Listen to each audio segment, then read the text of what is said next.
Chapter 1. Kanehagakure Ninja Academy. Within one of the classroom's confines, a Chunin instructor stood beside a desk, holding a sheet of paper. Next, Hataki Faya. With the teacher's call, a boy with silver hair approached the podium with remarkable composure, his fingers dancing in a flurry as he swiftly formed a simple hand seal before him. Bang! With a sudden burst of white smoke, a shadow clone appeared to Faya's left, mirroring his expressions and movements almost perfectly. This spectacle elicited gasps of admiration from many girls in the classroom, not solely due to the successful execution of a shadow clone technique, but also because Faya was among the most handsome in the class. 95 points, quite impressive, the Chunin teacher remarked, nodding slightly at Faya while recording his score. Achieving such a feat on the first attempt with minimal flaws positioned him among the top 10 in class, however. The teacher's gaze revealed no significant praise. The reason was simple. Faya had a younger brother named Hataki Kakashi, who had applied for early graduation at the age of 5 and succeeded, becoming a Chunin by 6, renowned for his extraordinary talent that had earned him the moniker of Konoha's White Fang in many eyes. He was a genius destined to carry on the legacy of his father. In contrast, Hataki Faya seemed rather ordinary. Though he too excelled in his studies, consistently ranking high, the absence of comparison dulled the sting of mediocrity at 8 years old. He was still diligently attending the Ninja Academy, never revealing the astonishing talent that Kakashi possessed. While the Chunin instructor remained non-committal, whispers of admiration began to circulate. Faya, that was amazing. 95 points. That must be the top score? Many girls gazed at the podium with twinkling eyes. Having traversed into this world and inheriting the bloodline of Konoha's White Fang, Faya bore a striking resemblance to Kakashi. However, he harbored no fondness for masks and did not exude the same aloof demeanor, making him the center of attention among the girls in his class. Returning to his seat, Faya flashed a smile at the girl next to him, Yuhi Kurenai, and said, "It's nothing. The shadow clone technique isn't particularly difficult. Focus a bit, and anyone can accomplish it." He had arrived in this world 2 years prior, becoming Kakashi's older brother, though his timing had been slightly off, preventing him from intervening in the tragic fate of their father, Hataki Tsukumo, the legendary Konoha's White Fang. This event profoundly impacted Kakashi, prompting him to apply for early graduation within a month. As a proud reincarnator, inheriting the bloodline of Konoha's White Fang, Faya knew he was no lesser than Kakashi. However, he deemed early graduation a foolish endeavor, regarding it with disdain. Why rush? Isn't it better to steadily cultivate one's skills in the Ninja Academy? Why the need to graduate early? Moreover, it was a year 42 of the Konoha era, if memory served. The Third Great Ninja War was set to commence the following year, and the current period was rife with turmoil throughout the ninja world. In peacetime, early graduation to become a genin might be acceptable, typically involving mundane missions. However, during this tumultuous pre-war phase, even genin would frequently undertake perilous combat missions. Kakashi's early graduation at 5 and subsequent promotion to Chunin at 6 might seem astonishing, but to Faya, it appeared merely reckless, not to mention the dangers associated with the missions he would undertake. As a Chunin, merely showcasing such talent would inevitably attract the attention of rival villages. The current climate was fraught with unrest. Kumogakure, Kirigakure, Sunagakure, and Awagakure were all making moves against Konoha, and a prodigy like Kakashi would undoubtedly become a target of their scrutiny. Hardly a favorable situation. If only I possessed the strength of a genin, early graduation might hold some merit, Faya mused internally. Regrettably, he did not yet possess such prowess. While he was confident in his ability to outmatch Kakashi, he was, at most, of elite Chunin caliber. This was contingent on his unique abilities. After all, at the tender age of 8, his body was still in the developmental stage for ninjas. True maturity and stability typically arrived post-16. Speaking of his unique abilities, it was worth mentioning. Upon entering this world, he had unexpectedly discovered something residing in his Minda colossal, ethereal clock that became visible whenever he closed his eyes. This surreal clock bore resemblance to the Time Emperor from the world of Data Live. Yet thus far, he had unlocked only one ability: time acceleration. It resembled the unique time manipulation scene in the Fate universe. It was a self-targeted time acceleration.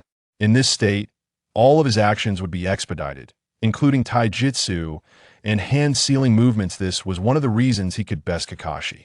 Currently, he could utilize a time acceleration of up to twice normal speed, meaning he could move at twice the pace while in this state. Faya, I brought 2 bento boxes today. Would you like to share one with me later? Just as Faya was lost in thought, a girl seated in the front row turned to him, her cheeks slightly flushed. Her words immediately ignited the ire of nearby girls, and even Yuhi Kurinai, sitting beside Faya, cast a glance at her, tension palpable in the air. Seeing this, Faya could only smirk helplessly. He began to understand why Kakashi opted to wear a mask. Perhaps it was to avoid such situations, though it also had to do with the other boys in class being rather immature. Despite the impressive roster of characters in this class, including future Ninja World puppeteer Uchiha Obito, Noara Rin, Yuhi Kurinai, and Sarutobi Asuma Obito was currently lagging behind, while others like Asuma were merely average in looks and performance. Uchiha Itachi would not enroll for several more years, and Uchiha Shursui was 2 grades below, not in the same class, leaving little competition. Had Kakashi not graduated early, he might have siphoned off some of the attention. Being too popular can be a burden.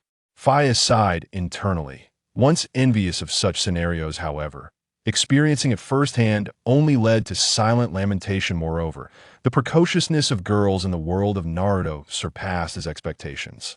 Observing the 8- and 9-year-old girls vying for attention, one could understand. Boys, too, were equally precocious.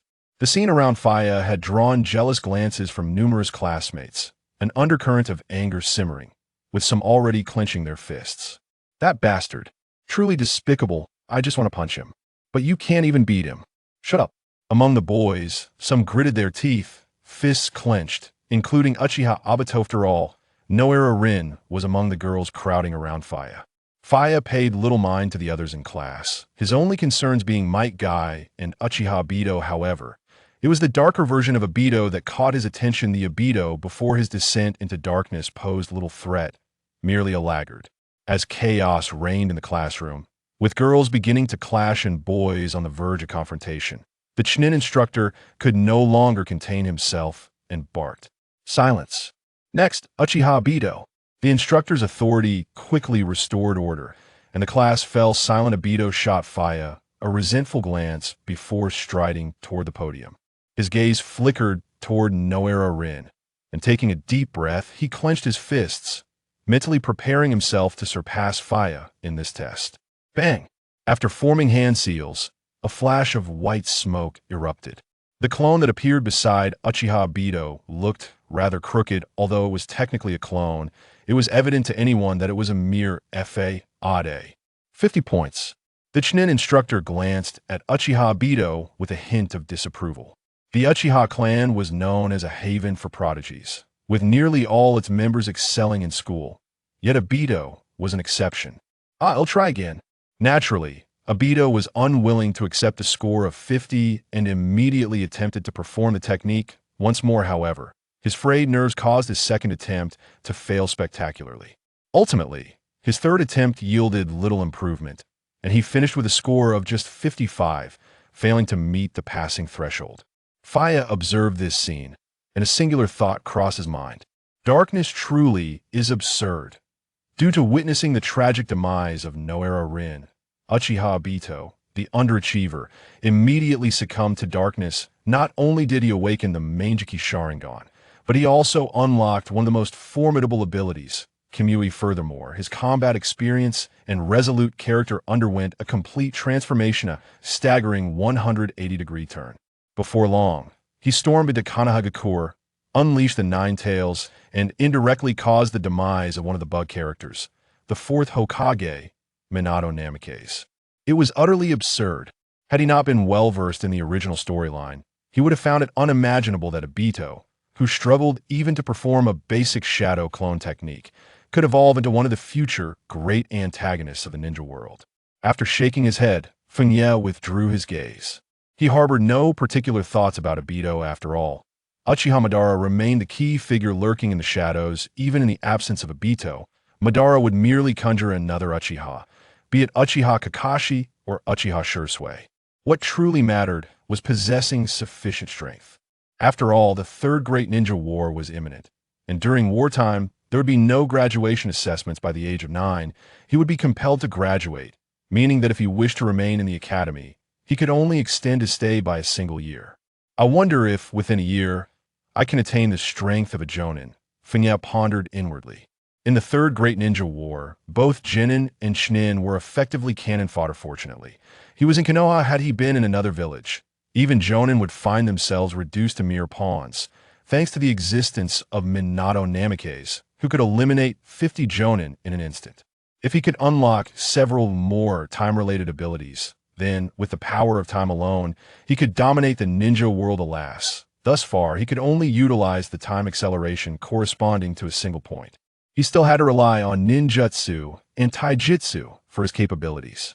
While Feng Ye was deep in thought, a sudden, melodious ding resonated in his mind, akin to the sound of a clock marking a pivotal moment.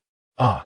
Feng Ye exclaimed softly, a glimmer of delight flashing in his eyes, and promptly closed them.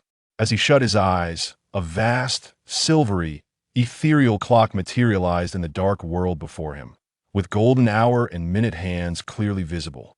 The hour hand remained stationary, still pointing at 1 o'clock.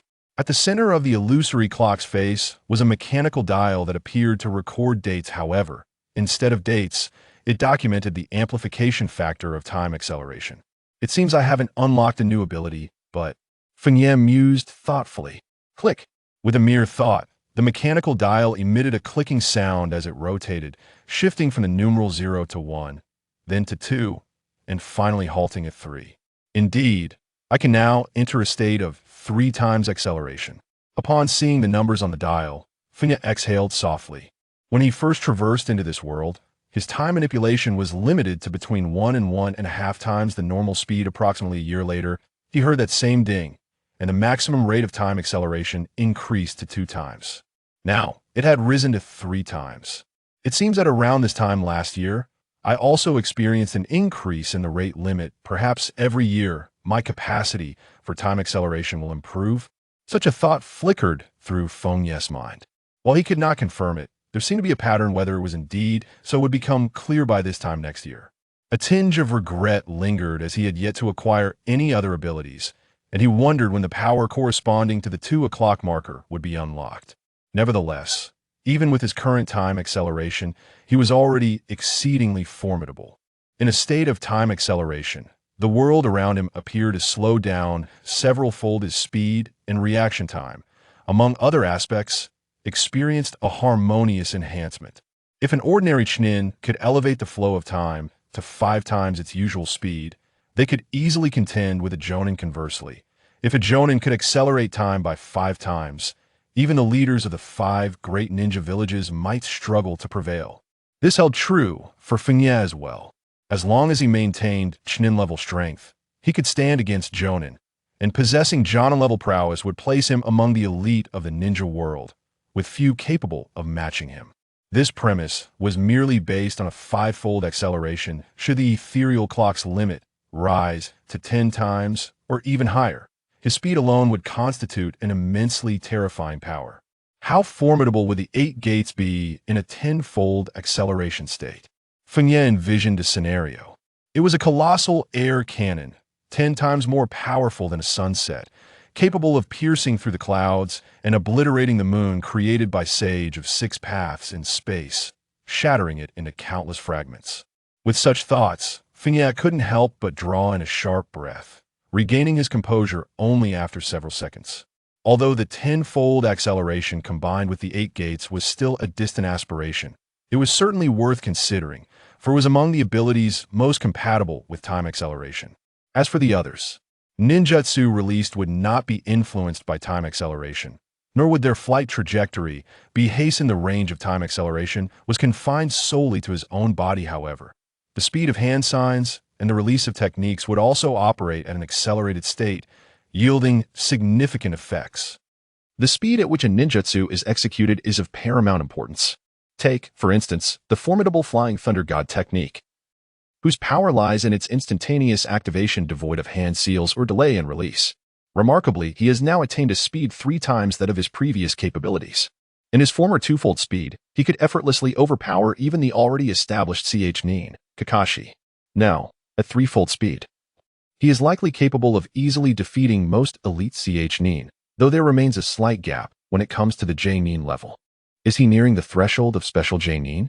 Feng Ye assessed his current capabilities and concluded that he was still somewhat short of reaching the rank of special Jonin. However, he believed that by this time next year, attaining the level of special Jonin would pose no challenge. In the realm of ninjas, only those who have reached the status of special Jonin can be considered powerful, as Chunin and Jinin are largely relegated to the role of cannon fodder in times of war. Beyond special Jonin, there exist the ranks of Jonin and elite Jonin, and above them lies the title of Kage. However, this world does not recognize the designation of Kage level. Thus, in terms of ninja rankings, elite Jonin represents the pinnacle. Yet, in Feng Ye's perspective, ninjas like Konoha's White Fang and Danzo, whose prowess far surpasses that of ordinary elite Jonin, could aptly be referred to as Kage level for the sake of distinction. The movements of Feng Ye were consistently under Obito's scrutiny. When he observed Feng Ye closing his eyes, ceasing to regard him, and his eyelids fluttering as if in deliberate provocation, Obito could not help but clench his fists.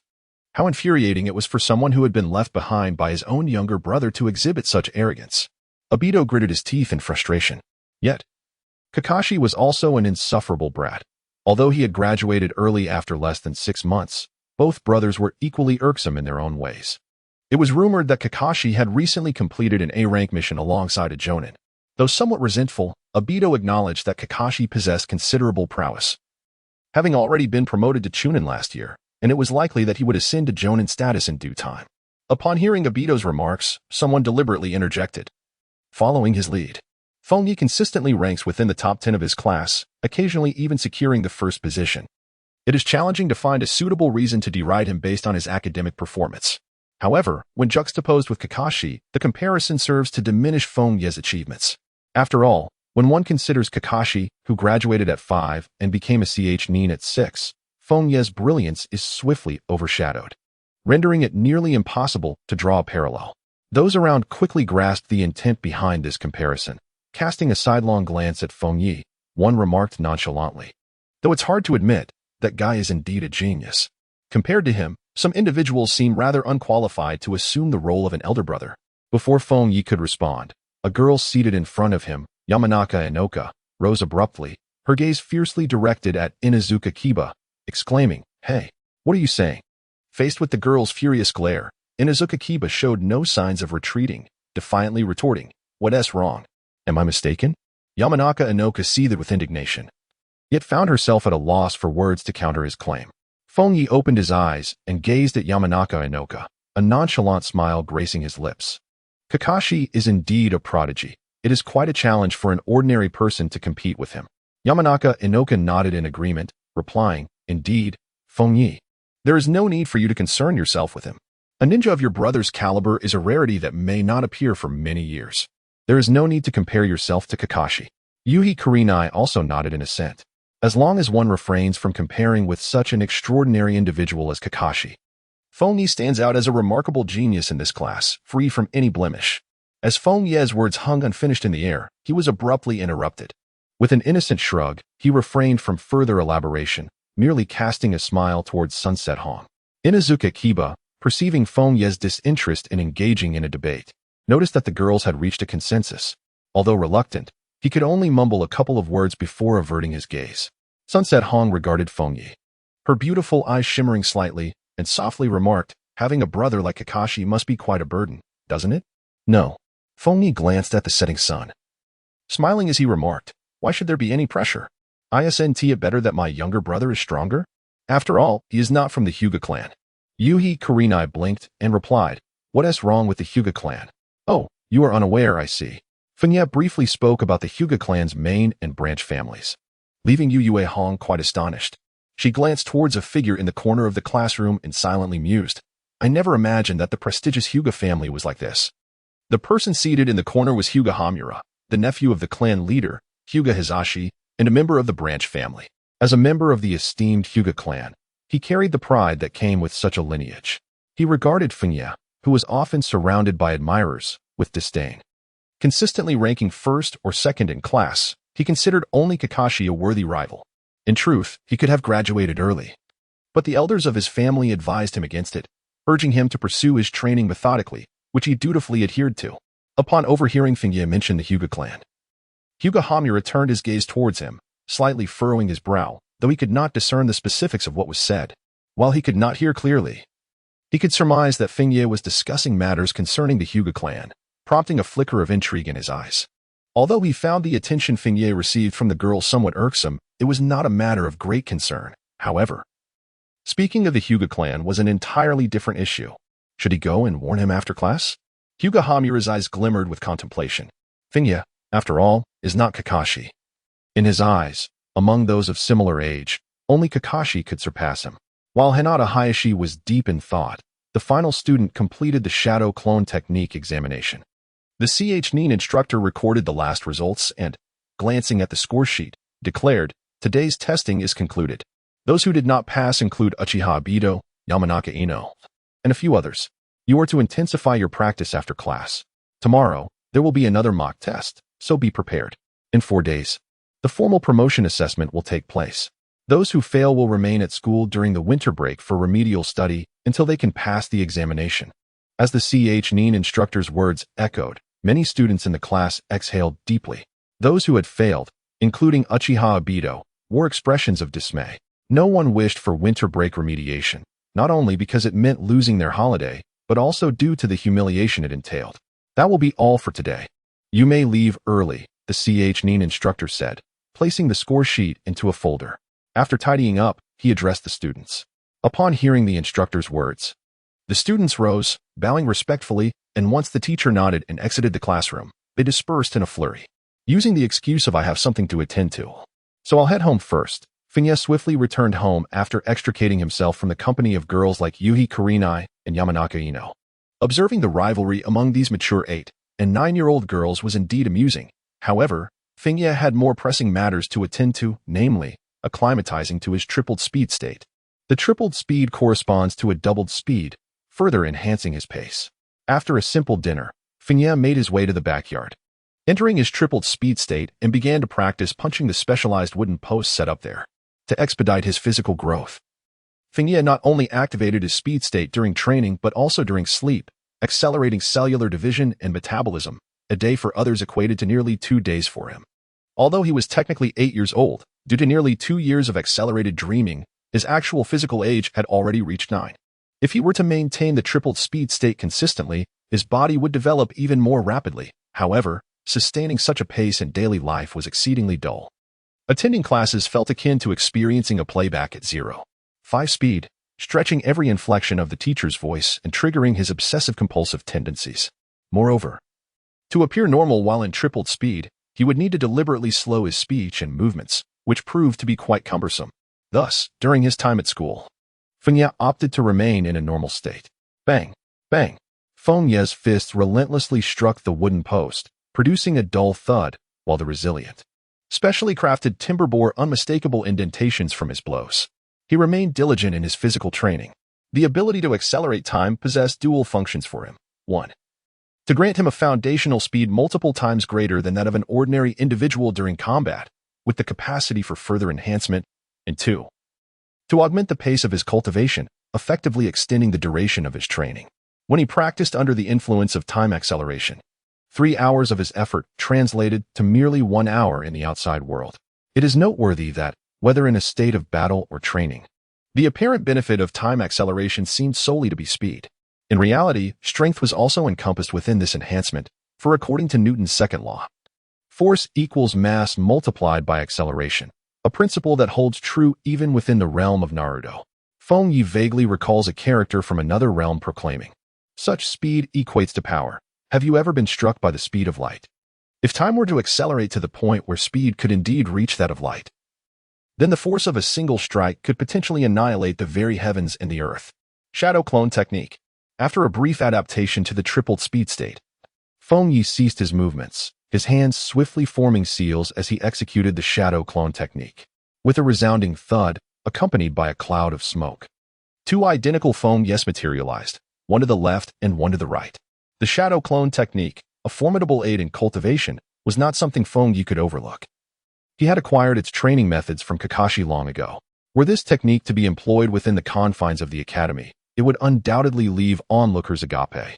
For the shadow clone technique is classified as a B-rank ninjutsu, a staggering 3 ranks above the E-rank ordinary clone technique. Even some nin may struggle to master the shadow clone technique with finesse. The mere proficiency in this technique would be sufficient to surpass the vast majority of students, allowing for an early graduation from the ninja academy. Swish, swish. Upon the emergence of the 2 shadow clones, they darted towards opposite sides of the courtyard. One clone seized a short blade resting on the left side of the courtyard, a ninja sword known as White Fang, bequeathed by Tsukumo Hatake, his elder brother.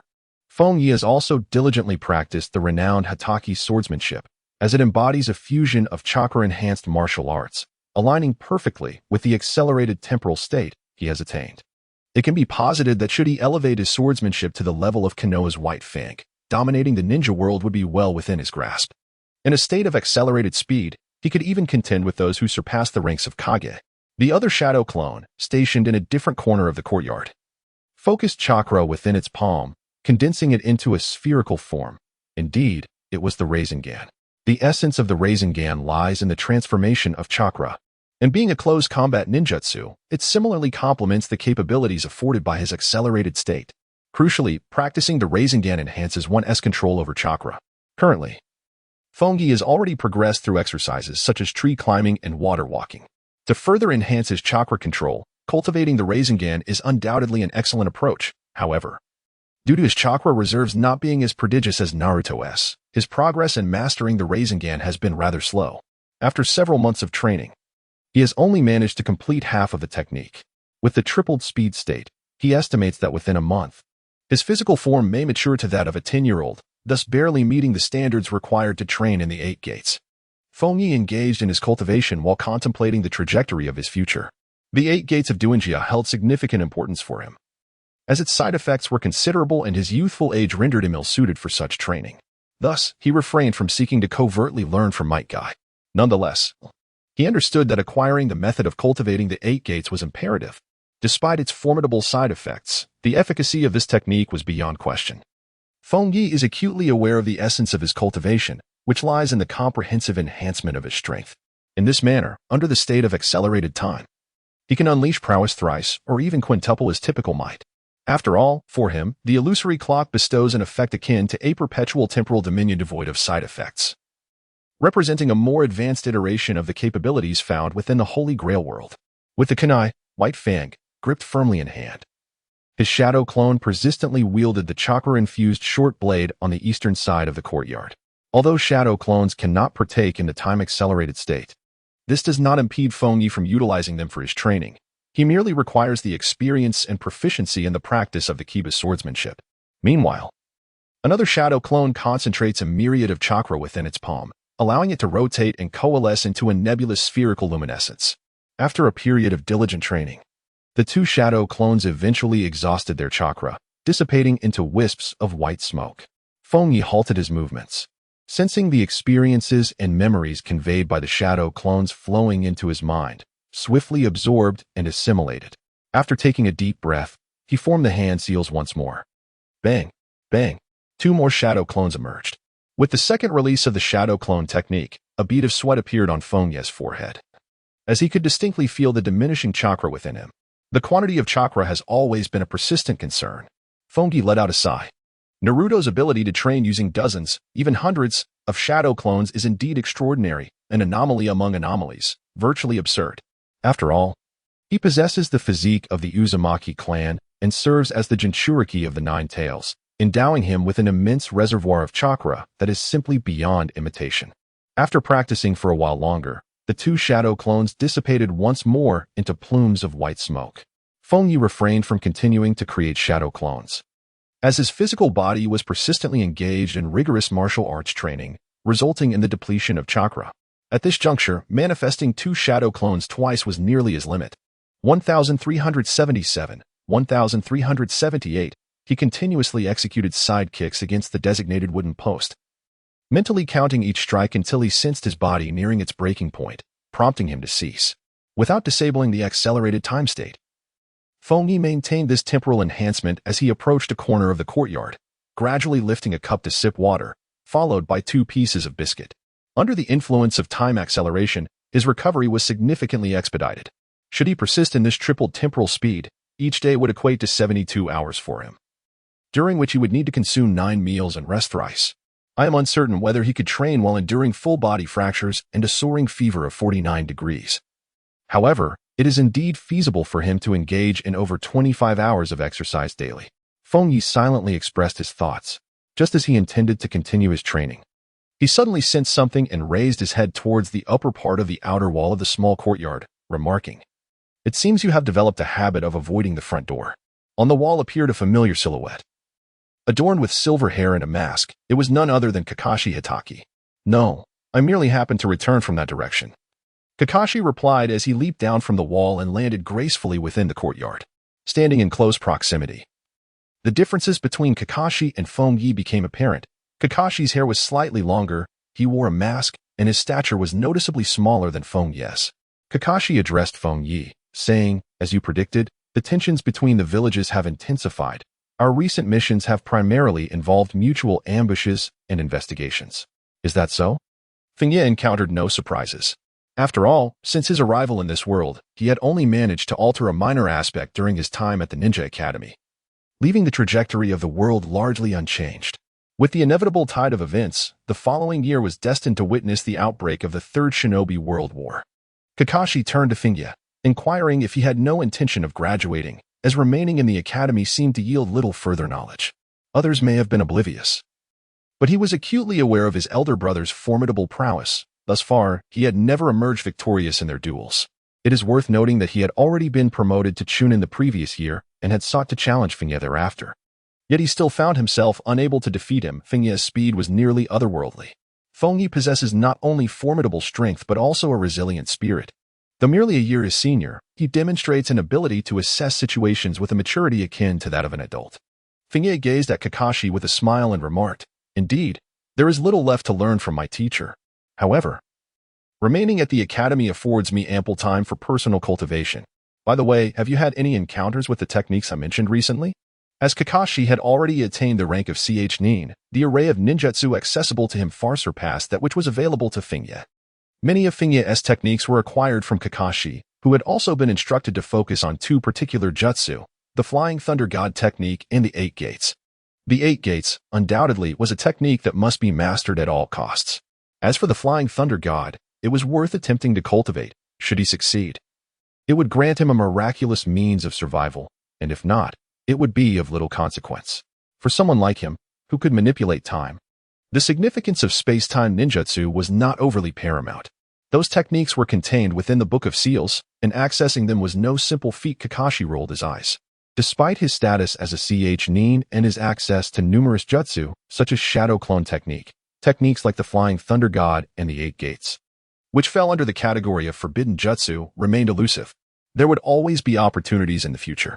Feng Ye remained unfazed, knowing that once Kakashi ascended to the rank of Jonin, it would be effortless for their paths to cross. However, it is noteworthy that Kakashi had attained Jonin status at the tender age of 12, suggesting that Feng Ye might surpass Kakashi in this regard. After all, next year, he would inevitably face compulsory graduation, followed by the tumult of the Shinobi World War, where concealment of one's abilities would be rendered impossible amidst countless perils, requiring utmost diligence and commitment. Kakashi shook his head, remarking on Feng Ye's remarkable restraint.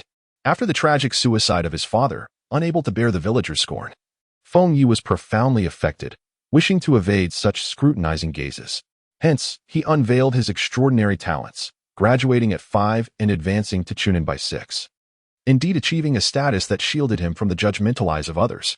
In stark contrast, Feng Ye diligently pursued his studies at the Ninja Academy, which painted a vivid picture against the backdrop of Kakashi's rapid rise. During that period, whispers and discussions echoed throughout the village. Kakashi was acutely aware that Feng Ye's prowess surpassed his own. Yet, Feng Ye remained utterly undisturbed, disregarding the gossip entirely. Continuing to attend classes at school with a calm demeanor, never once mentioning the prospect of graduating early. Feng Ye let out a sigh and remarked, "You still do not comprehend. The illustrious Konoha White Fang, Hatake Tsukumo, renowned for his remarkable achievements during the Second Great Ninja War. Could it truly be that he succumbed to self-inflicted demise merely due to a single mission? Nonsense. In my previous life, I might have hesitated to assert this. But having arrived in this realm and witnessed the unfolding of events, I am acutely aware that there were machinations at play orchestrated by the higher echelons of Konoha. At the very least, Sarutobi Hiruzen, the third Hokage, did not intervene throughout this ordeal. After all, suppressing the fallout of a failed mission could be resolved with just a few words, especially when it was a failure incurred in the pursuit of rescuing comrades. While I cannot ascertain the specifics, it is reasonable to deduce that Danzo was involved, for Hatake Tsukumo posed a threat to Danzo's standing. With his formidable prowess and military accolades, barring any unforeseen circumstances, Tsukumo was poised to ascend to the position of the fourth Hokage. And that may well have been Danzo's motive. Given that Tsukumo's demise is inextricably linked to Danzo, it follows that Kakashi is also under the scrutiny of the higher-ups. Kakashi's extraordinary talents might be manageable on their own. Even if Danzo sought to absorb him into root for cultivation, Sarutobi Hiruzen would likely refuse. However, should Kakashi also exhibit astonishing aptitude, the situation would differ significantly.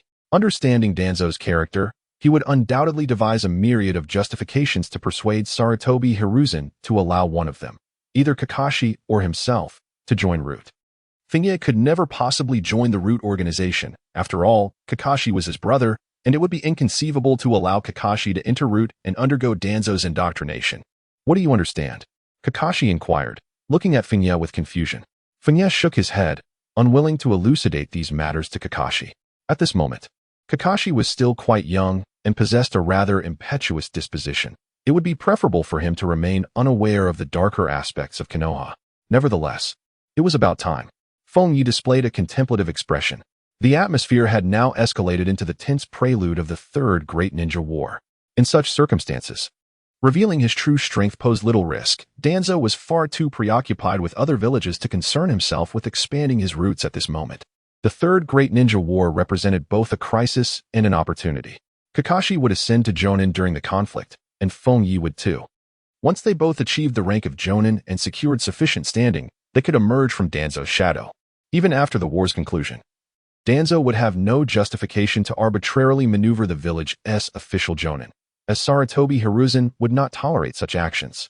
Moreover, one could contemplate the possibility of further honing their skills during the course of the Third Great Ninja War, surpassing the rank of Jonin and attaining a strength comparable to that of a Kage.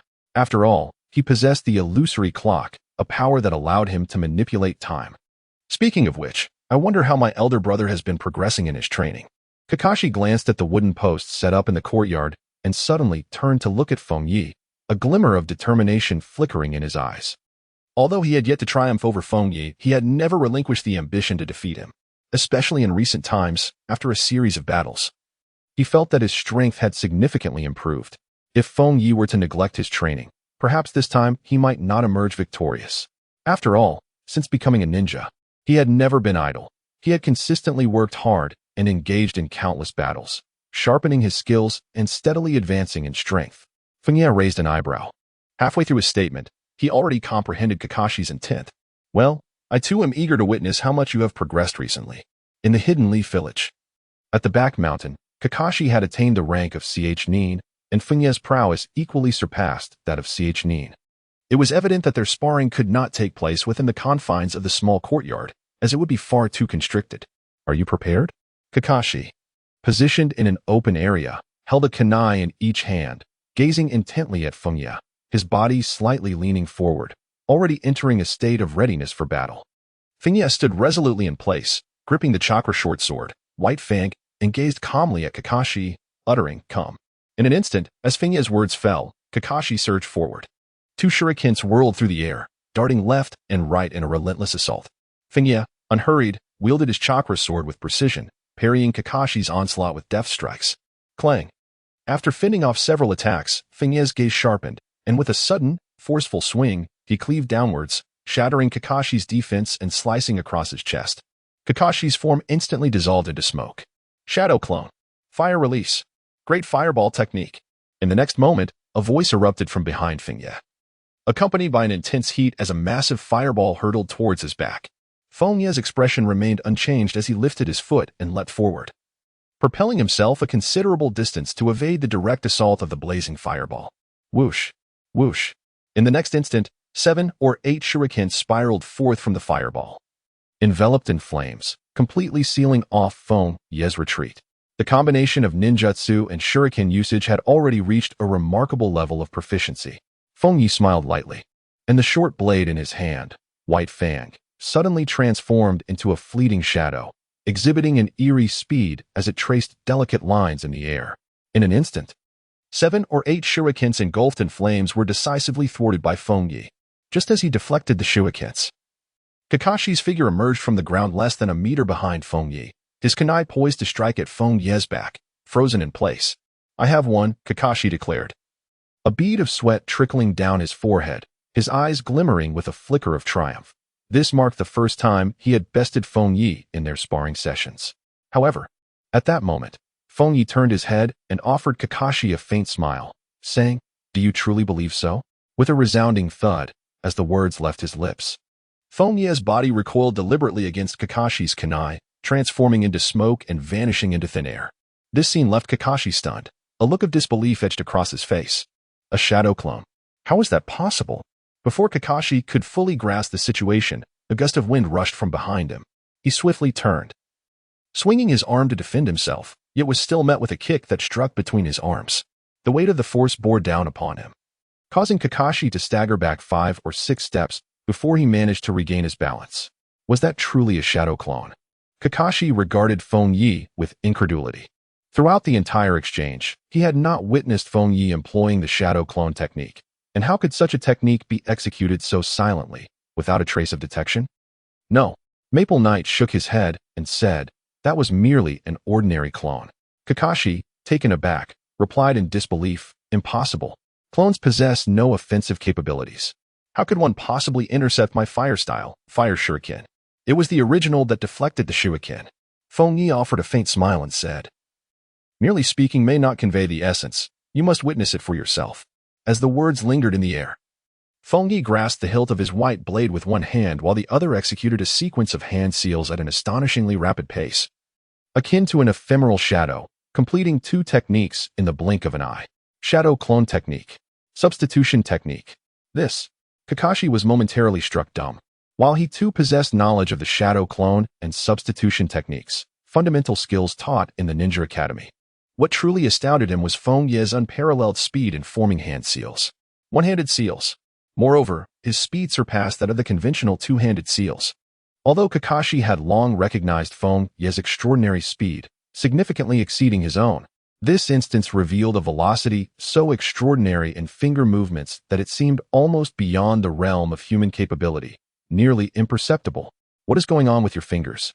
That speed is not something a normal person can achieve, Kakashi exclaimed, his eyes wide with disbelief. Feng Ye, however, was not taken aback by Kakashi's reaction. After all, he was employing a technique at triple speed. Double speed might still seem somewhat plausible, but at triple speed, it became utterly abnormal from a normal person's perspective, bordering on the surreal. Who knows? Feng Ye shrugged and remarked, perhaps my athletic prowess is simply beyond the ordinary. Kakashi regarded Feng Ye with a pair of incredulous, lifeless eyes, as if to say, are you jesting? No matter how extraordinary one's athletic abilities, it was inconceivable to exhibit such exaggerated feats as witnessed moments ago. I recall you were not this swift long ago. It seems that since 2 years past, your speed has escalated dramatically. Kakashi reminisced about some bizarre images he had occasionally seen of Feng Ye, furrowing his brow in contemplation. This condition is evidently abnormal, approaching the realm of bloodline limits. If you can indeed achieve even greater speed. Bloodline limit. This term is well known among ninjas, and the world is replete with various bloodline limits. The most common include the fusion of chakra nature transformations, resulting in abilities such as liquid release and blaze release. Additionally, there are the Sharingan, Byakugan, and the Shikatsumiku, among others. The speed exhibited by Feng Ye, in the presence of a high-ranking shinobi, is not particularly remarkable. However, the issue lies in the fact that this velocity appears rather unnatural, as if he were existing in a state of acceleration, creating a disconnection with the world around him. The only plausible explanation that comes to mind is the existence of a bloodline limit. The Hitaki clan has historically inherited only the Hitaki swordsmanship, without any recorded instances of a bloodline limit. Nevertheless, there are numerous examples within the shinobi world of ordinary ninjas awakening such abilities. The peculiar state manifested by Feng Ye may not yet qualify as a bloodline limit, but should it accelerate further, it would undoubtedly become a unique bloodline limit. Indeed, it appears to be the case. Feng Ye, lost in thought, spoke up regarding the illusory clock. Indeed, the bloodline limit serves as a fitting explanation. The world of Naruto is replete with peculiar abilities, even encompassing forbidden techniques like Izanagi, which are akin to a cheat code. Thus, incorporating a bloodline limit that enhances speed is hardly surprising. Kakashi gazed at Feng Ye, pondering, if you hold such a belief, then it must be correct. However, I have no recollection of any records pertaining to this particular bloodline limit, nor do I possess a similar impression. Feng Ye stroked his chin and mused. If there are no records, then I shall be the first to awaken. Thus, let us call it the bloodline of the demon. Demonic escape, is it? Kakashi remarked. Such inhuman speed of movement indeed resembles that of a specter, quite fitting to the image. In truth, what I was considering was demonic brutality. Feng Ye silently scoffed, reflecting that whether it be a specter or a grotesque figure, it merely served as a superficial facade. If one were to regard this ability as a bloodline limit, it ought to be designated as the time bloodline. However, such a designation seems rather unjust. Kakashi gazed at Feng Ye with the vacant stare of a dead fish and remarked, no wonder I've never managed to defeat you. Utilizing a bloodline limit in such a manner can only be deemed as cheating. Feng Ye chuckled softly and remarked, since when did ninjas utilizing bloodline limits constitute cheating? However, if you insist, I shall refrain from employing this ability in our next encounter. Kakashi was indeed a prodigy, although he too inherited the lineage of Konoha's White Fang. Feng Ye's aptitude in ninjutsu was undeniably inferior to Kakashi's. Nonetheless, this did not preclude him from being stronger, for he had dedicated considerably more time to his training than Kakashi. The effects of time dilation were not confined to combat, they equally applied to cultivation. Since his arrival in this world, Feng Ye's training period had surpassed Kakashi's by at least double. No, perhaps it's best to forego that, Kakashi contemplated, shaking his head. The bloodline limit was indeed an innate ability possessed by ninjas and did not qualify as cheating. Even should he triumph over Feng Ye without recourse to the bloodline limit, it would not signify much. The ninja realm had never heard of a decree forbidding the use of bloodline limits by others. Yet, even with a bloodline limit, it did not guarantee enduring superiority over me. A careless moment could very well lead to my resurgence. Kakashi regarded Feng Ye, revealing no signs of despondency. After all, in the ninja world, bloodline limits were not synonymous with invincibility. The third Hokage, Hiruzen Sarutobi, possessed no bloodline limit, yet his name resonated throughout the ninja realm. Revered by Konoha's ninjas as the mightiest among the 5 Kage, then I shall await your surpassing of me. Feng Ye smiled and reached out to touch Kakashi's head, only to have Kakashi frown and leap away. Just as Kakashi was about to retort against Feng Ye's childlike gestures, a vibrant voice suddenly echoed from nearby. Ah, Kakashi. There you are? I've been searching for you for quite some time. Feng Ye turned his head and beheld a youth clad in a green bodysuit darting forth from the thicket, his identity instantly recognizable. Might Guy? The emerging Might Guy bypassed Feng Ye, leaping towards Kakashi with fervor, executing a powerful roundhouse kick with his body technique. Let us settle this, Kakashi. Prepare yourself. Konoha Whirlwind. Kakashi cast a glance at Might Guy, his eyes devoid of ambition, and with an air of exasperation, raised his arm to defend, retaliating with a lateral kick. Might Guy absorbed Kakashi's counterattack, as if an inexhaustible vitality surged within him, declaring, this time, victory shall be mine, Kakashi. Brace yourself. Bang. Bang. In the blink of an eye, Might Guy and Kakashi were embroiled in a fierce battle. Much like in the original narrative, Might Guy had regarded Kakashi as his rival since their school days, persistently striving to challenge him. Feng Ye observed the fierce clash between Might Guy and Kakashi, shrugged his shoulders, and leaped gracefully onto a tree, watching the spectacle with an air of detachment. The remarkable Might Guy, having cultivated the 8 gates to the 8th level, possessed undeniable talent in physical combat. However, at this moment, he had yet to master the 8 gates. Although he could momentarily overpower Kakashi in pure taijutsu, the tides would swiftly turn once Kakashi resorted to ninjutsu or other techniques.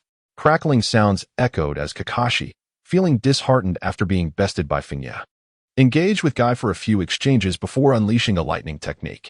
The jolt sent Guy flying backward with an anguished cry, his hair standing on end, emitting a burnt scent. How infuriating. Guy thought as he collapsed not far away, aware of his defeat yet refusing to concede. With smoke billowing from his mouth, he declared, "Next time, I shall prevail." Kakashi, arms crossed over his chest, regarded Guy with a shake of his head, replying, "You should consider surrendering. Your chances of defeating me are more improbable than my victory over Feng Ye." "Thank you for your encouragement," Guy replied as he rose from the ground, giving Kakashi a thumbs up. But then he hesitated, pondering Kakashi's previous words. "Kakashi, what did you just say?" "Oh, it was nothing," Kakashi dismissed, shaking his head. Guy furrowed his brow, casting a suspicious glance at Feng Ye, who sat nonchalantly atop a nearby tree. Kakashi's words seemed to imply that he believed Guy could not surpass Feng Ye. Although Feng Ye was Kakashi's elder brother, Guy had never contemplated who was stronger between them, as the comparison felt futile. After all, Kakashi had graduated at 5 and achieved the rank of Nin by 6, while Feng Ye merely ranked highly within their class. Surely I must have misheard, he mused. Kakashi likely meant that Guy's aspiration to defeat him was more far-fetched than Feng Ye's attempts against Kakashi. Upon reflecting on this, Guy's furrowed brow relaxed. Whoosh! Feng Ye leapt gracefully from the tree, landing lightly as he turned to Kakashi and Guy. "Are you planning to continue your training? Or shall we first indulge in a meal?" Given that Guy frequently challenged Kakashi and they often trained together, Feng Ye had become somewhat acquainted with him. Despite the peculiar attention that Guy and his father, Might Dai, attracted wherever they went, Feng Ye harbored no inclination to mock them. One had unleashed the 8th gate, decimating the 7 ninja swordsmen of the mist, instilling deep psychological scars in the survivors, including the likes of Suigetsu. The other, without question, had unleashed the 8th gate against the formidable Abido, nearly sending Kagaya Otsutsuki, the woman who could not lift her coffin lid, into a state of disarray. Ironically, Feng Ye had long been contemplating the mastery of the 8 gates himself. That said, mastering the 8 gates is a paradox. It is both challenging and accessible. The fundamentals are within the reach of nearly any ninja, categorizing it as a straightforward yet brutal form of taijutsu. However, perfecting it demands relentless, almost torturous dedication over many years. This arduous journey is why only individuals like Might Guy and Might Dai possess the fortitude to endure and refine such a monotonous technique to its fullest potential. After recently succumbing to Kakashi, Guy declared, "I shall complete 3,000 squats before I partake in a meal." Upon hearing Feng Ye's words, Guy immediately began his squats, disregarding Kakashi's exasperated gaze. Observing Guy's immediate commitment to training, Kakashi shook his head and replied to Feng Ye, "I am not hungry yet. I intend to continue training." His resolve was not influenced by Guy, but rather sparked by Feng Ye's impressive progress. The hereditary limit of Feng Ye's abilities had created a significant gap between them. If he did not train fervently, he feared he would be left even further behind, a notion he could not accept. "Very well. I shall dine first while you continue your training." Feng Ye remained indifferent. The ordinary circadian rhythms of people were utterly incompatible with his own. Due to his ability to accelerate time, he needed to consume at least 5 meals a day, and his actual training time likely surpassed the combined total of Akai and Kakashi. In the Hokage's office, a recent dossier detailing Kakashi's tasks and actions lay upon Sarutobi Hiruzen's desk. Kakashi had already clashed with new teams for the 3rd time, resulting in strained relations that hindered his ability to fulfill missions. The advisor Danzo, leaning on his cane, stood before Hiruzen's desk and spoke in a low tone. "It seems you are struggling to find a suitable placement for that child, Hiruzen. If that is the case, why not entrust him to me?" Hiruzen, pipe in mouth, cast a sidelong glance at Danzo and replied, "You intend to mold Shumo's child into an emotionless tool?" Danzo, expressionless, asserted, "Leave his training to me. He will not repeat Shumo's mistakes. He shall become a ninja who surpasses Shumo." Hiruzen scoffed, rising from his seat. "Don't tell me you specifically sought me out just for this matter, Danzo." Danzo regarded Hiruzen with a penetrating gaze and stated, "No. I merely happened to hear about Kakashi's situation. I came to inquire about your forthcoming stance toward the Hidden Mist Village. Are you preparing for war or—" Hiruzen took a drag from his pipe, exhaling a plume of smoke. He approached the window and gazed into the distant sky, pausing for several seconds before responding with a grave tone, "We should adopt a posture of deterrence. Their recent provocations have been excessive. I shall leave this matter in your hands." "Understood," Danzo nodded, making his way toward the office exit while adding, "Hiruzen, do not allow that child's talents to go to waste." Of Shumo's 2 sons, while Feng Ye was inconsequential, Danzo held particular interest in Kakashi's displayed talents. Otherwise, he would not have casually mentioned it. However, if Hiruzen opposed the idea, Danzo lacked the luxury of time to address the issue specifically. Hiruzen remained silent until Danzo departed, at which point he turned to look in the direction Danzo had vanished. Shaking his head, he recalled Shumo's figure and sighed. Shumo's death had significantly impacted Konoha. The various ninja villages were now frequently probing Konoha, partly due to the absence of the formidable White Fang. Furthermore, Kakashi had also been affected by Shumo's demise. Regardless of the team he was assigned to, conflicts with seniors ensued, and it had been over 2 years since his graduation without finding a suitable team. Danzo's suggestion was not without merit. Your child is an exceptional ninja, Shumo, but he is somewhat naive in his dealings, Hiruzen pondered. Of Shumo's 2 children, Feng Ye and Kakashi, if Feng Ye could be deemed excellent, then Kakashi undoubtedly was a prodigy, seemingly inheriting Shumo's talents, potentially destined to become the second White Fang of Konoha. The challenge lay in how to place Kakashi. Thus far, Hiruzen had attempted to assign Kakashi to several teams, yet each time, it ended poorly, leading to his return. Entrusting Kakashi to Danzo was out of the question. Although the root organization seemed well suited for Kakashi, such an arrangement would be a disservice to the deceased Shumo, who had harbored considerable discord with Danzo during his lifetime and would never wish for his son to be molded into a tool by the root. Very well, Hiruzen deliberated. As various thoughts flitted through his mind, ultimately deciding to murmur to the empty rooftop, summon Minato. Ordinary Jonin struggled to manage Kakashi, and the few potential candidates he had considered were incompatible with him. Thus, only Minato remained as the final choice. Following Shumo's death, the most suitable successor for the position of 4th Hokage was one of the legendary Sannin. Among them, Jiraiya and Tsunade had no desire for the Hokage title. However, Jiraiya's recommended disciple, Minato, was quite promising. Should Minato be groomed to inherit the role of 4th Hokage, it was indeed fitting to entrust the prodigy Kakashi to him for training.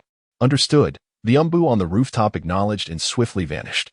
Hiruzen resumed his seat, took another drag from his pipe, and shook his head. I never anticipated I would ultimately have to trouble Minato. Given the tense situation within the ninja world, Minato was required in many areas. Thus, Hiruzen had thought of him early on, but had refrained from making a decision. Now, after much contemplation, he had circled back to the same conclusion. He felt assured entrusting Kakashi to Minato, for he was his preferred candidate for the 4th Hokage. And guiding a talented young man was a trivial matter. As Hiruzen contemplated, he retrieved a document containing specific information about this year's ninja school students, arranged by their proximity to Kakashi. At the top was Feng Ye's personal information. However, Hiruzen glanced at it briefly before setting it aside. It was inappropriate to place brothers on the same team, especially when Minato was a candidate for the 4th Hokage. If Feng Ye possessed talents akin to Kakashi's, it might be acceptable to overlook such matters for the sake of nurturing the next generation of excellence. But the sentiments of the village must also be considered. Might Guy, Uchiha Obito, and Noara Rin. Hiruzen deliberated for a moment before making his choice. First, there was Uchiha Obito.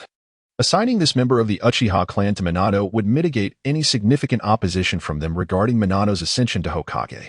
Lastly, a civilian child needed to be selected, and Might Guy, being male, was excluded. Noara Rin emerged as the most suitable choice, achieving balance from all aspects. With his decision made, Hiruzen took a drag from his pipe and chuckled softly. The esteemed Hokage found himself mulling over the placement of a single ninja, even going so far as to intervene in the class assignments for the upcoming graduation of ninja school students. Nevertheless, Kakashi's talents indeed warranted attention, and with Minato personally overseeing the selection, he felt more at ease. It was unlikely to result in any issues. Having settled Kakashi's placement, Hiruzen lost interest in the other students, returning the files concerning Feng Ye and others to their place, casting them aside without a second glance. He hoped that Danzo's actions would bring about some stability in the Mist Village. Hiruzen lifted his gaze to the ceiling, exhaling a cloud of smoke. His true concern lay with the situation in the ninja world. Tensions among the various ninja villages were escalating, creating a scenario centered around Konoha. The reason was simple. The Land of Fire was the most resource-rich nation, and Konoha had emerged victorious in the Second Ninja World War, claiming a substantial share of the spoils. This was why all the villages had turned their attention toward Konoha. However, he could not afford to concede in matters of interest. In the ninja world, a concession once would inevitably lead to further concessions. Only through resolute measures could he counteract external covetousness and maintain peace. A reality Hiruzen understood all too well.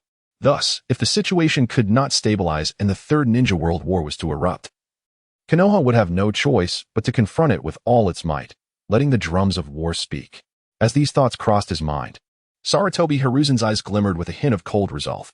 The village of Konoha, having amassed substantial resources during the Second Great Ninja War, boasted a robust and formidable core of strength. Although they had lost the legendary Konoha White Fang, his disciples, Orochimaru and Jiraiya, had matured into formidable ninjas in their own right, and rising stars like Minato Namikaze emerged as exceptional talents. If war were to break out, Konoha would not cower before other villages. At the Ninja Academy, the playground was alive with the raucous energy of youth, the morning lessons yet to begin. A throng of boys of varying heights congregated, and at the center of the crowd, a chaotic brawl was unfolding. Fire style. Phoenix fire technique. A young ninja formed hand seals and exhaled towards a few of his peers, startling them momentarily, only to produce a mere flicker of flame. After a brief pause, the boys opposite him erupted into laughter. Is this what you call ninjutsu? Go. Beat him up. Chaos ensued, as approximately 7 or 8 young boys engaged in a fray, seemingly all lower-grade students with limited ninjutsu skills, resorting to simple brawling. Among them, 2 slightly older boys exhibited a semblance of skill, showcasing techniques such as the shadow clone technique and other jutsu. The onlookers included both enthusiastic cheerers and those reveling in the disorder, creating a scene of utter turmoil. Due to the early hour, no Jonin instructors had arrived to intervene. What are you all watching? Feng Ye appeared not far from the playground. After casting a glance at the scene, he took a few steps closer and gently patted the shoulder of a figure on the periphery of the crowd. Shiri Hong, startled, turned around to see Feng Ye and immediately breathed a sigh of relief, saying, "Good morning, Feng Ye." "Good morning." Feng Yeshi and Ishao said. "Let us proceed to the classroom." He exhibited little interest in observing the scuffle among the children. Shiri Hong glanced at the epicenter of the chaos, hesitated for a moment, and then inquired, "That one?" Feng Ye turned to her. The setting sun, tinged with red, helplessly remarked, "The sun over there seems to be in distress." Feng Ye inquired curiously, "Yang?" Shiri Hong gestured towards one of the several youths embroiled in the chaotic melee, saying, "There he is, named Shiri Yang, my cousin from my uncle's side. I've never heard of him before." Feng Ye shrugged his shoulders, expressing indifference towards a character that left no impression, one that barely qualified as a mere extra. "It's perfectly normal for boys to fight. You girls should refrain from getting involved. Besides, the Chunin instructor is definitely watching over this, so there's no need to worry." But Sunset Red felt somewhat helpless. She was torn. It seemed unreasonable to remain silent, yet she found herself lacking a valid reason to intervene. Observing her internal struggle, Feng Ye smirked and took a step forward, forming a simple hand seal before pressing gently down on the ground. Earth release. Doton, the technique of earth movement. Ah, wait. Sunset Red was initially taken aback by Feng Ye's actions. She soon felt the ground beneath her tremble, managing to maintain her balance due to prior preparation. However, the crowd gathered on the playground swayed chaotically, causing several boys engaged in the skirmish to be separated by the sudden upheaval. "Feng Ye." Sunset Red steadied herself. But before she could finish her thought, she noticed Feng Ye placing a finger to his lips, signaling for silence, as he whispered with a smile, "All right. This should prevent any fighting. Let's go." The students, disoriented by the tremors, were momentarily at a loss, mistaking it for an earthquake, resulting in a state of confusion, effectively halting the previous brawl. Yet, not all students succumbed to chaos. Among the crowd, one student furrowed his brow, glancing toward Feng Ye, clearly having discerned that the earlier tremor was a jutsu released by him. What a reckless display, the boy thought, shaking his head. He appeared slightly younger than Kakashi, donned an outfit emblazoned with the Uchiha clan's insignia. Though inconspicuous among the throng, his name resonated powerfully, Uchiha Shursui. Unlike Uchiha Obito, Shursui was a prodigy who rivaled Uchiha Itachi. Having already made a name for himself on the battlefield of the mist before awakening his Manjiki Sharingan, known for its unparalleled Jinjutsu, Kodoeme Tsukumi. Not only Shursui and Sunset Red noticed Feng Ye's use of the earth movement technique, also present on the playground was Noera Rin, who had been attentively observing Feng Ye from earlier. "Feng Ye, you're quite reckless," Rin chided as she approached, adding, "But you are impressive. The earth movement technique is classified as a C-rank Doton Jutsu, right?" Unaware of Rin's presence, Feng Ye gestured for her to be quiet and chuckled. "I learned it from Kakashi, just a little trick." Shursui, observing the scene, merely scoffed. opting not to intervene as he turned to leave. However, just a few steps away, he halted as a boy dressed similarly to him, sporting goggles, stood before Feng Ye, raising a fist in challenge. Hey, Feng Ye, let's settle this. The challenger was Uchiha Obito. Today, fortune favored him. He had managed to arrive at school early without encountering any mishaps. Upon reaching the playground, he immediately spotted Feng Ye and Rin engaged in light-hearted conversation, causing his temper to flare. Seizing the combative atmosphere, Uchiha Obito approached with clenched fists. Boring. Feng Ye cast a glance at Obito. He harbored no interest in the Obito of yore, who had yet to succumb to darkness. A kind-hearted, sunny boy, he had no intention of tormenting a child. Damn it. Stop right there. Yet, witnessing Feng Ye's reluctance to engage, Obito could no longer contain himself, leaping directly in front of Feng Ye. With a swift motion, Obito launched a crude attack. Feng Ye sighed, deftly evading Obito's attack. He reached out, placing a hand on Obito's shoulder, and with a gentle pull, sent him spiraling through the air, landing clumsily behind him. Witnessing this scene, Rin rubbed her forehead in exasperation, while Yugao found herself momentarily speechless. Was Obito truly a member of the Uchiha clan? The prestigious name seemed to be somewhat of a misnomer in this case.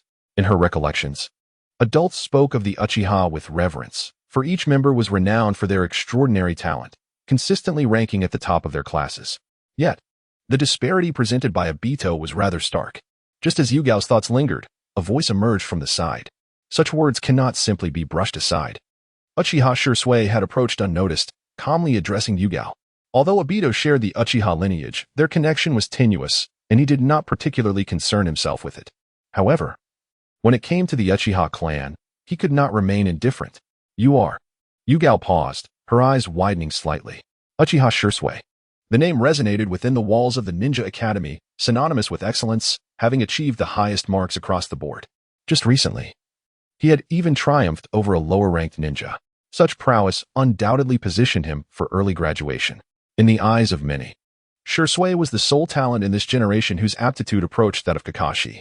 Noticing the commotion surrounding Yugao, Feng Ye turned his gaze towards Shisui, instantly recognizing his identity. He tilted his head and remarked, Yugao likely does not question the Uchiha's esteemed reputation. Moreover, to challenge the status of a noble clan based solely on individual actions would be rather myopic. The Uchiha clan is indeed home to many prodigies. Upon hearing Feng Ye's words, Shisui's expression softened slightly. He had no intention of involving himself in Feng Ye's affairs, deeming it unnecessary to engage in feudal conflict. His intervention was merely a response to Yugao's slightly overstepped remarks. However, in the next moment, Shisui's pupils dilated in shock. A hand had quietly settled upon his shoulder, causing his body to tense in an instant. The hand belonged to Feng Ye. How could this be? Shisui's eyes widened in disbelief. Feng Ye cast a benign smile towards Shisui, refraining from uttering a word as he withdrew his hand and proceeded towards the classroom. Meanwhile, not far behind him, the Feng Ye engaged in conversation with Shisui suddenly transformed into a wisp of white smoke and vanished. A clone. What remained at the location was merely a doppelganger. In that fleeting moment, Feng Ye had left a projection in place while his true self swiftly moved to his side. As a prodigy, Shisui comprehended the situation in an instant. Yet, despite his understanding, he could not suppress a gasp of astonishment. The art of cloning and the technique of instantaneous movement? How could it be executed with such swiftness? The embodiment of Feng Ye transformed into a clone, appearing beside him with an astonishing swiftness. This implies that had they been engaged in combat moments ago, he would have been instantaneously vanquished by Feng Ye, without even comprehending the situation. Yue Hong and Noera Rin were momentarily taken aback. They could not immediately grasp how Feng Ye had left a clone behind while his true self had swiftly arrived beside Uchiha Shisui. The two women exchanged glances, each perceiving a flicker of astonishment in the other's eyes. Once they regained their composure, they cast a glance at the still motionless Shisui before hastily pursuing the direction in which Feng Ye had departed. Shisui inhaled deeply, forcing himself to quell the tumult within. Turning his gaze towards the path Feng Ye had taken, remnants of shock lingering in his eyes. Kakashi's reputation as a genius was universally acknowledged. In contrast, Feng Ye had always been labeled as ordinary, lacking talent, or unremarkable. In that moment, Shisui wished to counter such assessments with a singular word: blindness. Although he was unaware of Kakashi's true strength, Shisui was resolute in his belief that Feng Ye's recent display of prowess placed him on par with Kakashi, if not superior. Such strength could not have been acquired overnight. That individual had been concealing his capabilities, never deliberately showcasing extraordinary talent, remaining unfazed by the criticisms levied against him. At that moment, Shirsue's evaluation of Feng Ye was formidable. Compared to the impetuous Kakashi, the elder brother, Hatake Feng Ye not only possessed terrifying strength but also exhibited a composed and mature demeanor. Such a person was undoubtedly more formidable than Kakashi. Shirsue took a deep breath. Sensing the weight of the genius title he bore had suddenly grown considerably heavier. In his youth, Uchiha Shirsue was likely no less remarkable than Itachi, though it remained unclear when he unlocked the Manjiki Sharingan and acquired the ability of Koto Tsukumi. Upon returning to the classroom, Feng Ye pondered while stroking his chin. Being one of the geniuses from the original narrative, Uchiha Shirsue's somewhat arrogant attitude towards Yuehong prompted Feng Ye to employ a slight ruse. Curious to see if this future instantaneous Shirsue would react accordingly, the outcome seemed to indicate he was still slightly lacking. Feng Ye, you just. As Feng Ye settled into the classroom, Yuehong and the others rushed in after him. Once seated beside Feng Ye, she could not contain herself and spoke up. Although uncertain of what had transpired, it seemed Feng Ye had startled Uchiha Shirsue, as she had distinctly observed the rigidity in Shirsue's expression and gaze moments prior. I merely exchanged greetings with Uchiha Shirsue, nothing to be concerned about. Feng Ye smiled softly. After all, it was indeed a tense situation before the Third Great War. Revealing a hint of strength posed no issue. Sunset Red gazed intently at Feng Ye and remarked, "Yet he was clearly frightened by you, wasn't he?" Feng Ye retrieved his textbook and placed it upon the table, contemplating, "Indeed, it should suffice. After all, I possess more than 2 years of experience in ninjutsu." Although his words appeared simple to the casual observer, Waihai Kurenai understood that the events preceding this moment were anything but trivial. Uchiha Shirsue was renowned throughout the school as a prodigy. To have instilled fear in Uchiha Shirsue was undoubtedly a matter of pride. Yet, Feng Ye seemed unperturbed, engaging in light-hearted banter as if nothing had transpired, which only heightened Kurenai's admiration for him. In contrast to those boys who boast about their minor accolades, Feng Ye's personal charm was truly unparalleled. Noticing Kurenai's gaze upon him, Feng Ye sighed inwardly. Her look suggested an intensity that almost hinted at a desire for a future together. Perhaps he ought to temper his demeanor slightly. However, he mused, he had not acted inappropriately. Youth is indeed a splendid thing. Feng Ye yearned to immerse himself in the idyllic life of the ninja academy within the world of Naruto, to relish the carefree and sunlit days of youth. A vision he had harbored since the very beginning. Yet, regretfully, he found this aspiration unattainable, no matter how deliberately he attempted to forget. Memories of the Third Great Ninja War would occasionally resurface, conjuring thoughts of the Nine-Tails invasion and Pain's devastating assault on Konoha. This is a perilous world, one that demands sufficient strength to savor the tranquility it offers. Feng Ye leaned back in his chair, stretching his body as he gazed out the window, murmuring, "How wonderful it would be if this were a world of everyday adventures." Shirihong tilted her head and inquired, "Feng Ye, did you say something?" "No. Just lost in a thought," he replied. Feng Ye shook his head, followed by a burst of laughter. Even if one were to truly traverse into a world akin to that of Kagaheim, various pressures would undoubtedly propel one forward, unless one were to stand at the pinnacle from the moment of birth, to possess the ability of time manipulation upon entering this realm. Especially at a point before the Third Shinobi World War, amidst the relatively peaceful Hidden Leaf Village, could be considered a moderately challenging beginning. However, if one were to find themselves in the blood-soaked Hidden Mist Village, where classmates must engage in deadly combat, even turning against their companions, and then were to lose the ability of time manipulation, it would indisputably be akin to hellish difficulty. With such thoughts swirling in his mind, Feng Ye awaited today's test, simultaneously refining the chakra flowing within his body. Speaking of which, the training method for the 8 gates technique should not be excessively arduous. Feng Ye pondered deeply, manipulating the chakra within his body, and sought to explore the precise locations of the 8 gates of Duanjia based on his memories. He endeavored to discover the cultivation methods of the 8 gates through his own exploration. The true challenge of this forbidden technique lies in the meticulous refinement of each gate, a gradual accumulation over the years rather than in its initial development. Otherwise, my guy would never have been able to uncover it. In simpler terms, mastering the 8 gates resembles the act of repeatedly writing a character. One merely needs perseverance and tenacity to inscribe it countless times until it is mastered. In contrast, techniques such as the corpse sealing technique and the flying thunder god technique are akin to world-class mathematical conjectures that cannot be accomplished without innate talent. Although the 8 gates are relatively easy to initiate and can be developed even by a low-ranking ninja, it is not something that Feng Ye could fully deduce in a mere moment. He did manage to identify the 8 corresponding locations of the 8 gates within his body. However, the true essence of the 8 gates lies in how to train them to become flexible and how to control their opening and closing. This is the crux of the technique. Practice and experimentation remain essential. Feng Ye pondered deeply, contemplating whether to take a shortcut from Might Du Wei or to seek his guidance, which would be the more prudent choice. After all, no matter how straightforward or rudimentary it may seem, it is still a forbidden technique, and one might encounter certain risks during its development. The morning's test involved a comprehensive assessment of physical techniques, including activities such as tree climbing and weighted running among various combinations. However, for the students of the Ninja Academy, these challenges were not particularly daunting. Even Obito managed to pass the test with relative ease. Upon the conclusion of the examination, Feng Ye returned home. After a brief organization of his belongings and a meal, he departed once more, searching within the village for the presence of Might Du Wei and Might Guy. Unfortunately, it appeared that Might Du Wei was away on a mission, leaving only Might Guy to train alone at his usual practice spot. Without the chance for a serendipitous encounter to seek counsel, Feng Ye remained unperturbed. He returned to his residence, retrieved his chakra blade, the White Feng, and made his way toward the mountains behind the village. Upon reaching his training grounds, Feng Ye firmly grasped the chakra blade, exhaled gently, and instead of utilizing shadow clones, he embarked on his training in his true form.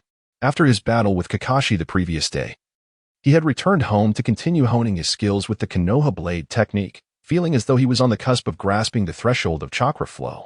The legendary Konoha White Feng's blade technique comprises 2 distinct stages. The first stage's essential core lies in the flow of chakra.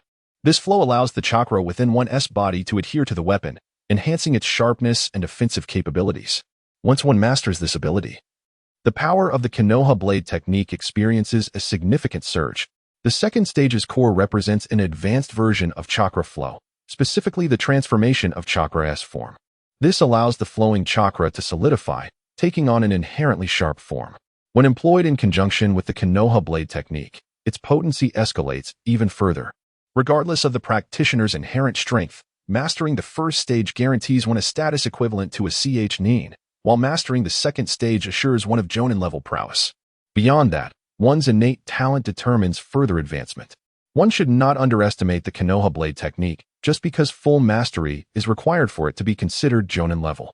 In truth, techniques that surpass the Konoha blade technique are predominantly classified as forbidden arts or secret techniques, such as the flying thunder god technique, which are not within the grasp of an ordinary individual. Feng Ye has consistently dedicated himself to the training of the Kiki sword technique.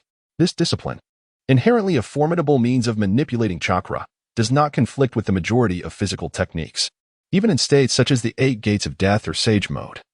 The Kiki sword technique can be executed without hindrance. Hiss, hiss. Feng Ye relentlessly swung his blade, and one could faintly perceive a layer of white luminescence coursing along the edge of the white blade, quivering with each movement, tracing arcs in the air. This rigorous training endured for several hours before Feng Ye finally ceased his efforts. After returning to the village for a meal, he promptly returned to resume his practice. 7 hours, 8 hours, 9 hours. In a state of triple time acceleration, Feng Ye persistently engaged in the fundamental training of the Kiki sword technique, seamlessly integrating the flow of his chakra, which had become somewhat unfamiliar. As time progressed, the roughness gradually transformed into smoothness, and the unfamiliarity blossomed into proficiency. Until, at a certain moment, Feng Ye suddenly executed a decisive strike, feeling the chakra flowing along the blade harmonize perfectly with the trajectory of the cut. Only then did he come to a halt. This is it. A glimmer of light flickered in Feng Ye's eyes as he pondered over his recent state. Subsequently, he executed another strike, delivering a flawless cut once more. After attempting this numerous times and confirming that his proficiency had finally reached the requisite level, Feng Ye exhaled deeply, allowing his body to relax slightly. He had successfully completed the first stage of the Kiki sword technique. Let us assess its formidable power. After calming his emotions, Feng Ye approached a wooden stump. With a glint in his eye, he stepped forward and suddenly swung the chakra short blade in his hand. A white light slicing through the void. Swoosh. The stout wooden stump, roughly the size of a person's embrace, was effortlessly penetrated by Feng Ye's strike. Akin to cutting through soft tofu, as half of the wood silently slid down from the right side. Indeed, this combination with the chakra blade, White Fang, is formidable. Against an opponent unversed in the flow of chakra, it could decisively sever their kunai. Feng Ye gazed at the might of his strike, murmuring an assessment to himself. The endorsement from White Fang was beyond reproach, with the completion of the first stage of his training in the Konoha swordsmanship. He could indeed possess the prowess of a CH Nin, and against average CH Nin, he might even hold an advantage. Feng Ye's prowess had long ascended to the level of a chunin, having honed his skills in ninjutsu and taijutsu. Now, with the mastery of a further stage of the Konoha blade technique, he can be regarded as an elite chunin even in his normal state. Next comes the accelerated mode. After a breath, Feng Ye's eyes glimmered with a hint of brilliance. The moment he severed a corner of the wooden post was a strike executed under normal circumstances. In a state of accelerated speed, there is no doubt that the Kimu swordsmanship can unleash an even greater power. Silent as the night, Feng Ye entered a state of triple speed. If one were to stand at a distance, they would witness the peculiar phenomenon of Feng Ye seemingly engaging in an eerie fast-forward motion, with every action, including his breathing rate, appearing abnormal. In this heightened state, Feng Ye grasped the chakra blade, White Fang, and after releasing the flow of chakra, he suddenly struck at the wooden post ahead. Swish.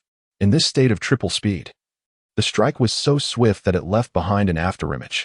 In the blink of an eye, one could perceive within the afterimage a white arc resembling a beam of light, fleetingly piercing through the thick wooden post.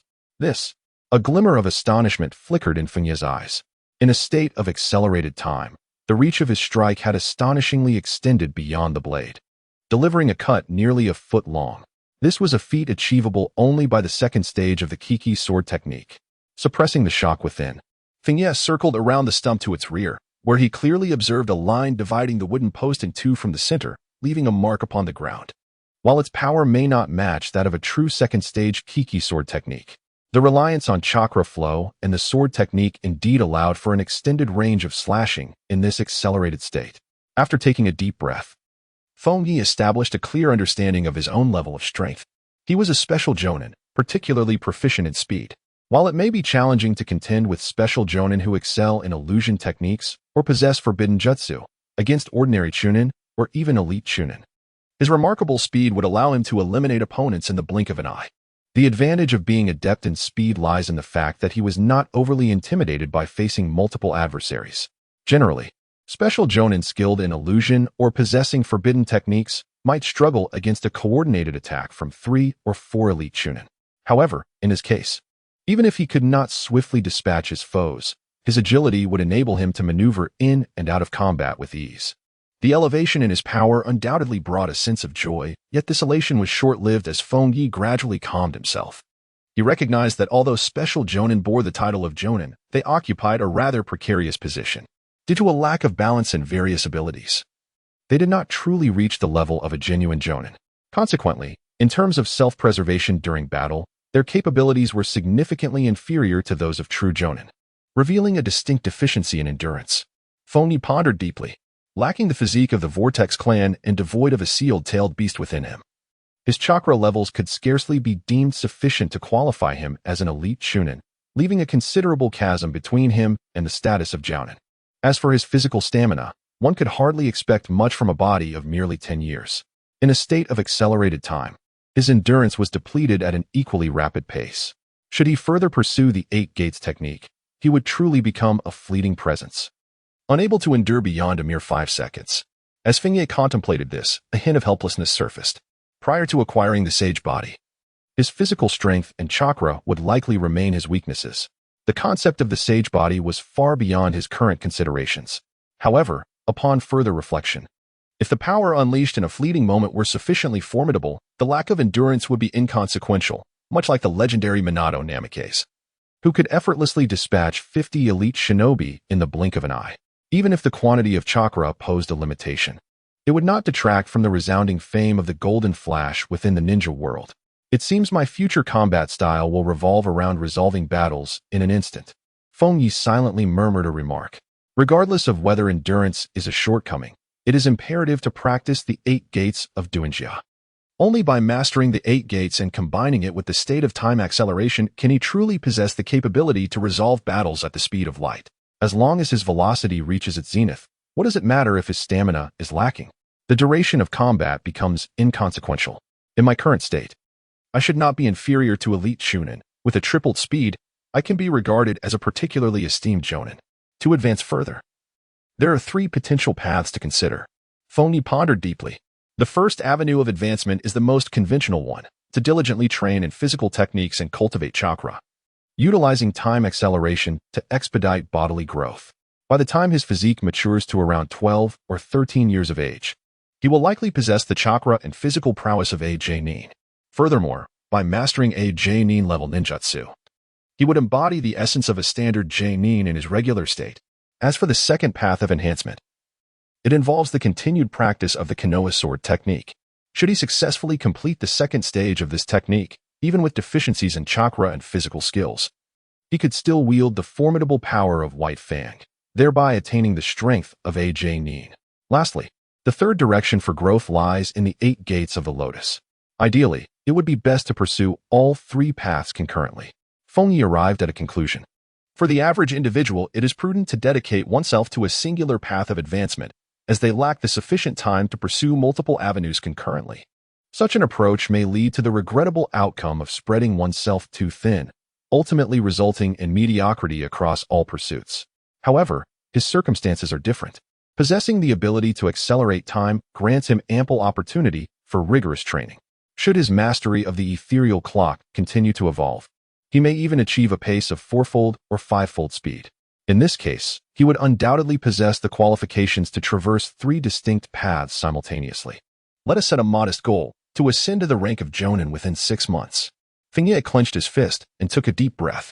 The term Jonin here refers to possessing the strength characteristic of a Jonin under normal circumstances. With such prowess in a state of normalcy, he might be able to eliminate Jonin as effortlessly as slicing vegetables when accelerated to 3, 4, or even 5 times the usual speed. Only by reaching this level could he ensure a degree of self-preservation during the impending outbreak of the Third Great Ninja War, thus avoiding a swift demise due to unforeseen circumstances. Having departed from his training grounds, Feng Ye returned to the village. The vigilance had intensified somewhat. Compared to the previous days, there was a noticeable increase in the number of patrolling ninja on the streets today, with their patrol frequency also heightened. This was merely the surface observation.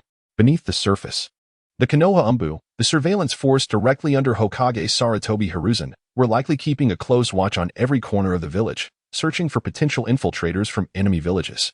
Feng Ye sensed a gaze upon him, as if being scrutinized, and only after confirming there were no issues did the feeling of being watched gradually dissipate. This sensation of covert surveillance was undeniably unpleasant. However, such tension was inevitable in the lead-up to the Great Ninja War, with various villages dispatching spies to glean intelligence by any means necessary. Due to the accelerated training schedule, the provisions in his refrigerator were depleting rapidly, necessitating replenishment every couple of days. Thus, Feng Ye made his way toward the marketplace to procure additional supplies.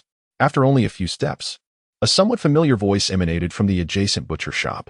As Feng Ye cast a glance, he beheld a familiar figure standing before the proprietor of a beef shop, glaring with wide eyes while clutching a shopping bag.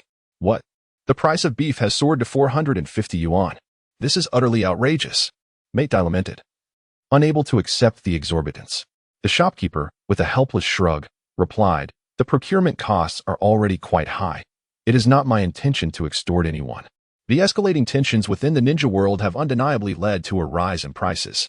Although Konohagakure remains relatively stable, the various channels for procuring supplies have become strained. And in light of fears of attacks from rival ninja villages, many bulk shipments require the escort of ninjas, further exacerbating the consumption of resources and manpower. "It's far too expensive," Mate Dai muttered, running his fingers through his hair, feeling a pang of frustration. As a low-ranking ninja, his opportunities for missions were limited, particularly since he struggled to find companions willing to form a team, rendering the surge in prices a harsh reality check. Yet, his son, Mate Guy, was in a critical stage of growth, necessitating a daily intake of meat. After a moment of deliberation, Mate Dai ultimately decided to purchase a piece of beef, albeit reduced in size, contemplating that consuming a little less would not be too problematic. Times are indeed tough. Feng Ye observed Mate Guy as he busily procured meat, and murmured to himself. On his end, circumstances were relatively favorable, although Shuo Mao had passed away. He had left behind a considerable inheritance, sufficient to sustain both him and Kakashi for several years. Moreover, Kakashi had already attained the rank of Nin, enabling him to be self-sufficient. Thus, they were not presently troubled by the rising costs of living. However, considering that Might Guy, by opening the 8 gates, could decisively defeat the 7 ninja swordsmen of the mist, it stands to reason that should he unlock the 7th gate, he would possess strength equivalent to that of Nin. While it may be premature to suggest he could ascend to the rank of Nin, an exceptional promotion to Nin would certainly be within reach. Yet, the tasks assigned to Might Guy rarely involved combat. They predominantly consisted of mundane chores such as cleaning up debris or locating lost items, leaving little room for him to demonstrate his true capabilities. Consequently, the true extent of Might Guy's strength remained largely unknown within the Hidden Leaf Village. After a moment of contemplation, Feng Ye swiftly procured several ingredients and made his way back home. Following a simple meal, he departed once more, in search of Might Dai. It wasn't long before Feng Ye soon located Might Dai. As he had anticipated, upon returning from his mission, Might Dai began training alongside Akai after sharing a meal. The two were currently running laps around Konoha. Feng Ye pondered for a moment before veering in another direction, beginning to sprint around the village of Konoha. After a brief interlude, he found himself effortlessly running alongside the father-son duo of Might Guy and Might Guy. "You are training as well, Kai?" Feng Ye greeted Akai with a wave. Akai, upon spotting Feng Ye, ran while giving a thumbs up, exclaiming, "Of course, after dinner. We must do 50 laps to adjust our state. That is the essence of youth." Maite, mimicking the same gesture, joined Akai in raising a thumb in unison, expressing his agreement with Akai's sentiment, revealing a set of pristine white teeth. This scene elicited peculiar expressions from the onlookers gathered along the street. Feng Ye felt a sense of helplessness. Must we truly be so peculiar?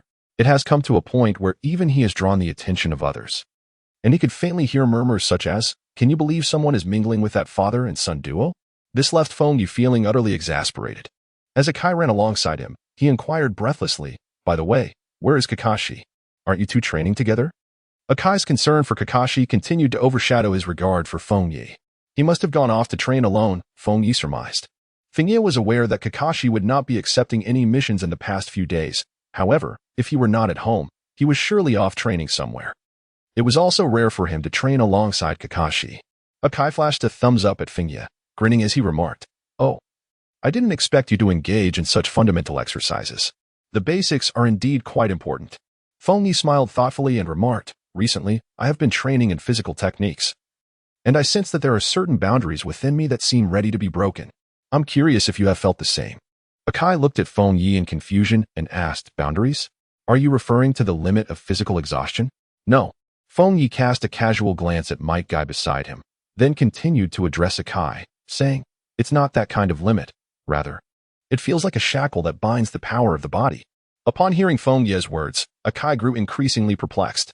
Just as he was about to inquire further, Might Guy, unable to contain himself, interjected with a hint of admiration in his gaze towards Feng Ye, exclaiming, "Truly impressive. To feel the existence of the 8 gates at such a young age, you must possess more than mere diligence." 8 gates? Feng Ye feigned confusion as he glanced at Might Guy. With his straightforward demeanor and unreserved thoughts, Might Guy chuckled and remarked, "Once one has reached a certain level of physical training, one can perceive the presence of shackles within the body. I refer to these shackles as the 8 gates. Once these shackles are broken, one can unleash extraordinary power." Upon hearing Might Guy's words, Akai looked at him with surprise, having never encountered such concepts before. Even the ninja instructors at school had not imparted this knowledge. "Does Dad still employ such martial techniques?" "Of course," replied Might Guy, giving a thumbs up. "This is the unique skill I have honed over 20 years of diligent practice, and I intend to teach it to you once you have matured a bit more." Feng Ye glanced at Might Guy and inquired, "Although I can sense the shackles, forcibly breaking them may cause some damage, correct?" "Indeed," Might Guy nodded, his expression growing somewhat serious as he replied, "To be frank, I do not recommend attempting to unlock the 8 gates at your age. However, the fact that you can perceive their existence suggests you have indeed reached the threshold for cultivating the 8 gates of Duanjia." Might Guy had not even considered the notion of keeping secrets.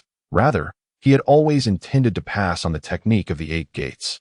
Yet, as merely a lower-ranking shinobi, he had no one to share this knowledge with, save for his son, Might Guy. even if he desired to find someone to teach. No one was willing to listen.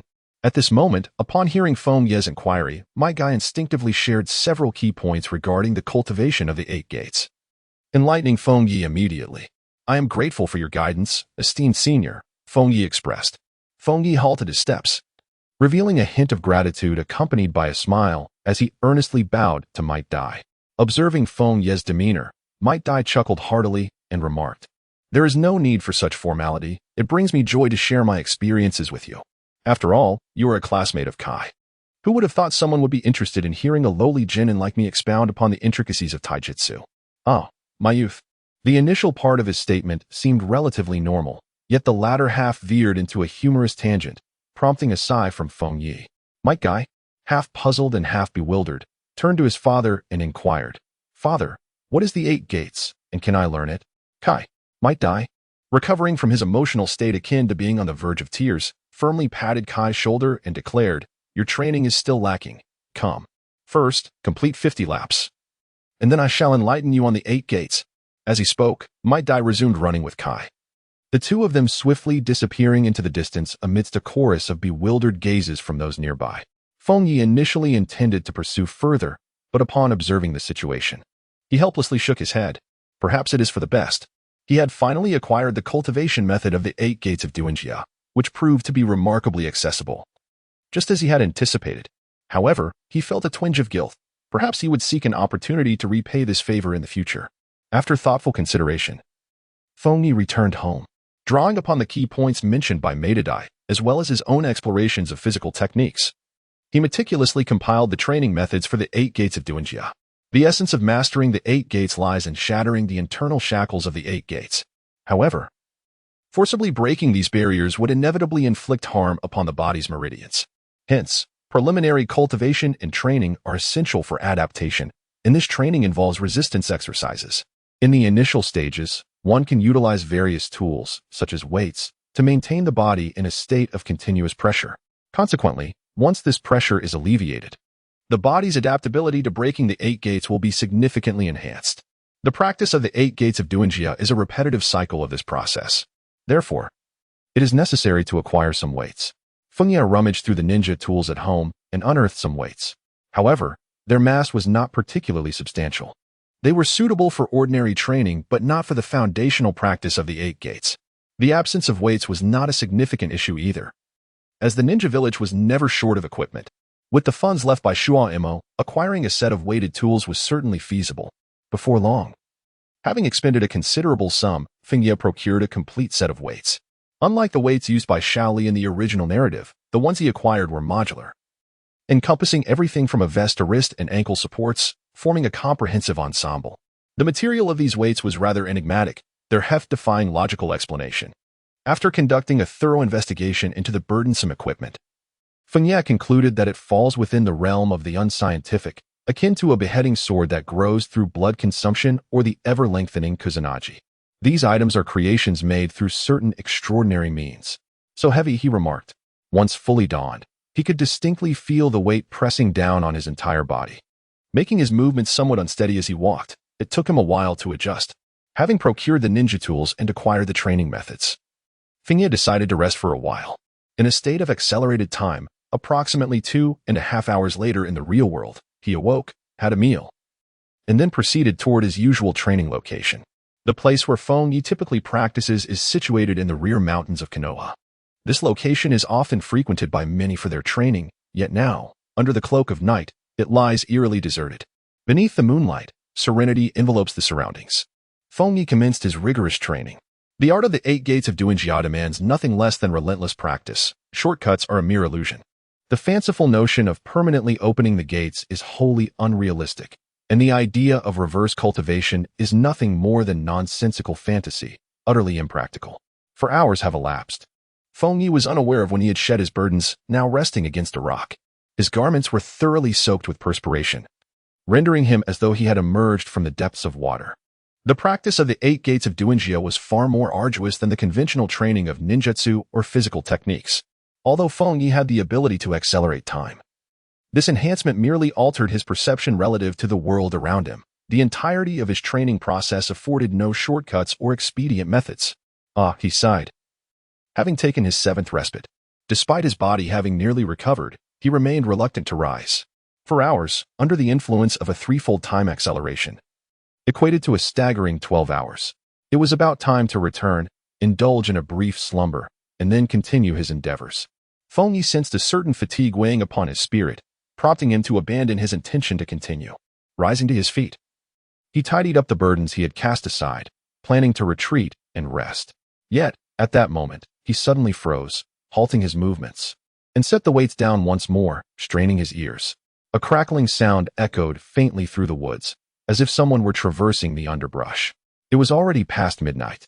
Encountering a living soul in the forest at this hour was seldom an omen of good fortune. A frown creased Feng Ye's brow as his expression shifted to one of heightened vigilance. Though the identity of the intruder remained shrouded in mystery, he harbored no desire to cross paths with them. Judging by the sounds, their approach seemed to be directed toward his vicinity, likely passing by just beside him. Feng Ye assessed the position of his adversary, maneuvering around the rock to arrive at its rear. From this angle, he believed he could remain concealed. The sound of footsteps echoed through the woods, swiftly passing by on one side before gradually fading into the distance, seemingly oblivious to his presence as they hurried along. However, almost the very moment the footsteps vanished, several silvery glimmers flickered abruptly in the night sky, accompanied by the whoosh of air. 7 or 8 shurikens descended with uncanny precision towards Feng Ye's hiding spot, effectively sealing off all possible avenues of escape. Damn it! Feng Ye silently cursed under his breath. The chakra blade, already gripped firmly in his right hand, was wielded with a deft motion to deflect the shuriken hurtling towards him. In a single bound, he leaped to the top of a rock, gazing in the direction from which the shuriken had been launched. There, illuminated by the moonlight, a figure emerged, the emblem on their forehead protector unmistakable, though not that of Konohagakure. Yet, Feng Ye recognized it all too well. A ninja from the mist. It was a mere child. Lin Qinyu gazed back at Feng Ye, a glint of cold ferocity flashing in his eyes. In the next instant, he charged at Feng Ye, drawing a short sword and slashing towards him. As a scout from the Mist Village and an elite sensory ninja, he had exerted considerable effort to infiltrate the Land of Fire, intending to stealthily penetrate Konoha. However, he had sensed Feng Ye's presence.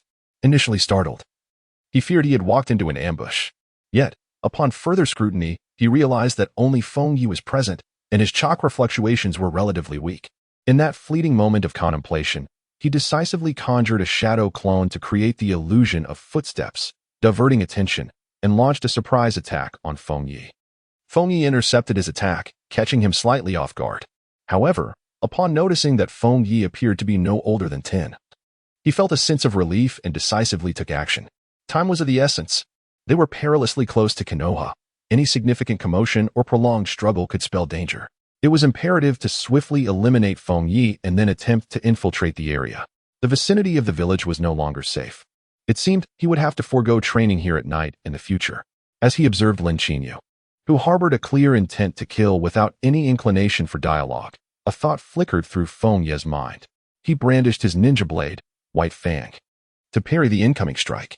Clang, clang, in the depths of the night. The kunai known as White Fang wielded by Feng Ye clashed with the short blade held by Lin Qinyu. Sparks flying as the sound of metal on metal echoed in the air. In an instant, the two engaged in a flurry of over a dozen exchanges, during which Lin Qinyu's initial murderous intent transformed into astonishment. The diminutive figure before him was far more formidable than he had anticipated. Could it be that the silver-haired boy wielding a chakra short blade was indeed the son of White Fang? A glimmer of realization flickered in Lin Qinyu's eyes. There was no doubt about it. Kakashi Hitaki's reputation as a genius had spread throughout Konoha, and he was undoubtedly on the assassination list of their village, the Hidden Mist. No one wished to see another White Fang emerge from Konoha. Eliminating this boy would be a significant achievement.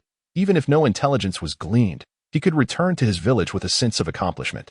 Compared to the perilous endeavor of infiltrating Konoha, dispatching a mere child was a far more appealing option, especially since Feng Ye had already detected his presence. Focusing on this thought, Lin Qinyu's murderous intent surged, and without hesitation, he leaped backward after a clash, biting down on his short blade and swiftly forming hand seals with both hands. Ninjutsu. Hidden Mist Technique. Wind Release. Gale Technique. Before the white mist could fully envelop the area, Feng Ye, as if anticipating the move, almost simultaneously unleashed a wind technique that scattered the mist before it could expand. Although visibility remained slightly impaired, the impact was significantly mitigated. Lin Qinyu furrowed his brow but pressed forward through the haze toward Feng Ye. For Feng Ye, this was his first true combat experience, one that posed a genuine threat to his life. While an ordinary person might falter under such circumstances, unable to unleash even half of their potential, Feng Ye remained unerringly composed. The reason was simple. On one hand, he had assessed the opponent's strength, and on the other, in his thrice-accelerated state, everything before him appeared to unfold at a third of the usual speed, including Lin Qinyu's movements. In Feng Ye's hand, the ninja blade known as White Fang glimmered with a faint sheen. As he beheld Lin Qinyu, who was advancing through the hazy mist, a cold glint flashed in Feng Ye's eyes. He instantly propelled his previously restrained speed to its utmost limit. In Lin Qinyu's vision, he observed Feng Ye moving with an almost eerie swiftness, the chakra short sword in his hand seemingly leaving afterimages as it sliced toward him. A look of astonishment crossed Lin Qinyu's face. How could it be this fast? This thought flickered through his mind, but there was no time for further contemplation. Faced with Feng Ye's momentarily terrifying velocity, he could only muster all his strength to parry with his short sword. Clang! Just in time. Lin Qinyu's short sword managed to intercept the descending blade of White Fang, producing a resonant ring. The thought I blocked it barely flickered in Lin Qinyu's mind before he became utterly frozen in place, disbelief washing over him. A distinct line of crimson began to trace its way from the center of his forehead, extending to the back of his skull. Though his short sword had met the tangible blade, he had underestimated the reach of Feng Ye's strike, which extended a full foot beyond the blade itself. This was the renowned Konoha blade technique. Countless ninjas had perished beneath its might during the Second Great Ninja War, even with foreknowledge of its effects.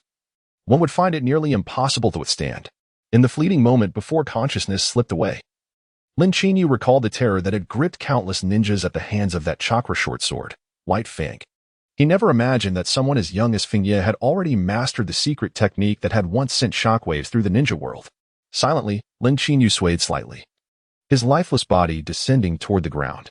Though he had wished to quietly cultivate to the level of a jonin, he was forced to take a life, disrupting his path of training. For a moment, Feng Ye found himself at a loss for words. Should he dispose of the body? Time was running short. Without pausing to examine Lin Qinyu's corpse, Feng Ye leaped away, hastily retrieving his belongings and fleeing into the distance. He surmised that Konoha's Umbu would soon arrive, and he had no desire to encounter them. Almost as soon as Feng Ye vanished, several figures appeared at the site of the previous battle, all adorned with various animal masks. Clearly members of the Umbu directly under the third Hokage, Sarutobi Hiruzen. There, one of the sensory ninjas caught sight of Lin Qinyu's corpse. Rather than approach directly, he swiftly threw a shuriken, pinning it to the body to confirm its death. The other two Umbu members moved in from either side. He's dead, one of them remarked, crouching down to turn Lin Qinyu's body over, revealing the forehead protector of the Mist Village. The three Umbu exchanged glances, each displaying a flicker of surprise. They had assumed a Konoha ninja had been attacked and killed, only to discover it was an enemy ninja, likely a scout.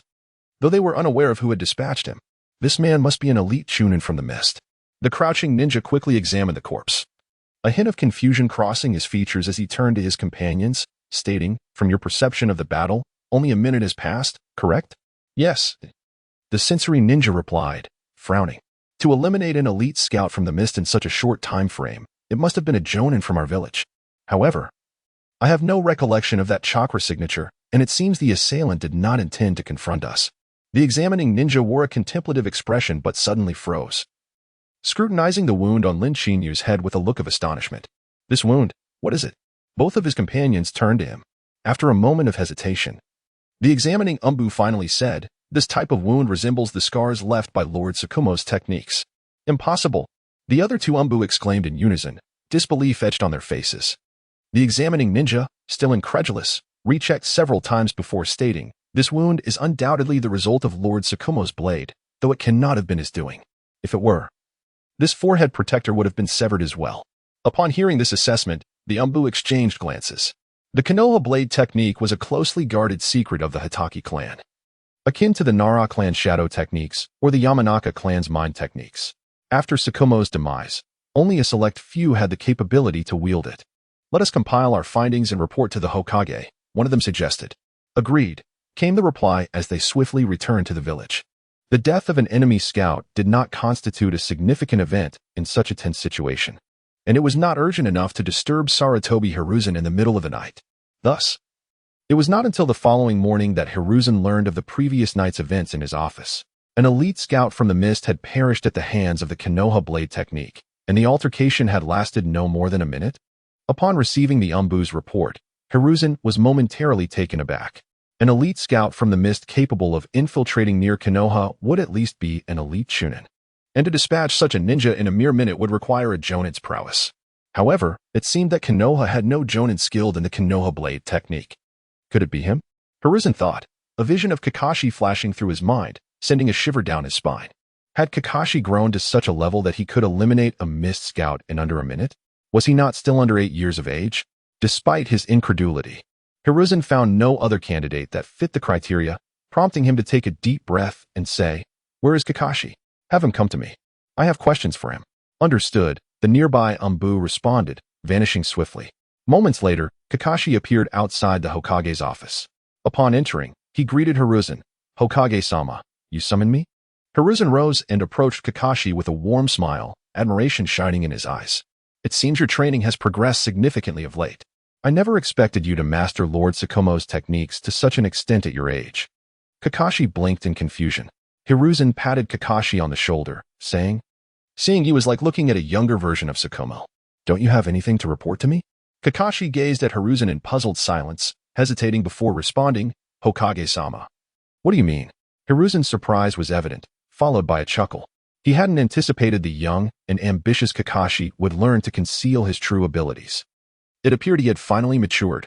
Perhaps it would not be long before Kakashi could genuinely shoulder the responsibilities of a Jonin. Had he known this would be the case, he would not have needed to summon Minato to mentor Kakashi. Sarutobi Hiruzen raised his hand and tossed a forehead protector towards Kakashi. Kakashi reached out to catch it, only to discover that it was a forehead protector from the hidden mist village. Stained with remnants of blood at the top and marked by a white line in the center, as if it had been sliced by a sharp blade. Confounded by the unexpected gift from Sarutobi, Kakashi's bewilderment deepened, leaving him in a state of confusion as he looked towards the Hokage. Still not remembering? Sarutobi took a sip from his teacup. It is wise to conceal oneself, but now that he is aware, it is imperative to report the specifics to him, the Hokage. Upon hearing Sarutobi's words, Kakashi's mind raced. Yet, he could not recall anything related to the forehead protector. After a lengthy hesitation, he finally spoke, "Hokage-sama.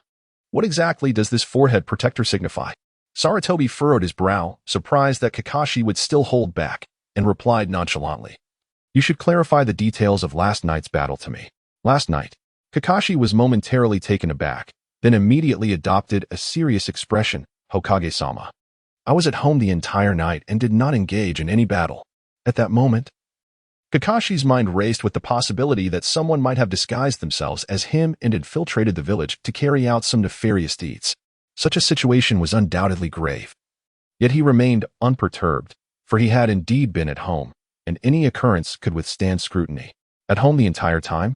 Sarutobi paused, his hand holding the teacup hesitating as he gazed at Kakashi, sensing that Kakashi did not appear to be feigning ignorance. After a brief moment of astonishment, Sarutobi gestured, and an Umbu ninja swiftly appeared in the office. He turned to the Umbu and spoke in a low voice. "Summon the patrol team and report on last night's patrol activities." Yes, the Umbu ninja vanished quickly. Moments later, several masked Umbu appeared in the office to deliver their reports. Kakashi occasionally interjected with questions, and after cross-referencing some details, it was confirmed that he had not left his home the previous night. Once it was established that the Mist Scout had not fallen to Kakashi's blade, Sarutobi revealed a look of confusion, pondering deeply. He did not recall any instance of Hatake Tsukumo having imparted his swordsmanship to anyone else. "Kakashi, did Tsukumo ever take on any disciples or teach his sword techniques?" "I am uncertain," Kakashi replied, shaking his head. Hatake Tsukumo had once been the captain of the Leaf's Umbu and the frontline commander during the Second Shinobi World War. They seldom conversed about such matters. Kakashi, perplexed, inquired, "Hokage-sama, what exactly transpired?" Sarutobi contemplated for a moment before succinctly recounting the earlier incidents. Upon hearing Sarutobi's description, Kakashi was initially taken aback, but soon realization dawned upon him, his eyes widening slightly, mouth agape.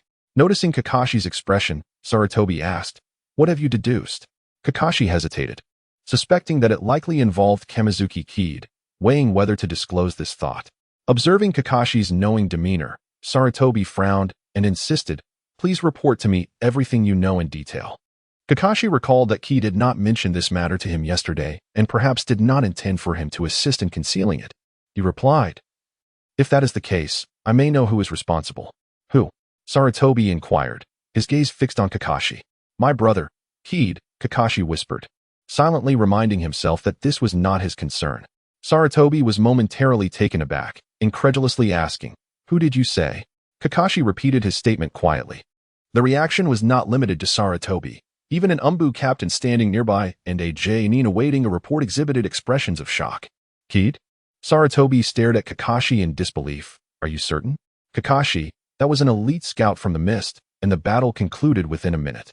Having already implicated Kid, Kakashi replied straightforwardly, "While I am not privy to the specifics of the encounter, it is indeed within his capabilities. My brother has always been stronger than I." Coughing involuntarily, Sarutobi seated himself. Given the circumstances, it seemed implausible for Kakashi to be deceiving him. After all, deceit would serve no purpose, as summoning Kid for a simple verification would clarify everything. However, he required a moment to digest this information. Is Feng Ye truly stronger than Kakashi? It is a common occurrence for an elder brother to surpass his younger sibling. However, when it comes to the comparison between Feng Ye and Kakashi, this assertion becomes extraordinary. One must remember that Kakashi is a rare prodigy in Konoha, reminiscent of the legendary White Fang of the Leaf, Tsukumo Hatake, in his youth. If this were indeed the case, it would imply that the 8-year-old Feng Ye managed to defeat an elite Chunin from the Hidden Mist Village in a mere minute, suggesting that his talents may even eclipse those of Kakashi. Sarutobi Hiruzen lifted his pipe, taking a deep drag before exhaling a cloud of smoke, and then commanded, "Summon Feng Ye." "Understood," replied an Umbu, vanishing instantaneously. At the Ninja Academy, today marks the final day before the end-of-term examinations. At this moment, the class where Feng Ye resides is gathered on the playground, arranged in neat lines. In a clearing before the crowd, 2 students are engaged in a fierce duel. The sound of clashing kunai resonates, accompanied by the crisp notes of their exchanges as sparks fly. "Ah!" Uchiha Obito calls out with all his might, forcefully striking down with his kunai, compelling his opponent to retreat. He swiftly discards the kunai, driving his adversary back another step. Then, he rapidly forms hand seals. Fire style. Fireball Jutsu. This time, the ninjutsu is successfully unleashed. A colossal fireball hurtles forward, eliciting a look of terror from the other student, who realizes evasion is futile. Suddenly, the Chunin instructor, perceiving the imminent danger, swiftly appears and forms hand seals with remarkable speed. Water style. Water barrier jutsu. With a rush, water surges forth, colliding with the fireball, producing a sizzling sound as it extinguishes the blazing orb conjured by Obito. After quenching the fireball, the instructor exhales deeply, stands tall, and directly announces, "Uchiha Obito is the victor." "Yay!" Uchiha Obito exclaims exuberantly, thrilled with his triumph. Finally, he has redeemed himself from embarrassment. Turning around, he notices Noera Rin and other students applauding him. A wave of satisfaction washes over him as he strides back towards the crowd, raising his chin in a gesture of defiance toward Feng Ye. Feng Ye, however, remains unperturbed by Obito's provocation. He stands there calmly, clapping his hands, with a pair of deep-set eyes that reveal nothing of his thoughts. "Feng Ye, are you feeling unwell?" Kurenai Yuhi, having sensed something amiss with Feng Ye's demeanor, discreetly inquires after the applause subsides. "No," he replies. Feng Ye shook his head and replied, "I was merely lost in thought." Just as he gazed into the distance, somewhat entranced, the instructor summoned the next pair of combatants by reading from the list. The upcoming match was between Kazuki Feng Ye and Hinata Hiruman. Upon hearing this announcement, the attention of the surrounding students immediately turned towards Feng Ye and Hinata. Hinata stepped forth from the crowd and remarked nonchalantly, "This matchup seems quite favorable. Allow me to demonstrate the prowess of the esteemed Hinata clan, Feng Ye." While he harbored a slight dissatisfaction towards Feng Ye from their previous encounters, it was not to the extent of childish antagonism. Now, with this simulation match pairing them together, it was undeniably the most favorable outcome. Feng Ye cast a glance at Hinata Hiruman, utterly disinterested, devoid of even a thought to respond. Nevertheless, he stepped out from the crowd, making his way to the open space in front of the Chunin instructor. Noticing Feng Ye's silence, Hinata Hiruman's brow furrowed slightly. He huffed and remarked, "Have you perhaps become a tad too arrogant, Kazuki Feng Ye?" Surely, you do not believe you possess the same prowess as your brother? How could that be? Feng Ye shrugged. If Kakashi were to possess the ability to accelerate time, he would surely ascend to greatness. The Nin instructor, however, refrained from commenting on the animosity between Hinata Hayashi and Feng Ye. After all, this is a ninja academy, and conflicts among students are exceedingly commonplace. In fact, instructors may intentionally foster a degree of rivalry to ignite their students' competitive spirits. Go, Feng Ye! The cheer resonated from the audience, where numerous girls, including Yuhi Kurenai and Noera Rin, raised their voices in support. Although Feng Ye does not hold the top rank in this class, his popularity is undeniably the highest. A fact that is vividly evident. This scene naturally provoked a wave of resentment among the boys, who directed their ire towards Hinata Hayashi in the arena. Damn it, Hayashi. Show him your strength. Give him a good beating. The voices from behind sharpened Hinata Hayashi's expression. After a brief pause, the Nin instructor waved his hand. Begin. Almost instantaneously, as the instructor's command echoed, Hinata Hayashi charged towards Feng Ye. His Byakugan activated in an instant, and he commenced with the family's renowned gentle fist technique. With an impassive expression, Feng Ye gripped a kunai and wielded it up and down, each motion precisely intercepting Hinata Hamura's punches, forcing him to interrupt his attacks. This guy, Hinata Hamura thought, becoming increasingly serious after their brief exchange. Although he was unsure how Feng Ye achieved this, it appeared he could see through his movements. Yet, he remained undaunted. Possessing the Byakugan, he too could discern Feng Ye's actions, and he had no fear of Feng Ye employing ninjutsu in close combat. If their confrontation continued, any slip from Feng Ye could result in him being struck by Hinata's gentle fist technique, which could inflict severe damage due to its unique properties. Truly, as a descendant of that lineage, he could withstand even the gentle fist of the Hyuga clan. The Chunin instructor nearby expressed admiration at the scene. Although Feng Ye could not be compared to Kakashi, he was indeed an exceptionally talented student within the class, capable of resisting the physical prowess of the Hyuga clan in close quarters. However, if this continued, the situation would inevitably become increasingly unfavorable for Feng Ye. After all, the Byakugan possessed a level of observation far beyond that of ordinary eyes, and the damage inflicted by the gentle fist could severely diminish one's combat effectiveness with just a single strike. The sounds of encouragement had faded. Whether it was Yuhi Kurenai or Uchiha Obito, they were all watching intently, captivated by the fierce struggle between Feng Ye and Hinata Hamura. Is this the gentle fist of the Hyuga clan? As Feng Ye deftly deflected the assaults from Hinata Hayashi, he meticulously scrutinized his opponent's techniques. To him, the gentle fist style of the Hyuga clan possessed its own merits. Although in the original narrative, the 8 Gates technique, an aggressive martial art, seemed to utterly overshadow the gentle fist. The truth remains that when perfected, the gentle fist can unleash formidable techniques that rival the 8 Gates, such as Kagai's 80 God's vacuum attack. This technique can effortlessly obliterate even the complete body Susanoo. The distinction between the two styles lies in their essence. The aggressive style relies on the explosive release of chakra within the body to enhance physical speed, rendering its techniques purely physical. In contrast, the gentle fist employs chakra as bullets, showcasing a refined mastery over chakra manipulation. Indeed, without the Byakugan, one cannot penetrate the mysteries of the gentle fist. Feng Ye murmured softly to himself, realizing that mere surface observation could indeed not penetrate the intricacies of the gentle fist technique. Moreover, proficiency in chakra manipulation was not his forte. Had he possessed the physique of Uzumaki Naruto, or been a Jinchuriki of the Nine Tails, employing the gentle fist would have suited him far better than the might of the strong fist. However, under the current circumstances, it was evident that the strong fist was the more appropriate choice. Hyuga Hayashi relentlessly assaulted him, and through the perceptive lens of the Byakugan, each of his moves forced Feng Ye into a corner, presenting a clear image of dominance. It seemed inevitable that Feng Ye was on the verge of defeat, especially considering his opponent was a prodigy from the esteemed Hyuga clan. Witnessing this spectacle, whispers began to circulate among the spectators. At that moment, a figure abruptly materialized at the edge of the clearing, causing many to pause and turn their gazes in unison. The individual was masked and donned a cloak, unmistakably identifying him as a member of Konoha's Anbu. The Anbu ninja cast a glance at the ongoing battle between Feng Ye and Hyuga Hayashi, disregarding the other students and Jounin instructors, and directly addressed Feng Ye in a low voice. Kakashi Feng Ye, the Hokage requests your presence. With a swift motion, Feng Ye brandished the kunai in his hand, retreating 2 steps while casting a glance at the Umbu ninja, a sigh escaping his lips as he displayed no semblance of surprise. Finally, it has arrived. Once the events of last night are investigated, it would be nearly impossible to avoid tracing them back to him, especially since he had employed the Kiki sword technique in the end. He had contemplated whether to let Kakashi take the fall, but upon further reflection, it seemed futile. On one hand, it could be easily unraveled, and on the other, it might endanger Kakashi. The appearance of the Umbu momentarily stunned the Chunin instructors and other students.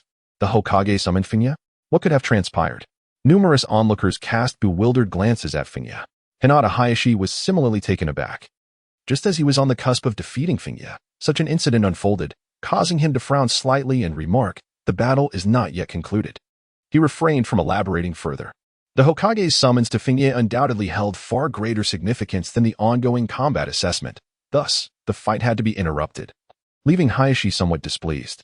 After all, defeating Feng Ye was merely a matter of time, and now it had abruptly become inconclusive.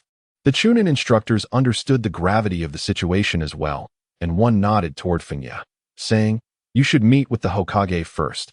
If there's time upon your return, we can resume the battle." However, upon hearing these words, Feng Ye shook his head, stating, "No need," given that the events from the previous night had already been traced back. Continuing to feign a stalemate with Hinata Hayashi seemed pointless. As his words faded, Feng Ye's figure abruptly vanished from sight, silently appearing at Hinata Hayashi's right side. Hayashi's expression shifted, and without hesitation, he launched a punch. Bang! The blow interrupted Feng Ye's movement, striking him squarely in the chest, yet it bore no tangible impact. As Feng Ye instantly transformed into a cloud of white smoke. It was merely a clone. Oh no! Hinata Hayashi silently cursed his misfortune. His Byakugan could indeed perceive the clones. But the situation had unfolded too suddenly. His instinctive reaction had led him to throw a punch without considering that Feng Ye could deploy the shadow clone technique at such speed. By the time he realized the truth, it was far too late to retract his strike. Silence enveloped the scene. The true form of Feng Ye materialized behind Hinata Hayashi. With a resounding thud, a simple yet precise strike was delivered to Hinata Hayashi's back, rendering him unable to maintain his stance. He fell forward, crashing to the ground with a thump. "Let us depart." Feng Ye retracted his fist and gazed at the Umbu ninja. After a deep glance at Feng Ye, the Umbu ninja leaped gracefully toward the direction of the Hokage building, with Feng Ye swiftly following suit. They left behind a bewildered Chunin instructor and a group of students standing in a daze, engulfed in a profound silence. What had just transpired? In the Hokage's office, the Umbu who had brought Feng Ye did not enter, but vanished in an instant at the doorway. Feng Ye, unfazed, stepped inside. Upon entering the office, he noticed a Jonin organizing documents beside the desk, while Sarutobi Hiruzen sat behind it, and Kakashi stood before him, aware of Feng Ye's entrance. Kakashi did not raise his gaze, instead keeping his eyes fixed on his toes, exuding an air of indifference. Feng Ye cast a sidelong glance at Kakashi before advancing to the desk, directing his attention to Sarutobi Hiruzen. Although he had attained the strength of a special Jonin, his speed might not surpass that of an average Jonin. Nevertheless, in the presence of Sarutobi Hiruzen, he still felt a palpable pressure. After all, Hiruzen was at the pinnacle of his power as Hokage. In terms of chakra, physical prowess, ninjutsu, and overall experience, he stood at the apex of the shinobi world. Even the third Raikage, a monster capable of facing thousands, would find in Hiruzen a formidable opponent armed with various forbidden techniques, like the Shiki F-Gene. "Do not be anxious. I summoned you merely to inquire about a matter," Sarutobi Hiruzen stated kindly, addressing Feng Ye. "Was it you who eliminated the mist scout near the village last night?" Indeed, given that he had already been discovered, there was no point in futile concealment. It was better to acknowledge it openly. His strength was sufficient to command Hiruzen's attention. As long as he garnered adequate regard, he could also secure a corresponding safety. After all, the only threat to him within Konoha was Danzo, and as long as Hiruzen took him seriously, Danzo would not dare to act openly. Upon hearing Feng Ye's admission, Hiruzen, though having largely confirmed the information, displayed a slight tremor of astonishment. After all, that had been an elite scout from the mist. At such a young age, Feng Ye possessed the capability to slay an elite scout, suggesting that his talent might even surpass that of Kakashi. A genius eclipsing Kakashi. "Please, share the details of the encounter," Sarutobi Hiruzen urged, regaining his composure as he turned his attention back to Feng Ye. Feng Ye succinctly recounted the specific events. excluding his ability to accelerate time, and spoke of both his training and battles. "You can surpass the speed of the Mist Scouts?" Sarutobi Hizashi exclaimed in astonishment after listening to Feng Ye's account. A ninja capable of serving as a scout is either adept in speed or possesses exceptional perception. However, even those skilled in perception would not lag in speed. Yet, Feng Ye astonishingly managed to dominate his opponent through sheer swiftness, swiftly dispatching them in an incredibly brief moment. This feat is undeniably remarkable, especially considering that Feng Ye is merely 9 years old at this moment. Indeed, Feng Ye nodded and remarked, "My talent in ninjutsu and chakra is rather mediocre, yet my athleticism in taijutsu seems to be extraordinary, allowing me to adeptly master the sword techniques imparted by my father." Sarutobi Hiruzen's gaze shifted back and forth between Feng Ye and Kakashi. It appears that Feng Ye might resemble the youthful Tobarama Senju even more than Kakashi.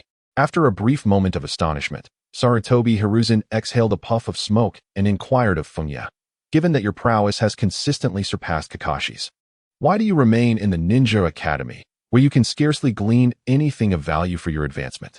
"I believe that being excessively conspicuous is not necessarily advantageous." As Feng Ye responded, he cast a glance at Kakashi and remarked, "Excessive competitiveness is rather childish. A ninja constantly dwells in peril, and concealing oneself is the prudent course of action." This statement encapsulated Feng Ye's genuine thoughts, devoid of any deceit, merely concealing his apprehensions regarding the higher-ups of Konoha, such as Sarutobi Hiruzen and Danzo. "I see." Sarutobi Hiruzen acknowledged Feng Ye's reply, a flicker of approval evident in his gaze. "Though you are but a year older than Kakashi, you exhibit a remarkable level of maturity. To be able to extricate oneself from the clutches of excessive competitiveness at such a young age and possess a composed and mature mindset is commendable, regardless of one's abilities." Feng Ye's mental acuity surpasses that of Kakashi. Sarutobi Hiruzen's thoughts drifted to Tsukumo Hatake, and he couldn't help but sigh inwardly. He never anticipated that the two children left behind by Tsukumo would both possess such exceptional talents, each surpassing the other in excellence. Surely, Tsukumo would find solace in this realization.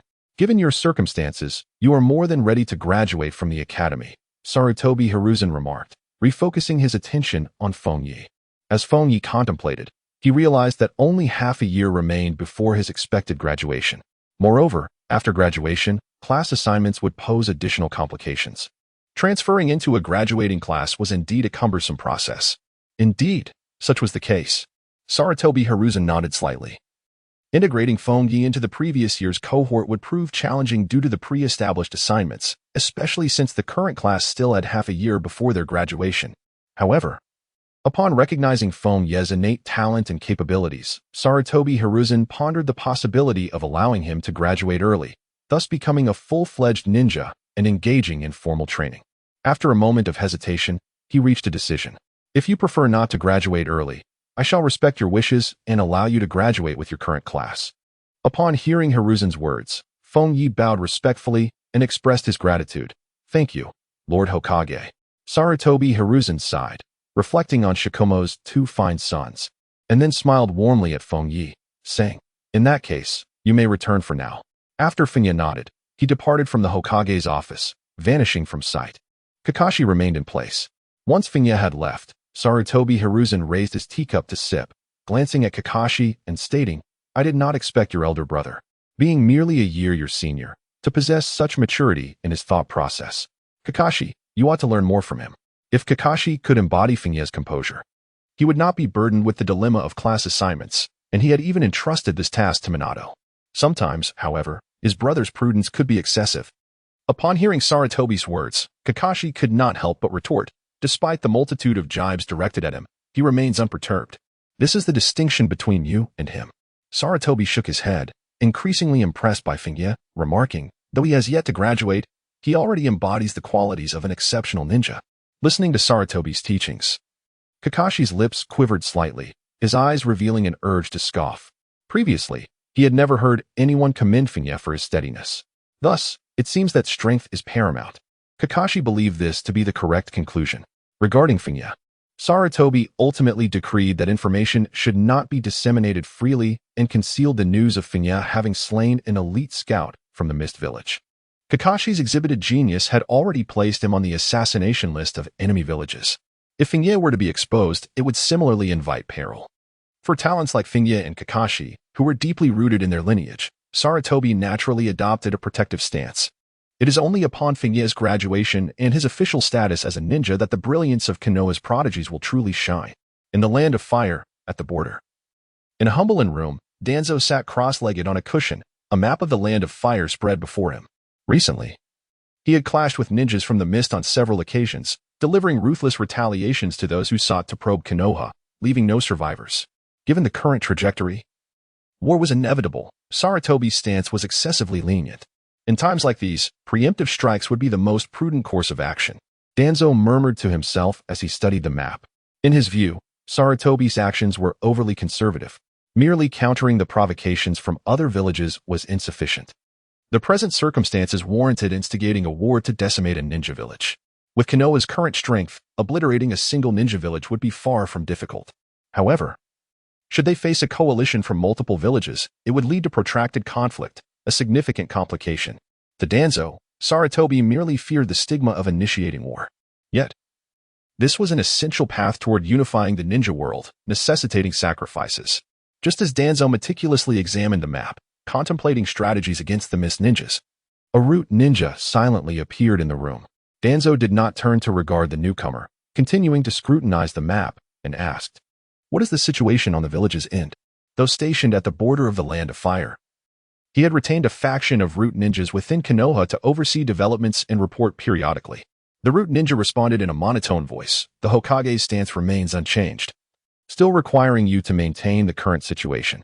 Orochimaru has returned to Konoha, bringing back intelligence regarding the Sand Village, though the specifics remain unclear." The root ninja recounted recent intelligence, from the most significant to the least. Danzo listened with a placid expression.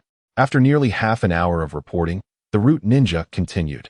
Kakashi's elder brother, Itachi Feng Ye, has slain an elite scout from the mist, suspected to possess talent and strength surpassing Kakashi. Danzo paused, a flicker of surprise crossing his eyes.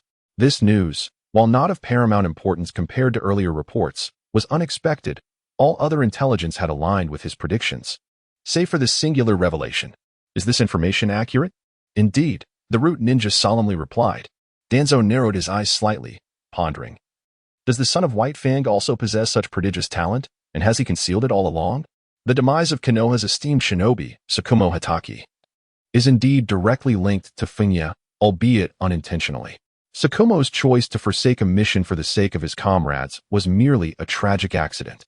However, the villagers' sentiments were undoubtedly influenced by Feng Ye, including the very comrade whom Tsukumo had saved, who, after a subtle manipulation, cast aside his guilt to unjustly blame Tsukumo.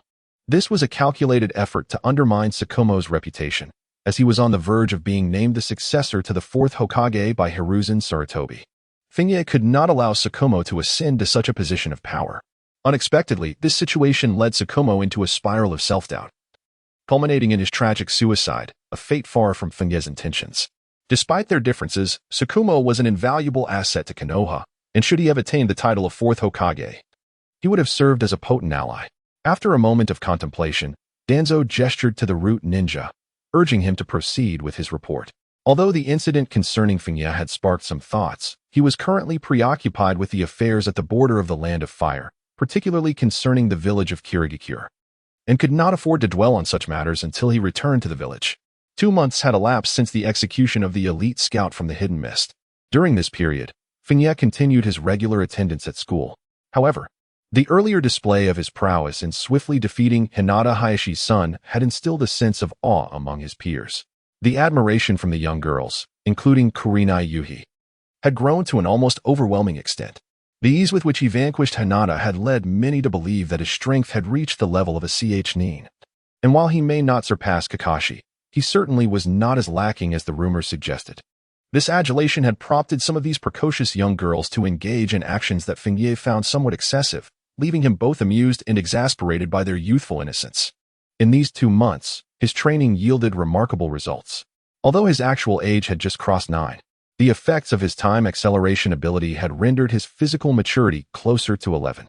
Both his taijutsu and chakra control had seen steady improvement, elevating him from merely meeting the standards of an elite nin to standing out among them. Additionally, While he had yet to master the second stage of the Hataki sword technique, he had successfully unlocked the first 2 gates of the 8 gates. Though the initial 2 gates did not provide explosive power, they nonetheless represented a substantial enhancement to Feng Ye's capabilities. In a secluded clearing within the forest, Feng Ye was diligently training. The 3rd gate is still a bit elusive, he gasped, panting heavily after a rigorous session. He paused, sensing that the shackles of the 3rd gate within him remained unyielding, far from being easily breached. For the 8 gates, the 3rd gate signifies a qualitative leap. The 1st gate allows for the full expression of physical strength, a notable but modest increase, while the 2nd gate pertains to recovery, pushing the body's energy to swiftly combat fatigue. Only upon reaching the 3rd gate does one truly experience a significant burst of power. If he could unlock the 3rd gate and enter that state, combined with the Hataki sword technique and the ninja blade, White Fang, he believed he could attain the strength of a special Jonin, even without utilizing his time acceleration. Feng Ye murmured softly to himself. After honing his skills in the 8 gates technique, his prowess became challenging to gauge using conventional ranking systems. For any adversary unable to react swiftly enough, it proved exceedingly difficult to withstand even a couple of his strikes. Only members of the Uchiha clan, endowed with the Sharingan, and those of the Hyuga clan, possessing the Byakugan, could barely qualify to defend against him. However, this qualification for defense merely indicated the ability to perceive his movements. It did not imply the capability to keep pace with him. Beyond his training in the 8 gates and the Konoha swordsmanship, Feng Ye also made significant advancements in ninjutsu. After a brief respite, he utilized the trees in the forest as imaginary foes. A glimmer flashed in his eyes as his form suddenly wavered, appearing first at the eastern side of a tree. With a swift motion, the chakra-infused blade, White Fang, sliced through the air, creating a wide arc. The tree trunk, thick enough to be embraced by a person, was severed in one stroke, crashing down with a resounding thud. Whoosh! As Feng Ye flickered once more, his form vanished, only to reappear behind a tree. With his right hand grasping at the void, a potent surge of chakra coalesced in his palm. Spiral Sphere. After enduring a protracted period of training, he had finally mastered this ninjutsu, capable of materializing with astonishing speed under accelerated time. Boom!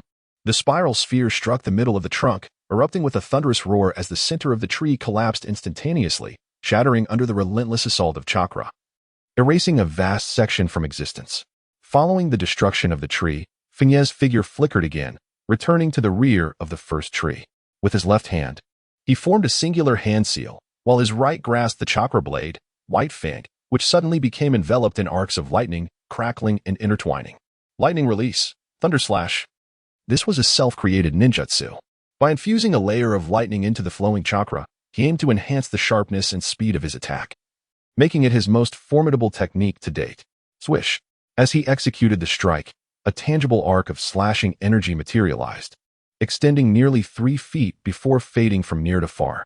With a single swing, he cleaved the entire stump in half at its center, carving a deep chasm into the ground beneath. Upon completing this sequence of assaults, Feng Ye paused, taking a moment to catch his breath. The chakra expenditure of the spiral sphere was substantial, and the combination of Thunder Slash with the Konoha sword technique drained an even greater amount. Currently, he could only wield the Thunder Slash once due to the immense chakra consumption associated with blending the Konoha sword technique and chakra flow. He had named this lightning ninjutsu Thunder Slash, which could be regarded as a semi-finished version of the Chidori. Feng Ye was inherently developing it in the direction of Chidori. While Chidori was classified as an A-rank ninjutsu, Thunder Slash was, at best, a B-rank technique. When augmented by time acceleration, along with the 8 gates and Konoha sword techniques, such an assault could potentially obliterate even a Nin in the blink of an eye. Feng Ye gazed at the destruction wrought by his strike, murmuring softly to himself. Although the range of this attack was not extensive, barely qualifying as mid-range, its true potency lay in its near-distance execution, where its speed rendered it nearly impossible to evade or withstand. Should he manage to unlock a higher echelon of Chidori, the velocity would be swifter, and its impact more formidable. Beyond ninjutsu and taijutsu, an ethereal clock residing within Feng Ye's mind underwent a transformation. This alteration did not alter the acceleration factor of time, but rather, the entire ethereal clock manifested in an entirely new form. Upon closing his eyes, he perceived that the clock's hue had shifted. It transitioned from an insubstantial essence to a semblance of reality, radiating a faint golden sheen. Moreover, The position of the clock's hands had shifted, distinctly moving from 1 o'clock to a position closer to 2 o'clock. Faintly, one could discern that the numeral coordinates at 2 o'clock seemed shrouded in a veil of ethereal mist, waiting for the clock to direct its attention towards it, at which point it would become clear. Feng Ye understood the significance of this moment. The clock, striking 1 o'clock, symbolized the activation of his ability to accelerate time. For nearly 2 years, the hands of the clock had remained motionless. However, upon enhancing his power to 3 times its original speed, the clock's hands began to move once more. If all goes as anticipated, when the hands point at 2 o'clock, the mist shall dissipate, and he will acquire his second temporal ability. What could it be? Perhaps the power to slow down time, to reverse it, or even to halt it altogether. Feng Ye harbored immense anticipation within his heart. The abilities associated with time manipulation were exceedingly formidable, particularly the power of time stasis. In a realm such as that of Naruto, where the defensive capabilities of the majority were rather lacking, possessing the ability to halt time would allow one to traverse the ninja world with unbridled authority, unless one were to encounter an anomaly like the Third Raikage. With his unparalleled defenses, or an immortal entity at the level of the Sage of Six Paths, even the third Hokage, Hiruzen Sarutobi, could be dispatched with a mere kunai. Observing the pace of the clock's hands, it appeared that acquiring new abilities would require some additional time. During this interval, it was imperative to persist with other forms of training without faltering.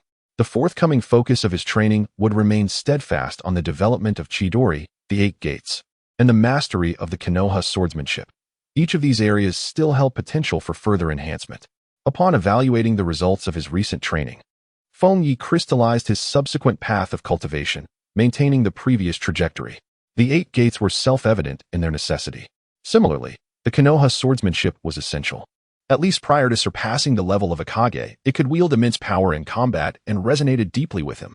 The significance of Chidori was equally paramount, as mastering it would yield not only an increase in offensive strength, but also an enhancement in speed.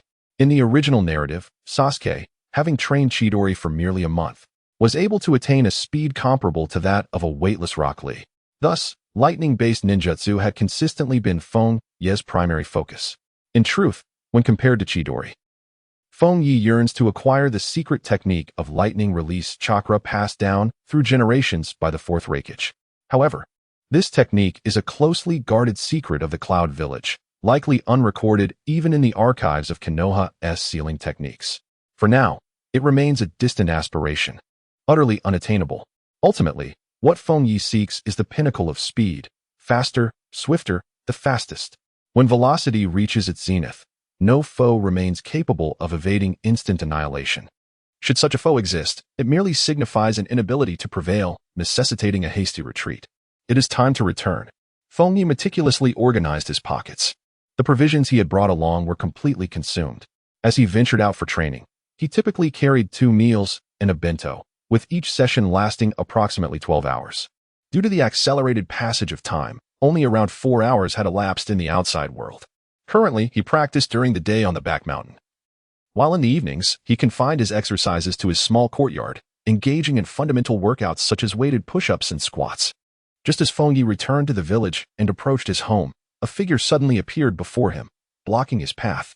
"The Hokage summons you," declared a masked Umbu ninja, who then vanished as swiftly as he had arrived. "Sarutobi Izashi wishes to see me?" Feng Ye was momentarily taken aback. There seemed to be nothing in his recent memories that warranted being summoned by Sarutobi Hiruzen. However, since it was a call from the Hokage, it was evidently impossible to ignore. After a brief pause, he made his way toward the Hokage building, swiftly arriving at the door of the Hokage's office.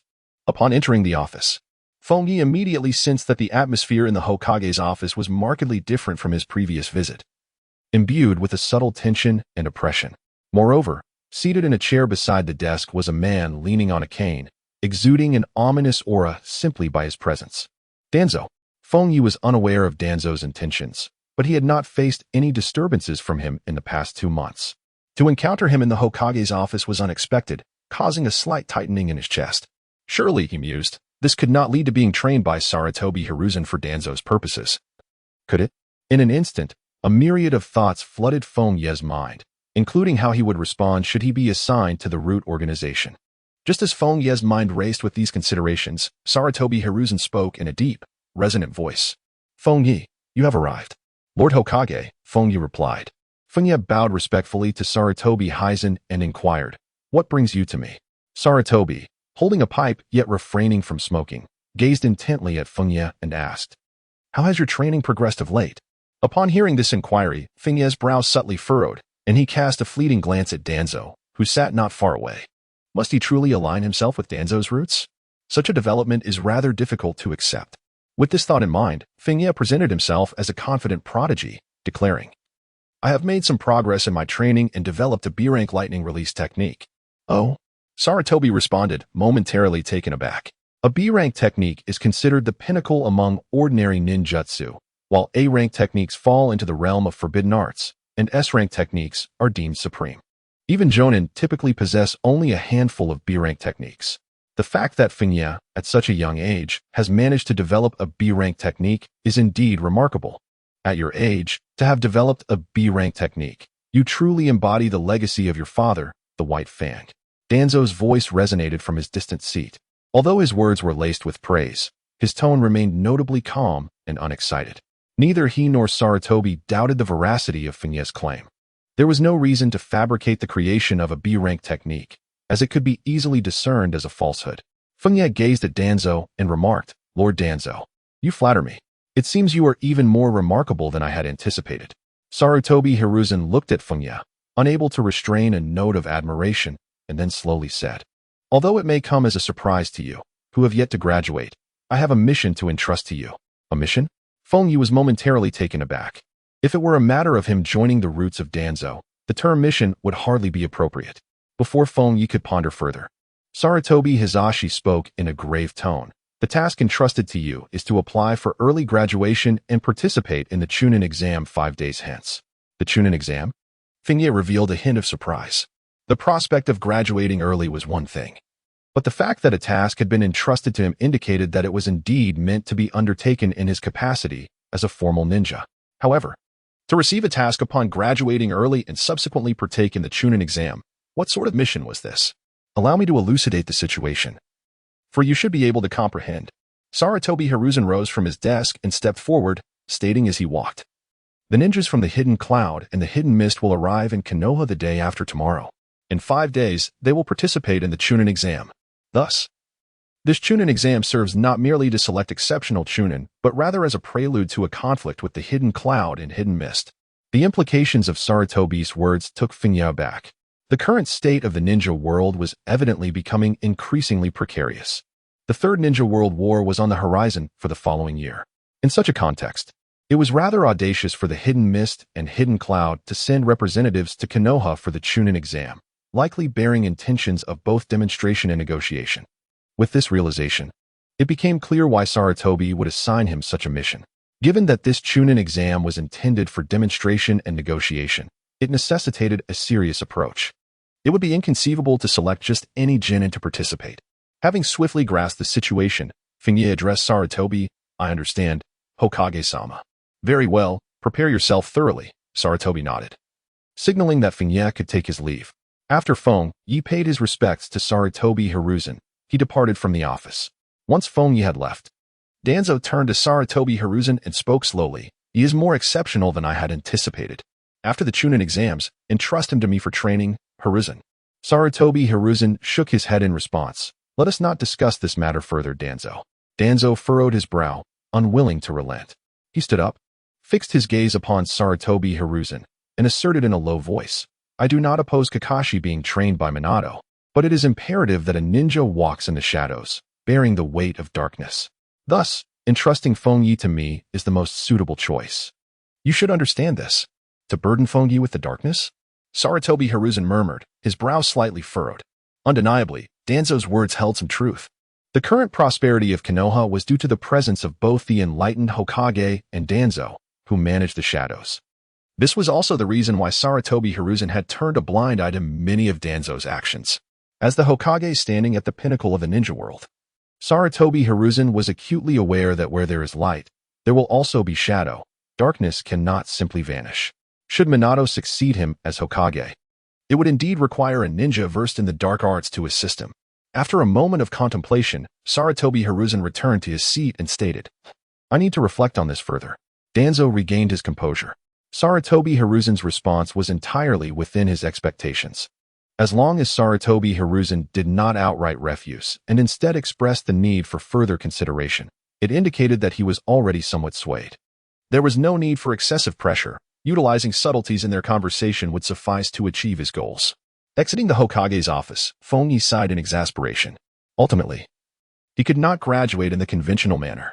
However, graduating early to participate in the Chunin exams was a far more favorable outcome than being cast into the roots and handed over to Danzo for training. In comparison, this was something he could accept with grace. After all, whether he graduated early was of little consequence to him. Yet, receiving such a task made it challenging to remain low-key. Sarutobi Hiruzen's intention was undoubtedly for him to perform at his utmost during the Chunin exams, ideally eliminating all the ninjas from Kirigakure and Kumogakure. That said, the brief exchange in the Hokage's office would likely go unnoticed by most in this world. However, Feng Ye, who understood Danzo's character perhaps better than Danzo himself, was nearly certain that Danzo had already set his sights on him. Truly, he was the ultimate instigator in the world of Hokage. Feng Ye could not help but exclaim. Since the onset of the Second Great Ninja War, the shadow of Danzo has loomed large over the intricate machinations of the ninja world. Initially, he orchestrated the demise of Yahiko, thereby hastening the formation of the Akatsuki organization. Subsequently, he manipulated the circumstances surrounding the death of Kiba and collaborated with Orochimaru in countless underhanded schemes. Now, having revealed his innate talents and formidable prowess, Feng Ye finds himself inevitably entwined with Danzo's affairs. In any case, had this individual met an untimely end, the ninja world might still have been plunged into conflict. However, the duration of peace would have likely been significantly prolonged. The following day, Feng Ye submitted an early graduation application to the Ninja Academy. At the behest of the third Hokage, Sarutobi Hiruzen, the Academy swiftly approved Feng Ye's request and scheduled the early graduation assessment for that very afternoon. This assessment, in addition to the standard foundational techniques and written examination, included an additional practical test requiring the candidate to withstand 3 minutes of assault from a ch-nin instructor. For Feng Ye, who had already demonstrated the capability to slay elite ch-nin, this posed no challenge whatsoever, and he passed with ease, even without resorting to his accelerated state. Ultimately, on January 14th, in the 43rd year of Konoha, Kazuki Kaguya graduated from the Ninja Academy with a perfect score across all subjects, earning the title of Genin and the Ninja Identification Number 010034. This remarkable news spread throughout the academy, evoking a wave of astonishment. Although he could not be compared to Kakashi, who graduated at the age of 5 and became a Chunin at 6, achieving a perfect score is no easy feat. Kazuki's accomplishment is enough to deem him a prodigy. Within the classroom, many students buzzed with excitement upon hearing the news. A perfect score. Kazuki is truly impressive, they exclaimed. With his caliber, he could have graduated long ago. Perhaps he could reach Kakashi's level, but he simply chose not to. The girls, including Kurenai Yuhi and Rin Noera, displayed expressions of admiration. A genius. So handsome. With a sunny disposition, gentle demeanor, and mature composure, Kazuki embodies an array of virtues. It was rare for anyone in the class to overlook Kazuki's brilliance. Most felt a sense of inferiority and lacked the courage to pursue him. What is there to be so arrogant about? Uchiha Obito, overhearing the discussions and observing Rin's admiration, felt a surge of irritation and couldn't help but voice his frustration. Another boy beside him chimed in, "Hey, don't exaggerate. If he could graduate early, why has he stayed in school all this time? Isn't that a waste of time?" "Exactly," others echoed in agreement. A girl, hearing their remarks, scoffed and retorted, "If you're so unconvinced, why don't you apply for early graduation and challenge Kazuki?" Since the last time Kazuki had decisively defeated Hinata Hayashi, his strength had become a formidable asset that silenced dissent. Yamanaka Ino's words left many boys, including Obito, momentarily speechless, struggling to find a retort. Just then, Inuzuka Kiba burst into the classroom, shattering the atmosphere with his exuberance. "I just overheard the teachers in the office discussing it. Kazuki has applied for the Chunin exam in 3 days. Huh. Kiba's announcement momentarily stunned the classroom, followed by a cacophony of disbelief. Many gazes turned toward him. "Applied for the Chunin exam? You must be mistaken." Oil Girl sure frowned, expressing her skepticism. "What even is the Chunin exam?" "Feng Ye has just passed the advanced graduation assessment. and now he intends to enroll in the Chunin exam. Is he out of his mind? Or is he so overconfident in his abilities that it borders on recklessness? Inuzuka Chi glared at Aburame Shino and declared, "There is no way I could have misheard. You may question my grades, but you cannot doubt my hearing." As a member of the Inuzuka clan, his statement carried significant weight. Since Inuzuka Chi's eavesdropped information cannot possibly be erroneous, it implies that Feng Ye indeed applied for the Chunin exam immediately after passing the graduation assessment. Does he aspire to surpass Kakashi? However, applying for the Chunin exam right after graduation seems utterly outrageous. Moreover, I heard from my family that this Chunin exam will involve ninjas from other villages, making it far from a trivial test and potentially fraught with peril. Many present exhibited expressions of disbelief, struggling to comprehend how Feng Ye could dare to apply for the Chunin exam. Uchiha Obito could not restrain himself from asking Inuzuka Chi.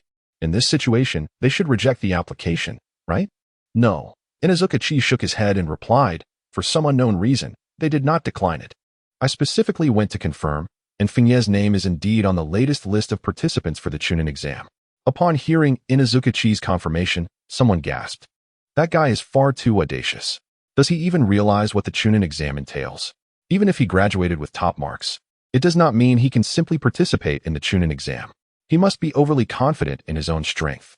The news left everyone, including Uchiha Obito, in shock, unable to contain their discussions.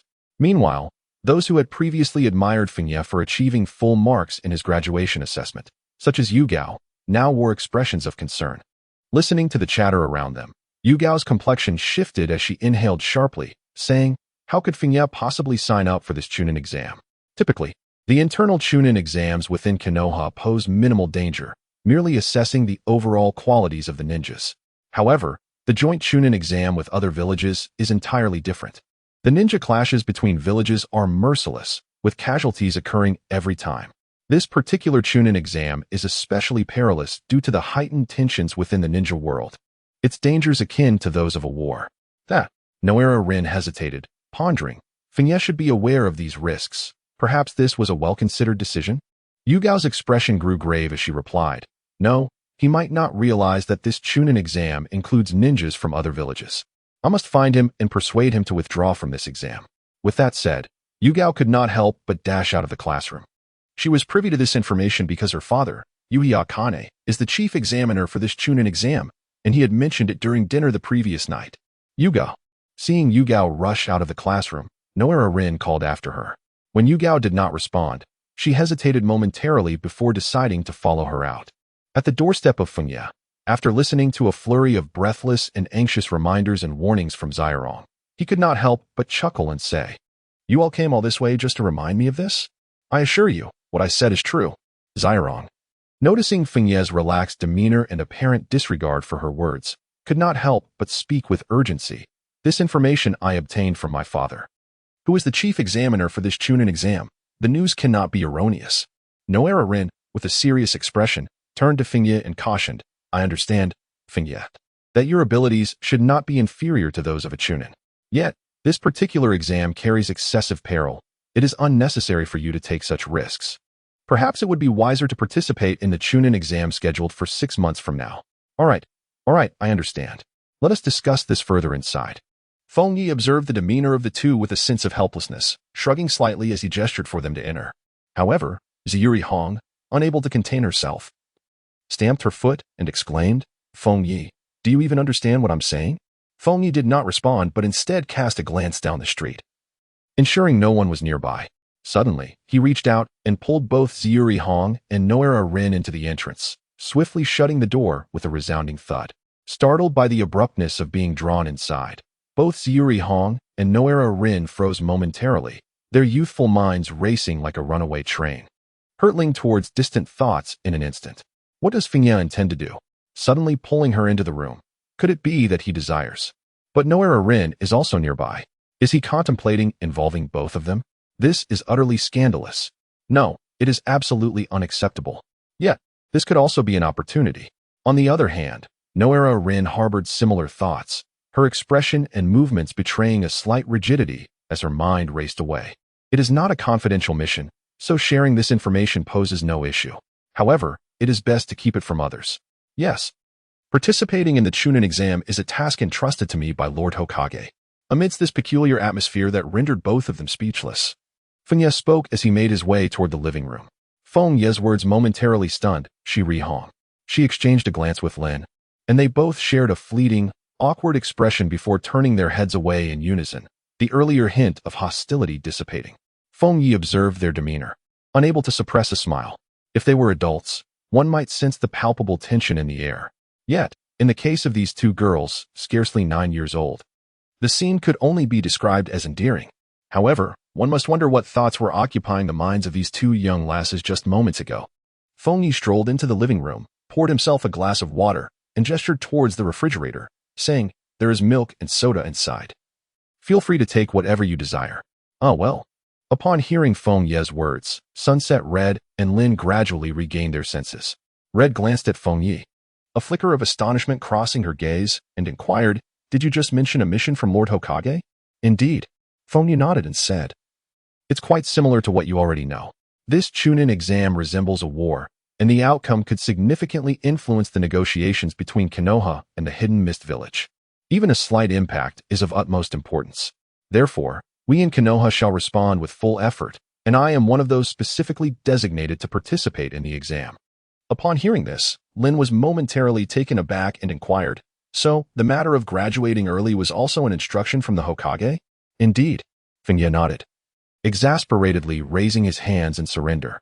"If it weren't for this mission, I would have preferred to remain in school and spend a few more months with all of you." In a moment of astonishment, Zai-Hong contemplated something profound, gazing at Feng Ye with a mixture of shock and disbelief. "How could Lord Hokage designate you, Feng Ye, to participate in the Chunin exams? Does this mean that your abilities have garnered the Hokage's recognition?" Ren also looked at Feng Ye with a sense of incredulity. Such a notion seemed almost fantastical, bordering on the implausible. Had anyone other than Feng Ye uttered these words, they would likely have dismissed it as an intentional deception. "Well, you see," Feng Ye smiled and said, "If I were to claim that Kakashi has never been able to defeat me, would you believe it?" Regarding this question, both Yuhi Kurenai and Rin shared nearly identical thoughts. Absolutely. They instinctively believed that this was within Feng Ye's capabilities. Even though Feng Ye had not displayed any particularly astonishing feats during this period, they still harbored a degree of belief, especially after witnessing her effortlessly defeat Hinata Hayashi. Thus, they had little doubt regarding her statement. Yuhi Kurenai, somewhat taken aback, remarked, "So the rumors are all false? Feng Ye, you have never denied them. Kakashi is my brother.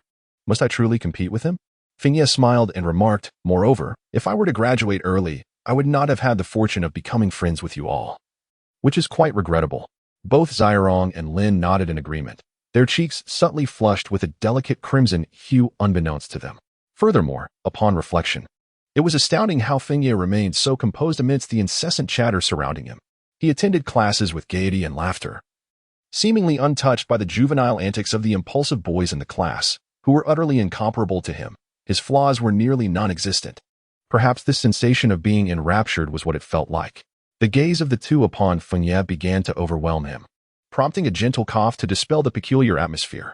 If they were merely 15 or 16, or even 17 or 18, it could be overlooked. In the realm of ninjas, where the average lifespan is not particularly long, such an age is considered adulthood, rendering their stares somewhat benign. However, in the present context, such gazes felt perilously inappropriate, their danger rivaling that of Otsutsuki Kagaya.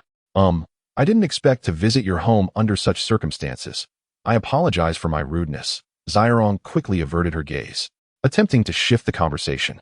Lin, regaining her composure, gazed at Feng Ye with admiration and said, "No wonder you were chosen by Lord Hokage to participate in the Chunin exams. But do be cautious. There are sure to be formidable ninjas from other villages." "I will be careful," Feng Ye assured. Feng Ye responded with a smile and turned to Shi Rihong, saying, "It seems somewhat impolite to hastily bring you both here. However, I would rather not explain the details of the mission at the entrance." As he spoke, Feng Ye discreetly cast a glance towards the entrance. Yet he did not interrupt his words. Instead, he continued to speak with a cheerful demeanor. Meanwhile, at the entrance, Kakashi, who was about to push the door open, paused upon hearing the commotion inside. He silently withdrew his hand and muttered, "It seems you're finally disregarding your responsibilities." Despite being aware of Feng Ye's popularity at school, he had never encountered a situation where two girls were brought home. After a moment's hesitation, he ultimately decided against entering. Kakashi sighed softly. He found it difficult to understand Feng Ye's actions. To him, girls were an exceedingly troublesome species. Particularly during their previous missions, they often hindered progress. And there were instances when teammates became irrational, abandoning their duties to protect the troublesome girls, which nearly led to mission failures. Just not long ago, such a situation had escalated into a fierce argument post-mission, almost resulting in a physical altercation, only to be halted by the leading Nin. One girl was already a significant hassle. The complications brought by two would surely multiply. In a certain sense, it was admirable. Though Kakashi felt he could never manage such a feat, what worried him most was the prospect of having numerous sisters-in-law in the future, which would undoubtedly become a cumbersome predicament. Unaware of Kakashi's thoughts, Feng Ye only noted that he had returned. After pausing at the entrance and hearing the noise within, Kakashi seemed to prefer avoiding interaction with Shiri Hong and the others, slipping away instead. Even if he were to learn of Kakashi's sentiments, Feng Ye would dismiss them as utterly absurd. After all, he was merely 9 years old. Wasn't he everyone thinking too far ahead? After bidding farewell to Shiri Hong and Naira Lin, Feng Ye immersed himself in training once more. With only 3 days remaining until the Nin exams, it was unrealistic to elevate his Kiki swordsmanship to the second stage in such a short time, and developing the A-rank ninjutsu, Chidori, was also improbable. The only feasible advancement lay in unlocking the third gate of the 8 gates, the opening of life. Should he manage to open the third gate, even without the aid of time acceleration, he should be able to effortlessly dominate the Nin exams. Feng Ye contemplated within as time swiftly passed by. In the waning light of the setting sun, he spent his final day before the Chunin exams. Gazing at the descending sun, Feng Ye stretched his body, ceasing his training. It was nearly time. Tomorrow marked the Chunin exams, as well as his inaugural mission after becoming a ninja. He recalled a phrase: "If memory serves right, ready and perfectly prepared." Feng Ye clenched his fist, revealing a faint smile. After tidying up his belongings, he made his way home, refraining from activating the time acceleration. Following a modest dinner, he fell into a deep slumber that lasted until the dawn of the next day. Kakashi was not at home. Seemingly having departed early, Feng Ye paid little mind. After enjoying breakfast, he proceeded directly to the venue of the Nin exam. At this moment, the classroom for the Nin exam had already gathered quite a crowd. A rough estimate suggested about 60 individuals, the vast majority being ninjas from Konohagakure, with only a handful hailing from other ninja villages. Feng Ye merely cast a cursory glance at the Leaf ninjas, his attention primarily focused on those from Kumogakure and Kirigakure. Upon noticing the ninjas from the Mist, Feng Ye felt a slight surprise. Among the trio from the Mist team, one figure appeared somewhat familiar to him. If he was not mistaken, it should be Kisame Hoshigaki, one of the legendary 7 ninja swordsmen of the Mist and a member of the Akatsuki. He was partnered with Itachi. However, at this moment, Kisame was likely no older than 10 years. Seemingly aware of Feng Ye's gaze, Kisame turned his head slightly. Locking eyes with Feng Ye, his shark-like pupils emanated an icy aura. What would the young Kisame's strength be like, one wondered. Feng Ye cast a fleeting glance at the individual before diverting his gaze, murmuring softly to himself as his eyes continued to scan the array of ninjas from Yuin Village and other settlements. He was unfamiliar with the lower-ranking ninjas from Yuin Village, and the ones from Kusagakure and Amigakure elicited no recollection either, including the 2 lower-ranking ninjas from Kirigakure, who were equally devoid of significance in his memory. As Feng Ye scrutinized the other ninjas, he felt some eyes upon him. Who is that? Is that silver-haired figure Hitaki Kakashi? Some ninjas from Konohagakure whispered amongst themselves. Kakashi, who graduated at 5 and became a Nin at 6, was nearly a household name in Konoha. Feng Ye's striking resemblance to Kakashi in both hair and stature immediately attracted considerable attention. No, an acquaintance of Feng Ye interjected, shaking his head. That is not Kakashi. His name is Feng Ye, Kakashi's elder brother, and he pales in comparison. Nearby, Inuzuka Kiba stroked his chin thoughtfully. When did that guy become a lower ninja? I have no recollection of him. Is he really here to participate in the Nin exams alone? It seems so, someone remarked with a chuckle. His talent may not be remarkable, but it takes considerable courage to attend the Nin exams solo. This marked his 3rd attempt at the Nin exams, and he still vividly recalled the near-fatal encounters from his first attempt. The Nin exams were a far cry from the graduation tests at the Ninja Academy. Hitaki Feng Ye? He is neither a member of the High GA nor the Uchiha clans. He must be a mere fish in a vast ocean. The two lower ninjas from Kirigakure, having overheard the discussions nearby, cast a glance in Feng Ye's direction. Their superior had instructed them to remain particularly vigilant against the Uchiha and Hige clans. Whether it was the Sharingan or Byakugan, both possessed formidable abilities worthy of caution. Aside from those clans, others were generally not worthy of attention, not necessarily mere fodder. The enigmatic Kisame Hashigaki remarked, revealing a set of shark-like teeth as he scrutinized Feng Ye. That guy noticed me the moment he entered. He must possess some skill. Is that so? A nearby Mist Ninja's eyes flickered momentarily before he smirked coldly. A bit of skill is just what we need to liven up this exam. As the various ninjas engaged in their discussions, a figure entered the room. The leader was an elite ninja from Konohagakure. Silence. Yamashiro's always authoritative voice resonated throughout the classroom. The palpable pressure of an elite shinobi compelling the assembled ninjas to hush simultaneously. I am Yamashiro Aoi, the chief examiner for the first test. Please submit the personal information forms you received previously in an orderly fashion, then collect your number tags and take your corresponding seats. The first examination papers will be distributed shortly. Leaning against the wall by the entrance, Feng Ye glanced toward Yamashiro Aoi.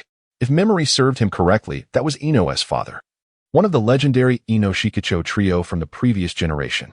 It was evident that Konoha placed great importance on this nin exam, appointing elite ninjas as examiners rather than merely special nin. After receiving his identification number, Feng Ye took his seat. His task was to eliminate both the Mist Ninjas and the Cloud Ninjas during this examination. Thus, he had already familiarized himself with the exam content the previous day. The first round closely resembled the Chunin exam attended by the Konoha 12, featuring a written test assessing intelligence, albeit without the infamous 10th question. The second round involved a fierce struggle for the Heaven and Earth scrolls within the Death Forest, culminating in one-on-one combat. The examination papers were distributed swiftly.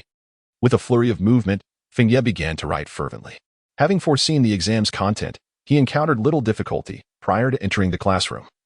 He had dispatched a shadow clone to transform into the appearance of a supervising Chunin, confidently striding in alongside the other proctors. Moreover, he could solve most of the questions unaided, rendering any need for cheating unnecessary.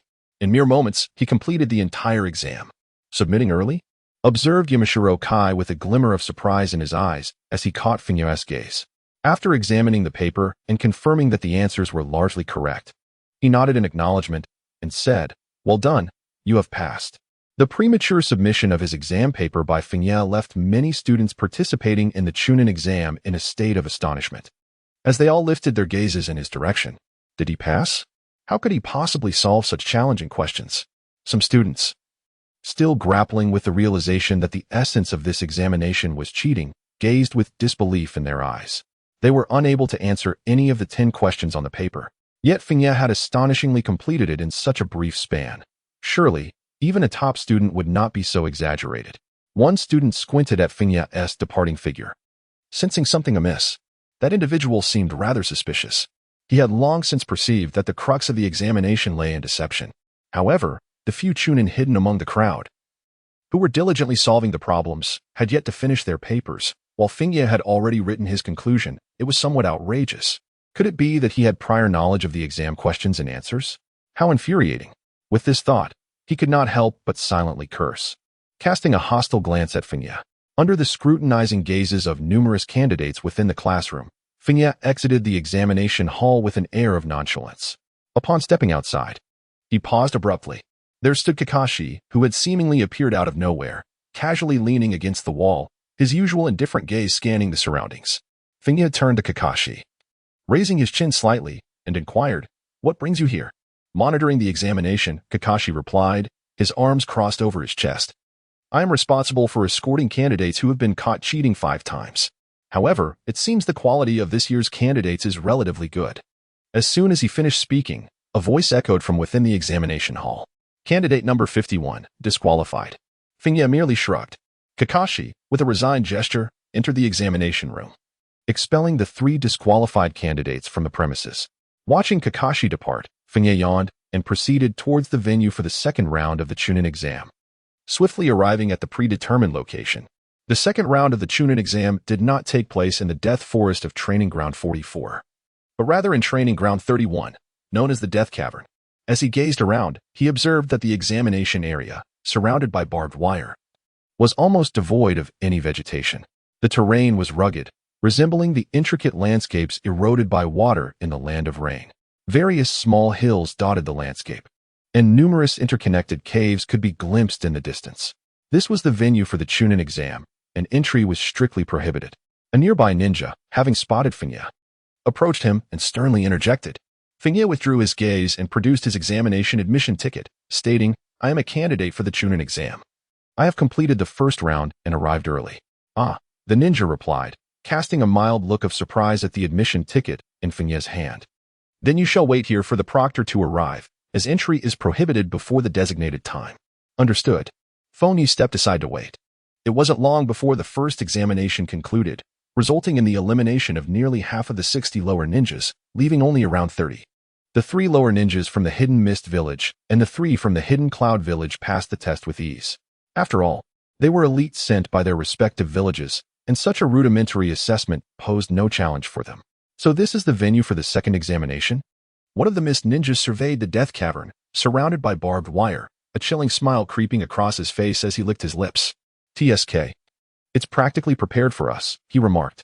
The cavern's terrain, with its division and structure, was exceptionally advantageous for them, the Mist Ninjas, who excelled in water release techniques. A single water release attack would be nearly impossible to evade. Kisame Hashigaki also wore a slight smile, adding, "It is indeed quite suitable. A fitting place for your demise." A discordant voice interrupted, causing Kisame to cease his mirth. The 2 Mist Ninjas shot glances of sharp intensity at the speaker. It was a muscular man clad in coarse cloth, his dark skin contrasting with the forehead protector emblazoned with the symbol of the Hidden Cloud Village. Whose final resting place it will be is still uncertain. Be cautious, Cloud Ninja. The 2 Mist Ninjas glared coldly at their Cloud counterparts. While the terrain favored them, it equally benefited the Cloud Ninjas skilled in lightning release. Moreover, the Cloud Ninjas had an advantage over the Mist Ninjas in this regard, often leading to unfavorable outcomes for the latter. The 3 lower ninjas from the Hidden Cloud were clearly aware of this, displaying a dismissive attitude towards the threats posed by the Mist Ninjas, exuding a brutish demeanor that implied a willingness to engage in combat if challenged. At that moment, a voice rang out, "Silence." The host of the second Chunin exam, Akatsuki Kurenai, approached, his tone grave. "Before the second examination commences, you must sign this consent form, as there is a possibility of injuries or fatalities during this test. Those unwilling to sign may leave now." The gathered ninjas exchanged glances. Those who had reached this point were not the sort to retreat. They quickly signed the consent forms. "Now, let us proceed to the examination rules," Akatsuki Kurenai stated, addressing the assembled lower ninjas. There are 34 participants in the second Chunin exam, forming a total of 12 teams, including those acting independently. You will each be issued 2 types of scrolls. The objective is to simultaneously acquire both the Heaven and Earth scrolls and successfully reach the central watchtower of the Death Cavern within 3 days. You may now approach to receive your scrolls. As Kurenai spoke, he gestured for the candidates to come forward. With only 12 teams remaining, the distribution of scrolls was straightforward. The 6 teams that received the Heaven scrolls stood on one side, while those with the Earth scrolls stood opposite, eyeing each other with palpable hostility. Both the Cloud and Mist Ninjas received Earth scrolls. "Obtaining a scroll that is useless to us and then eliminating you yields no benefit," one remarked. "Heh." After exchanging cold glares, the Cloud and Mist Ninjas ignored each other and turned their attention to the teams that had secured the Heaven scrolls. Among them, the most striking figure was Feng Ye, who stood alone with the Heaven scroll in hand. That fellow truly goes solo. He must possess some confidence, likely not to be trifled with. However, the combined strength of 3 is not to be compared with that of a lone individual. Many ninjas cast envious glances at Feng Ye, while those in possession of the Heaven scroll observed him with indifference, their focus directed toward the Earth scroll holders. All right. With the scrolls distributed, the candidates were instructed to follow the proctors to different entrances. "In 30 minutes, we will enter the cavern together," Kurenai declared, standing with his hands clasped behind his back. Swish, swish. The proctoring Chunin appeared before each team, signaling them to follow as they departed in various directions. The proctor leading Feng Ye was none other than Kakashi. Upon reaching entrance number 5, Kakashi opened the door and addressed Feng Ye. "Both the Mist and Cloud ninjas have set their sights on you. Be wary of their coordination. Additionally, the cavern is under constant surveillance. The upper ninjas from Mist and Cloud, along with our own examiners, will be monitoring from the central watchtower. The Hokage is likely to be present as well.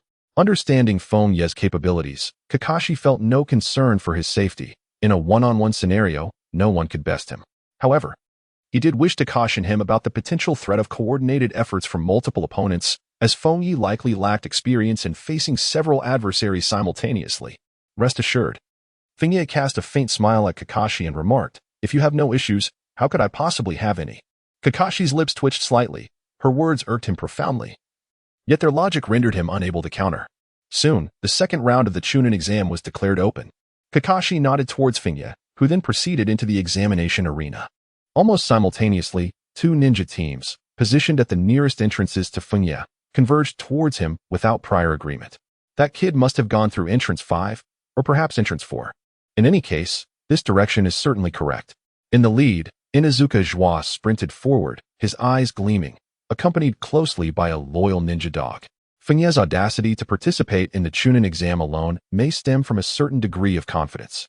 However, in comparison to the other three-man teams, this solitary figure appears to be the most vulnerable, akin to a soft persimmon.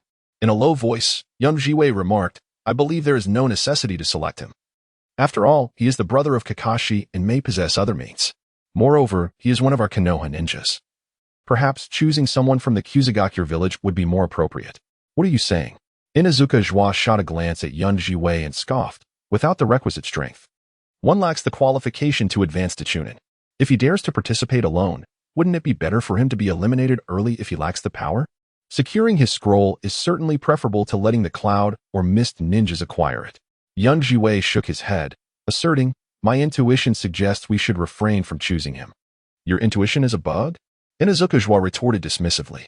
"Hikamaru, enlighten him with your intuition." "Hikamaru. Awu." Inuzuka Joie smiled slightly, saying, "What Hikamaru means is combat. I trust its instincts far more than yours." Yun Jiwei furrowed his brow, choosing not to continue the argument, although he felt that Feng Ye might be a formidable opponent. It was ultimately just a hunch.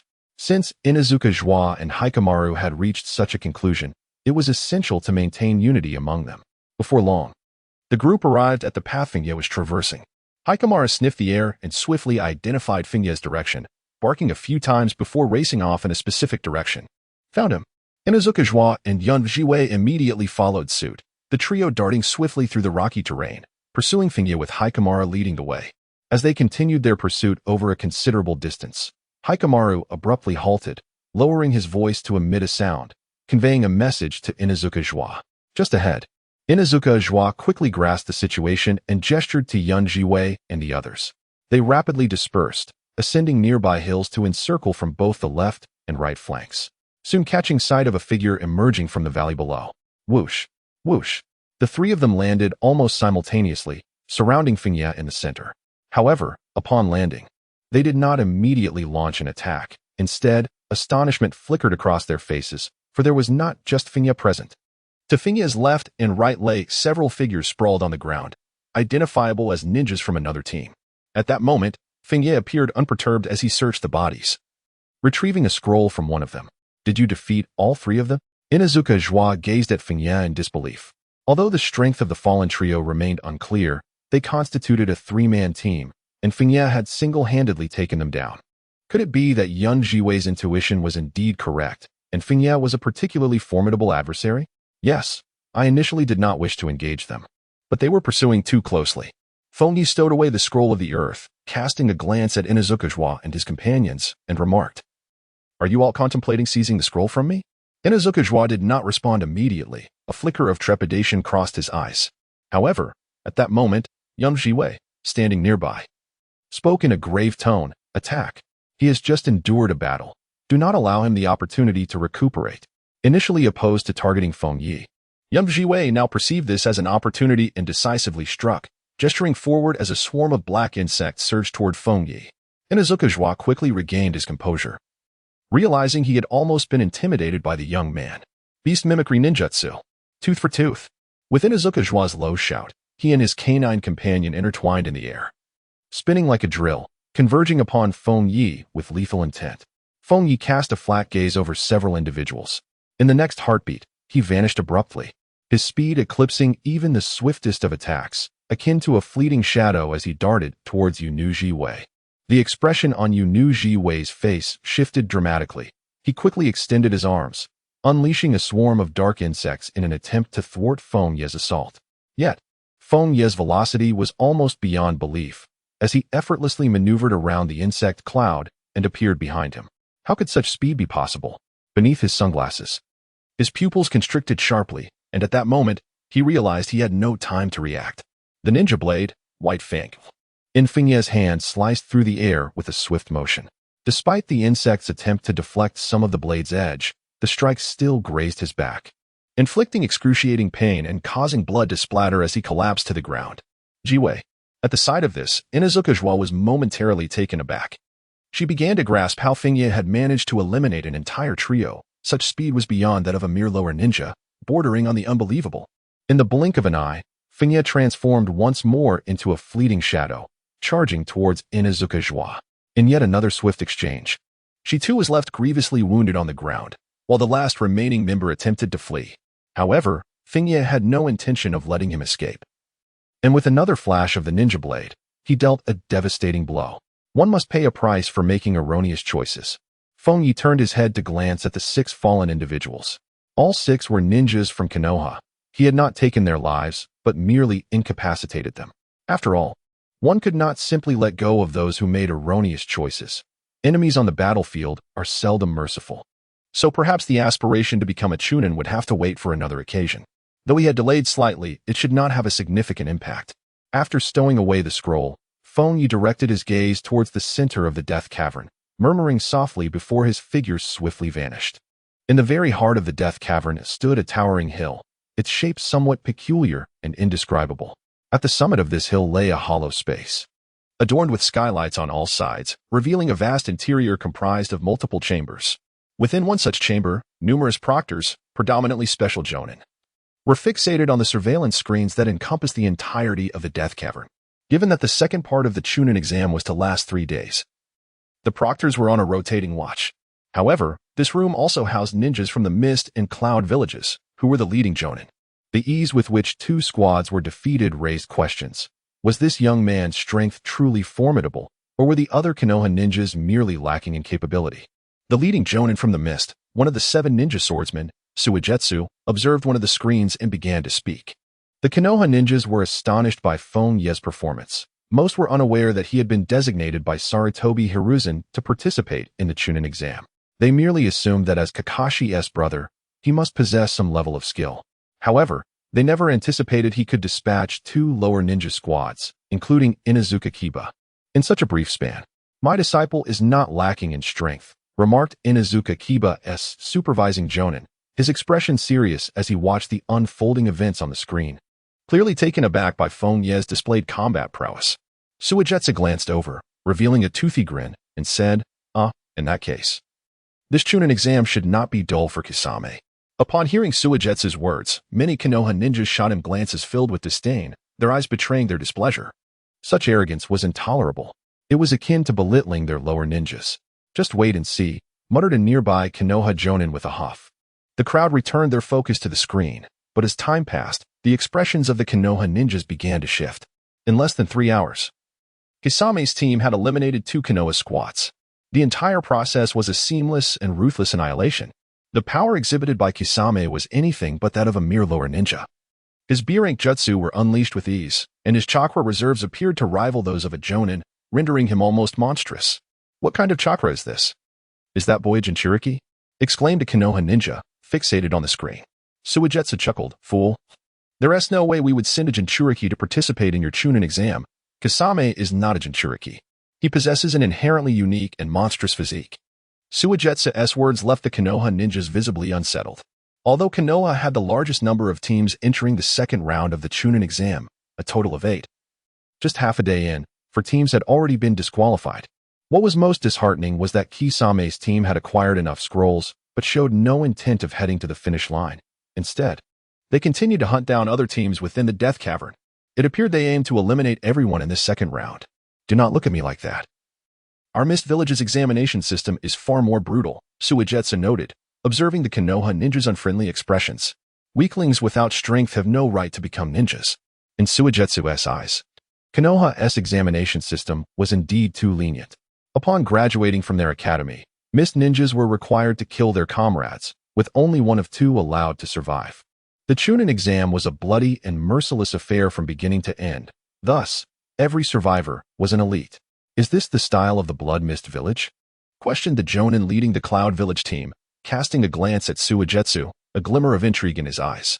He then averted his gaze, folding his arms before him, stating, "Such tactics will not intimidate our Cloud Village ninjas. Let us continue to observe." Suigetsu regarded the Cloud Jonin, responding with a nonchalant tone. Time flew by, and in the blink of an eye, a day and a night had passed. On the morning of the second day following the commencement of the second part of the Chunin exam, Sarutobi Hiruzen awoke to find a ninja awaiting him outside his chamber, ready to deliver a report. "Lord Hokage, there has been an incident." The moment Hiruzen's sleepiness dissipated, a spark of alertness illuminated his eyes as he swiftly rose, donning the cloak of the third Hokage, and made his way outside. "What has transpired?" "The report comes from the Chunin exam," an Umbu ninja stated, keeping pace beside Hiruzen as he relayed the circumstances of the Chunin exam, causing Hiruzen's expression to shift. In just a day and a night, 6 Konoha teams had been eliminated. Only 2 remained. The other minor village ninjas had also nearly been wiped out, leaving only 4 teams in the exam area. The teams from the Cloud and Mist villages, one from Uchiha Kyuta's squad in Konoha, and Feng Ye's lone team. How could so many teams be eliminated? Hiruzen pondered, his gaze shifting as he began to suspect the unfolding events. As he hurried toward the Chunin exam venue, he inquired in a low voice to the Umbu at his side. The Umbu's response confirmed his suspicions. The ninjas from the Mist and Cloud villages had no intention of simply passing the second part of the Chunin exam. Instead, after securing enough scrolls, they continued to hunt down other teams. With urgency, Hiruzen made his way to the central lookout tower, entering the monitoring room. "Lord Hokage." Upon seeing Hiruzen enter, the Konoha ninjas in the monitoring room immediately bowed in respect. Hiruzen's gaze swept across the room, landing on one individual. "When did you arrive, Orochimaru?"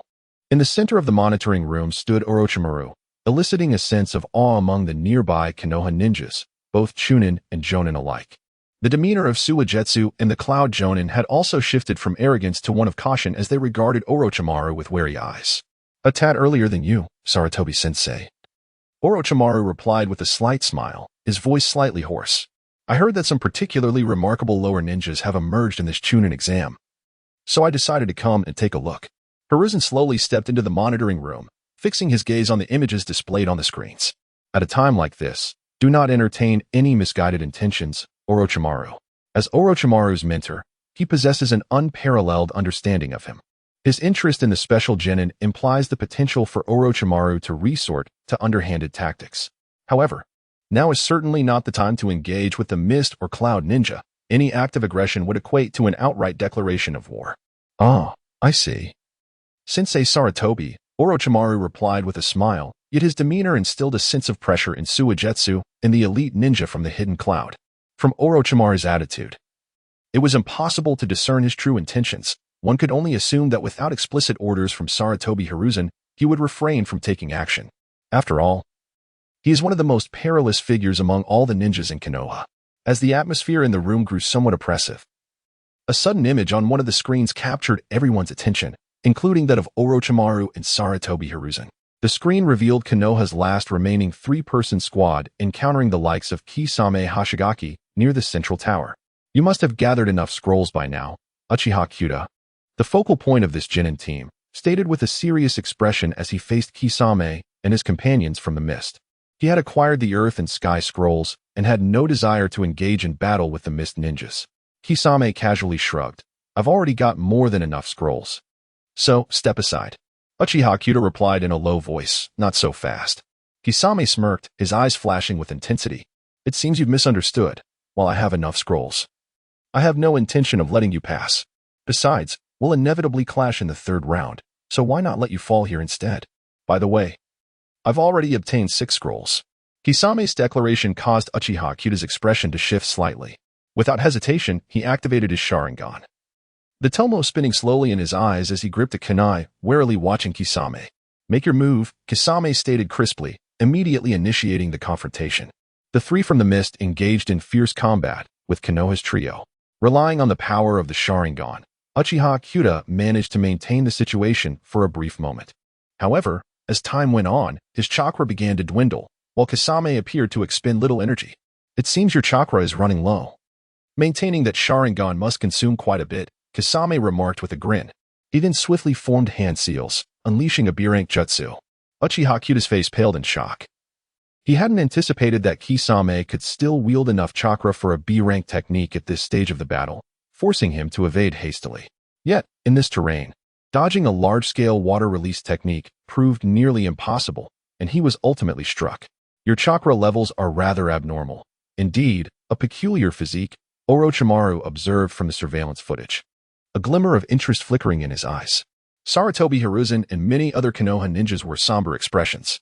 With this team's elimination, Konoha's three-man squads had suffered total annihilation. What remained was merely the last single-man team, or rather, just one individual, Hatake Kofi. Is this the Sharingan of the Uchiha clan?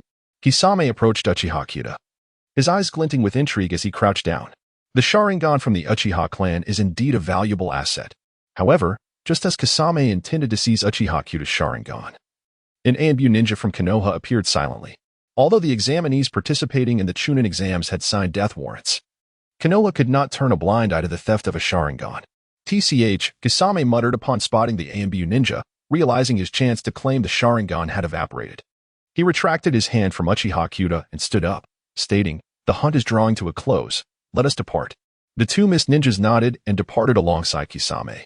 The Anbu ninja cast a glance at the fallen Uchiha Kyuda before looking toward the direction Kisame and the others had taken, his expression heavy with concern.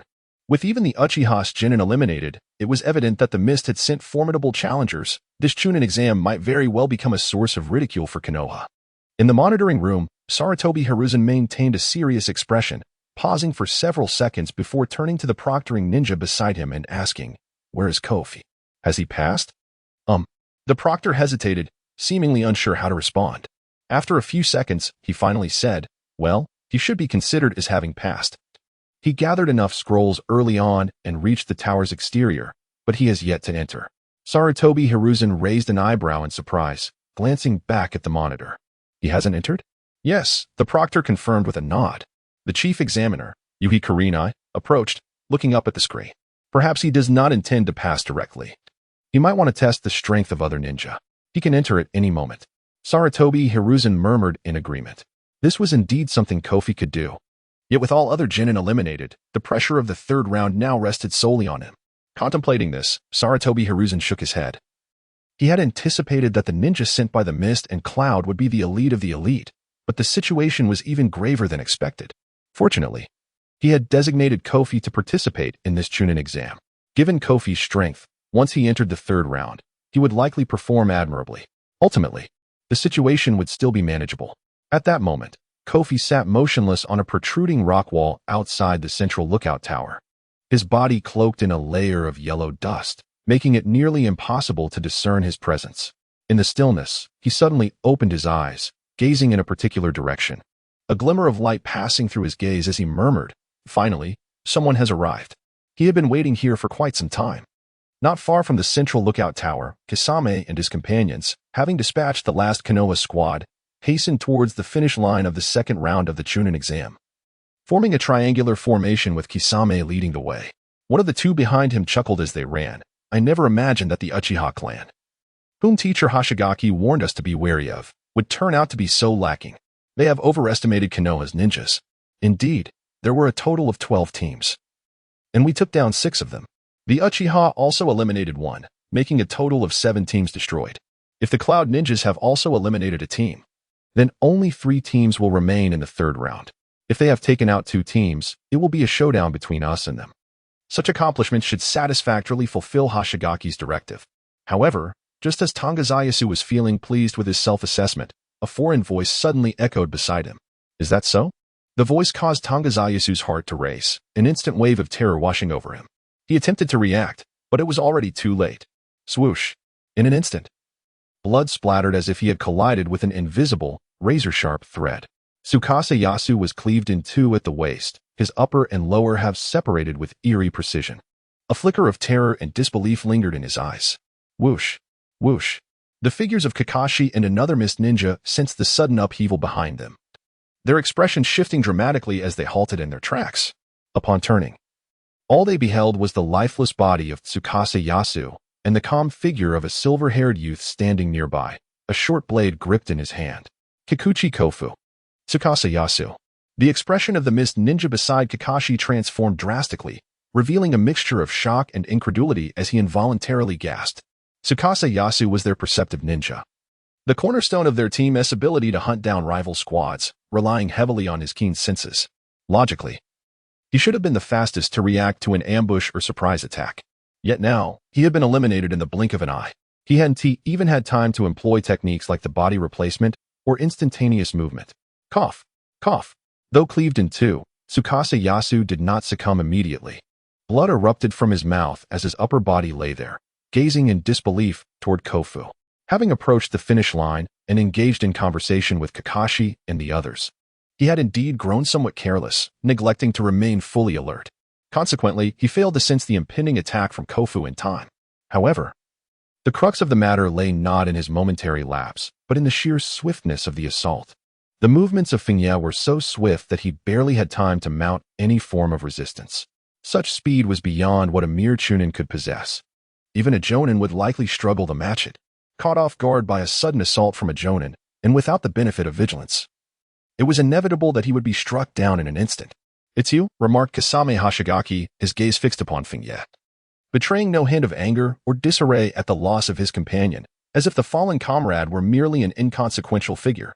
A slight grin parted his lips, revealing a set of teeth reminiscent of a shark, as he said, "It appears that not all of Konoha's Chunin are worthless." Feng Ye cast a glance at the two severed halves of Tsukyasu, noticing a small pile of scrolls that had fallen from the opponent. "I see," he remarked. Having gathered such a multitude of scrolls, it was evident that the other party did not participate in this Chunin exam merely to pass, but rather for the thrill of the hunt, to demonstrate their prowess. Indeed, it reflected the notorious style of the Blood Mist Village. Feng Ye raised the white fong of his ninja sword, delicately caressing the blade as if polishing it. Yet, in the next instant, he vanished in a puff of smoke. The expression on the face of the dry persimmon ghost shark shifted dramatically. Without hesitation, he leaped backward, rapidly forming hand seals and pressing downwards in midair. Water style. Exploding water shockwave. A torrential wave of water surged forth, cascading like a flood in a deluge. However, this torrent did not immediately strike Feng Ye, for his target was not the dry persimmon ghost shark, but rather another low-ranking ninja from the hidden mist. Water style. Spiral water blade. Almost simultaneously with Feng Ye's disappearance, the hidden mist ninja unleashed his jutsu.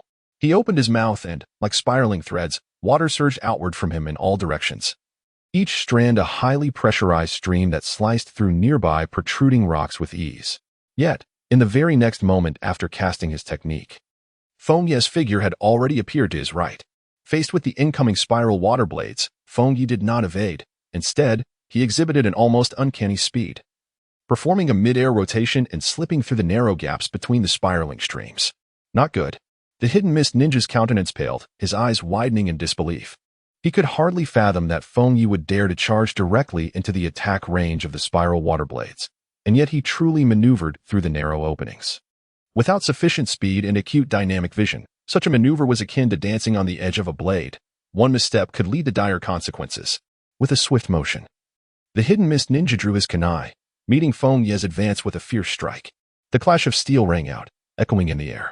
In the hands of Feng Ye, the ninja blade, White Fang, swiftly sliced through the void, seemingly releasing 7 or 8 strands of white silk in an instant. Then, in a flash, he vanished and reappeared behind the hidden mist ninja. The figure of the hidden mist ninja froze in place, struggling to turn his head to gaze at Feng Ye, his eyes betraying a flicker of horror and disbelief. Moments later, countless lines of blood emerged across his body, and as blood splattered, he collapsed to the side. The spiral water blade could not deter Feng Ye. Once he closed in, the outcome was inevitable. Had a member of the Uchiha clan activated their Sharingan and possessed sufficient speed, they might have been able to withstand Feng Ye's exceptional swordsmanship in close combat. However, it was evident that he lacked such capability. In the blink of an eye, both hidden mist ninjas met their demise. To act so arrogantly within another's village carries a price. If one cannot eliminate their foes, they shall be eliminated instead. Is this not the creed of your hidden mist village? I see no issue in adhering to it. Feng Ye stood upon the surface of the water, Gazing at the last of the dry persimmon, Kisame. In a tone devoid of emotion, he spoke. Kisame, from a distance, regarded Feng Ye with a demeanor considerably less composed than before. The slight twitch at the corner of his mouth suggested a hint of rigidity. He slowly replied, "It seems you are indeed the strongest genin of Konoha." There was a slight error in the intelligence, yet it bears little consequence. As his words faded, Kisame abruptly formed hand seals. Water release. Water shark, bullet technique. With a resounding splash, the surface of the water beneath Feng Ye surged momentarily, as several streams coalesced into sharks that lunged fiercely towards him, intent on tearing him to shreds. Whoosh! Feng Ye leapt directly from the surface of the water, soaring towards the direction of Kisame Hashigaki. Unperturbed, Kisame raised his right hand towards Feng Ye, summoning a torrent of water that transformed into a shark. Lunging fiercely at Feng Ye gripped the kunai, white fang, and with a swift motion, plunged it into the water-formed shark. In an instant, he became a fleeting shadow along the current, the kunai tracing a spiraling arc as it sliced through the watery creature, cleaving both the shark and the formidable figure of Kisame Hashigaki into fragments. With a resounding splash, Kisame's body shattered, yet no blood spilled forth. Instead, it transformed into a torrent, surging upwards in an instant to envelop Feng Ye at its center. Water prison technique. Kisame emerged from the depths below, one hand pressing against the surface of the water sphere, maintaining the watery prison. He gazed at Feng Ye within the confinement, stating, "Your speed is indeed quite troublesome. But within my water prison technique, it shall be rendered ineffective, no?" Feng Ye found himself imprisoned in a watery cell, yet he exhibited no signs of panic. Instead, he calmly regarded the figure of Kisame Hashigaki and remarked, "The water prison technique, a signature jutsu of the Mist Ninja. However, since I was already aware of your capabilities, how could I so easily fall victim to it?" This statement elicited a noticeable change in Kisame's expression. In the next instant, he abruptly twisted his body to the side. But a blade of white light grazed past him, accompanied by a spray of crimson. One of his arms severed and fell into the depths of the water. "Remarkable," commented Orochimaru from the control room at the heart of the Death Rock Cavern, his eyes betraying a hint of admiration as he observed the unfolding scene. Beside him, Sarutobi Hiruzen could not contain his astonishment, exclaiming, "I initially thought he merely relied on speed. I never anticipated he could wield the shadow clone technique and the substitution technique to such an extent. Even you, at his age, would find it difficult to achieve such prowess." Both Sarutobi and Orochimaru marveled at the talent and strength exhibited by Feng Ye during this brief confrontation, a sentiment that undoubtedly resonated with the other Ch-nin and J-nin present. Individuals such as Akatsuki and others were nearly left in a state of shock. It is important to note that the strength of Kisame and his two companions had been assessed through their recent engagements. Both Mist Ninjas possessed the capabilities of elite Ch-nin, while Kisame's prowess in chakra manipulation could barely qualify him as a special J-nin. Yet, before Feng Ye, this trio of Mist Ninjas had been swiftly reduced to 2 fatalities and 1 injury. The prowess displayed by Feng Ye, as well as his judicious choices in battle, were virtually impeccable, defying the expectations of a mere 9-year-old genin and resembling instead that of a seasoned elite ninja. Kisame's figure appeared a dozen meters away from Feng Ye. His right arm, severed at the shoulder, was clutched by his left hand, which pressed against the wound. Cold sweat beaded on his forehead as he endured the pain. His earlier composure now a distant memory. He was far too young. Feng Ye gazed at the figure of Kisame Hashigaki, letting out a soft sigh within. At this juncture, although Kisame exhibited notable prowess in chakra manipulation, lacking the formidable sword Samahata, his skills were not as extraordinary. Moreover, his combat experience paled in comparison to that of his more matured self, who had slain the formidable Suigetsu and subsequently joined the Akatsuki. The jutsu previously unleashed by Kisame, including the water clone that had lured him in and the subsequent water prison technique, could have ensnared another individual easily. Yet, he had anticipated these tactics from the very beginning. The disparity in information was glaring. Had both parties possessed equal knowledge, perhaps this version of Kisame could have engaged him in a formidable duel. However, under the conditions of unequal intelligence, it was merely a one-sided domination. Just as Feng Ye was poised to strike and eliminate Kisame, his gaze suddenly flickered, and he turned to observe a particular direction. In that direction, 3 figures were swiftly approaching. More adversaries were arriving. Feng Ye cast a glance at the dry persimmon zetsu, forming a single hand seal, and with a soft sound, he vanished from sight. Approaching from this direction were 3 genin from the Cloud Village. Unlike Zetsu and his companions, who deliberately hunted other genin teams, these 3 had nonetheless managed to defeat 2 squads. When faced with teams from other villages, it was common for them to secure enough scrolls and advance towards the finish line, opting to pass first and address matters later. However, the ninjas from Cloud Village were known for their volatile temperaments. Upon sensing the commotion, the trio unanimously decided to head towards the source of the disturbance. After all, they would have to engage in combat during the 3rd round, so why not eliminate a few opponents in the 2nd round while they had the chance? It must be a water-style ninja from the Mist Village, one of them mused. They had not anticipated encountering a Mist ninja, and it seemed fortuitous to eliminate them right here. Kamui, with his dark-skinned right arm faintly crackling with arcs of lightning, spoke as he flexed his fist, a slight grin forming on his lips. When it came to Mist ninjas, Cloud Village was notably unafraid. Lightning techniques countered water techniques, and the Cloud Village's aggressive style contrasted sharply with the stealthy tactics typical of the Mist Village, creating a significant advantage in combat. However, as the trio approached the battlefield, one of them suddenly changed color, sensing something amiss, and shouted, "Watch out!" Kamui's expression shifted as a layer of lightning enveloped him, and he swiftly sidestepped to the right, narrowly avoiding a swift strike that sliced upward from the ground below. Whoosh! The attack missed, and Feng Ye took 2 steps back, eyeing Kamui. Truly, the ninjas from Cloud Village showcased remarkable speed and reflexes. Whoosh! Whoosh!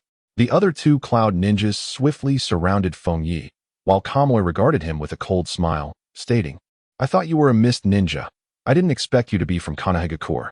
In the instant that his words fell, Kamui formed another hand seal and pressed his palm to the ground, unleashing a bolt of lightning that surged toward Feng Ye.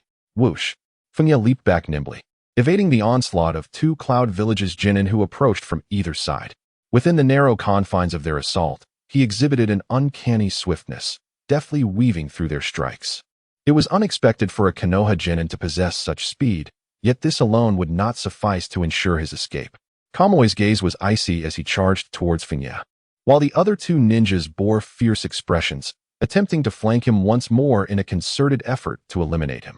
Inside the central lookout tower, watching the unfolding scene on the screen, Akatsuki's crimson gaze furrowed, unable to restrain a murmured comment.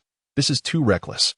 Having dispatched the Mist Ninja team and severely injured Kisame Hashigaki, Feng Ye had already proven himself. There was no need to engage the Cloud team further. It was evident that his current speed was somewhat diminished compared to his earlier confrontation with the Mist Ninjas, indicating a decline in his condition. He was no longer at his peak. The Cloud Ninja, one of whom clearly matched Feng Ye's speed, accompanied by the others who could barely keep pace, posed a significant challenge.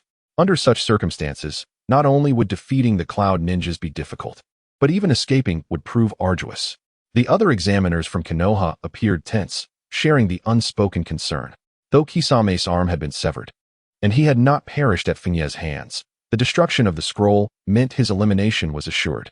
Should Feng Ye falter here, the 3rd exam would be rendered moot, allowing the trio from Cloud Village to advance without contest. Such recklessness was unwarranted. Had he entered the 3rd round normally, in a one-on-one scenario, he should have been capable of overcoming any of the Cloud Ninjas. Akatsuki observed the screen, his voice grave. Beside him, Sarutobi Izashi furrowed his brow faintly. Just moments ago, he had praised Feng Ye's situational awareness, which belied his tender age of 9, yet now that perception had shifted dramatically.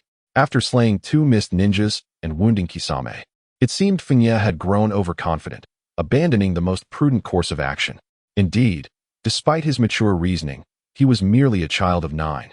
And with a taste of success, he appeared to be floating on air, a thought that caused Sarutobi to shake his head inwardly. This distance should afford an opportunity to reach the end, Yamashiro Kai pondered, scrutinizing the screen. If he could just reach the finish line, the subsequent one-on-one matches would present little issue. In a solitary duel, Feng Ye would likely possess a significant advantage against any opponent. Sarutobi nodded slightly in agreement. This misstep, while regrettable, still left room for Feng Ye to rectify his error. Moreover, his triumph over the Mist Ninjas had revealed a level of prowess that was indeed remarkable, fulfilling the task at hand. However, just then, a voice of stark dissent rang out. No, it would not be as simple as reaching the finish line, dear Sarutobi-sensei. Orochimaru, arms crossed over his chest, his serpent-like eyes gleaming with intrigue, observed the screen intently. I believe you may be underestimating that child. Despite the distance of the monitoring screen, he felt certain that Feng Ye would not recklessly provoke the Cloud Ninjas after his encounter with the mist, displaying no signs of panic even while surrounded by 3 adversaries. Rather, it appeared as though he was meticulously studying his opponents. Kamoy, having unleashed a series of strikes, felt a rush of disbelief as his attacks were deftly parried or evaded by Feng Ye. With a huff, he drew his sword along the blade's edge, unleashing a crackling arc of lightning. "Then let us see how you fare against this," he declared, executing the technique, Cloud Flow Slash. With those words, he lunged forward, the blade slicing through the air, enveloped in a surge of lightning that vastly increased its speed. The sudden acceleration of the strike descended towards Feng Ye's head, leaving him no time to counter with his own blade. Yet at that singular moment, a glimmer ignited within Feng Ye's gaze, as if an ethereal clock had shifted a notch. With a resounding clash, his already swift arm moved with a ghostly finesse, intercepting Kamoy's blow with his sword. Kamoy's pupils constricted in shock, having executed the Cloud Flow Slash. His strike was nearly a third faster than under normal circumstances. Feng Ye should not have been able to respond in time. With a swift motion, Feng Ye's form transformed into a shadowy blur, retreating in rapid succession to escape the encirclement of the 3 ninjas. Free from their grasp, he gripped his sword and regarded the trio from Cloud Village, murmuring to himself, "This is not the same lightning technique used by the 4th Raikage. It appears to be a weakened variant. If only I had Byakugan or Sharingan, I could fully comprehend its intricacies." The lightning techniques of the Cloud Village had long been of interest to him, and upon recognizing Kamoy's prowess in this area, he had opted to observe while engaging. Regrettably, lacking the insight of Byakugan or Sharingan made it exceedingly difficult to discern the nuances of chakra usage. After such a protracted observation, he had only managed to glean a modicum of understanding. "Very well," he concluded, "continuing in this manner serves little purpose." Feng Ye shook his head gently, exhaling softly before casting another glance at Kamoy and his companions, a glimmer of light flickering in his eyes. The chakra within him surged abruptly, coursing through his meridians. The first gate of the 8 gates of Duanjia, open. Buzz. The first gate, situated in the realm of the mind, was instantaneously breached by the chakra. Although there was no visible sign of change, Feng Ye could sense that his body felt considerably lighter, with every muscle and bone able to exert its full potential. The activation of the first gate of Duanjia occurred in a mere instant. Stunned by Feng Ye's tripled speed, Kamoy and his companions did not hesitate for long. In the next moment, they launched a fierce counterattack, unleashing their most formidable techniques. Whoosh! As Feng Ye's silhouette flickered, he unleashed the first gate of the 8 gates of Duanjia and accelerated to full speed. This time, Kamoy and his companions could barely catch a glimpse of his afterimage. They merely saw him vanish in an instant, only to reappear, brushing past one of them. What? The man's pupils constricted violently, freezing him in place. A flicker of horror flickered in his eyes as he attempted to turn and gaze at Feng Ye behind him, but was met with a searing pain as a line of blood stretched from his right shoulder to his left waist. Thud, accompanied by a spray of blood. A lifeless body crumpled to the ground. Kamoy watched this scene unfold, his eyes widening in shock and disbelief. Impossible! What kind of speed is that? He feared he would need to elevate his own lightning ninjutsu to the 2nd stage to match Feng Ye's velocity. Yet, achieving that level of mastery would already place him at the rank of AJ Nin. Swish! Amidst Kamoy's astonishment, Feng Ye's figure darted past once more. Another Cloud Village genin. His face contorted in terror, frantically brandished his kunai. However, his frantic attempts failed to create a perfect defensive circle, and in an instant, Feng Ye swept by him. All that could be heard were 2 nearly simultaneous clangs of metal. Thud. In a spurt of blood, the 2nd Cloud Ninja fell. Witnessing the demise of his final comrade at Feng Ye's terrifying speed, Kamoy's eyes were filled with shock and dread. Impossible. This is not the speed or skill of a mere genin. This guy must be a disguised Konoha J-Nin. How could he possibly be a genin? Ninjutsu. Cloud Flow Slash. As Feng Ye's gaze turned towards him, Kamoy gritted his teeth and shouted, his long sword once again enveloped in arcs of lightning. However, standing opposite him, Feng Ye also formed a hand seal with one hand, tracing his fingers along the edge of his white-toothed blade, a flicker of lightning intertwining and radiating along the blade. Lightning release. Lightning slash. Swish. In a mere moment, their figures crossed paths. Kamoy stood frozen, the arcs of lightning on his sword dissipating, the blade snapping in half at the center, with the tip clattering to the ground. Struggling, he turned to face Feng Ye, disbelief still lingering in his eyes, and uttered, "You." Kamoy's throat convulsed twice, seemingly attempting to voice more, but ultimately spewed out a mouthful of blood, collapsing onto the desolate earth with a thud. In the central surveillance room of the Death Rock Cave, silence reigned. The previously smug Cloud Village Janine now wore a frozen expression, disbelief etched across his face. How could this be? On the other side, the sun setting over Konoha cast a crimson hue, as Jiraiya and several Nin proctors stood in stunned silence, their eyes reflecting astonishment and incredulity. Due to the nature of the surveillance projection, the details remained unclear. Yet, it was evident that Feng Ye had employed some technique, his speed surpassing even that of his battle against the Mist Ninjas, and was now even swifter. With this nearly terrifying velocity, he swiftly turned the tide, dispatching 2 Cloud Ninjas in rapid succession, and then eliminating the final one with a combination of lightning ninjutsu and Konoha's sword techniques. Indeed, Orochimaru remarked, his gaze penetrating as he scrutinized the screen. However, such speed cannot be achieved under normal circumstances. I do not recall that White Tooth possessing such abilities. Has he employed some forbidden technique? Sarutobi Hiruzen took a deep breath, suppressing his inner turmoil. It remains unclear, but that child has mentioned his motor skills are extraordinary. Extraordinary? Orochimaru echoed, a sinister smile creeping across his face as he paused before continuing. Abnormality signifies talent. Viewed in this light, that child may possess a talent surpassing that of White Tooth. Sarutobi Hiruzen nodded slowly. Feng Ye not only inherited the bloodline of Hatake Tsukumo, but also possessed an innate talent for speed. Should he continue to grow, there exists a genuine possibility that he may surpass Hatake Tsukumo. After a brief silence, Sarutobi Hizashi produced his pipe, took a puff, and cast a glance at the Jonin from the hidden cloud and the Jonin Suigetsu Hzuki from the hidden mist. Exhaling a plume of smoke, he declared, regardless, the Chunin exams have concluded here. Sunset Makoto, standing beside him, restrained the astonishment swelling within, casting a sidelong glance at Suigetsu Hzuki as he remarked, indeed, only one remains. Thus, the third match is rendered moot. It seems the ninja from the hidden mist aimed to eliminate all other teams in the second round, thereby concluding the Chunin exams before the third match, intending to showcase the dread of the Blood Mist Village. While this objective was indeed achieved, their forces suffered total annihilation, a development unforeseen by all. Sunset Makoto turned his gaze toward the screen, where Feng Ye had already stowed away all the scrolls and was hastening toward the central watchtower, a smile gracing his lips. Regardless, well done, son of White Fang, ninja of the leaf. Outside the central watchtower, Feng Ye rushed to the entrance, clutching 2 scrolls as he stepped inside. Awaiting him at the threshold was the proctor of the second round, Shiri Jinhong. Congratulations on passing the second phase of the Chunin exam. It should also be the final round, I presume. Feng Ye gazed at the crimson sunset and spoke. It appears that both the Mist and Cloud Shinobi have eliminated the other teams. I possess all the scrolls. Having already been aware of this matter, Xie Jinhong was not taken aback. However, as she observed Feng Ye carelessly discarding the remaining scrolls, a fleeting sigh of admiration crossed her eyes. In the second round of the Chunin exams, only one participant has passed. This marks a historic first since the inception of the examination system. It is astonishing that Feng Ye, who had long remained overshadowed by Kakashi's brilliance, possesses such prodigious talent. In terms of strength, mentality, and forbearance, he surpasses even Kakashi. Indeed, your judgment is accurate. There will be no third round. After reflecting on this, Xie Jinhong nodded toward Feng Ye and said, follow me. The Hokage is awaiting your arrival. So, Sarutobi Hiruzen has indeed arrived.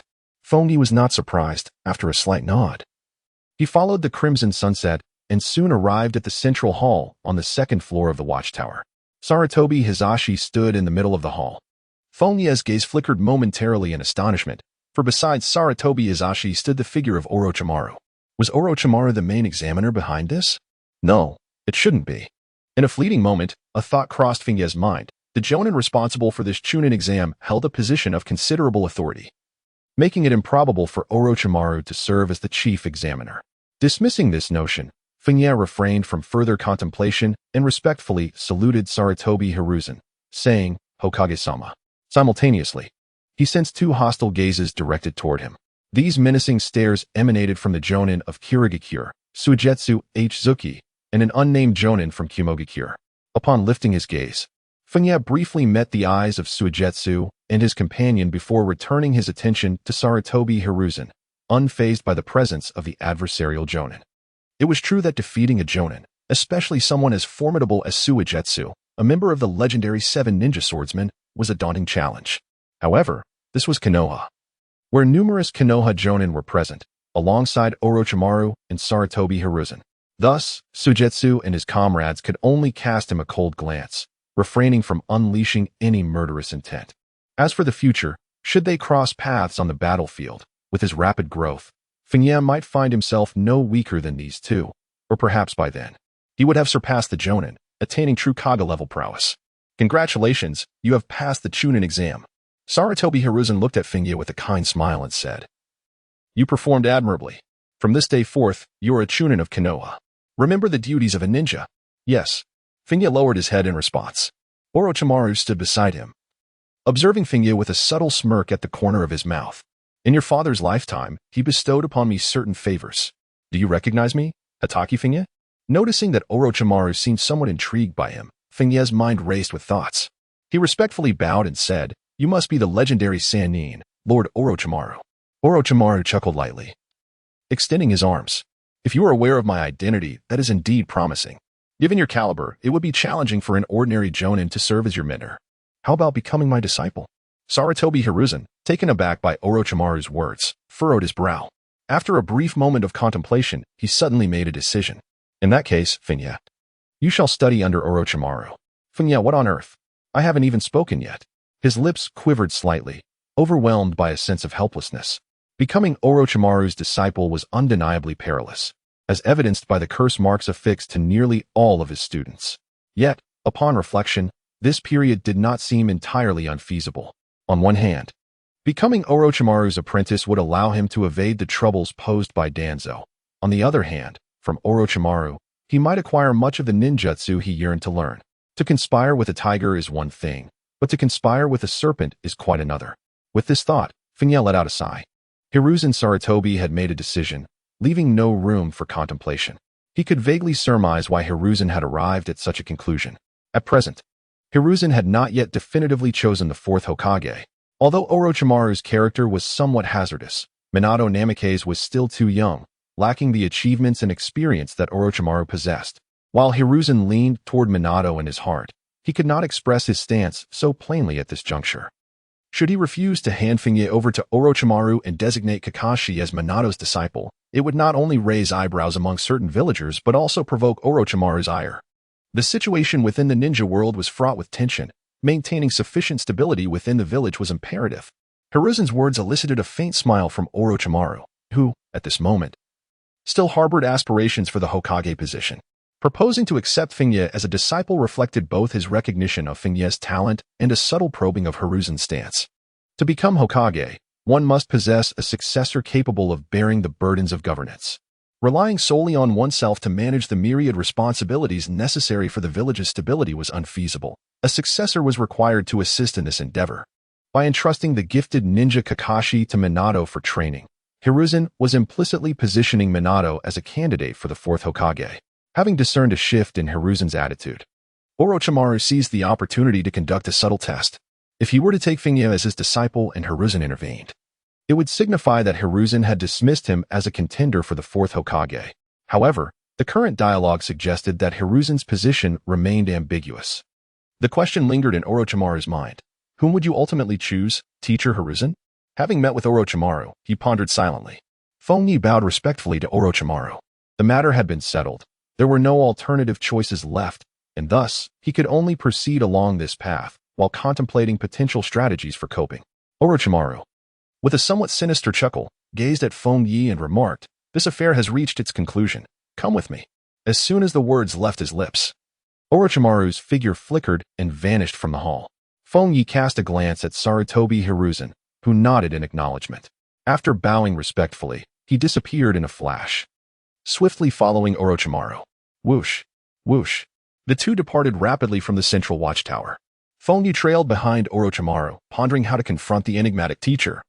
When Orochimaru came to a halt at a certain location within the Death Cavern, that is, Feng Ye surveyed his surroundings.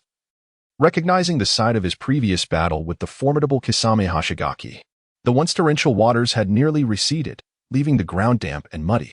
Orochimaru's gaze swept across the area, swiftly alighting upon an arm half buried in the mire. It was the severed limb of Kisame that Feng Ye had previously dispatched. Ugh! A subtle smile crept across Orochimaru's lips as he suddenly opened his mouth, expelling a viscous scroll. With a deft hand, he grasped it and unfurled its contents. In an instant, his tongue darted out, ensnaring the severed arm and bringing it back to him, laying it upon the scroll. With a soft puff, a white mist enveloped the arm, causing it to vanish as it was sealed within the scroll. Having accomplished this, Orochimaru turned to Feng Ye, holding the scroll aloft. This unique physique is unlike anything I have encountered. It presents an invaluable opportunity for research. In the future, should you come across any unusual types of ninjas, do make an effort to procure samples for me. Feng Ye's lips twitched slightly as he nodded, saying, "Understood. Let us proceed." Orochimaru flicked his tongue, swallowing the scroll once more, and continued to move forward. Must we truly do this? It is quite repulsive. In the depths of his heart, Feng Ye could not help but express his grievances, suddenly feeling even more exhausted than after battling against the formidable Kisame Hashigaki. Reluctantly, he followed Orochimaru, and soon, the two departed from the death cave.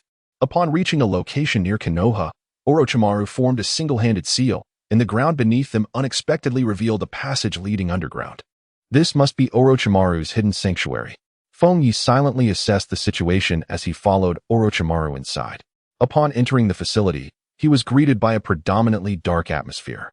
After traversing a silent tunnel, he found himself in a hall filled with an array of bizarre curiosities, strange insects suspended in an unknown liquid, as well as various organs like hearts and livers. Fortunately, Feng Ye had a background in medicine from his previous life, which endowed him with a formidable psychological resilience towards such sights. He felt no discomfort and even mentally critiqued some of the specimens for their crude presentation. It is no wonder that he is the child of White Fang. It seems he is exceptionally well adapted to this environment. Orochimaru had been observing Feng Ye's reactions and, after a while, he chuckled and remarked, "Indeed, you seem quite suited to be my disciple. Is this the research laboratory of teacher Orochimaru?" Feng Ye cast a glance around, knowingly posing a question to Orochimaru. Orochimaru nodded, approaching one of the vacant glass vials. He expelled the scroll that had previously sealed the arm of Kisame Hashigaki and retrieved the arm, discarding it into the vial. After completing this task, Orochimaru consumed the scroll once more, then turned to face Feng Ye, a glimmer of intrigue flickering in his serpentine eyes. "You must have inherited a wealth of physical techniques and ninjutsu from White Fang. There are some of my methods you need not learn. However, given your level, you should be aware of what you truly require, shouldn't you?" Feng Ye pondered for a moment and raised a pivotal question. "My chakra reserve is insufficient. I wonder if you, Master Orochimaru, possess any methods to enhance it." Orochimaru chuckled softly and replied, "Given your current circumstances, in a few years, as your body matures, your chakra capacity will rival that of a jonin. However, it appears you desire an even greater reservoir of chakra. Well, there are indeed ways to achieve that." As Feng Ye's gaze brightened, he fixed his attention on Orochimaru, patiently awaiting his next words. Orochimaru shifted his gaze from Feng Ye to the various specimens scattered throughout the room and remarked, "Chakra is extracted from the 13 billion cells within the human body, intertwined with mental energy. There are few methods to enhance mental strength, and I possess no particularly effective techniques in this regard. However, I do have a method to augment cellular energy." With that, Orochimaru produced a scroll, deftly curling it with his tongue and presenting it before Feng Ye. Feng Ye extended his hand to accept the scroll, silently lamenting the necessity of such a decision. However, the yearning for the technique outweighed his aversion to the scroll itself. As he unfurled it, the first line caught his eye: cell activation. This was the art of cellular activation, a technique that imbued the body's cells with enhanced vitality. It not only increased the chakra capacity, but also possessed remarkable self-healing properties. Orochimaru, with his arms crossed before him, remarked, "This technique forms the foundation of many of my arts. However, with your mastery of the White Fang's swordsmanship and your aptness for lightning-style ninjutsu, my advanced techniques may not be of much use to you. You seem rather disinclined to learn, haha." Upon hearing Orochimaru's words and perusing a portion of the scroll's contents, Feng Ye gained a clearer understanding of the technique. It was fundamentally a method to enhance cellular resilience and vitality. If he was not mistaken, this technique likely served as the basis for Orochimaru's other arts, such as the shedding technique and regeneration technique. Only when the cells exhibited heightened activity could one achieve feats akin to immortality. "Thank you, Master Orochimaru." Feng Ye rolled up the scroll and bowed respectfully to Orochimaru. This technique was indeed exceptionally suited to him, even beyond the ordinary. Common methods of enhancing physical strength could at best mitigate the adverse effects of the 8 gates, but they could not entirely eliminate them. However, the technique of cellular activation might counteract the negative consequences of the 8 gates to some extent. Its essence lay not in augmenting cellular strength, but in enhancing cellular vitality, life force, and recovery. Go and cultivate, Orochimaru remarked. If you wish to observe my experiments, you are welcome to do so. With a slight smile at Feng Ye, Orochimaru turned his attention away and entered the laboratory. Beginning to prepare for the research on the recently acquired arm of the dried persimmon, Kisame, Feng Ye harbored a modicum of interest in Orochimaru's experiments. However, this fleeting curiosity paled in comparison to his fervent desire to master the technique of cellular activation. After bowing to Orochimaru once more, Feng Ye departed from the research facility. Once outside, he exhaled deeply. Although Orochimaru was not the type to utilize his disciples as mere test subjects on their very first day, approaching such a perilous figure without sufficient strength was undeniably fraught with danger. Nevertheless, it appeared that the unfolding events had not veered into a dire trajectory. Rather, they remained on a remarkably stable path, and he had even acquired the technique of cellular activation. Whoosh, whoosh. Feng Ye traversed the forest until he arrived at a stream. After meticulously cleansing the scroll he had just obtained, he carefully examined the instructions regarding the technique of cellular activation inscribed upon it. Upon thorough study, Feng Ye discerned no apparent flaws in the technique. Even Orochimaru had not concealed any aspects, articulating both its advantages and disadvantages clearly within the scroll. Among the annotations was the assertion, the human body is a bastion of balance. Both spiritual energy and cellular energy jointly construct this equilibrium. A certain degree of imbalance exerts minimal influence. However, should the disparity between the two become excessively pronounced, it may precipitate dire consequences. The technique of cellular activation forcibly enhances cellular vitality. It does not augment the spiritual aspect. Hence, should one overexert in their practice, the spirit may lose dominion over the body, resulting in a catastrophic collapse, spiraling into a monstrous form. Therefore, during the cultivation process, one must be cautious to avoid excessive enhancement. Several similar annotations were present. These notes were in harmony with the knowledge Feng Ye had acquired. For instance, the principle of balance between spirit and body resonated with him. He had never before encountered the notion of bodily imbalance, yet he was aware of spiritual imbalance. A simple illustration would be the transplantation of the Rinnegan in an ordinary individual, resulting in spiritual disarray as the body fails to sustain the formidable spiritual energy inherent to the Rinnegan, leading to rapid disintegration. Even someone like Nagato, endowed with the physique of the Uzumaki clan, already a formidable being, could not withstand the might of the Rinnegan. Only a being of superior sage-like constitution could truly bear the power of the Rinnegan, achieving a balance between spirit and body. Orochimaru's technique of cellular activation follows a similar vein. Absent a robust spiritual force to maintain equilibrium, an excessive enhancement of cellular energy would lead to bodily imbalance, ultimately culminating in a catastrophic explosion. Thus, the technique of cellular activation might be regarded as a method for cultivating a pseudo-sage physique. No, it falls far short of that, at most. It embodies merely half of a half. In the depths of his thoughts, Feng Ye pondered. The sage body of Senju Hashirama not only enhances the physical form, but also elevates the spiritual energy during cultivation.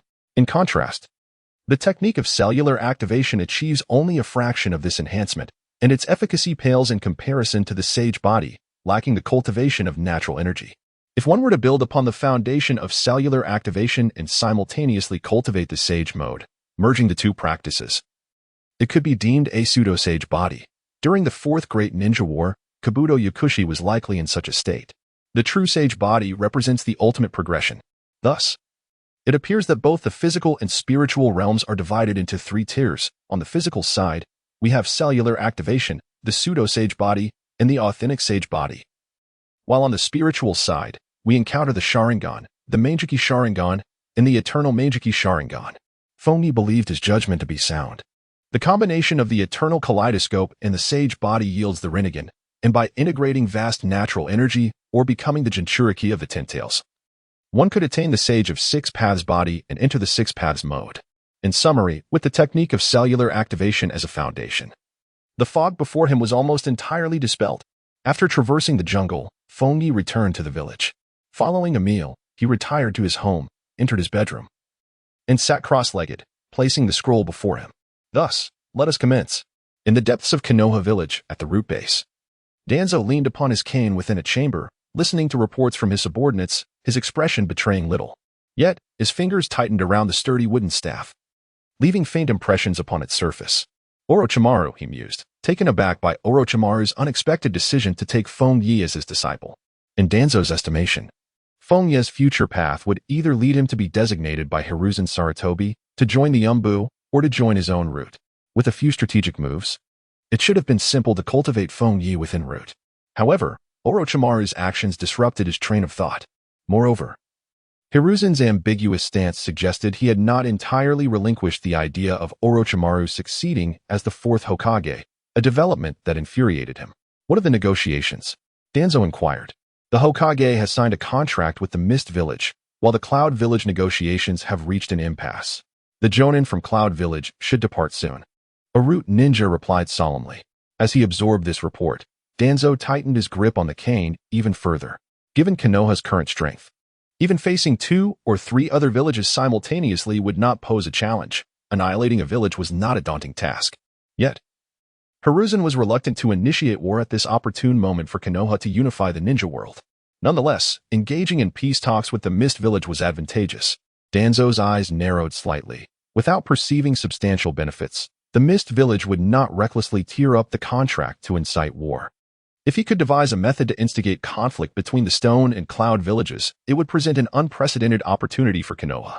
Taking a deep breath, he gazed upward, murmuring to himself, "Since you, Hiruzen, are unwilling, I shall be the one to instigate war." Compared to war in the unification of the ninja world, the matter of Feng Ye or even Orochimaru was trivial. Everything could be addressed after the conflict. In the midst of war, everything is subject to manipulation. Home. In the bedroom, Feng Ye engaged in a continuous practice for 4 hours, and within the accelerated state of triple time, 12 hours had elapsed. After approximately 4 hours of becoming acquainted with the techniques of cellular activation, the subsequent 8 hours were devoted entirely to the fundamental exercises. Is this truly the art of cellular activation? Feng Ye opened his eyes. After undergoing approximately a day of rigorous training, he sensed subtle changes within his body, imperceptible to the average person. Yet, as a ninja, he could distinctly feel that every cell in his being seemed to have become more invigorated. The most immediate sensation was that his body felt lighter than before. The consumption of chakra for cellular energy had diminished. Under normal circumstances, such an extensive period of training would leave one's physical form fatigued, even without engaging in physical techniques, as the exertion of chakra typically leads to exhaustion. However, now his sense of fatigue was significantly less pronounced. The effects were evident, although it appeared he was more prone to hunger, necessitating a greater intake of sustenance. Feng Ye gently caressed his belly. Before the completion of the cell activation technique, it seemed he would have to embody the persona of a glutton. For even 9 meals a day might not suffice to satiate his hunger. He pondered whether Orochimaru, during his own training, might have consumed several days' worth of food in one sitting, subsequently refining his skills over the same duration. This thought lingered in his mind, seeming quite plausible. Remarkably, he had eliminated all his opponents in the second round. Kakashi, seated at the dining table, glanced at the emerging Feng Ye and tilted his head, remarking, "However, it appears you can no longer conceal your true strength." "That remains to be seen," Feng Ye replied.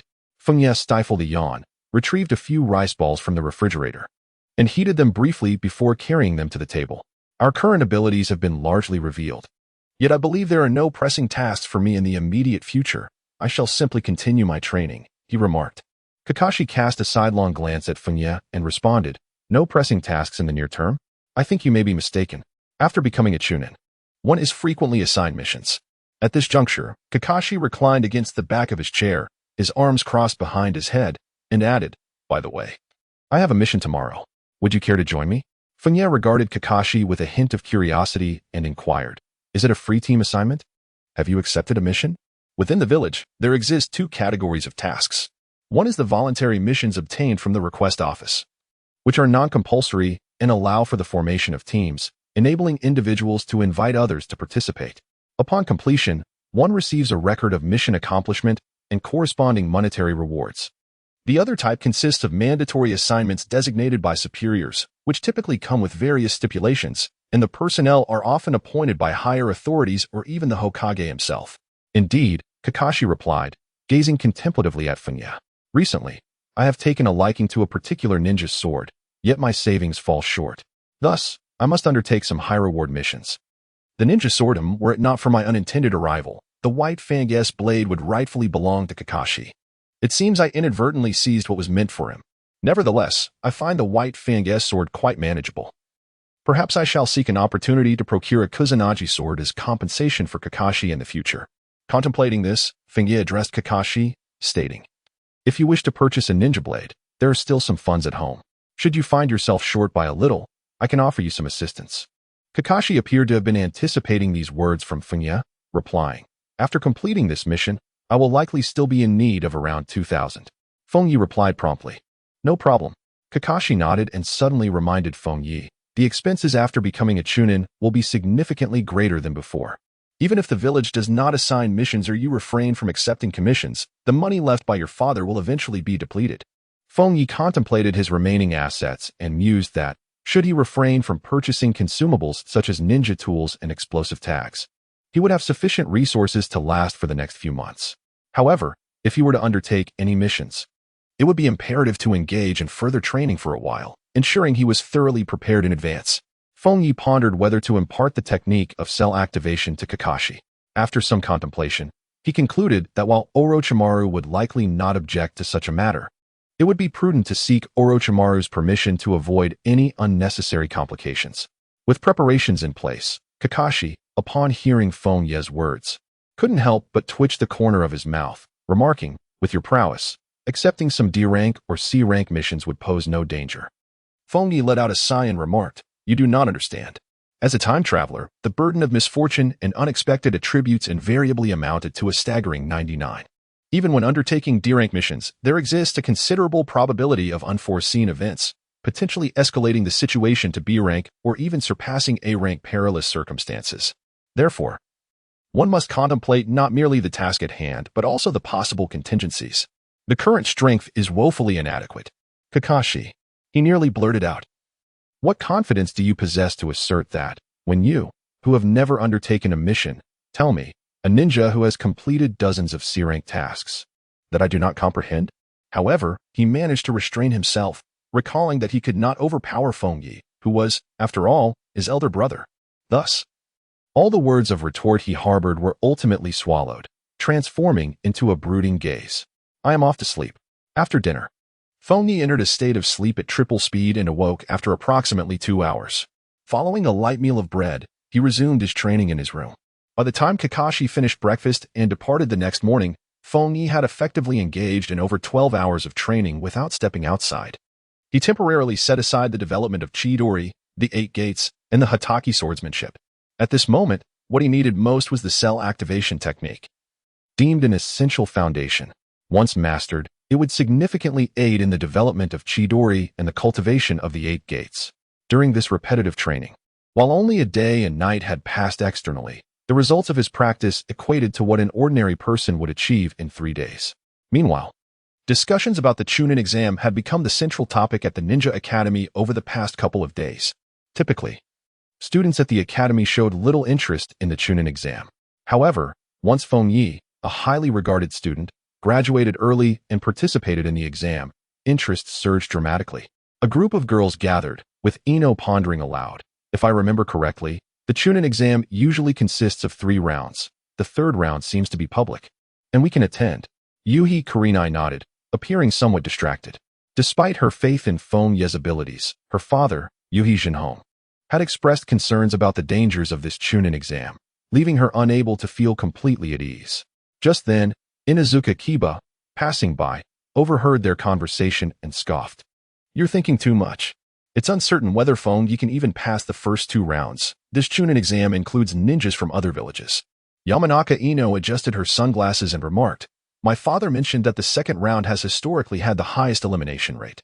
Narashikamura smiled charmingly, saying, "I believe Feng Ye will surely pass." "That's quite debatable," Uchiha Obito murmured, adding, "I don't think Feng Ye will make it to the 3rd round." Just as Obito finished speaking, a voice interrupted, You might be right. Feng Ye indeed did not advance to the third round. The room fell silent as everyone turned to see Yamanaka Inoka, who had just entered the classroom, her eyes gleaming with some inexplicable light. Kurenai exclaimed in shock. Feng, you didn't make it to the third round. Inoka glanced at her, saying, Isn't your father one of the examiners? Don't you know the situation regarding the Chunin exam? Kurenai frowned and shook her head, explaining that her father had not returned the previous day, leaving her unaware of the exam specifics, only knowing that Feng Ye had passed the first round. Kiba laughed heartily. Ha! I told you. Graduating early and jumping straight into the Chunin exam. How could he possibly pass? That guy was clearly overconfident. Others harboring hostility towards Feng Ye also wore expressions of satisfaction.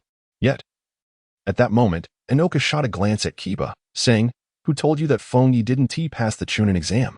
Isn't that what you said? Kiba retorted. Puzzled, Hyuga Hanabi joined the conversation, calmly stating, Could he really perform so exceptionally in the second round that he directly qualified as a Chunin? Snapping her fingers, Inoka smiled. You got half of it right. However, it wasn't about exceptional performance leading to a promotion. Only Feng Ye passed the second round, which is why there was no third round. This revelation left Hanabi and the others momentarily speechless. Kurenai, who had been worried about Feng Ye's well-being during the second round and was about to inquire with Inoka, was taken aback, her mouth agape in astonishment. Are you saying only Feng Ye passed the second round? Ino, shocked and skeptical, looked at Inoka. Recalling some aspects of the Chunin exam's content, it seemed implausible that only one person could pass a round.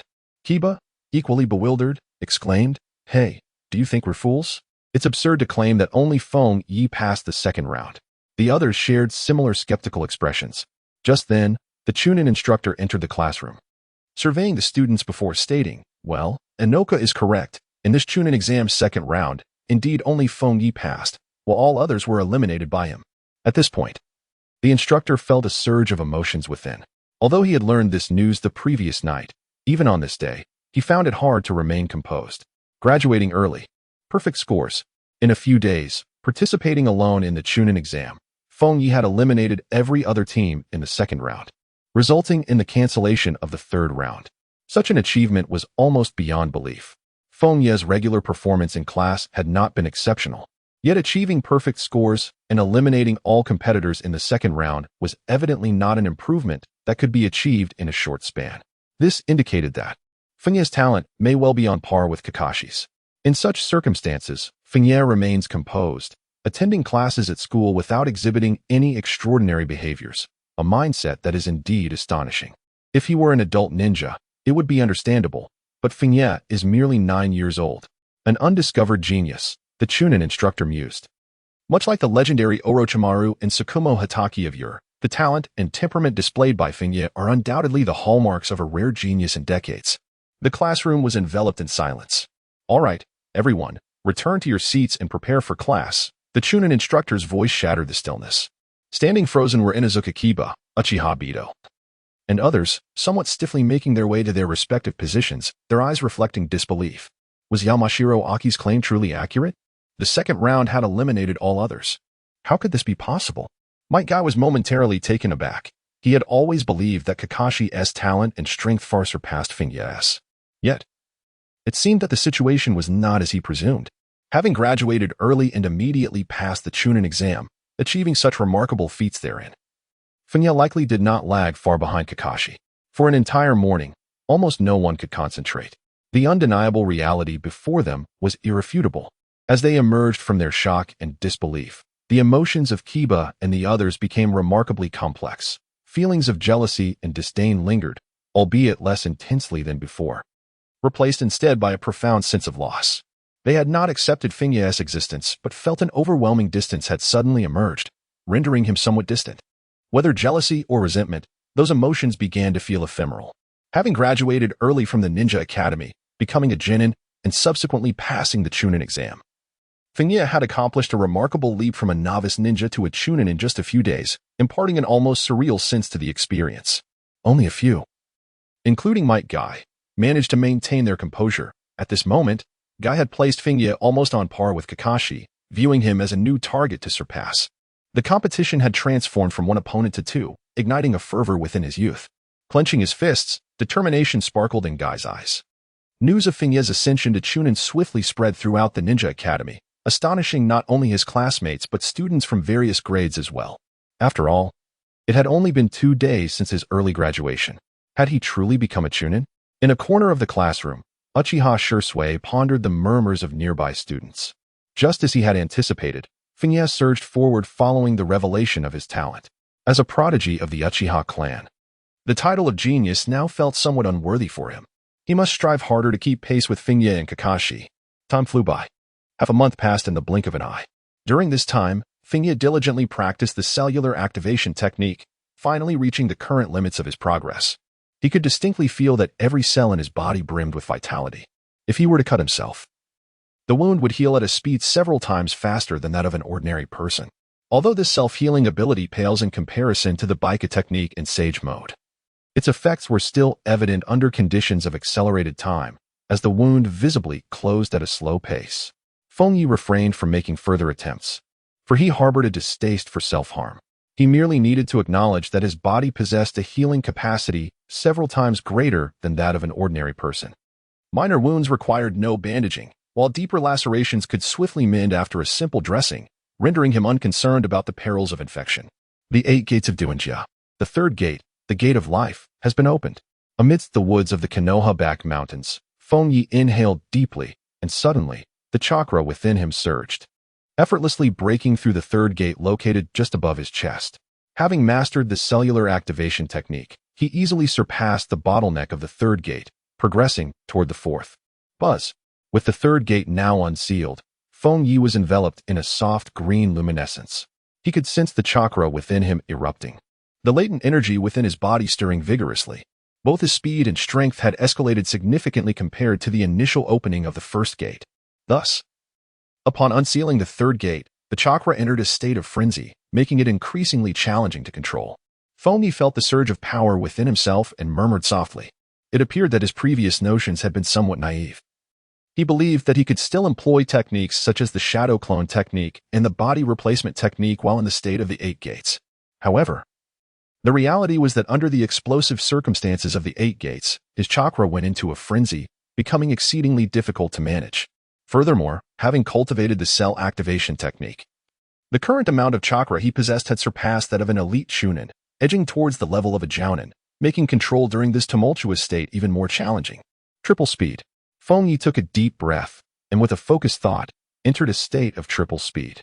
In this heightened state, he clenched his fist tightly and suddenly swung it forward, his entire arm transforming into a mere afterimage, creating a faint yet intense flash of fire as it grazed the air. Boom. With a single punch, the wooden stake before him shattered violently. The ability to generate sparks with such a punch invigorated Feng Ye's spirit. Before the 6th gate of the 8 gates of Duanjia was unlocked, there was no capability for ranged attacks. However, upon reaching the 6th gate, the friction of his fist with the air could produce flames, allowing him to unleash a barrage of fiery air blasts towards the peacock. With a low shout, Feng Ye unleashed a sudden surge of power. Swiftly thrusting his fist forward, a blaze of fiery light erupted beneath his knuckles, yet it remained just shy of its intended purpose. Though he could conjure flames, he was unable to propel them forth as fiery projectiles. After delivering dozens of rapid punches, Feng Ye came to a halt, feeling he was ever so slightly lacking. Feng Ye exited the state of the 8 gates of Duanjia, regaining control over his inner chakra as tranquility enveloped him. He inhaled deeply, yet his eyes did not reveal any semblance of despair. Rather, they shone with a glimmer of exhilaration. The enhancement brought forth by the 3rd gate surpassed his expectations. The time acceleration at 3 times the normal speed, combined with the 3rd gate's opening, had propelled his velocity to a level nearing that of the 6th gate, enabling him to achieve an effect akin to the half-morning peacock. Although he could not execute ranged attacks, he still fell significantly short of the true morning peacock technique. Nevertheless, his fists could ignite with flames, and it was estimated that the power he could unleash was still a third of its potential.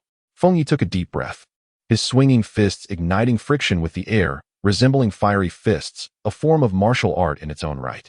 However, bestowing a name upon this technique proved to be a conundrum. An unfinished homage to the peacock, what should it be called? There seemed to be no fitting name from the animal kingdom to grace it. A half-baked homage to the peacock might as well be dubbed the Fire Fist. That aside, Following cellular activation, the body's restorative capacity and vitality were indeed formidable, rendering the side effects of the third gate to a mere faint sensation of limb fatigue. Feng Ye stretched his body and felt a remarkable absence of pain in his limbs, which were swiftly recovering, soon shedding the lingering fatigue and weakness. It is worth noting that this was his inaugural experience of opening the gate of life. Once he advances further in his cultivation and his body acclimatizes to this particular gate, the adverse effects will diminish even more, potentially being entirely offset by the revitalizing power of cellular activation. The ability to develop such a technique is a testament to Orochimaru's genius. Feng Ye could not help but exclaim. Beyond cellular activation, there existed soft tissue modification, shedding techniques, and so forth. However, he held little interest in these. Transforming his body to resemble that of a serpent was not suited for him. What resonated with him was solely the fundamental technique of cellular activation. By the way, at that moment, a sudden thought flashed through Feng Ye's mind. He drew forth his ninja blade, White Fang, and with a single hand formed a seal. In an instant, he infused chakra into it, and with a crackling sound, flickering arcs of lightning appeared along the blade's edge. Lightning release, Thunder Slash. After unleashing the Thunder Slash, Feng Ye took a deep breath and abruptly broke through the third gate once more. The third gate of the 8 gates, the gate of life, was once again shattered, and the chakra within him surged uncontrollably. The lightning arcs maintaining their presence on White Fang's blade exhibited unstable fluctuations but did not collapse instantaneously. Indeed, it was possible to first release the Thunder Slash and then enter the state of the third gate. With a sudden surge of determination, Feng Ye hesitated not for a moment. He activated the open door, entering a state of triple speed, and wielded the ninja blade, White Fang, to deliver a fierce slash forward. Enhanced by the velocity of the open door, the acceleration of time, and the augmentation of the lightning release's Thunder Slash. As the blade descended, a crescent-shaped arc of light shot forth in an instant.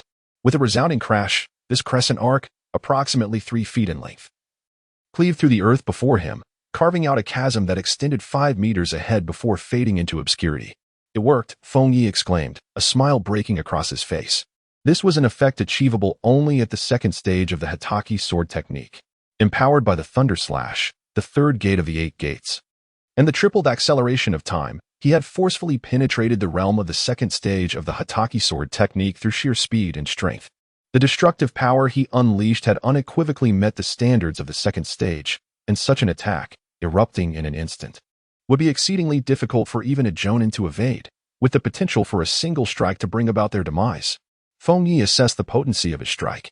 It may be uncertain when confronted with elite Jonin, who possessed battle-hardened experience, speed, and ninjutsu skills nearing that of a shadow. However, against ordinary Jonin, there exists a significant likelihood of instant annihilation. At last, he had developed a unique secret technique that could stand on its own merit. He decided to name this technique Moon Flash.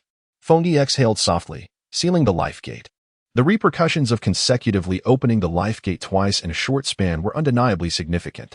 Even though every cell in his body was in a state of activation, he could not entirely fend off the effects. This time, he distinctly felt the soreness in his limbs and lower back muscles. However, the pain was not unbearable, and he managed to endure it for about 10 minutes before gradually feeling better. Reflecting on his current capabilities, he realized that his strength had become somewhat nebulous. A typical special J-Nin would likely falter before him within a few exchanges. If he were to employ Moon Flash, it would most likely result in an instantaneous defeat. When facing an ordinary J-Nin, he was equally confident in maintaining the upper hand, capable of overwhelming and swiftly dispatching the opponent. Yet, facing an elite J-Nin posed a significant challenge. If he could not swiftly eliminate his adversary, the risk of being vanquished himself loomed. Nonetheless, as long as he avoided chaotic forbidden techniques, escaping would prove difficult for most pursuers. He surmised that his prowess lay somewhere between a J-Nin and an elite J-Nin. With such strength surpassing that of a J-Nin, what could he achieve? The answer was simple: continue to cultivate. The ninja world was perilous, and the might of a J-Nin was insufficient for reckless endeavors. Next, he contemplated unlocking the fourth gate. If he could master the morning peacock technique thereafter, his power would rival that of a Kage. The disparity between elite J-Nin and Kage was considerable. While numerous elite J-Nin existed within a village, the Kage were few and far between. To Feng Ye, Reaching the pinnacle of J-Nin capabilities and mastering a few unique secret techniques would position him as a quasi-Kage, straddling the line between elite J-Nin and Kage. Akin to some members of the 7 ninja swordsmen of the mist, the strength among the 7 was uneven. Some, possessing elite J-Nin level abilities, could achieve quasi-Kage power simply by wielding a ninja sword, such as the formidable Suigetsu wielding the sword of the demon. Furthermore, even within the Kage ranks, disparities in power existed. If one were to categorize them, distinctions could be made between weaker Kage, stronger Kage, and those who stood at the pinnacle of Kage status. Gaara's father, the 4th Kazekage, exemplified a weaker Kage, while Orochimaru during his defection from Konoha exhibited strong Kage-level prowess. In his prime, Sarutobi Hiruzen represented the apex of Kage strength, still capable of vanquishing Orochimaru at that juncture. To possess a modicum of self-preservation during the Third Great Ninja War, one would need to attain at least Kage-level strength, preferably aspiring to the strong Kage standard for relative safety. Yet, this was merely a comparative safety, as even formidable entities like the Third Raikage fell victim to the relentless tactics of Inoki, the Tsuchikage, leading thousands of Awagakure shinobi to their demise. In the ninja world, absolute safety was non-existent unless one surpassed the likes of Kagaya Otsutsuki. The path ahead remained long and arduous. Feng Ye let out a sigh in the subterranean research base. Feng Ye was inquiring of Orochimaru regarding certain aspects of ninjutsu and taijutsu. The drawbacks of apprenticing under Orochimaru lie in the inherent danger associated with such a master, who may lead one astray. However, the advantages are substantial, as Orochimaru possesses an extensive repertoire of ninjutsu, augmented by his frequent experiments. His understanding of ninjutsu and the human body is unparalleled, rendering him akin to a professor of knowledge. During the Ch-Nin exams, Feng Ye's encounter with the Cloud Ninja sparked some ideas regarding the development of the Chidori. Yet, upon attempting to actualize these notions, he encountered repeated failures, seemingly veering off the correct path. After numerous attempts, he resolved to seek Orochimaru's counsel. Is the nature transformation of lightning release chakra possible? He asked. Orochimaru, seated upon a dampstone chair, pondered briefly before extending a hand. Crackling sounds filled the air as chakra coalesced within his palm, swiftly transforming into lightning nature, with arcs of electricity dancing dangerously. This was not ninjutsu, merely a straightforward transformation of lightning release chakra. Orochimaru, having been taught by the 3rd Hokage, Hiruzen Sarutobi, and through his own extensive research into ninjutsu and taijutsu, had mastered all elemental chakra types, including yin and yang release. Techniques like cellular activation fall under yang release, while forbidden arts concerning the spirit and soul, such as Edo Tensei, belong to yin release. The characteristics of lightning release chakra are concentration and paralysis, which distinctly differ from the fury associated with fire release. The essence of this difference lies in the aspect of concentration. Orochimaru opened his palm, allowing the lightning release chakra to intertwine there, and with a slightly hoarse voice, elucidated the key points of controlling lightning release chakra and the intricacies of its nature transformation. Each elemental chakra possesses its unique traits. For instance, fire embodies fury, wind represents sharpness and cutting, and earth signifies heaviness. However, the crux of lightning release chakra is concentration. Widespread lightning release techniques are considerably rarer than their fire and wind counterparts. Even those that are expansive in nature typically manifest through a concentrated line of release. Lightning release, Kirin, which harnesses the elements of weather, represents a unique variation of this principle. Feng Ye pondered for a moment before articulating. What I mean is that during the process of utilization, one must pay careful attention to maintaining the concentration of chakra. However, the intricate control of lightning chakra presents a formidable challenge. Unlike fire or earth chakra, which possess more stable characteristics, lightning chakra, once transformed, manifests as an incessantly flickering arc rather than being fixed at a single point. This necessitates a level of concentration that is exceedingly difficult to achieve, even for someone with a high mastery of chakra like myself. I have always found it to be a daunting task. Ha ha ha, Orochimaru chuckled upon hearing Feng Ye's words. It was impossible to discern his emotions from that laughter. After a brief pause, he continued, You seem to have lost your way. Why strive for such meticulous control? Lightning chakra does not move according to any predictable pattern like wind chakra. It is inherently chaotic. The crux of the matter does not lie here. With that, Orochimaru slowly lowered his right hand, allowing the lightning chakra in his palm to dissipate gradually. He then stood up, gazing down at Feng Ye, and succinctly stated a single sentence. Feng Ye paused momentarily, and then he experienced a sudden epiphany. The saying "a leaf obscures the view of Mount Tai" aptly encapsulates this sensation. He had successfully mastered the Rasengan. For a long time, his approach to manipulating chakra had relied heavily on the control methods associated with the Rasengan. However, that technique was more suited for wind release, while it contradicted the principles of lightning release. I understand now. Thank you, Orochimaru-sensei. He chuckled, inquiring about the possibility of further developing a lightning release ninjutsu that harmonizes with the Kiki sword technique. Orochimaru stepped aside, examining the results of the recent experiment while responding. Feng Ye nodded and replied, indeed. Following the completion of his cellular activation training, he resumed his previous method of simultaneous cultivation of the three lines. With the development of Chidori still underway, previously, he had to rely solely on his own contemplation and analysis. Now, with Orochimaru as a mentor to consult, it was certainly preferable to spending an inordinate amount of time deciphering matters in ignorance. Suddenly, Orochimaru turned to glance at Feng Ye. In a whisper of silence, he vanished from his position and reappeared at Feng Ye's left side, resting a hand upon his shoulder, his expression revealing a hint of astonishment. Had it truly only been a little over half a month for cellular activation to reach such a level? Orochimaru understood well the adage that one cannot overextend oneself in practice.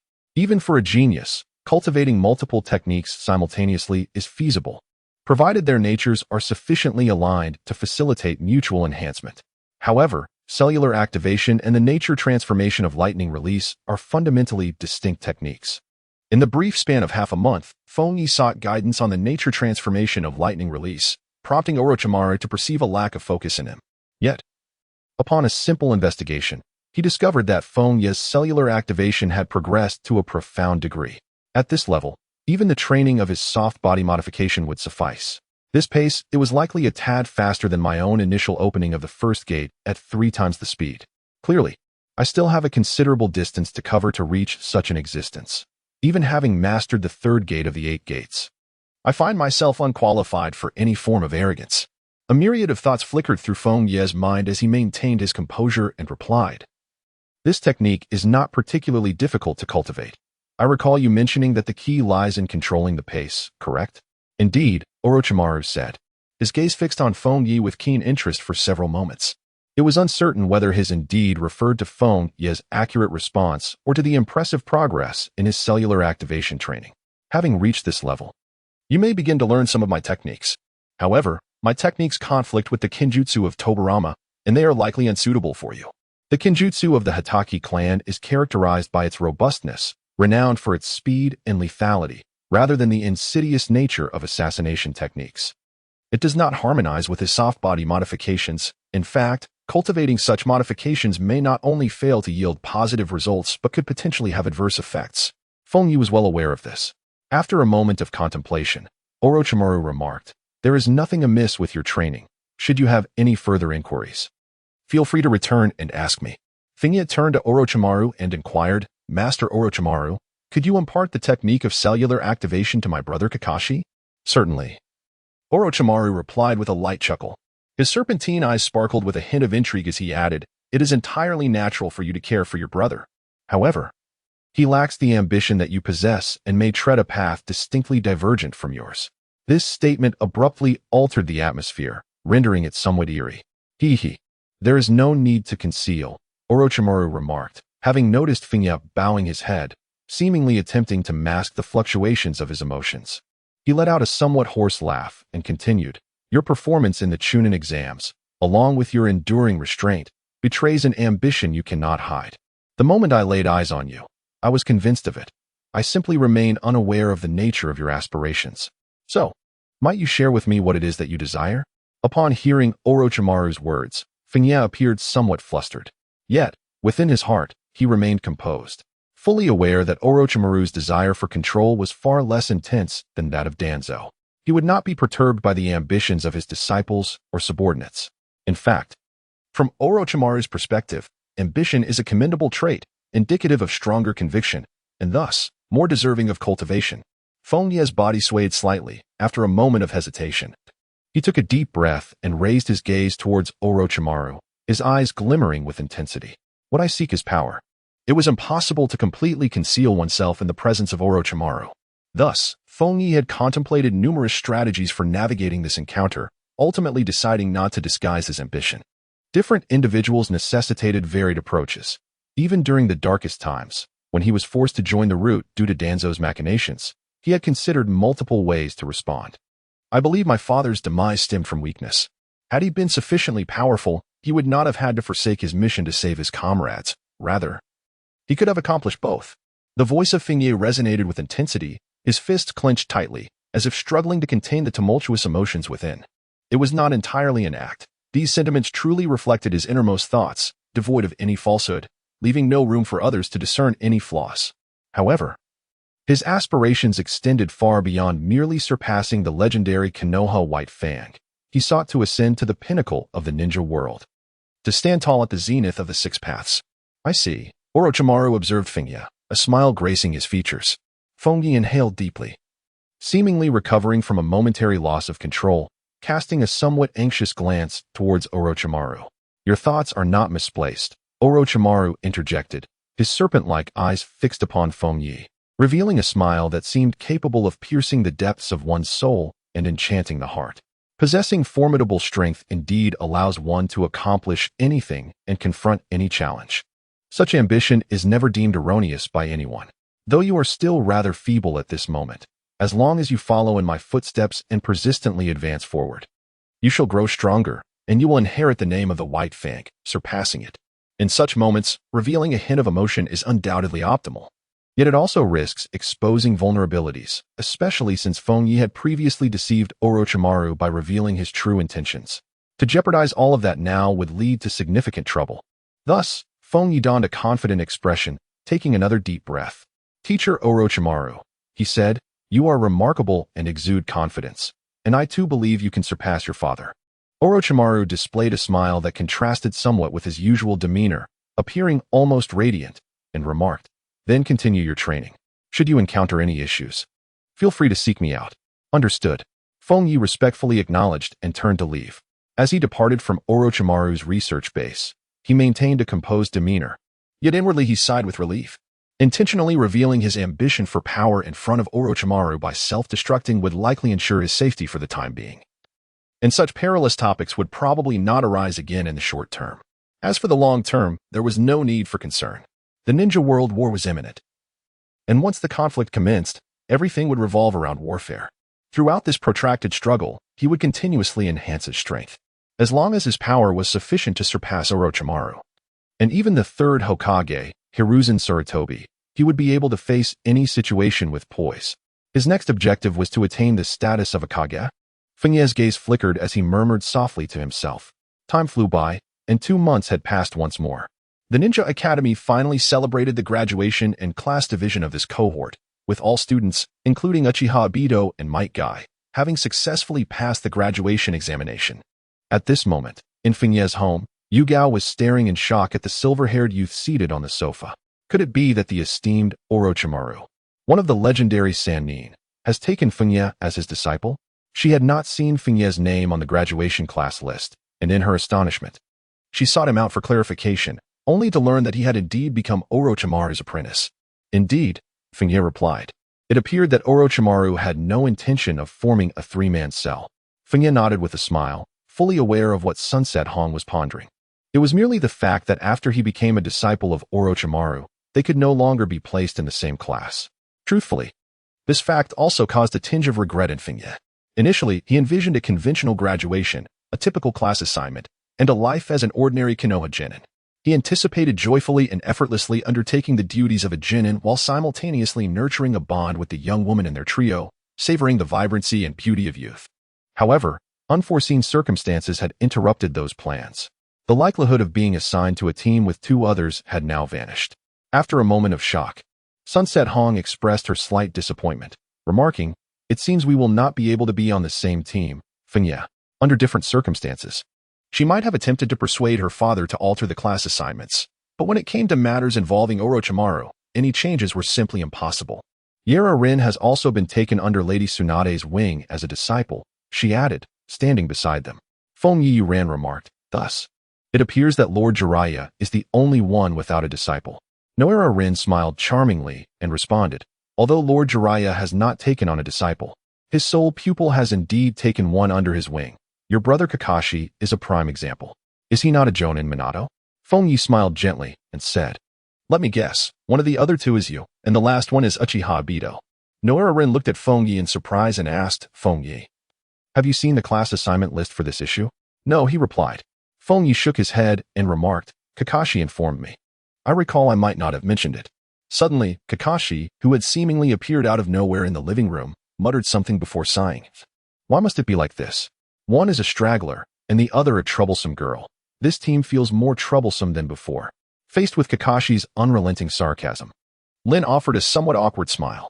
Hearing Kakashi's pessimistic remarks about his solitary existence, Feng Ye smirked, glanced at Lin, and with his thumb pointed sideways at Kakashi, said, did you hear that, Lin? He finds you troublesome, so from now on, you needn't assist him with medical ninjutsu. Let him tend to his own wounds. Upon hearing Feng Ye's words, Kakashi couldn't help but roll his eyes. Observing this, Lin couldn't suppress her laughter and turned to Kakashi, saying, I will strive to master medical ninjutsu. I won't be a hindrance. Feng Ye chuckled softly for a moment before rising to his feet. All right. I am ready to head out and procure some ingredients. Would you care to join me? Certainly. It just so happens that I also need to purchase some ninja tools. Lin replied, clapping her hands in agreement. Coming from a humble background, although the Ninja Academy provides some equipment, one must still acquire additional tools upon officially becoming a genin. On the other hand, Yuhi Kurenai did not require any ninja tools. Her father, Yuhi Shinku, was a Nin of Konohagakure, and their household was well stocked with shuriken and kunai. However, at this moment, she could not simply watch as Feng Ye and Lin ventured out together. I too have items I wish to purchase. Feng Ye and Shiri Hong both concurred, turning their gazes toward Kakashi, who was about to return to his room. Kakashi, why not join us? They suggested. Kakashi replied lazily, I have no need for anything. Feng Ye lifted his chin and remarked, it is precisely because you have no intention of making a purchase that I called upon you to assist in carrying these items. We must procure a substantial amount of ingredients now. With the Ninja Academy having concluded, it signifies that the Third Great War is imminent. It is only prudent to stockpile before prices soar. Moreover, I have always depended on accelerated training through time, which necessitates a far greater quantity of resources than the average person requires. Kakashi's expression soured. He gazed at Feng Ye, his eyes reflecting a sentiment of where is your conscience. Observing Kakashi's helplessness, yet compelled to heed his elder brother's words, Rin struggled to suppress a laugh, while the expression of Yuhi Kurenai beside her appeared rather comical.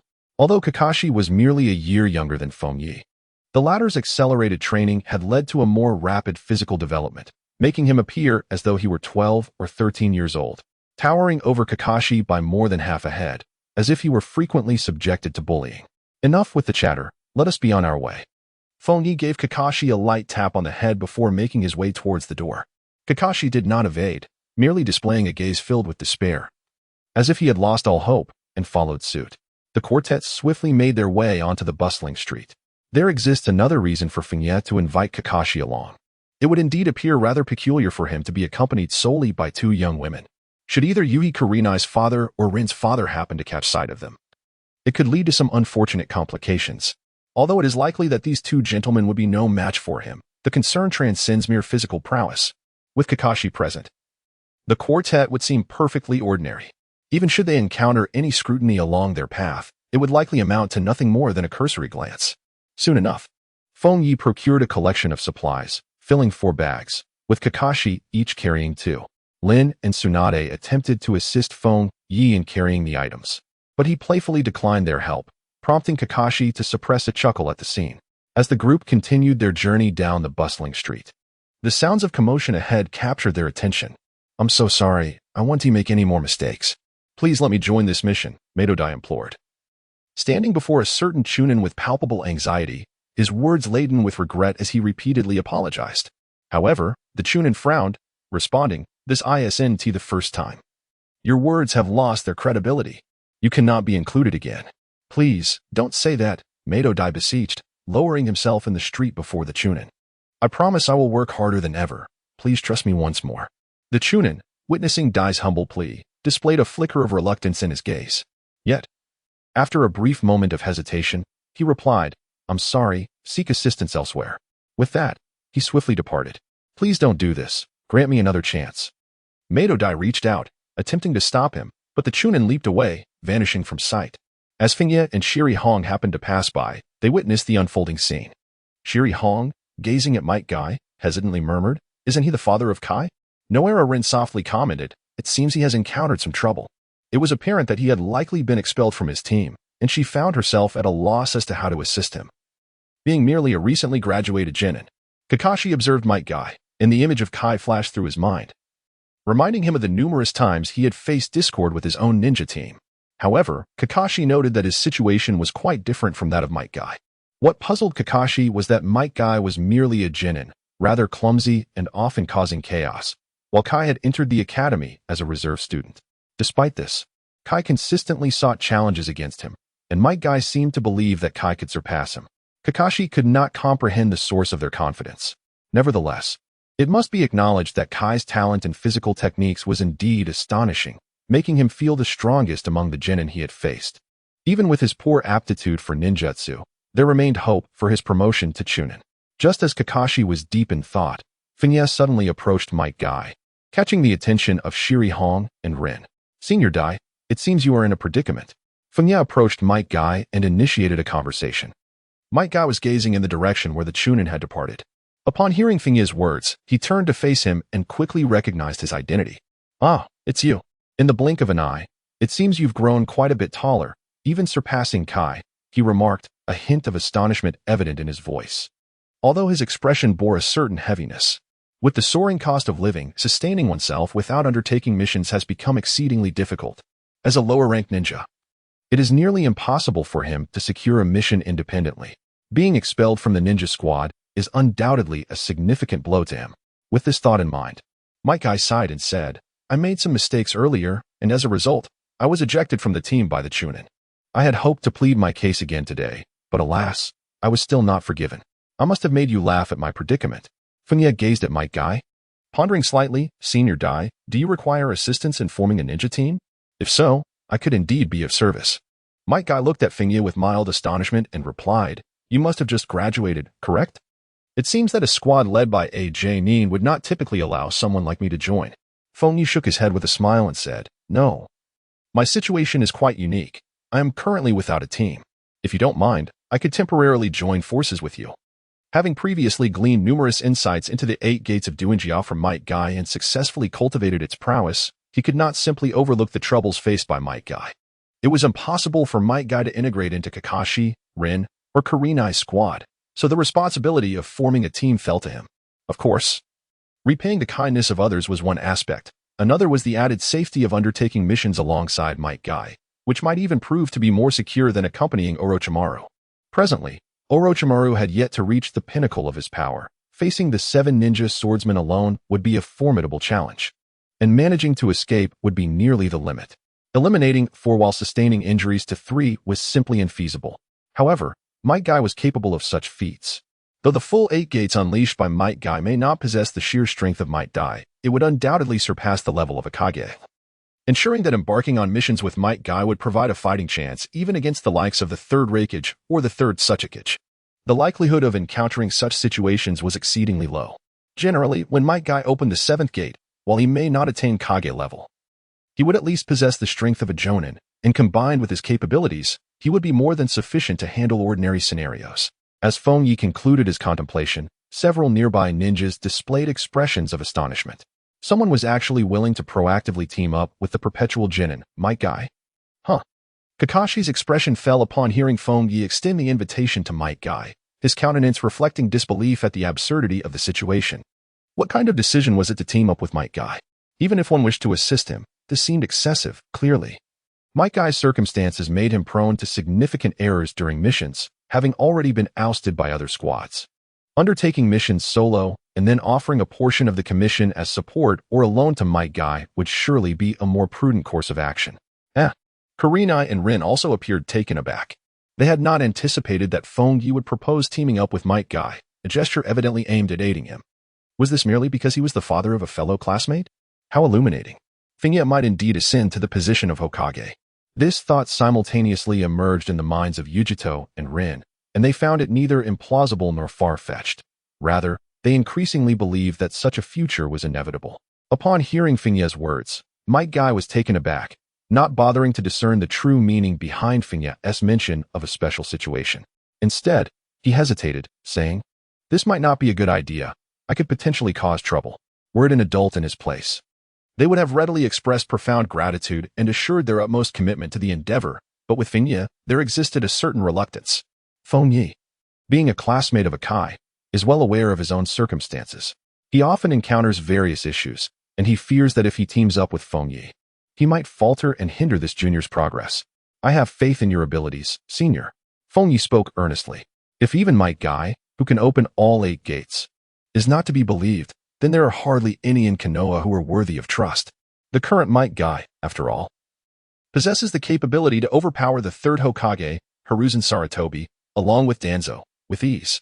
Sensing the genuine trust emanating from Feng Ye's tone, Might Guy's heart swelled with emotion, and tears brimmed in his eyes. Unable to contain himself, he stepped forward and embraced Feng Ye, exclaiming, "Thank you. Thank you. My youth will continue to blaze." This scene did not go unnoticed by several nearby ninjas, who could not help but cast odd glances. The expressions of Yuhi Kurenai and Rin became somewhat stiff, resulting in awkward smiles. Kakashi, standing nearby, merely smirked and shrugged at Feng Ye, his expression suggesting, "I knew this would happen." "You brought it upon yourself." Feng Ye's lips twitched in response. In truth, he had intended to evade the embrace, but after a moment's hesitation, he found himself ensnared. He had previously attracted peculiar stares due to Kakashi's dazzling performance. While he had grown somewhat immune to those glances, the flamboyant display from Might Guy, coupled with the strange looks from those around them, proved to be immensely overwhelming. Feng Ye retreated discreetly, distancing himself from Might Guy, revealing a rather sunny yet distinctly awkward smile as he said, "Senior, let us proceed to accept the mission." Embarking on a task alongside Might Guy, especially when safety concerns are minimal, would serve as a valuable experience for him. Although he was well aware of his own abilities, he understood that practical combat and theoretical knowledge are entirely different realms.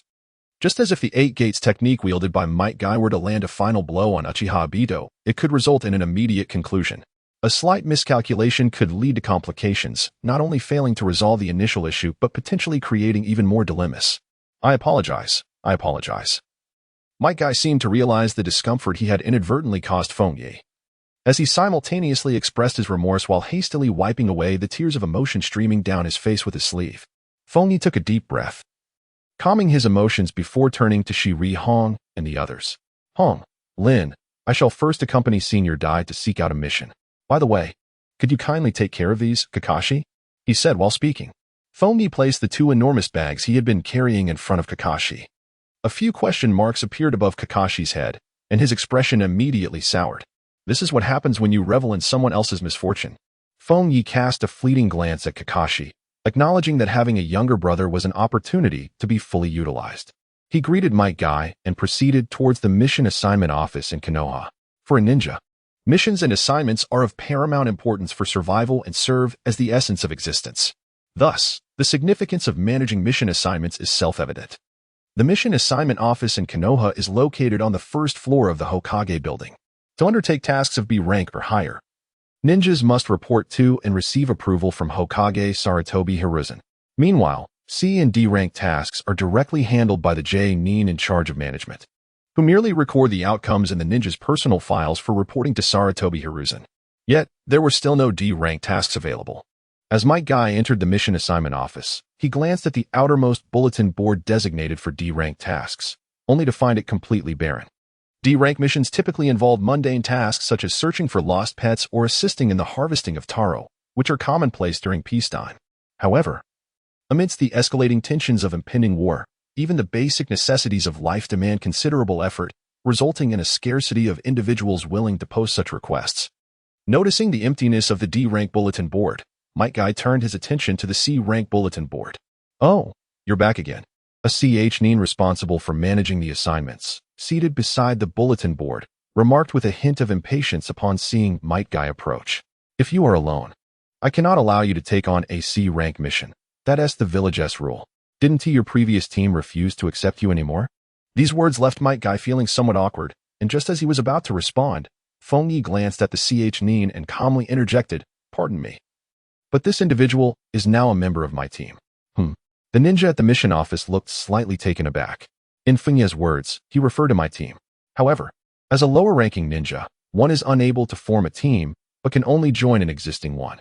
It is only the middle-ranking ninjas who can establish a team and serve as its leader. This implies that the Feng Ye before him is indeed a chunin. Yet he has no recollection of ever seeing Feng Ye take on missions. Wait a moment. Silver hair. He gazed at Feng Ye for several seconds. Suddenly reminded of the chunin exam that took place a few months ago. It was said that the only candidate to pass was a boy with silver hair. "Are you the Kiki Feng Ye?" The ninja at the mission office inquired hesitantly. He had never met Feng Ye, but had reviewed his personal information sheet. Recalling that Feng Ye was supposed to be around 10 years old, while the boy before him appeared to be at least 12 or 13.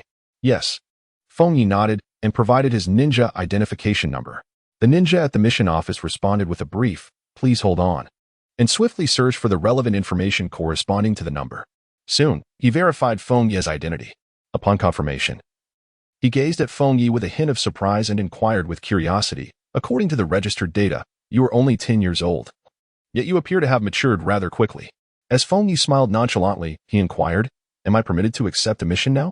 The ninja at the mission office cast a peculiar glance between Feng Ye and Might Guy, then replied, "You may. But are you certain you wish to team up with this ninja? His failure rate for C-rank missions is the highest among the genin, and he has a record of numerous mistakes." The information relayed by the ninja at the mission office caused Might Guy to feel a twinge of embarrassment. He was about to assure Feng Ye that he would strive with all his might and not be a hindrance when Feng Ye preemptively spoke up. "It's all right. Senior Guy possesses formidable strength and can handle a multitude of situations." Upon hearing Feng Ye's words, Might Guy was momentarily overwhelmed with emotion, tears welling in his eyes, and he instinctively wished to embrace Feng Ye once more. However, he refrained, considering it might cause discomfort to Feng Ye. "Formidable strength," the ninja at the mission office muttered, his lips twitching slightly. It was the first time he had heard such a statement regarding Konoha's perennial genin, especially coming from a talented ninja like Feng Ye, leaving him momentarily at a loss for how to respond. Perhaps this is the essence of a genius's training, finding that executing challenging missions no longer suffices for self-improvement and seeking to refine oneself further by taking along a less capable partner. Well, there aren't many C-rank missions left. Feng Ye stood before the notice board and observed that only a third of its surface was adorned with C-level mission postings, leaving the majority of the space vacant. Although the number of assignments was scant, each mission boasted a substantial reward, typically around 100,000 taels. Most of these assignments pertained to escort duties. Among them, the task of escorting a merchant caravan from the land of grass back to their homeland offered a bounty of 150,000 taels. This one seemed promising. Feng Ye studied the options for a while and ultimately chose a commission with the highest reward. The primary objective this time was to assist Mate Dai in earning some money, while he himself also needed to replenish his funds, as his daily expenses were becoming insufficient. Teaming up with Mate Dai, who excelled in strength yet was lacking in various other aspects, made selecting reconnaissance tasks rather foolish. Thus, escort missions were the most suitable choice. He hoped that no unforeseen circumstances would arise. Feng Ye pondered quietly to himself. Although he was accompanying Might Guy, which provided a sense of security against unforeseen circumstances, it was undoubtedly more reassuring to avoid any surprises altogether. Well then, that is settled.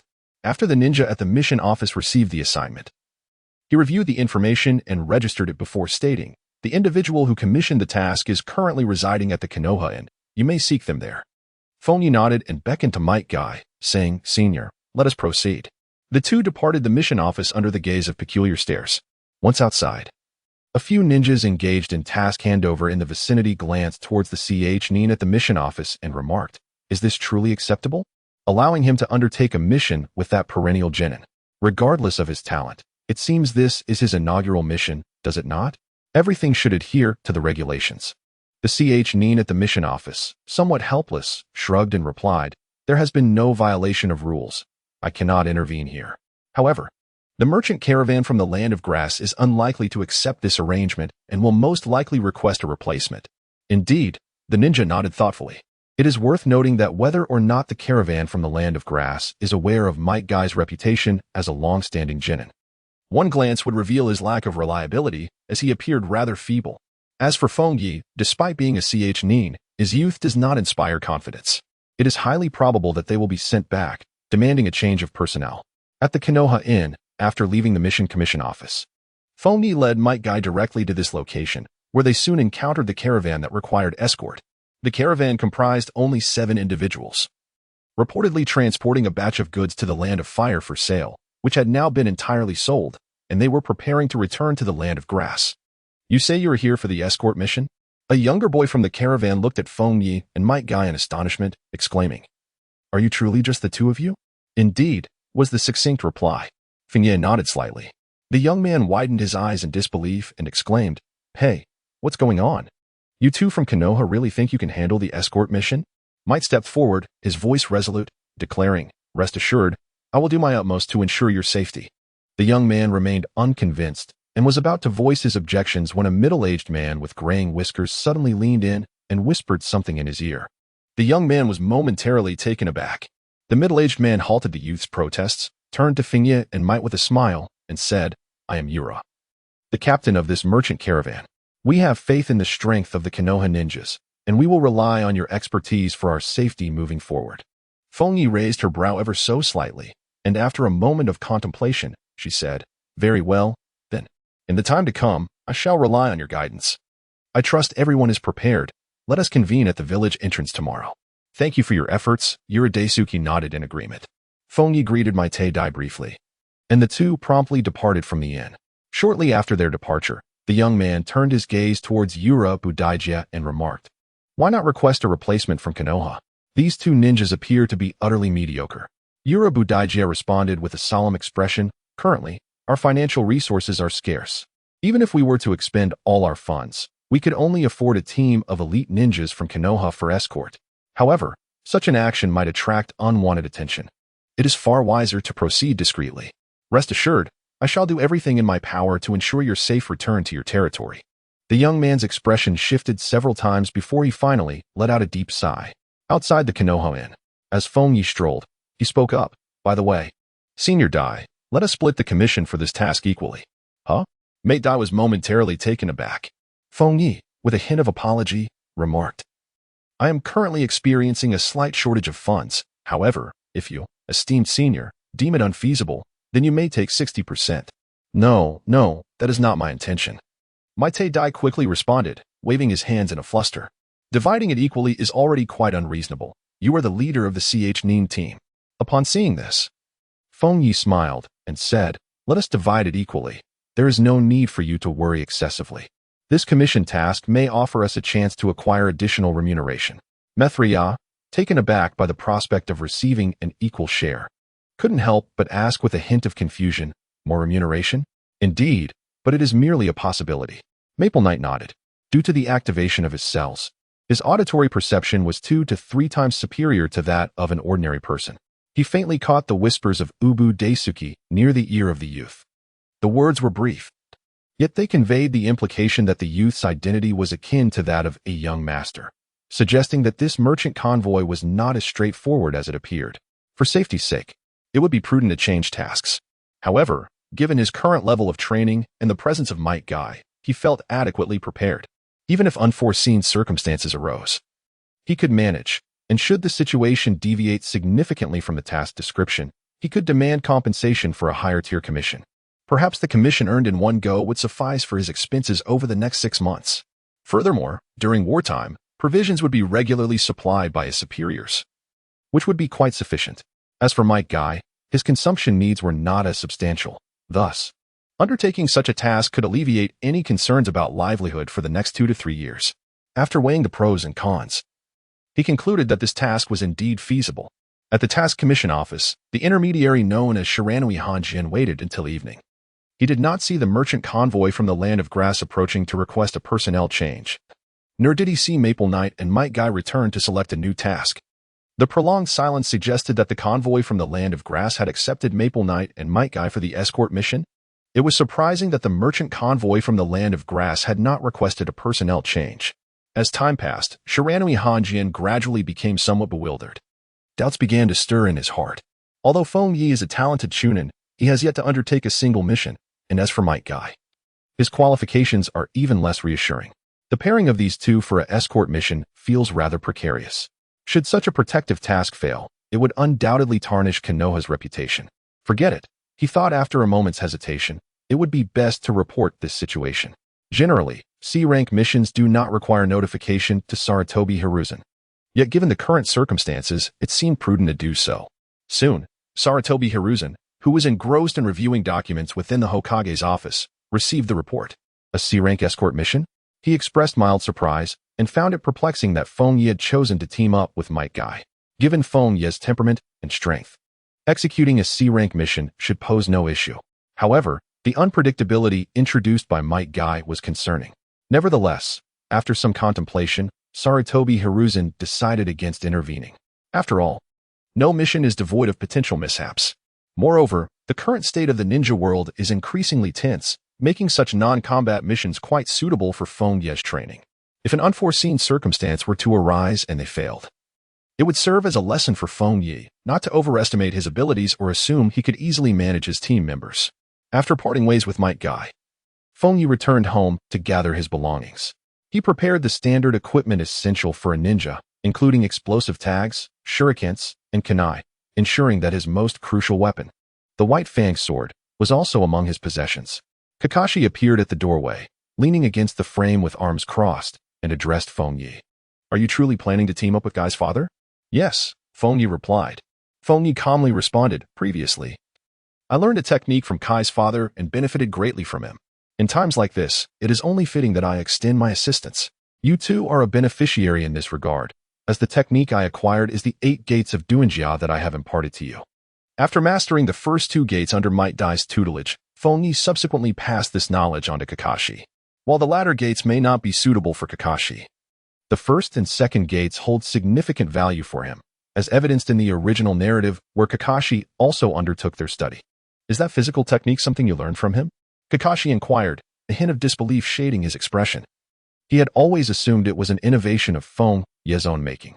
The notion of acquiring an advanced physical technique from a perennial genin seemed implausible. Observing Kakashi's reaction, Feng Ye smiled lightly and said, "There is no need to deceive you regarding such matters. Moreover, Might Dai's strength surpasses your expectations. Having learned this technique yourself, you should have a rough idea of what the ultimate manifestation of its mastery entails. I can assure you that Dai Senpai is capable of unlocking the final gate, the Death Gate." Upon hearing Feng Ye's assertion, Kakashi's pupils involuntarily contracted. If he had been unfamiliar with the 8 gates of Duinjia, that would be one thing. However, he had barely managed to open the first gate. His understanding of the technique was considerable, and should one reach the 8th gate, the resultant power would likely exceed that of AJ Nin. His initial reaction was one of skepticism. Yet he recognized that Feng Ye had no reason to mislead him on this matter, implying that what Feng Ye stated was indeed the truth. How could that individual not be merely a perennial genin? One must not underestimate the genin of Konohagakure. Feng Ye cast a profound gaze at Kakashi. After a brief pause, he placed the items that needed tidying up onto the table, rose to his feet, and turned to Kakashi, inquiring, "By the way, how has your technique training been progressing lately?" Kakashi replied to his elder brother, "I've just begun practicing cell activation, have already mastered Thunder Slash, and can open the first gate of the 8 gates of bypass." "Not bad," came the commendation. Feng Ye displayed a hint of approval. Kakashi's talent in ninjutsu is undoubtedly remarkable. He appears to have effortlessly mastered the lightning cutter he developed, and cell activation is likely no challenge for him either. With the technique of cell activation at his disposal, Kakashi's chakra reserves in the future will not be a limitation. Even without the Sharingan or access to Sage powers, he is expected to reach a pinnacle comparable to that of the 3rd Hokage, Hiruzen Sarutobi. At the very least, he would surpass Minato Namikaze. Given that this individual possesses such formidable capabilities, there is little more to say. Furthermore, in a few days, our teacher Minato will take us on a mission. Kakashi wore a contemplative expression and suddenly recalled something, stating, "By the way, it seems that Uchiha Obito from our team has a fondness for Rin." Feng Ye chuckled softly and remarked, "Isn't it quite natural for Lin's charming personality to attract admiration? Are you suggesting that I should intervene in some manner?" "You may handle it as you see fit." "What do you mean by that?" Kakashi rolled his eyes. If the person before him were not his elder brother, such behavior would undoubtedly earn his disdain. During this time, the girls frequenting their home were not limited to Noera Lin and Yuhi Kurenai. However, This seemed to have little relevance to Feng Ye, as he had not actively sought their company. Rather, he was merely a passive recipient of their attention. In any case, his elder brother's popularity among the ladies was rather troublesome in his eyes, yet surprisingly, Feng Ye managed to navigate the situation with remarkable ease. By the way, Feng Ye gazed at Kakashi and remarked, "If we accompany Jonin Minato on a mission, I might seize the opportunity to inquire about the Flying Thunder God technique." Kakashi looked at Feng Ye with curiosity and asked, "The Flying Thunder God technique? How do you know that Jonin Minato is proficient in this technique?" "Well, it's a matter of intelligence," Feng Ye replied. Feng Ye refrained from providing a detailed explanation. The illustrious Golden Flash, whose prowess in the Flying Thunder God technique instilled terror in the hearts of major ninja villages, seemed rather inadequate as a transmigrator, given Minato's disposition. If Kakashi were to inquire about the Flying Thunder God, he would likely receive guidance on its cultivation. However, the success of such training remained uncertain. The complexity of mastering a space-time ninjutsu is undeniably on a different plane than the gradual progression required for techniques like the 8 Gates of Liberation. In any case, having the opportunity to engage with it and attempt the practice should pose no issue. The following day, Feng Ye arrived at the village entrance early. After waiting for a brief moment, Ubu Daijia and the others gradually arrived, carrying only a few lightweight bundles. After waiting for approximately a quarter of an hour, Maite Dai made her delayed entrance. "I apologize for my tardiness," she said. "You are not late. We simply arrived earlier," replied Dai. "Now that you are here, we can almost set off." Feng Ye offered a smile as she gazed at the guarding Chunin at the entrance of Konoha. The Chunin nodded, recorded Might Guy's name, and gestured for Feng Ye and her companions to depart from the village. In the Land of Fire, in a certain town, they decided to rest here for the day. Feng Ye, adorned with the headband of the Leaf Ninja, led the way at the forefront of the group as they arrived at a hot spring inn in the town. Turning to address the others behind him, he caught the attention of Urabe Daika, who nodded in acknowledgement, while Might Guy expressed no dissent. It had been nearly a week since they departed from the Leaf Village, and now the party was making its way toward the borders of the Land of Fire. The atmosphere grew increasingly tense as they approached the border town. "Welcome," greeted the receptionist of the hot spring inn. Her demeanor polite and her smile warm as she recognized the ninja headband worn by Feng Ye. The ninjas of the Leaf Village upheld the peace in the Land of Fire, wielding powers that far surpassed those of ordinary folk, thus occupying a distinct status in society. After checking in with Urabe Daika and selecting their accommodations, Feng Ye did not rush to his room for rest. Instead, he turned to Might Guy and said, "Senior, please keep an eye on this place. I will conduct a brief reconnaissance in the town." "Understood. Leave it to me," Might Guy replied earnestly, taking his position in the corridor to stand guard. Feng Ye removed his ninja headband, concealing his white-bladed sword within the folds of his sleeve, and quietly departed from the hot spring inn, embarking on a reconnaissance mission in the quaint town. Although with his and Might Guy's formidable prowess, they could adeptly respond to any unforeseen circumstances.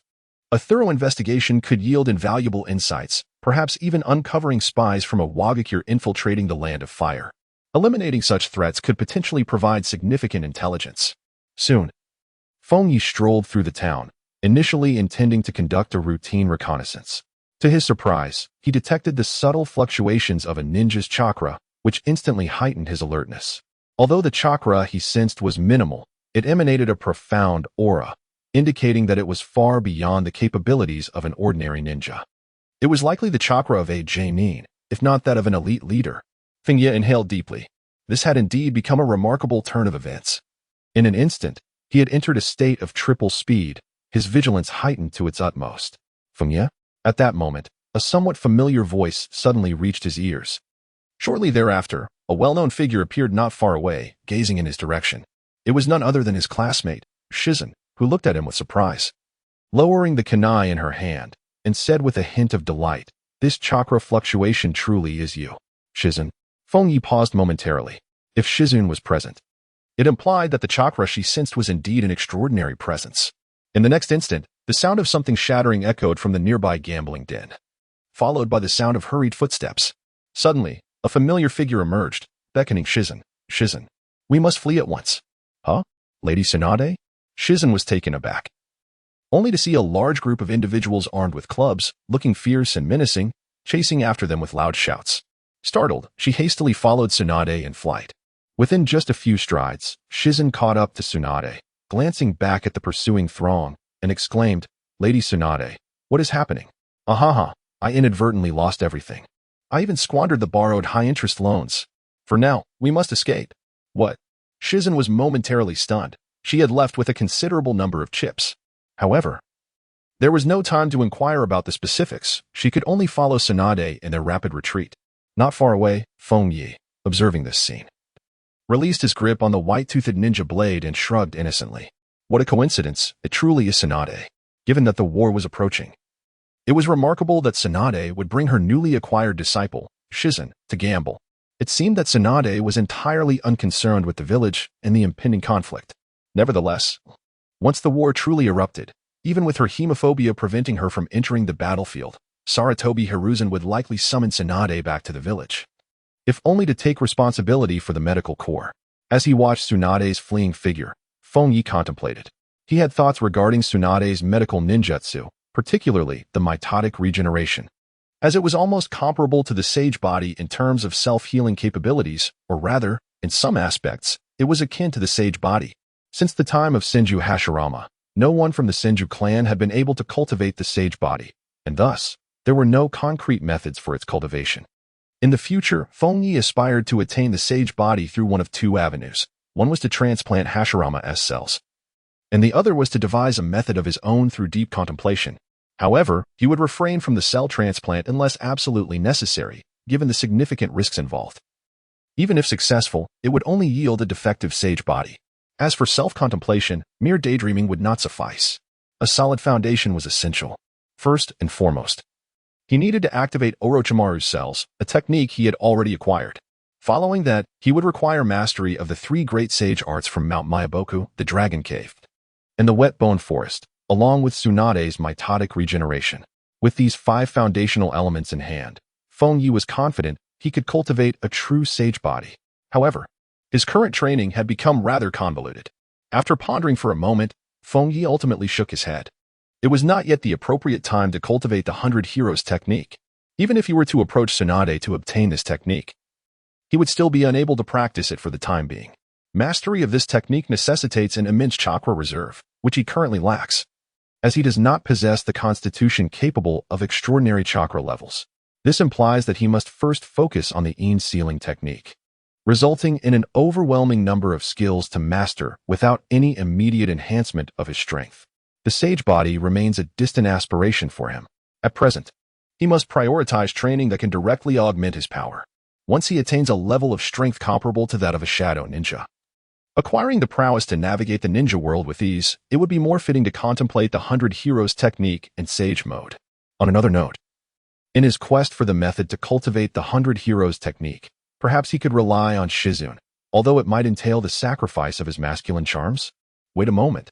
Why did he entertain the thought of selling his allure? Feng Ye gently tapped his forehead, sensing a slight disturbance in his thoughts, and could not help but internally critique himself. If he could acquire sufficient gambling funds, he could engage in a wager with Tsunade, thus securing the 100 Healings technique. After all, her notorious passive skill of losing every bet was fully developed. At his tender age, his body had yet to mature. He resolutely refused to compromise his appearance unless absolutely necessary, for one could never tell what excessive actions might ensue. Nevertheless, he decided to take his time, allowing opportunities to unfold in due course. Feng Ye made his way back to the hot spring inn. After enjoying a delightful dinner and returning to his room, he closed his eyes, and the familiar dark expanse unfolded before him. A colossal, illusory clock materialized in front of him. The moment for the next time multiplier enhancement seemed imminent. Indeed, it would be the occasion of unlocking a new ability. Gazing at the immense clock, Feng Ye murmured to himself, his eyes sparkling with anticipation. The golden hour hand was drawing ever closer to the 2 o'clock mark, and he could faintly perceive the gray mist enveloping that coordinate gradually dissipating. Once the hour hand definitively pointed to 2, it would signify the unlocking of the ability corresponding to that hour. Although the specifics of the ability remained unclear, the power of time was seldom devoid of utility. Any force related to time, when isolated, could serve as a formidable trump card. Meanwhile, in another inn, a girl of approximately 16 or 17, with light golden hair, entered a room. She brushed her ponytail behind her head and then lightly touched her flat chest before raising her right hand to form a simple hand seal. With a puff, a cloud of white smoke enveloped her. As it cleared, her ponytail unfurled, cascading down her back, and her previously modest chest now swelled noticeably, transforming her from a vibrant young girl into a mature beauty. Phew, I finally evaded them, she sighed, adjusting her hair. In the meantime, Shizen followed her in. Her gaze fixated on Tsunade's chest for a moment, her eyes reflecting a hint of curiosity. She was aware that Tsunade had transformed into her younger self to evade her creditors, but she could not comprehend how Tsunade, who had been flat-chested in her teenage years, could now possess such a figure. Tsunade settled at the table, casting a glance at Shizun, and remarked, "What are you staring at? Hurry and close the door." "Yes." Shizun quickly replied, turning to shut the door. Tsunade poured herself a cup of cold tea from the pot on the table and took a sip, suddenly recalling something. "Who was that ninja during the day?" "Ah, he's my classmate, Hataki Feng Ye," Shizun responded as she knelt before Tsunade. Upon hearing Shizun's answer, Tsunade's expression shifted slightly in surprise. "So he is Hataki Feng Ye? He does bear some resemblance to the late SHM. In the Second Shinobi World War, the renowned Hataki SHM served as the supreme commander on the battlefield in the Land of Rain, during which time the three legendary ninjas had yet to gain prominence and were all younger than SHM. As she recalled this, a fleeting sigh crossed Tsunade's gaze. SHM had once looked after her several times. It was unexpected that he would take his own life due to a mission. After hearing the news, she had returned to Konoha to pay her respects at his grave. As SHM's son, Hataki Feng Ye was somewhat familiar to her. But her stronger recollection was of SHM's other son, Kakashi, who graduated at 5 and became a nin at 6. A fact that had astonished her and filled her with admiration for the legacy of Konoha's White Fang. "Feng Ye is quite impressive," Shizun remarked, holding a pillow in her lap, her eyes sparkling with admiration. "In the recent nin exams, he single-handedly eliminated all his opponents and even caught the attention of Lord Orochimaru, who accepted him as a disciple." "Oh." Tsunade's eyes gleamed with intrigue as she pondered aloud. "I seem to remember his talent being rather ordinary compared to Kakashi's." "That's merely because Feng Ye prefers to keep a low profile," Shizun replied, a smile unconsciously appearing on her face. "From what I've gathered, Kakashi has been striving to catch up to Feng Ye but has never succeeded." Tsunade shot Shizun a sidelong glance, suddenly asking, "Do you have feelings for him?" What?" Shizun's expression shifted to one of flustered awkwardness, stammering, "Why do you ask that all of a sudden? Is it not obvious?" Tsunade's hands rested on the table, fingers interlaced, exuding an air of authority. "If you like him, then pursue him boldly. What does it matter if he is Lord Orochimaru's disciple? You are my apprentice as well." "And no, it's not like that." "What do you mean, not like that? Your demeanor has already betrayed you. Do you intend to lie in front of me?" Tsunade continued, her curiosity piqued. "I wonder what qualities that young man possesses to make you hesitant to pursue him, and to be accepted as a disciple by Orochimaru no less." Tsunade's mind briefly flashed with the image of Feng Ye she had seen earlier in the day, her fingers resting under her chin as she contemplated thoughtfully. Feng Ye remained oblivious to the fleeting glance of the day, which had already garnered considerable attention from Tsunade. Had he been aware, he would have merely smiled, for it would have made future endeavors to draw closer far simpler. After a night devoted to chakra training, the group set forth on their journey once more the following day. Having traversed several small towns in succession, they finally arrived at the boundary between the Land of Fire and the Land of Grass, marked distinctly by a horizontal river. Beyond that river lay the Land of Grass. Budaijia gazed at the now clearly visible surging waters ahead, his expression relaxing slightly. Having reached this point, they could deem themselves to be largely safe. After lingering by the riverside for several moments, Feng Ye turned his gaze towards a stone bridge situated to the northeast and remarked, "We have yet to reach the conclusion of our entrusted agreement. Let us proceed." "Indeed," replied Daisuke Urabe, nodding in agreement as he followed closely behind Feng Ye. The group soon arrived at the stone bridge, with Feng Ye leading the way and Mate bringing up the rear. The 9 of them swiftly traversed the bridge without encountering any unforeseen circumstances. However, upon crossing, Feng Ye revealed a gaze devoid of warmth. Fixating on the nearby thicket as he slowly intoned, "Have you not the slightest intention of concealing yourselves?" The words of Feng Ye caused a sudden change in the expressions of Daisuke Urabe and his companions. After a brief moment of surprise, Might Dai swiftly leaped to Feng Ye's side, realizing the gravity of the situation. There was no need for hesitation. A faint voice emanated from the direction of the thicket. Shortly thereafter, 10 figures emerged from the underbrush, each adorned with the forehead protector of a Wagakure, brandishing kunai and shuriken. How could a Wagakure's ninjas be here? Witnessing this scene, Daisuke Arabe's complexion shifted dramatically. He abruptly turned his head, gritting his teeth as he glared at several members of the group, anger flashing in his eyes. It was inconceivable that the Iwagakure ninjas had fortuitously ambushed them at the border of the land of grass. Furthermore, their demeanor suggested that they had been waiting for a considerable time. There was a traitor among the ranks. Damn it, who could it be? Daisuke Arabe brandished a dagger, seething with rage as he scrutinized his comrades, who reciprocated his glare with expressions of fury. Feng Ye paid no heed to the commotion behind him, calmly stating, "At such a moment, seeking out a traitor is futile. He will not reveal himself voluntarily. It seems you are concealing some critical information. The current situation cannot simply be explained by a sea-level commission." Daisuke Arabe's expression darkened considerably. He glanced toward the 10 encroaching rock ninjas, his heart sinking ever lower. A traitor had leaked information, and the adversary had employed a squad of rock ninjas for an assassination.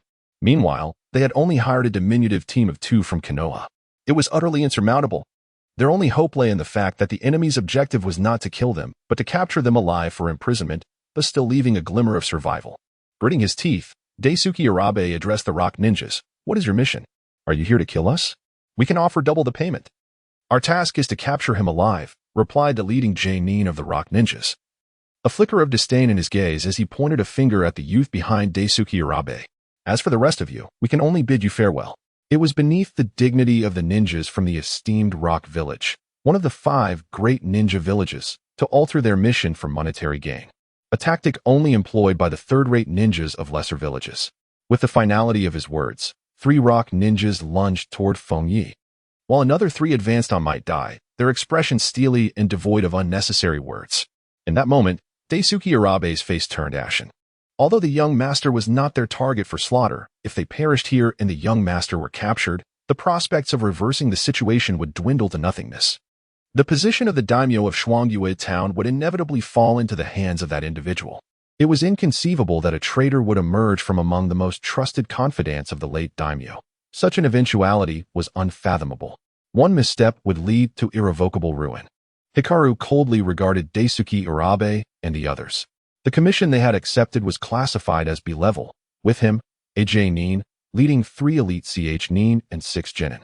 The intelligence indicated that the enemy consisted of only 2 ninjas, a CH-nin and a genin from Konoha. In terms of combat strength and information, they held a definitive advantage. Thus, there was no need for ambush. They merely had to wait along the route indicated in the intelligence for the enemy to deliver themselves. Hikaru drew a kunai and advanced toward Daisuke Arabe. Aside from the 2 ninjas from Konoha, the rest were mere civilians, not worthy of concern. However, since the objective was to capture one person alive, he deemed it prudent to take action himself to prevent any unforeseen complications. Yet, just as he had taken a few steps forward, preparing to swiftly eliminate Daisuke Arabe and his companions, his gaze suddenly froze. He abruptly turned his head to the right, astonished to find that the 3 ninjas who had previously attacked Feng Ye inexplicably stood frozen around him, their stances rigid, as if petrified in the act of wielding their kunai. In Feng Ye's hand, a white short blade had materialized, its edge emanating a ghostly luminescence. "It seems you did not hear my words." As Feng Ye spoke softly to Yura, he asserted, "You have concealed critical intelligence, leading to circumstances beyond the scope of our commission. It is imperative to increase the commission fee and elevate its rank. Otherwise, this assignment shall be rendered void." With the conclusion of Feng Ye's words, the 3 IWA shinobi, who had been immobilized beside him, collapsed to the ground like wooden stakes. A closer examination revealed a stark crimson line etched between their brows, stretching ominously toward their foreheads. The pupils of Huiguang contracted sharply. "They are dead. All 3 have perished in the blink of an eye. How could this be?" Among the assailants were 2 genin and 1 elite shunin. Even he would find it exceedingly difficult to dispatch 3 individuals instantaneously. As Huiguang's expression shifted, a series of loud thuds erupted from the opposite side. Turning his gaze, he beheld Might Guy, clad in a green bodysuit, enveloped in a radiant emerald aura, his chakras surging powerfully. The 3 assailants targeting Might Guy were sent hurtling backward, blood gushing from their mouths, with one even making a cacophonous sound from within, indicating numerous broken bones. Yura was momentarily stunned. The 3 ninjas who attacked Feng Ye fell dead in an instant, while those who had targeted Might Guy were similarly dispatched with astonishing swiftness, resulting in their utter defeat. Faced with this unforeseen reality, his mind momentarily blanked. It was only when Feng Ye's indifferent gaze pierced through him that he jolted back to awareness. After a brief moment of astonishment, realization dawned upon him, and a flicker of excitement ignited in his eyes. They are strong, remarkably strong. These two leaf shinobi, whom he had presumed to be rather ordinary, were unexpectedly formidable beyond measure. Once he regained his composure, he hesitated no longer and urgently addressed Feng Ye. I wish to amend the commission requirements. Raise the commission rank to A level and increase the fee to 500,000 Rio. Ensure the safety of us all. Understood. Feng Ye slowly withdrew his gaze. Positioning the ninja blade, White Fang, before him, his eyes coldly fixed on the elite jonin, Huaguang, from a Wagakure. I accept your proposal to temporarily amend the terms of our agreement, he stated. Huaguang stared back at Feng Ye, his tone frigid. Illusions? I must admit, I misjudged you. I never anticipated that a mere child from Konohagakure could possess such formidable strength. However, now that I am aware of your capabilities, ensnaring me is out of the question. The ability to swiftly incapacitate his three comrades was likely a localized genjutsu, meticulously prepared for a lethal strike. Initially, he believed that the ninjas from Konoha were merely 2 in number, rendering it unnecessary to exercise caution. He had not even taken the time to set up an ambush. Once discovered, he had chosen to confront them head-on. This miscalculation now posed a grave predicament for him, with 3 of his ninjas dead and another 3 severely injured. The inevitable blame for this strategic failure would fall upon him, the leading jonin. Upon returning to the village, he would undoubtedly face repercussions. To rectify this error, he must eliminate the 2 Konoha Chunin before him and fulfill their contract without fail. In an instant, Huaguang brought his palms together, swiftly forming a hand seal. Doton Gunkan. With a thunderous roar, the earth trembled as if shaken by an earthquake. A multitude of earth spikes surged forth from the ground, targeting Feng Ye and his companion, Mado Dai. Dai-senpai, protect them. Feng Ye, wielding the ninja blade White Fang, deftly maneuvered through the narrow crevice to evade the assault of the earth spike, charging towards the elite jonin of a Wagakure, Huaguang, while simultaneously addressing Might Guy. Bathed in the verdant glow of chakra, with his hair standing on end and veins protruding from his forehead, Might Guy declared with an air of authority. Leave it to me. In the blink of an eye, Might Guy flickered and appeared beside Yurabu Daijia, swiftly seizing both individuals and hurling them across the riverbank, narrowly dodging the attack of the earth spike. As he noticed Feng Ye approaching head-on, a glint of cold light flashed in Huaguang's eyes. In such precarious circumstances, the audacity to charge forth alone was indeed foolish. Despite his remarkable power, he remained merely a child in Huaguang's eyes. Recognizing that Feng Ye posed the most immediate threat, he considered Might Guy a formidable martial artist, and he was unwilling to fend off Might Guy's physical assaults while simultaneously dealing with Feng Ye's genjutsu interference. Feng Ye's advance seemed to present him with an opportunity. Without hesitation, Huaguang uttered a low command, altering his hand seals. Earth release. Earth flow river. As he executed the seals, he unleashed a torrent resembling a quagmire, aimed to completely thwart Feng Ye's movements. At that moment, Feng Ye, suspended in midair to evade the earth spike, appeared calm. With his left hand, he formed a single seal. Shadow clone technique. With a soft sound, a shadow clone materialized beneath him, supporting Feng Ye's feet and propelling him upwards, while his original form descended into the mire below, dissipating into smoke. Utilizing the shadow clone's aerial relay, Feng Ye transformed into a shadowy figure, tracing an arc through the air and landing before Huaguang, bringing down the White Fang with a swift strike. With a sharp sound, Huaguang's form was bisected in an instant, yet no blood spilled. Instead, he disintegrated into brown earth. It was a mere earth clone. I am a jonin of a Wagakure. You little brat. Huaguang's voice echoed from behind Feng Ye as he emerged from the ground, 2 concealed daggers glinting with lethal intent, suddenly slashing towards Feng Ye's back. On the opposite bank, Might Guy observed the destruction of the earth clone with concern as Huaguang's figure erupted from the ground behind Feng Ye, realizing the dire situation. This is bad. There is no time. He immediately attempted to rush across the river to assist Feng Ye. However, having only opened the 5th gate, he understood that he could not reach him in time. Opening the 6th and 7th gates was not instantaneous, and this brief delay rendered him incapable of resolving the crisis facing Feng Ye. He had also overheard Huaguang's words, recognizing the latter as a true jonin, a pivotal force of a Wagakure. Simultaneously, the remaining 3 ninjas of a Wagakure stood vigilantly on the opposite shore, prepared to obstruct Might Guy, fully aware that Huaguang as a powerful Jonin on the verge of elite status, could easily deal with a mere child from Konoha. Their mission would not falter as long as they could impede Might Guy's advance. Got him. Guang was acutely aware of the situation behind him. He knew that at this distance, no matter how swift Might Guy was, he could not arrive in time to provide support. His twin daggers were poised to sever Feng Ye's head. Yet, almost in that very instant, the body of Feng Ye suddenly exhibited an almost uncanny speed, transforming into an afterimage barely perceptible to the naked eye, shifting from a position facing away to one directly confronting him. The ninja blade, White Fang, in his hand struck precisely at the intersection of his two hidden daggers. The flames in his pupils constricted violently. A fleeting glimmer of disbelief crossed his gaze, accompanied by a chilling sensation that surged within him. The speed displayed by Feng Ye was far beyond what any ordinary person could possess. What manner of speed is this? Before he could ponder further, he witnessed the white fang in Feng Ye's grasp carve several arcs through the void, cleaving toward his form. Under the terror of the flames, he could only muster all his strength to wield his two hidden daggers. The sound of metal clashing rang out sharply in the air, followed by the sight of the flame captain being propelled backwards several meters. Captain Huohua. Nearby, the rock ninja observed this scene with expressions of incredulity. They clearly saw Huohua's body marred with wounds and blood, evidently unable to fend off the assault of Feng Ye's blade during the brief, yet intense confrontation. How could this be possible? Huohua's prowess in both taijutsu and ninjutsu was formidable. How could he sustain multiple injuries from a mere close-range encounter with Feng Ye? Truly, he is a Jonin, even stronger than one might imagine.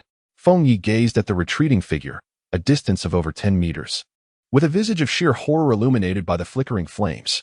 After a moment of contemplation, he spoke, "To think that one can still withstand my assault. If that is the case." With a swift motion resembling a fleeting shadow, Feng Ye formed hand seals with his left hand, unleashing a surge of chakra that coalesced into crackling arcs of lightning, intertwining and gathering upon the blade of the ninja sword, White Fang, accompanied by a chorus of crisp bird calls. Lightning release, Chidori. After inquiring about the intricacies of the lightning chakra's transformation from Orochimaru, Feng Ye successfully developed the Chidori technique in less than 10 days. Guang's expression shifted dramatically. Both the fluctuations of chakra and the technique's form left no doubt. Feng Ye's move posed a tremendous threat. With Feng Ye's almost uncanny speed combined with the devastating power of the lightning technique, it was undoubtedly perilous. He must not be allowed to approach. Earth release, Earth style. Guang decisively formed hand seals and shouted with conviction. This was one of the highest tier techniques he had mastered, an A-rank ninjutsu within the Earth release, embodying both offensive and defensive capabilities. Boom. In the next instant, the ground erupted with a thunderous roar, causing Feng Ye to halt abruptly as his legs became ensnared by the earth. The ground on either side of him rose like a clamshell, forming two massive hemispheres that converged upon him, seeking to crush him within. Feng Ye, hold on. Might Guy, witnessing this scene, felt his expression shift again. With a fierce shout, the sixth gate of the 8 gates unleashed its power, propelling him across the riverbank. The 3 IWA ninjas, already on high alert, launched a barrage of shuriken and kunai embedded with explosive tags to impede his advance. However, with the 6th gate open, Might Guy merely swung his fist, sending a gale that dispersed the multitude of shuriken and kunai.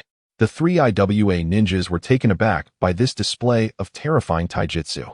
Yet, upon reaching the opposite bank, Might Guy suddenly halted, refraining from advancing towards the area where Feng Ye was trapped by the earthen mound. In that direction, Feng Ye, on the verge of being enveloped, exhibited no signs of panic. His gaze remained eerily calm as he gripped the White Fang sword, executing a simple yet powerful sweep. Swish. A visible arc of white light sliced through the air, resembling a crescent moon. The formidable earthen mound, poised to confine him, came to a standstill as a distinct crack appeared at its center, spreading outward before collapsing. It was cleaved in two by a single stroke. Guang, still maintaining his hand seals, revealed a look of shock in his eyes. Such a technique recalled memories of a legendary figure from the last Shinobi World War, known as the Konoha White Fang. The silhouette of Feng Ye burst forth from the shattered earthen mound, arriving before him in an instant, the ninja blade, White Fang, in his grasp, glinting like a crescent moon. Having mastered the Thousand Birds technique, his speed had further escalated.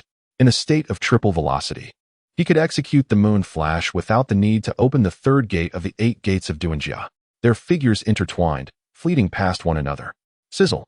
Feng Ye emerged on the right side of the flickering flames, pausing momentarily, his ninja blade, White Fang, poised in a striking position.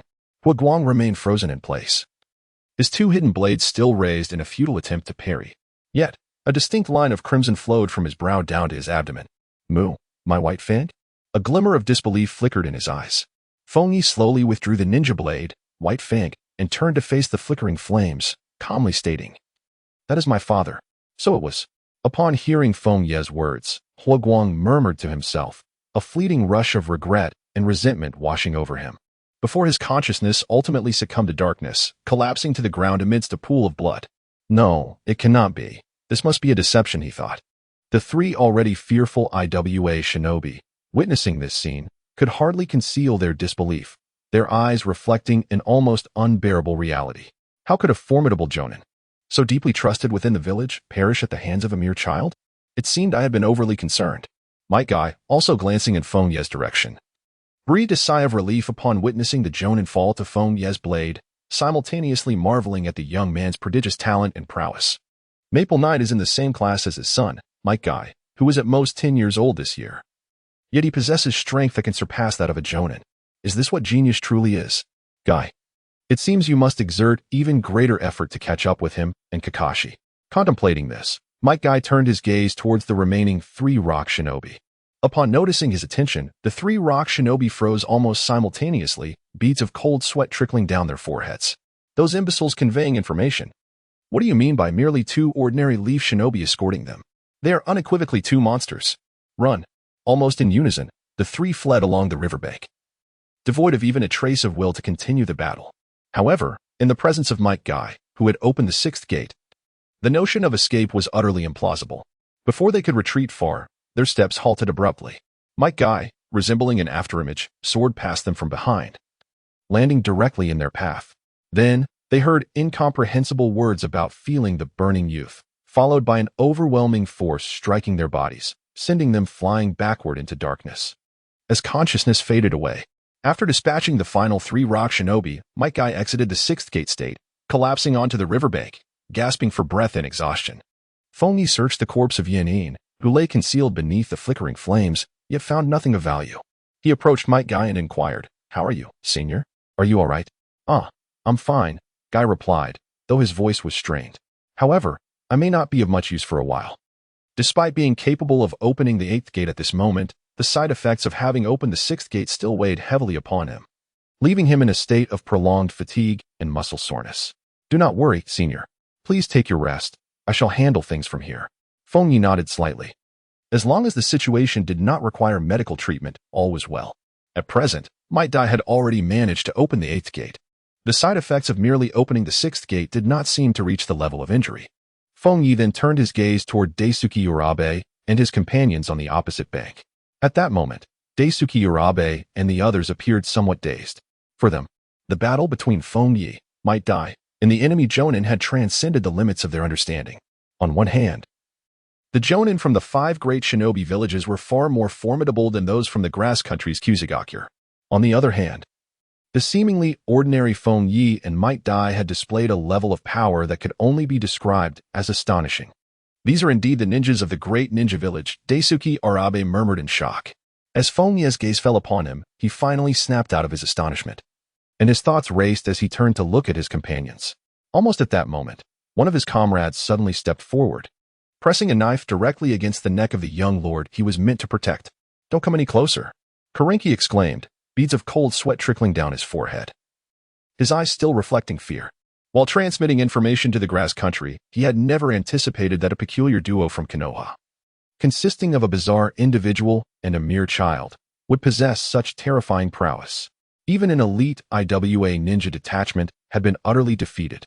He knew there would be a thorough investigation for traitors, and panic surged within him as he realized he could hardly conceal the truth, placing his hopes on coercing the hostage for escape. "So it was you. Why?"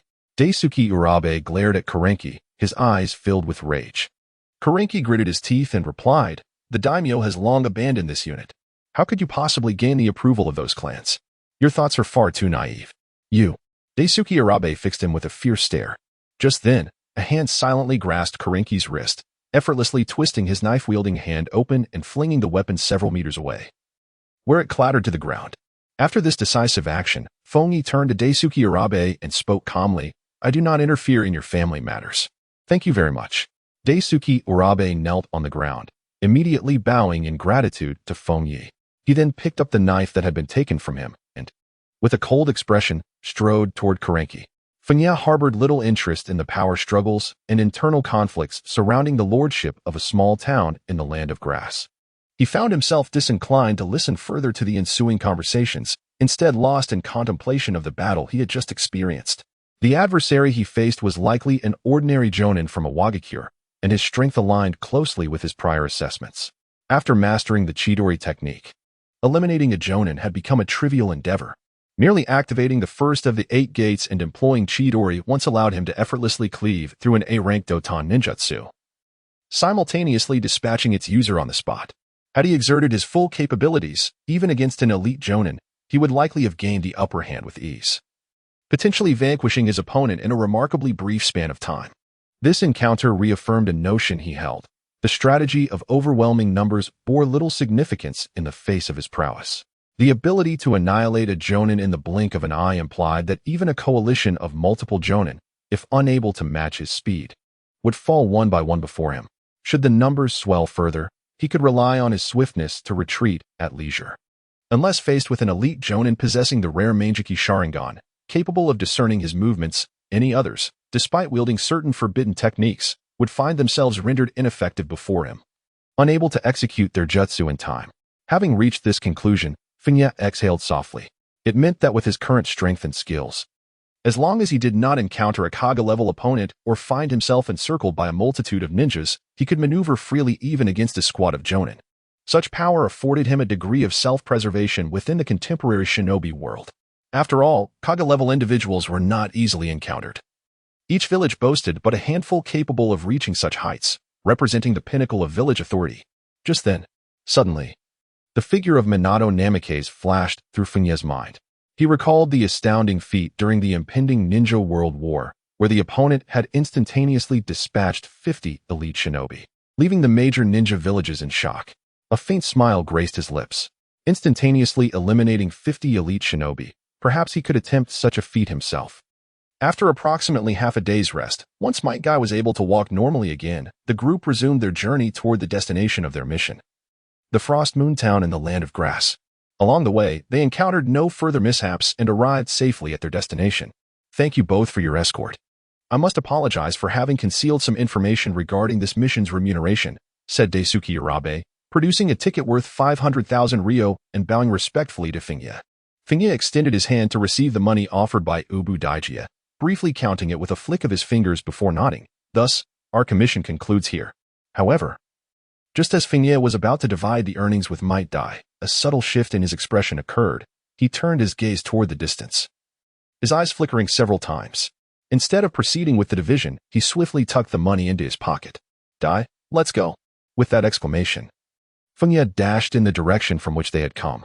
After a moment of surprise, Might Dai quickly followed, trailing behind Feng Ye and inquiring, "What is it? Have you discovered something? Ninjas are approaching." Feng Ye inhaled deeply, pressing onward without pause, casting a profound glance back at the distant town. There are numerous ninjas. At least 100, he remarked. Upon hearing Feng Ye's words, Might Guy displayed a hint of astonishment, exclaiming, "So many? Are they ninjas from the Land of Grass?" No. Feng Ye shook his head, his gaze deep and contemplative. It doesn't feel like the ninjas from the Land of Grass, and there could be even more of them, Dai-senpai. Were maybe on the horizon.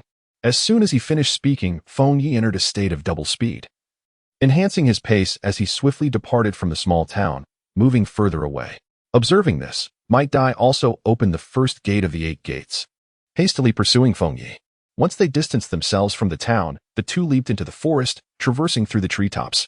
As they soared, they glanced back and could vaguely discern numerous figures surging into the small town behind them, although the distance rendered it difficult to make out the specifics of those individuals. Their attire was unmistakably not that of the ninjas from the hidden grass village, but rather from the rock village. War. Might Dai could not help but inhale sharply, a grave expression reflected in his eyes. The influx of so many rock ninjas into the Land of Grass could hardly be for an ordinary mission. It might be an invasion, aiming to capture the Land of Grass and use it as a front line to assault the Land of Fire, though he was somewhat slow to grasp such matters. He understood all too well what war entailed, having experienced the bloodshed and brutality of the Second Shinobi World War. Might Dai spoke solemnly. We must hasten back to the village to report this situation. Indeed, Feng Ye nodded. The Third Shinobi World War is about to commence. In the Land of Grass, Shuangyue Town, a multitude of rock shinobi surged into the town, swiftly gaining control over the entire area.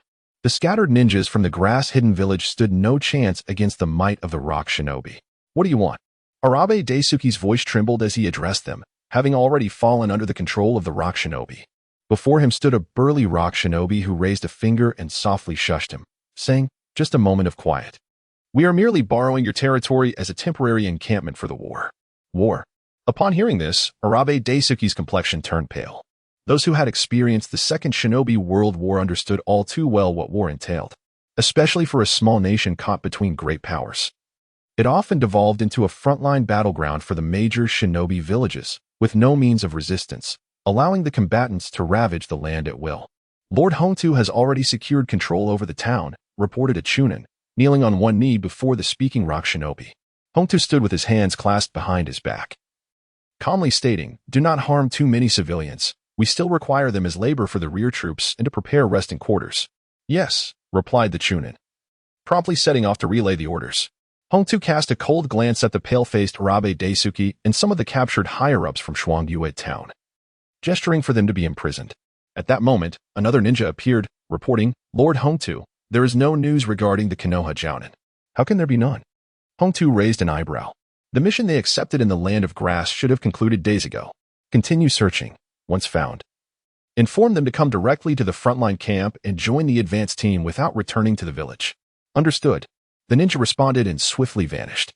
Upon hearing Hongtu's words, Arabe Daisuke's gaze froze, a thought flickering in his mind. Cautiously, he glanced at Hongtu but ultimately hesitated to speak. However, such a slight hesitation could not escape the notice of the elite Jounin Hongtu. A mere unusual glance was enough for Hongtu to take note. "Wait." Hongtu called to the ninja escorting Arabe Daisuke, turning his attention towards him. "You seem to know something?" "No, I know nothing," Arabe Daisuke instinctively replied. Swish. Blood splattered. A kunai pierced Arabe Daisuke's shoulder, leaving a gaping wound as blood sprayed forth, trickling down his garments. The excruciating pain rendered him ghostly pale. "Ah, no nothing." Hongtu spun the kunai on his fingertip, his voice devoid of emotion. Arabe Daisuke clutched at his shoulder wound, cold sweat beading on his forehead. Trembling, he collapsed to the ground, fear evident in his eyes. If it were a team of 10 ninjas, they were defeated by the Konoha ninjas. Hongtu's expression shifted dramatically. He pressed the kunai against Arabe Daisuke's forehead, demanding, "Konoha ninjas? What exactly happened?" A 10-man squad led by a Jounin was annihilated by Konoha ninjas. This was grave intelligence, indicating that Konoha might be active in the Land of Grass. They could be targeting their advance team.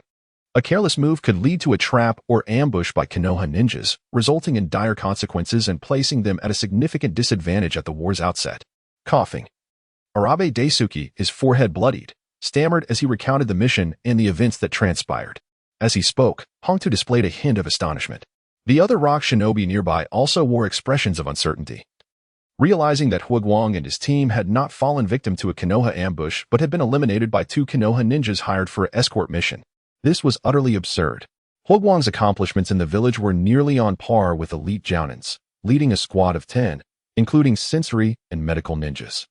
Even if they encountered elite Konoha, they would at least have been able to put up a fight. To think that 2 individuals could easily decimate Huiguang's elite 10-man squad suggested that they must be at least 2 elite Jounins from Konoha. Perhaps even figures akin to the legendary Sannin. However, the descriptions Arabe Daisuke provided of the 2 Konoha ninjas did not match such formidable beings at all. Furrowing his brow, Hongtu spoke to Arabe Daisuke in a grave tone. "You mentioned that the 2 escorting ninjas from Konoha had one with thick eyebrows and a tight outfit, and the other was perhaps only 12 years old?" "Why, yes," Arabe Daisuke stammered, pale from blood loss. Hongtu turned to the nearby ninjas, stating in a low voice, "Who has specific details about the mission Huiguang executed?" The surrounding ninjas exchanged looks, shaking their heads. None were responsible for task assignments or were part of Huiguang's team. While remembering Huiguang's assignment in the Land of Grass was reasonable, recalling specific information was not within their purview. Hongtu's brow furrowed slightly as he pondered for a few seconds before declaring, "It must be that Konoha has hidden elite Jounins." Record the appearances of those two Konoha ninjas and disseminate the information to all ninjas. Remain vigilant. Ordinary jounins are not of concern due to their sheer numbers. But elite jounins are rare. The likes of Orochimaru and Jiraiya, renowned figures among the Sannin, also belong to the ranks of elite jounins. Therefore, every elite jounin from enemy villages warrants caution. Understood. The surrounding ninjas responded in unison. After issuing the directive, Hongtu lifted his gaze, his eyes deep and contemplative as he looked towards the land of fire. The silver-haired youth described bore an uncanny resemblance to that person, yet that individual was already deceased. Could he be the son of that person? However, according to the intel, that individual's son seemed yet to reach his teenage years. Regardless, such youth possessing formidable strength posed a threat that must be eliminated without delay. They could not allow Konoha to produce a second White Fang. In Konoha, having distanced themselves from the land of grass, Feng Ye and Might Guy pressed onward, traveling day and night, without pause to return to Konoha. At this moment, Konoha was evidently not oblivious to the intelligence from the front lines. Rather, it had entered a state of wartime vigilance. The entire village was enveloped in a massive sensing barrier, with defensive forces concentrated at the main entrance, comprising 2 squads, while at least one team of Umbu covertly monitored the area. At the village entrance, Feng Ye and Might Dai underwent a rigorous interrogation, and only after confirming that they were not disguised ninjas from a rival village were they permitted to enter. Upon entering the village, the two made a beeline for the Hokage building. The atmosphere in the mission assignment area on the first floor of the Hokage building was markedly transformed. All C-rank missions had vanished, leaving only a scattering of B-rank and A-rank missions posted on the bulletin board, predominantly concerning tasks within the Land of Fire, such as serving as personal bodyguards for the feudal lord of the Land of Fire. Is it you two?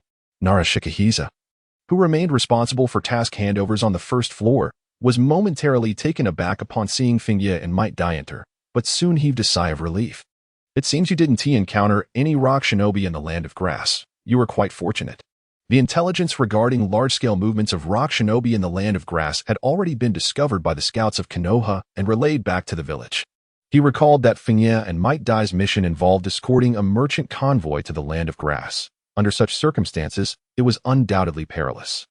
A direct encounter with a large contingent of rock shinobi would spell disaster, and the fact that they returned alive was undoubtedly a stroke of luck. No. We did encounter rock shinobi. Feng Ye gazed at Nohabuki Hanjin and slowly spoke. An unforeseen event occurred during the mission. We encountered a 10-man squad from Iwagakure at the border of the Land of Grass. A 10-man squad? Nohabuki Hanjin instantly reacted with surprise. While a 4-man ninja team is typically led by a chunin or jonin, a 10-man squad is most likely commanded by a jonin. The fact that Feng Ye and Might Guy faced a 10-man IWA ninja squad and returned alive cannot merely be attributed to luck. It is fortunate that they survived. If unexpected circumstances arise that exceed the parameters of the mission, resulting in failure, protocol dictates that it will not be recorded as a mission failure. Nohabuki Hanjin lowered his head and began to search through the mission documents previously assigned to Feng Ye and Might Guy. Feng Ye approached and, observing that Shiranui Hanjin had retrieved the commission form, interrupted as he was about to mark the accident section with his pen. Do not record it carelessly. The mission has not failed. Shiranui Hanjin paused, slightly taken aback. Feng Ye cast aside a scroll onto the table and proceeded upstairs, stating, I am going to see Lord Hokage. Dai-senpai, please discuss the details with him. As his words faded, Feng Ye swiftly entered the inner chamber and ascended the staircase to the second floor of the Hokage building, his figure vanishing within the stairwell. Might Dai murmured, stepping forward to the table. After a brief hesitation, he scratched his head and said, How should I put this? We encountered a 10-man squad of rock shinobi. And then the client unexpectedly altered the commission to an A rank, resulting in us eliminating the rock shinobi team. Nara Shikamaru, who was listening intently, momentarily froze at the phrase eliminated, instinctively believing he had misheard, and interrupted in astonishment, Wait, did you say you eliminated them? You took down a 10-man squad of rock shinobi. Indeed, Might Dai affirmed with a nod.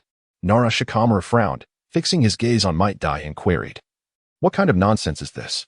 What do you mean by eliminated the 10-man squad of rock shinobi? Misreporting mission details is a serious offense. Might Dai shook his head and replied, How could I possibly misreport the mission details? I am merely relaying the truth. By the way, the evidence is contained within that scroll. Scroll? Nara Shikamaru furrowed his brow and glanced at the scroll Feng Ye had previously left on the table. He opened the scroll and spread it out, forming a hand seal as he declared, "Release." With a poof, a cloud of white smoke enveloped the area. Suddenly, a multitude of items appeared, accumulating atop the scroll, including a plethora of rock shinobi headbands and a single decayed head resting atop them. This sight caused Nara Shikamaru's pupils to constrict, followed by a flicker of disbelief as he gazed at the array of rock shinobi headbands and the withered cranium. 10 headbands. The ninja headband symbolizes one's identity. Only those recognized by their village are bestowed with these emblems. Thus, 10 rock shinobi headbands unequivocally indicated the demise of 10 rock shinobi. Feng Ye and Maite Dai astonishingly managed to vanquish a 10-member rock ninja squad. At that moment, Noara Hanjian stood frozen, his eyes wide with disbelief. His mouth slightly agape, he found himself momentarily speechless. After several seconds, he finally managed to swallow hard. "Why you? Please wait." The sudden alteration of the mission into an A-rank assignment, compounded by the demise of enemy village ninjas, was beyond his capacity to handle. Taking a deep breath, Noara Hanjian swiftly departed the counter to report upward. In the Hokage's office, Sarutobi Hiruzen stood contemplatively, gazing at the two maps laid upon the desk. One was a comprehensive map of the entire ninja world, while the other depicted the Land of Grass, incorporating a portion of the borders of the Land of Fire. "Hokage-sama." Feng Ye entered the Hokage's office. Upon seeing him, Sarutobi Hiruzen emerged from his contemplation, his brow relaxing slightly as he spoke. "It seems you have returned safely. Are you here to report on matters concerning the Land of Grass?" Feng Ye spoke in a low voice. "I encountered a substantial number of rock ninjas in Frost Moon Town of the Grass Country, their numbers exceeding 100. Due to their overwhelming presence, I could not conduct a thorough investigation, and their intentions remain uncertain. This is likely a vanguard from the Rock Ninja Village." Sarutobi Hiruzen displayed no surprise. The intelligence regarding this unit had long been relayed back by Konoha scouts stationed in the Grass Country. He turned his gaze towards Feng Ye, expressing a hint of satisfaction. "You have done well to refrain from recklessly probing for information on the rock ninjas. Many young ninjas often fall victim to their own recklessness, risking their lives in the process. With exceptional talents like you and Kakashi, I find my concerns not in your growth of strength, but rather in your judgment of situations and self-assessment of capabilities. A ninja force exceeding 100, with a significant number of sensory ninjas among them, poses considerable difficulty for covert reconnaissance. To act hastily would only invite danger. Should such an overwhelming force encircle you, it would spell peril not just for you, but even for formidable figures like your master Orochimaru and Jiraiya." Feng Ye surmised that Sarutobi Hiruzen was likely already aware of the rock ninjas' movements, and thus he felt no surprise. Noting that Hiruzen did not inquire about the mission, seemingly indifferent, he pondered briefly but chose not to elaborate further. Sarutobi Hiruzen contemplated the map for a moment, taking into account Feng Ye's elite status among the Chunin, his remarkable speed, and his connection to Orochimaru. He said, "Since you have returned from the Grass Country and possess some familiarity with the terrain, you should accompany Orochimaru to address the Rock Ninja Vanguard." Naturally, he could not remain unresponsive to the invasion of the Rock Ninja Vanguard into the Grass Country. Although there had yet been no news of their incursion into the borders of the Fire Country, it was only a matter of time. And proactive measures must be taken before worse news arrives. Had Feng Ye arrived a few days later, he could have been integrated into the subsequent support forces. Since he had fortuitously returned at this moment, it was more fitting for him to go to the Grass Country alongside Orochimaru. "Understood." Feng Ye responded affirmatively and said, "Indeed. Lord Hokage, there is another matter that requires my report." Feng Ye succinctly recounted the circumstances surrounding Maite Dai. Sarutobi Hizashi displayed a hint of astonishment, as it was rather unexpected to discover a lower-ranked ninja possessing strength that could rival that of A.J. Nin. There was no necessity for Feng Ye to deceive him. Given his own level of prowess, he would not likely err in judgment. Thus, it was indeed the case that a talent lay hidden among the lower ranks, yet to be unveiled. While the individual in question may not possess the overall qualities requisite of A.J. Nin and might be incapable of leading a team, the inherent value of possessing J-Nin-level strength cannot be understated. In any given village, the number of ninjas who attain the J-Nin threshold is scarce. Each one represents the true elite, forming the backbone of the village's strength. Take Kakashi for instance. He graduated at 5, attained the rank of CH Nin at 6. Yet even at the age of 9, he still does not embody the standard of AJ Nin, a significant gap acknowledged by the evaluation of Minato Namikaze. Feng Ye possesses greater talent than Kakashi, yet there remains a slight deficiency. Very well, I understand. Have him come over. Sarutobi Hiruzen nodded towards Feng Ye. He intends to meet Might Guy, assess his specific circumstances, and subsequently determine the best course of action for his placement. Understood. Feng Ye nodded and departed from the Hokage's office. Upon arriving at the first floor's mission assignment area, he noticed a seasoned jonin had taken the place of Nara Shikamaru.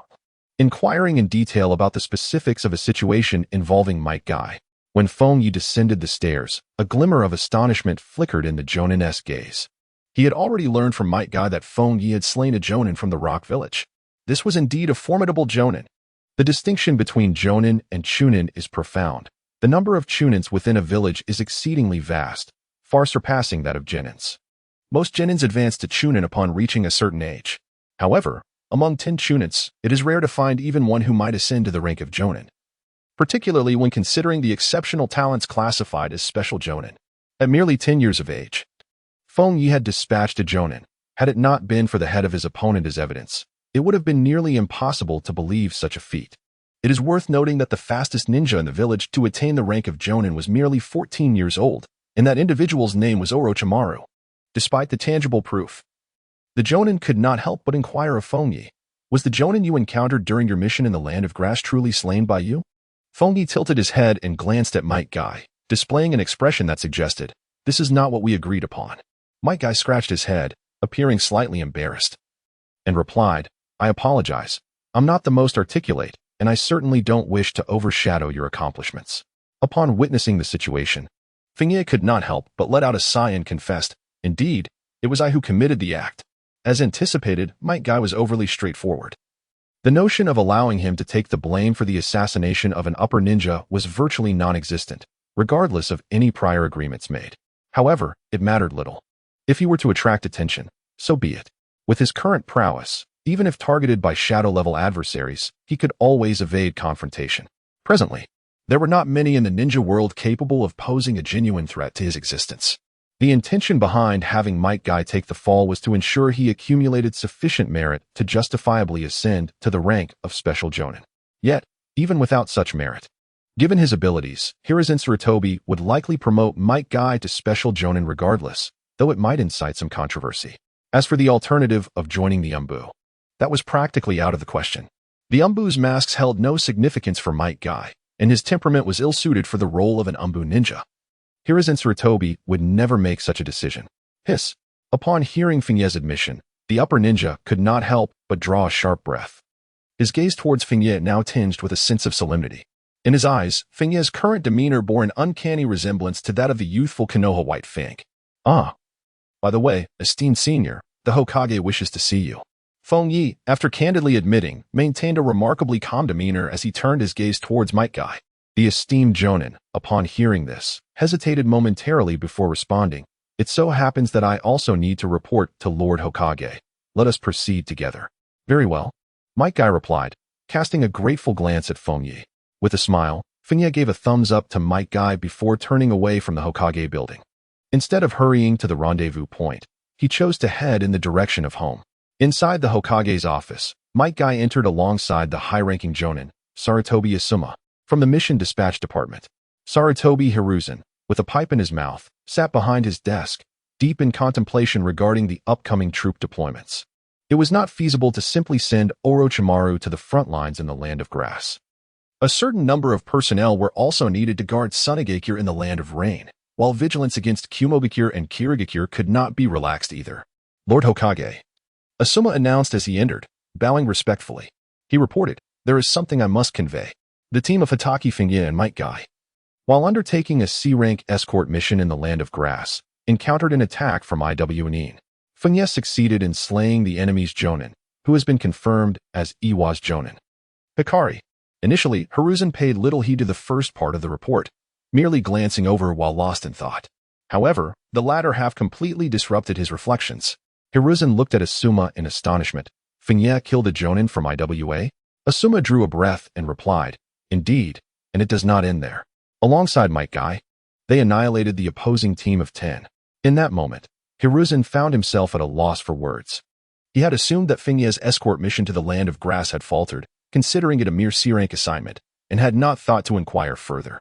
Little did he expect that not only had an incident occurred during their journey, but but Feng Ye had also managed to resolve it and successfully complete the mission. In retrospect, encountering the advanced forces of Iwa Nin and opting to return and report rather than recklessly engage was hardly a failure. That child, Hiruzen murmured, turning to gaze out the window. A tumult of emotions surging within him.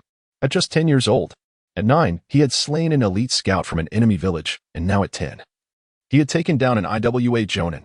Even the legendary Konoha White Fang and the young Orochimaru had only achieved such feats at the age of 12 or 13. Feng Ye's performance has completely surpassed the talents of Konoha's legendary figures, Kakashi Hitaki and Orochimaru, who belonged to that era. After a brief moment of contemplation, Sarutobi Hiruzen managed to calm his emotions. He gestured for Sarutobi Asuma to withdraw and turned his gaze towards Might Guy, inquiring, "Guy, how many gates of your 8 gates technique can you open now?" In the account that Feng Ye recounted regarding Might Dai, he not only spoke of Dai's superior combat prowess, but also mentioned his mastery of the 8 gates technique. After all, it is remarkable for a mere low-ranking ninja, having remained stagnant for a millennium, to suddenly possess strength that surpasses even that of a Ch Nin or J Nin. It undoubtedly indicates the acquisition of some arcane skill. Once a ninja attains a certain level of physical training, it becomes apparent that the 8 gates reside within them. Although he had sensed their existence, he had not pursued the path of unlocking them. However, merely having access to the 8 gates does not equate to the ability to open them and gain extraordinary power. Individuals like Might Dai, who can unlock the 8 gates, are exceedingly rare, and his innate talent in physical techniques is undeniably commendable. The sudden inquiry from Sarutobi Hizashi caught Might Dai off guard, and after a moment of realization, he responded candidly, "The 8th gate. Ah, that explains it." Sarutobi Hizashi, still mulling over Feng Ye's matter, suddenly grasped the implication of Dai's words, his eyes widening in astonishment. "Wait, you mean the 8th gate?" His disbelief was palpable as he regarded Might Dai. The 8th gate, part of the 8 gates of doom, is unequivocally the final gate, representing the pinnacle of this technique. Each gate, when cultivated to its utmost limit, is fearsome. Sarutobi Hizashi had some understanding of the consequences of unlocking the 8 gates and knew that reaching the 8th gate is an extraordinary feat not attainable by the average person. Indeed, Might Dai confirmed earnestly. Sarutobi Hizashi was taken aback, questioning the veracity of Dai's claim. However, observing Dai's demeanor, he could discern no hint of deceit. Such matters are not ones to be taken lightly, as lies would be easily exposed. "Have you truly opened the 8th gate?" Sarutobi Hizashi inquired, still harboring skepticism.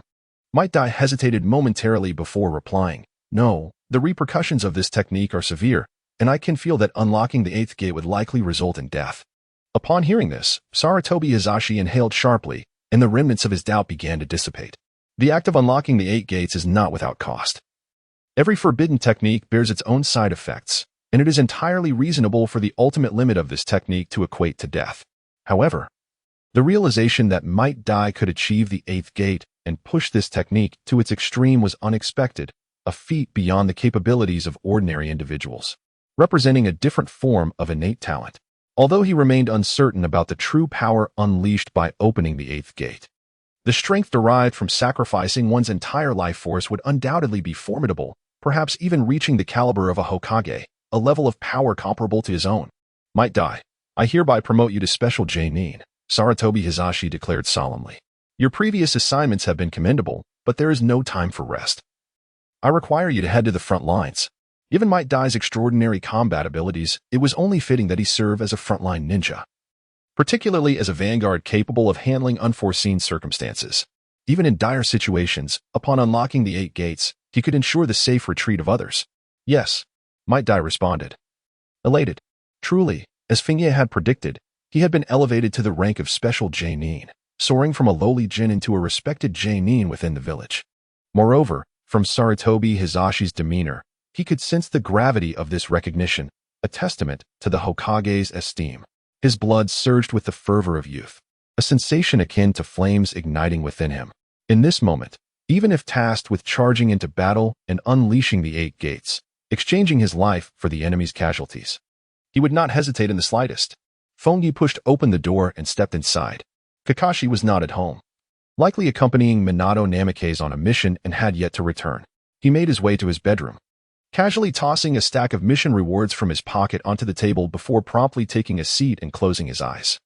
He did not immediately head to the gathering point indicated by Saratobi Hiruzen, partly to drop off the rewards, but more importantly, he had heard a mechanical chime at the mission office.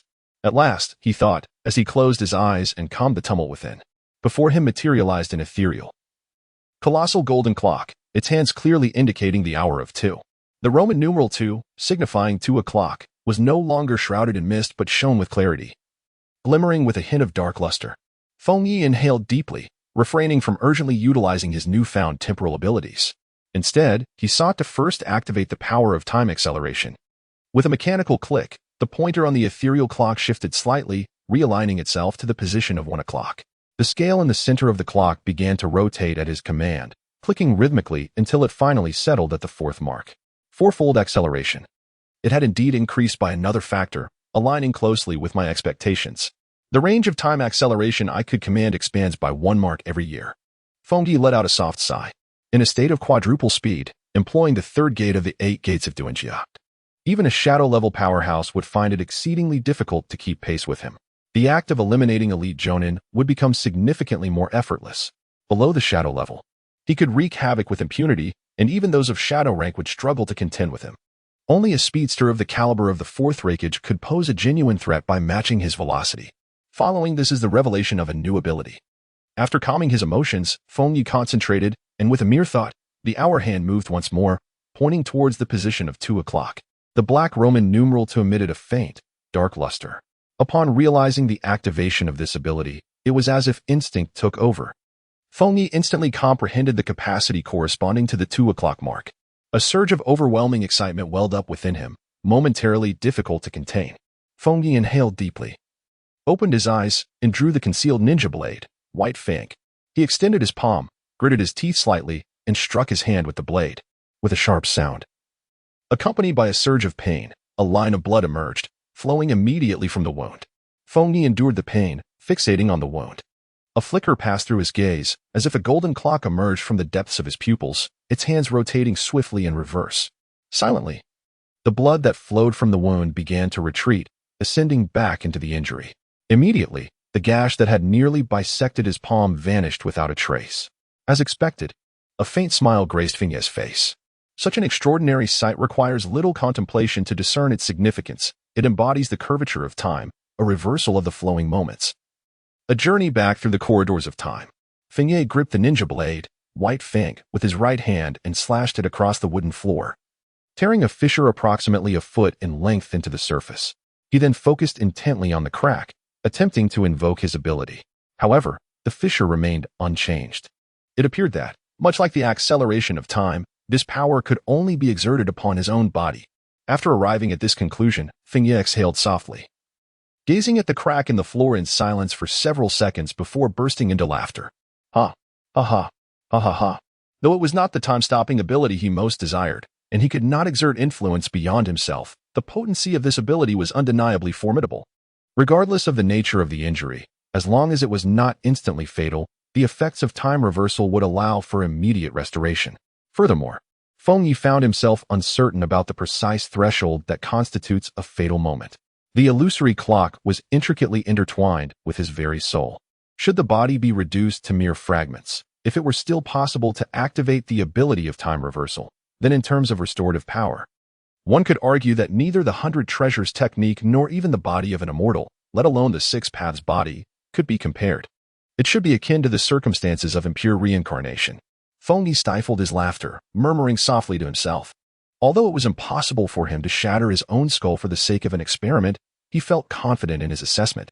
An immortal body, unless subjected to forbidden techniques aimed at the soul, or confronted with a Taoist jade that harmonizes the elements of wind, thunder, water, fire, earth, and the duality of yin and yang, capable of simultaneously assaulting both the material and the spiritual, no other ninjutsu or taijutsu could bring about his demise. Feng Ye stroked his chin, muttering to himself, the only things to be wary of are soul-related forbidden techniques and various sealing arts. Being sealed away would indeed be quite troublesome. The reversal of time cannot affect anything beyond oneself, which implies that if one were sealed by a technique that binds the dead, there would be no way to break free from such a seal. While death is not an option, if sealed for several hundred or even 1,000 years, it is likely that all 12 degrees of power would be unlocked, including abilities capable of unbinding seals. However, that is an experience I have no desire to endure. In this way, the issue of longevity is also resolved. Feng Ye let out a light sigh. With the powers of time acceleration and time reversal, as long as he exercised sufficient caution, the battlefield of the Third Shinobi World War posed little threat to him, unless Minato Namikaze suddenly lost his wits, summoned the Reaper Death Seal, and came for a mutual destruction with him. However, he had no intention of annihilating Konoha, nor did he wish to betray Minato, making such a scenario highly improbable. As for others, even if they were to employ the Reaper Death Seal, they would first need to catch up to him. The same principle applies to soul-related forbidden techniques. As long as his speed remained unparalleled, he could remain unfazed by such threats. Furthermore, with the ability to reverse time, he could also disregard the side effects of the 8 gates. Even the detrimental effects of the 8th gate, the Death Gate, would pose no issue. He could casually open the Death Gate, head out to purchase groceries, and upon returning home, activate time reversal to revert to his state prior to opening the Death Gate. He would no longer need to worry about missing the Saturday sale at the supermarket. With this thought in mind, Feng Ye rose to his feet, stretching lazily and revealing a smile that radiated warmth like sunshine. Having spent quite some time in this world, circumstances were finally beginning to take an intriguing turn. Within a certain building, Orochimaru stood at the forefront, clad in his ninja uniform, his demeanor utterly composed. The atmosphere in the hall felt somewhat oppressive. Surrounded by numerous elite shinobi, both J-nin and Ch-nin, amounting to several dozen, all engaged in preparations, meticulously inspecting their belongings. At that moment, a silver-haired youth entered through the doorway. The nearby ninjas cast astonished glances at him, yet Feng Ye paid no heed to their stares, striding directly to Orochimaru. A faint smile gracing his lips as he respectfully bowed. Teacher Orochimaru, Lord Hokage has sent me to join the advance team. It appears your escort of the merchant convoy to the Land of Grass has proceeded smoothly. Orochimaru regarded Feng Ye, a glimmer of intrigue flashing in his eyes, accompanied by a slightly sinister smile. He tilted his head back slightly and addressed Feng Ye. Having been dispatched by Sarutobi Hiruzen to the front lines of the Land of Grass, he had intended to bring Feng Ye along. However, upon failing to locate him and after inquiring, he discovered that Feng Ye had accepted a commission to escort a merchant convoy. He had even entertained the thought of possibly encountering Feng Ye in the Land of Grass, and yet, to his surprise, Feng Ye had returned today, being assigned by Sarutobi Hiruzen to join him. However, what truly captured Orochimaru's attention was not merely this coincidence. The essence of Feng Ye had transformed since their last meeting. Previously, Feng Ye exuded an aura of caution, albeit with glimpses of confidence that remained subdued and unexpressed. Now, however, he radiated a robust confidence and vitality characteristic of youth. His demeanor seemingly transformed entirely. Undoubtedly, had Feng Ye's escort commission to the Land of Grass ended in failure, his aura would not have shifted so dramatically. This indicated that Feng Ye must have successfully completed his task, perhaps even encountering unforeseen challenges along the way, which he adeptly resolved. Such accomplishments could only account for the profound shift from caution, restraint, and vigilance to an outward display of exuberance and self-assurance. Indeed, Feng Ye nodded and said, "Although an unexpected incident occurred, it has been resolved." Upon hearing Feng Ye's response, Orochimaru revealed a knowing glimmer in his eyes and let out a soft chuckle. "I'm quite curious to hear about it." He was intrigued by the incident that had caused such a dramatic shift in Feng Ye's demeanor. However, before Feng Ye could elaborate, another figure rushed through the doorway, their steps hurried and somewhat clumsy. It was Might Guy. Apologies, I hope I am not late," Might Guy said, scratching the back of his head with an awkward grin. He then approached Orochimaru in a slight fluster, stating, "Lord Orochimaru, I am Might Guy, and the Hokage has sent me to join the advance team." Orochimaru's gaze shifted from Feng Ye to Might Guy, his eyes momentarily reflecting a peculiar interest. Though one might excuse the presence of Konoha's disciple, Feng Ye, for his commendable performance, the ninja named Might Guy before him exhibited an astonishing clumsiness that raised questions in Orochimaru's mind. How could Sarutobi Hiruzen dispatch such an inept ninja to join the vanguard team tasked with halting the Iwa Nin at the border? This elite squad, led by him, comprised only the finest shinobi, including 16 jounin, 6 of whom were particularly esteemed, along with 60 chunin, all of whom were paragons of their craft. Was it a guise? A mere act of incompetence? A flicker of doubt crossed Orochimaru's mind. Although he was no longer in his prime, Sarutobi Sensei was not one to lose his faculties and send incompetence. Hence, Might Guy must possess some unique capability deemed suitable for the vanguard. As Orochimaru pondered this, a voice rang out from among the astonished ninjas observing Might Guy. Hey, Guy, what on earth are you doing here? This is not your place. Are you trying to join the vanguard because no team will accept you? You must be daft. Such actions can lead to punishment. Among the Chunin present were those who had previously been misled by Might Guy, and their irritation was palpable. The vanguard was heading to the land of grass to engage in a critical battle against the Iwa. Was this a jest? Might Guy noticed a few of his former captains glaring at him, and embarrassment washed over him as he scratched his head. I was sent here upon the orders of Lord Hokage. What nonsense. Senju Ibiki interjected, frowning.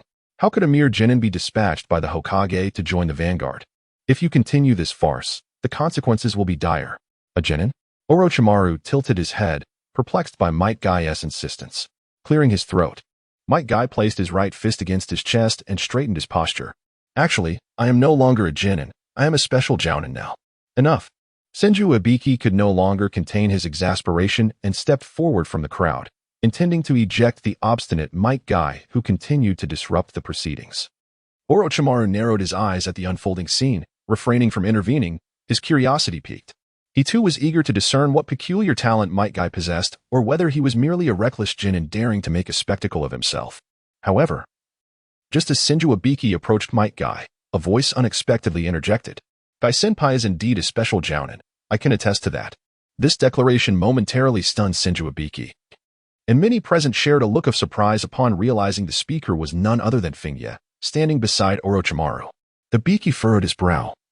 If he had doubts about Might Guy, he had even greater reservations about Feng Ye's inclusion in the vanguard. He had heard whispers of Feng Ye's early graduation and his distinction as the sole successful candidate in the Chunin exams, yet such youth raised concerns. No matter how gifted Feng Ye was still an inexperienced young ninja, the decision to include him in the vanguard was perplexing. Nevertheless, being a Chunin, he could begrudgingly be accepted. But Might Guy?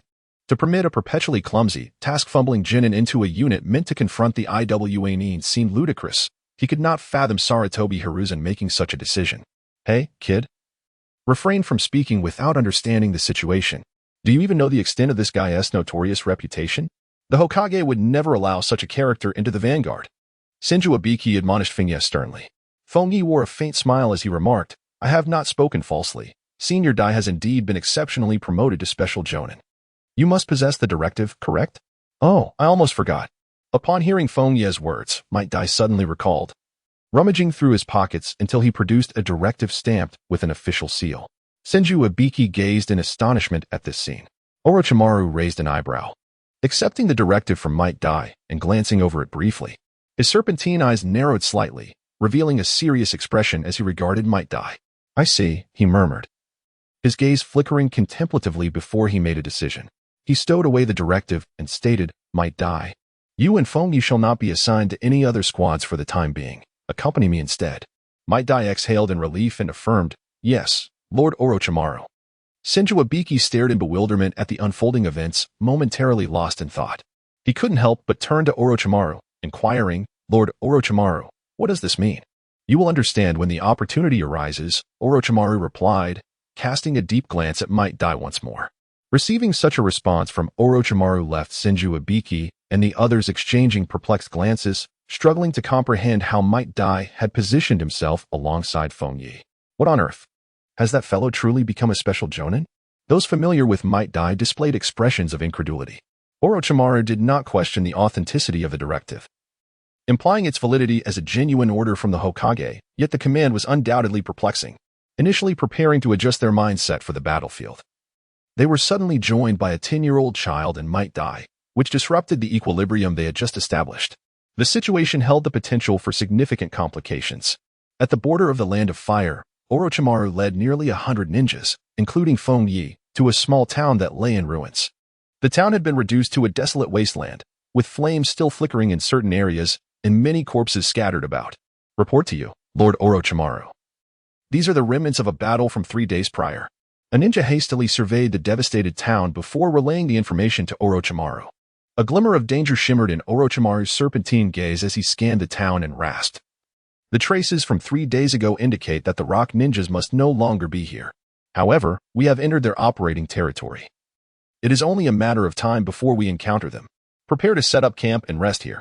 Orochimaru issued his command. As they were already at the border of the Land of Fire, they could face combat at any moment. The group had traveled the entire day, maintaining a state of combat readiness, but further advancement would drain their energy. Should they fall prey to an ambush by the rock ninjas, it could prove perilous. Understood, the Chunin replied. The nearby ninjas exchanged glances before entering the town to clear away the bodies, extinguish the flames consuming the buildings, and establish a rudimentary camp. Once the camp was set up, within the central tent, Orochimaru stood before a stone platform, contemplating a map laid out before him. After a moment of reflection, he suddenly asked, "In which direction do you think the rock ninjas are now?" Inside the tent were only Feng Ye and Orochimaru, with Feng Ye standing nearby, also observing the map. Upon hearing Orochimaru's question, he displayed a thoughtful expression and replied, "Since the advance party of the rock ninjas came to conduct harassment attacks, they should not have returned to the land of grass so swiftly." Orochimaru chuckled softly, "A commendable thought. I share your sentiment. Furthermore, I believe they would not dare venture deeper into the Land of Fire. Their options are limited to these two directions." As he spoke, Orochimaru placed 2 game pieces on the map. After completing this action, he pondered, "Go summon the 3rd and 4th squads to join us." Feng Ye nodded, departing from the tent, and swiftly summoned 2 squads, totaling 8 individuals. The leaders of these squads were 2 elite Jonin, one hailing from the Hyuga clan and the other from the Uchiha clan. The distinguished Chunin within the teams were all adept in sensing and reconnaissance. "Hinata Shana, guide your squad in this direction for exploration." "Uchiha Suki, you shall proceed in this direction." Orochimaru instructed the 2 squads, his voice grave. "Should you encounter any solitary IWA shinobi, attempt to gather intelligence, but refrain from any rash actions under all other circumstances." "Understood," replied the squad leaders with utmost respect. Despite their lineage from the esteemed Uchiha and Hyuga clans, they held deep reverence for Orochimaru, who had earned his renown during the Second Shinobi World War, achieving remarkable feats. After issuing these directives, Orochimaru observed the 2 squads as they departed, then turned to Feng Ye, offering a faint smile. "Feng Ye, you may return now. Rest well and prepare yourself. It is likely that combat lies ahead." Feng Ye responded and departed from the camp. Upon returning to his small tent, he did not immediately rest. Instead, after consuming a modest meal, he commenced his training. Throughout his journey away from the Hidden Leaf Village, he had not ceased his exercises. His relentless dedication had brought him to the brink of unlocking the 4th gate of the 8 gates of shock. For one who has mastered the ability to reverse time, the moment he succeeds in opening the 4th gate, he would gain the capacity to wield the power of this gate without limitations. Just how swift is the 4th gate at quadruple speed? Maple Knight could not foresee the future, yet he discerned that at such velocity, he would undoubtedly be capable of unleashing an attack akin to that of a peacock. This implies that, solely based on speed, even those at the shadow level would find it exceedingly difficult to keep pace with him. With such swiftness, combined with the ability to reverse time, the number of individuals who could pose a threat to him on the battlefield of the Third Ninja World War would dwindle significantly. Consequently, the number of ninjas he could eliminate would expand considerably, whether they are J-Nin or Elite J-Nin. Few could withstand his assault while in the state of the 4 gates at quadruple speed. Even those approaching the shadow level would find themselves unable to escape death once he set his sights on them. Taking a deep breath, Maple Knight commenced the most fundamental of push-ups within the confines of his tent. In the realm of the 8 gates technique, opening the gates necessitated performing push-ups and squats. These simplest forms of exercise offered no shortcuts. It required the accumulation of countless repetitions to gradually hone his physique, thus loosening the constraints imposed by the 8 gates within. Feng Ye is adorned with a heavy burden. Possessing the ability to reverse time, he remains unfazed by the prospect of sudden combat, as fatigue would not hinder his capacity to fight. Should he find himself weary, he can simply rewind time to restore his body to its pre-exertion state, rendering any brief lapse in training inconsequential. Thus, he traverses the path with the heaviest load, engaging in rigorous training during each respite, and this marks his 4th session. 331, 332, 333. Feng Ye executed push-ups with remarkable speed, only beginning to noticeably slow down after reaching 300 repetitions. His movements grew rigid, and his arms began to tremble slightly. 486. 487. He silently counted in his mind, feeling the increasing strain in his arms. Yet, Feng Ye persevered, his unwavering willpower enduring the trial. In truth, After unlocking the ability to reverse time, he realized that even without furthering his training in the 8 gates, he could wield considerable strength through conventional ninjutsu and taijutsu, capable of traversing the ninja world. However, after careful contemplation, Feng Ye chose not to abandon his training in the 8 gates. On one hand, the 8 gates remained well-suited to him. On the other, he recognized that his will was not exceptionally strong. The grueling discipline of the 8 gates could hone both his spirit and determination, fostering his mental growth. Moreover, a crucial factor remained. The 8 gates provided immunity to the vast majority of illusions. The essence of Genjutsu lies in disrupting the chakra within an enemy's body, thereby affecting their mental state and ensnaring them in an inescapable illusion. From the very first gate, the 8 gates technique unleashed chakra within the brain, with each subsequent gate maintaining a state of chakra rampage. Thus, attempting to use Genjutsu on a ninja in the 8 gate state is nearly an impossible feat, as even the user struggles to control their rampant chakra, let alone anyone else. Furthermore, illusions happen to be one of Feng Ye's vulnerabilities. Maple Knight's proficiency in illusion techniques has always been rather mediocre. If faced with an illusion cast by a formidable opponent like Orochimaru, he would likely find it difficult to resist. However, the practice of the 8 gates of Duinjia offers a different scenario. The more proficient one becomes in this technique, the more gates one can open, leading to an increasingly turbulent chakra state, making it exceedingly challenging to fall victim to illusions. Once the 5th gate is opened, one can almost attain immunity against most illusions. As for the 8th gate, even the legendary Uchiha Madara, in his 6 paths mode, refrained from employing illusions against Might Guy, who had opened the 8th gate.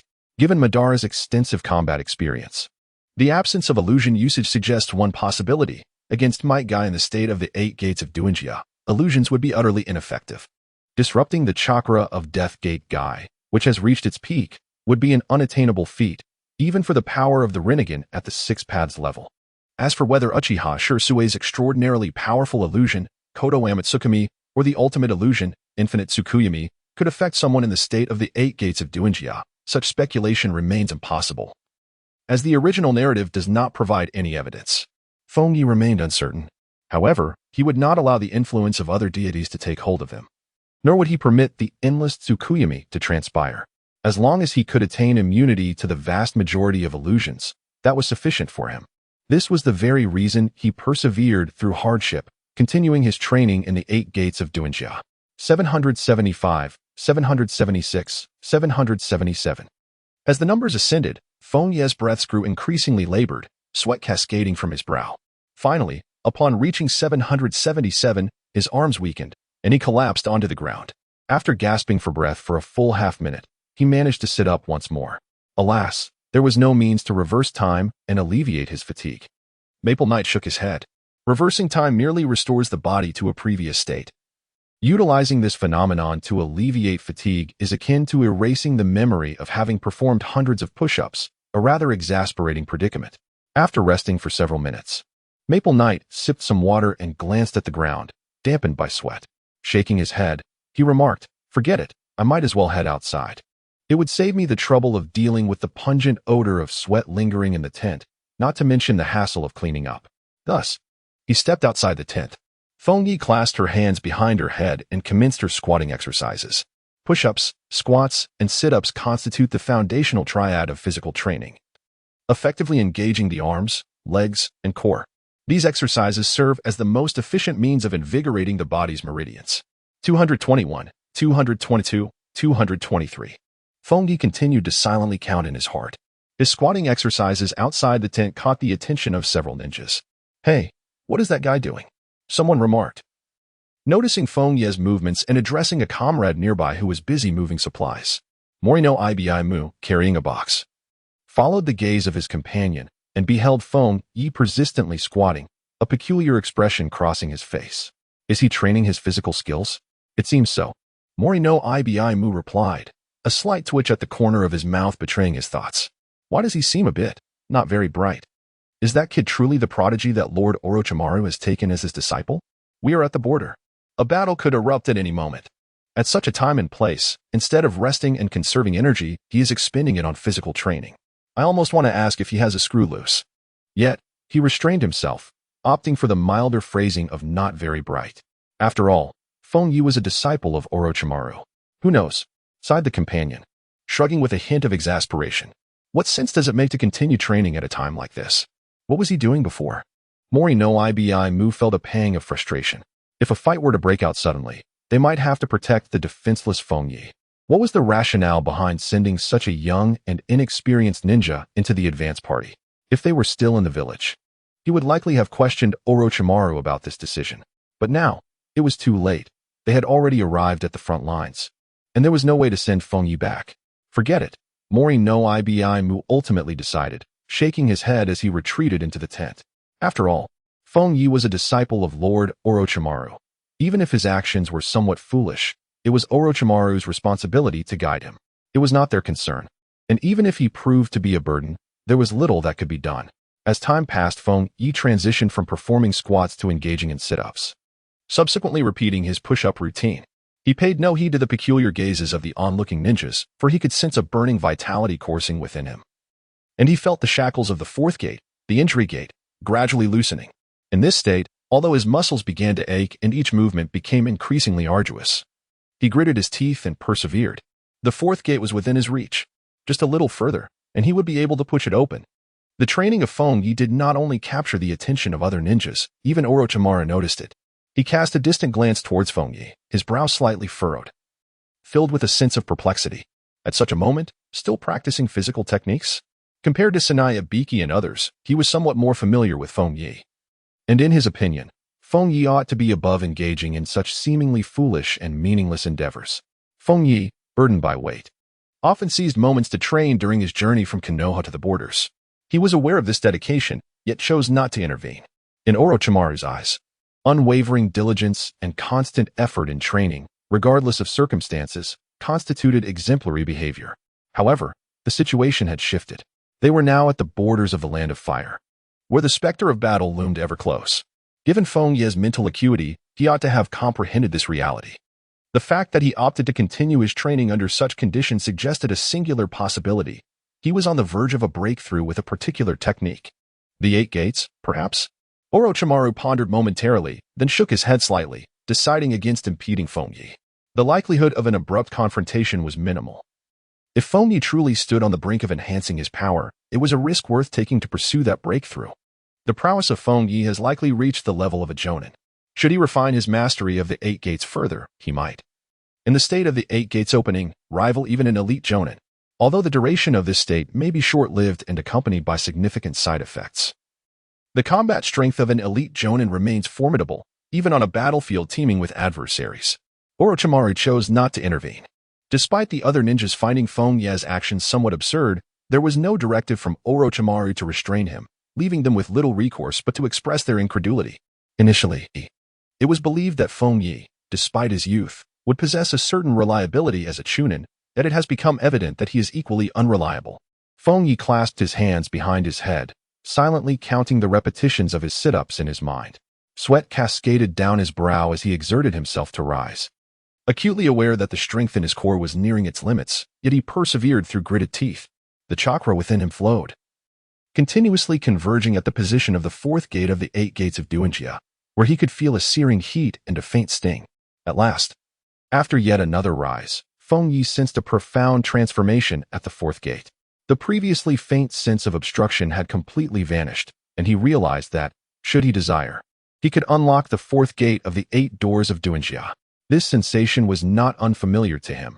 Its emergence signified a breakthrough at the 4th gate. With a sigh of relief, he lay upon the ground, gently gasping for breath, refraining from further action. With the 4th gate of the 8 doors of Duanjia and the heightened state of quadruple speed, his combat prowess would rival that of Orochimaru. Coupled with the ability to reverse time, he would be even more formidable than Orochimaru.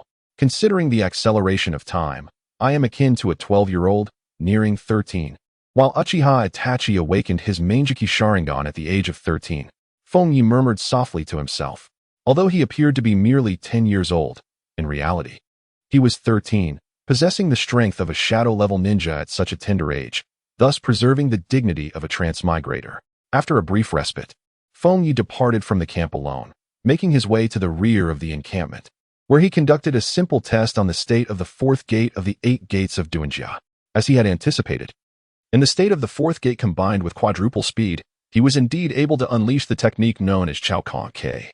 The ability to wield such a move signified that he had genuinely attained shadow-level offensive capability. Moments later, Feng Ye returned to the camp and entered his tent to rest. The following day, within the central tent of the camp, 2 teams dispatched by Orochimaru for reconnaissance returned in the morning to report their findings. Among them, the team led by Hinata Shana, which had ventured northwest, discovered numerous traces indicating that a significant number of ninjas had passed through the jungle. Were they planning to execute a flanking maneuver from the northwest? After pondering Hinata Shana's report for a moment, Orochimaru remarked, "Rest for 15 minutes, and then we shall depart." "Understood," Hinata Shana replied, leading her team away. After issuing the command, Orochimaru turned to Feng Ye, who had just entered, and revealed a hint of a sinister smile. "How did you rest last night? I trust your training in the camp has further enhanced your abilities." Orochimaru's assessment was indeed quite astute. Feng Ye responded calmly. Orochimaru chuckled softly, his laughter somewhat hoarse, and said, "Then I shall look forward to your forthcoming performance. For there are many ninjas in the advanced team who harbor doubts about your abilities." Feng Ye chuckled softly and remarked, "I shall not disappoint you, Master Orochimaru." A quarter of an hour later, a small team of 4 ninjas remained behind to guard the camp, while the majority of the ninja forces followed Orochimaru, advancing northwest to trace the path of the rock ninjas. 2 days later, the advanced team from Konoha, led by Orochimaru, arrived at a vast expanse of red earth. To the 3 o'clock direction, rock ninjas were spotted. Hinata Shizuka sprinted at the forefront of the group, her Byakugan fully activated. Upon detecting the presence of the rock ninjas, she immediately raised her voice to alert all the ninjas. Orochimaru narrowed his eyes slightly and said, "It appears they have already noticed our presence and wish to engage us in this advantageous terrain. When the number of ninjas exceeds a certain threshold, ambushing becomes an exceedingly challenging, if not impossible, endeavor. After all, both sides would possess a plethora of sensory ninjas, making it unfeasible for all members to conceal their traces." Hinata Shizuka asked solemnly, "What shall we do, Lord Orochimaru?" Orochimaru's gaze flickered as he replied, "Although the terrain favors them slightly, it is but a minor advantage." "How many do they number?" "Approximately 80, Hinata Shizuka reported after a careful observation. A glint of cold light flashed in Orochimaru's eyes as he said, "So the numerical disparity is not significant. It is time to prepare for battle. We should show them a taste of our strength." As Orochimaru's words fell, all the ninjas behind him drew their weapons, brandishing kunai, ready for combat. Meanwhile, on the desolate red terrain, beneath a massive hill, around several dozen rock ninjas gathered. Led by the elite jonin, Akatsuchi. "Lord Akatsuchi, the ninjas from Konoha are approaching." "What is their number?" "Approximately 80, a sensory ninja reported to Akatsuchi. "Their leader's chakra is chilling, consistent with the intelligence. It must be one of the legendary Sannin, Orochimaru." Upon hearing this report, Akatsuchi revealed no signs of fear, instead displaying a sinister smile as he proclaimed, "Excellent. This time, we shall make Konoha suffer a significant loss." With his words, he gestured, and about 70 elite rock ninjas prepared for battle. "They're coming." From the 7 o'clock direction, a sensory ninja, eyes closed, sensed something and shouted loudly. Almost simultaneously with the shout, a shadow emanating a chilling aura appeared from the 7 o'clock direction. It was Orochimaru, having flanked them, without any unnecessary movements. The moment he was detected, Orochimaru revealed himself, opening his mouth wide as countless snakes surged forth. "Serpent's mass. Be careful. Earth release. Earth flow wall." Upon seeing this, a rock ninja immediately shouted, unleashing an earth release technique. With a thunderous roar, a colossal wall rose, blocking the multitude of snakes unleashed by Orochimaru. In the next instant, the Konoha ninjas appeared directly in front, each wielding their weapons, throwing shuriken, and unleashing fire release techniques in a fierce onslaught. Simultaneously, the rock ninjas reacted, employing various ninjutsu to counterattack, and chaos ensued as they clashed with the ninjas from Konoha. Clang! Clang! Feng Ye did not employ the 8 gates of Duinxia, but merely activated a simple state of double speed. He mingled among the crowd, engaging in a brief skirmish with an elite chunin from the rock village, his gaze flickering imperceptibly. The military strength of the rock village was evidently inferior to that of Konoha. Moreover, Konoha boasted the presence of Orochimaru, one of the legendary Sannin. The leader of the rock village appeared to be merely a prospective Kage, struggling to withstand Orochimaru's onslaught alongside 2 jonin. Yet it was clear that they could not hold out for long. In such circumstances, rather than retreating, the rock ninjas chose to confront their adversaries head-on. When strange occurrences arise, there must be something amiss. An ambush, perhaps? Feng Ye brandished his ninja blade, White Fang, effortlessly parrying the attacks of the Ch-Nin, while his gaze flickered, sweeping across the battlefield. Indeed, almost in the next moment, the earth erupted with a thunderous roar, splitting open at its center and fracturing the battlefield in an instant. Approximately 30 IWA ninja leapt forth from the gaping chasm, each adorned with the forehead protector of IWA Village, revealing themselves to be the elite ninjas of IWA. An ambush. The realization struck with fury. What were the sensory-type ninjas doing? Had there been no inkling of this beforehand?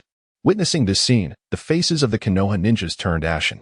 Hinata Shizuka, tasked with reconnaissance, also suddenly paled, for his Byakugan possessed the ability to see through, and he had previously scanned the vicinity of the battlefield.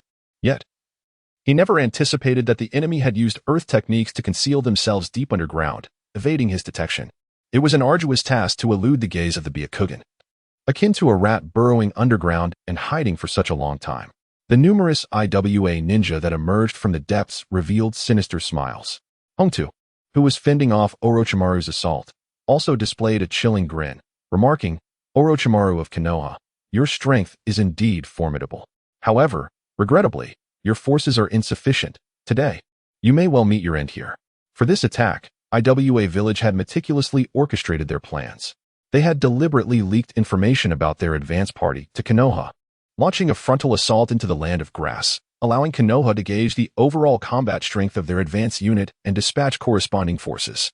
Subsequently, IWA Village stealthily dispatched around 30 elite ninjas, who under the guise of accepting missions, spread out in various directions. After fulfilling their assignments, they would converge at the borders of the Land of Fire.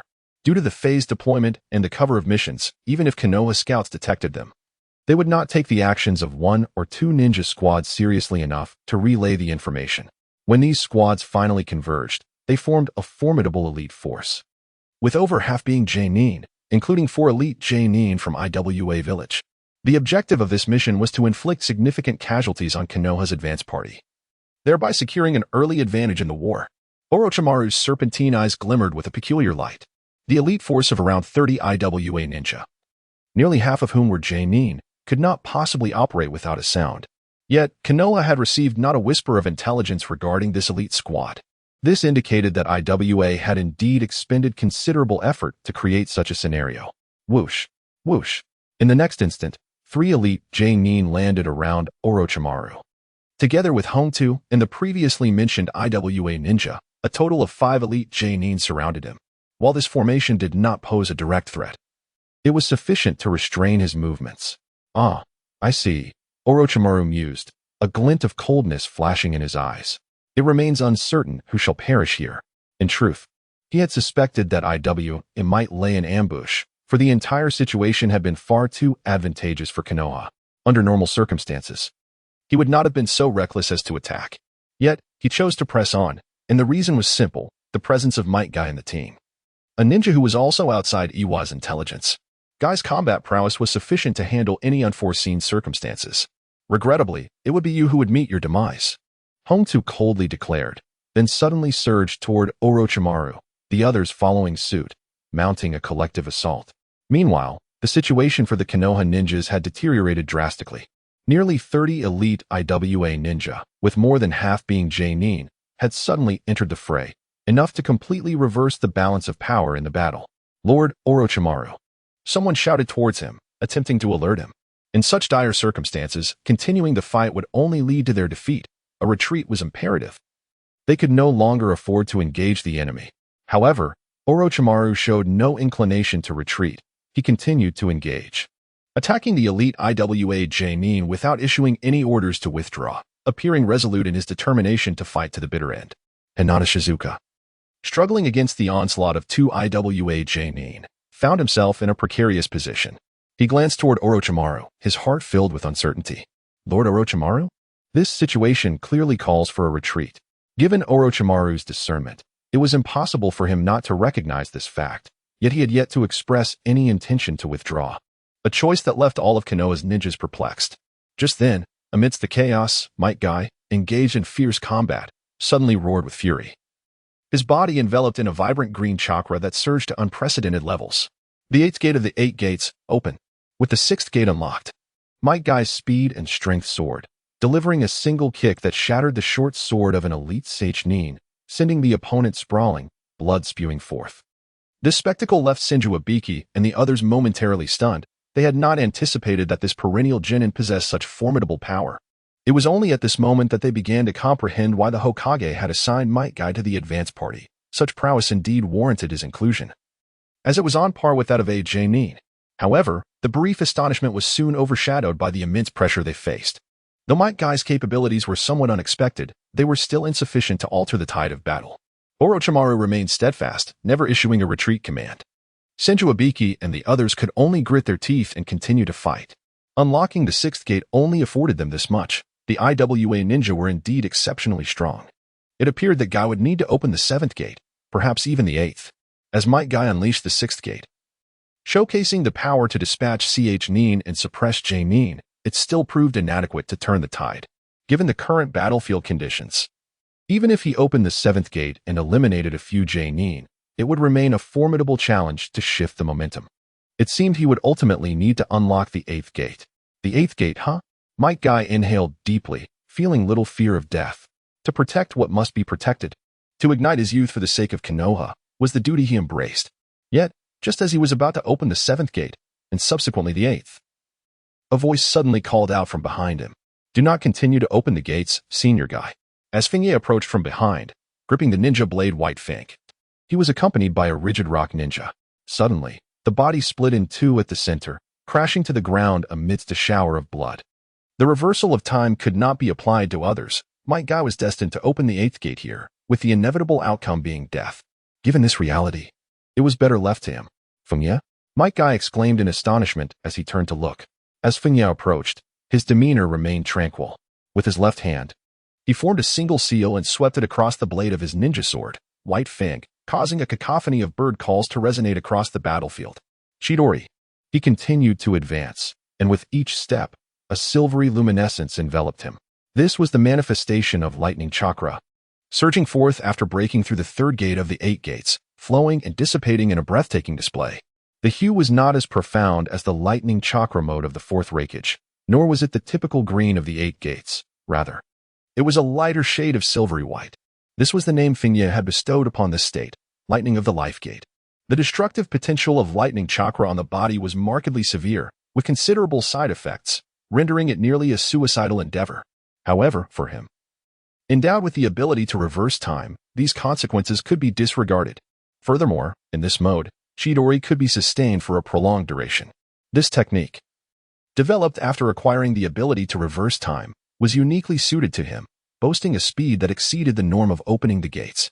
Most importantly, the silvery radiance, in stark contrast to the vibrant green, rendered it visually elusive, making it exceedingly difficult to perceive.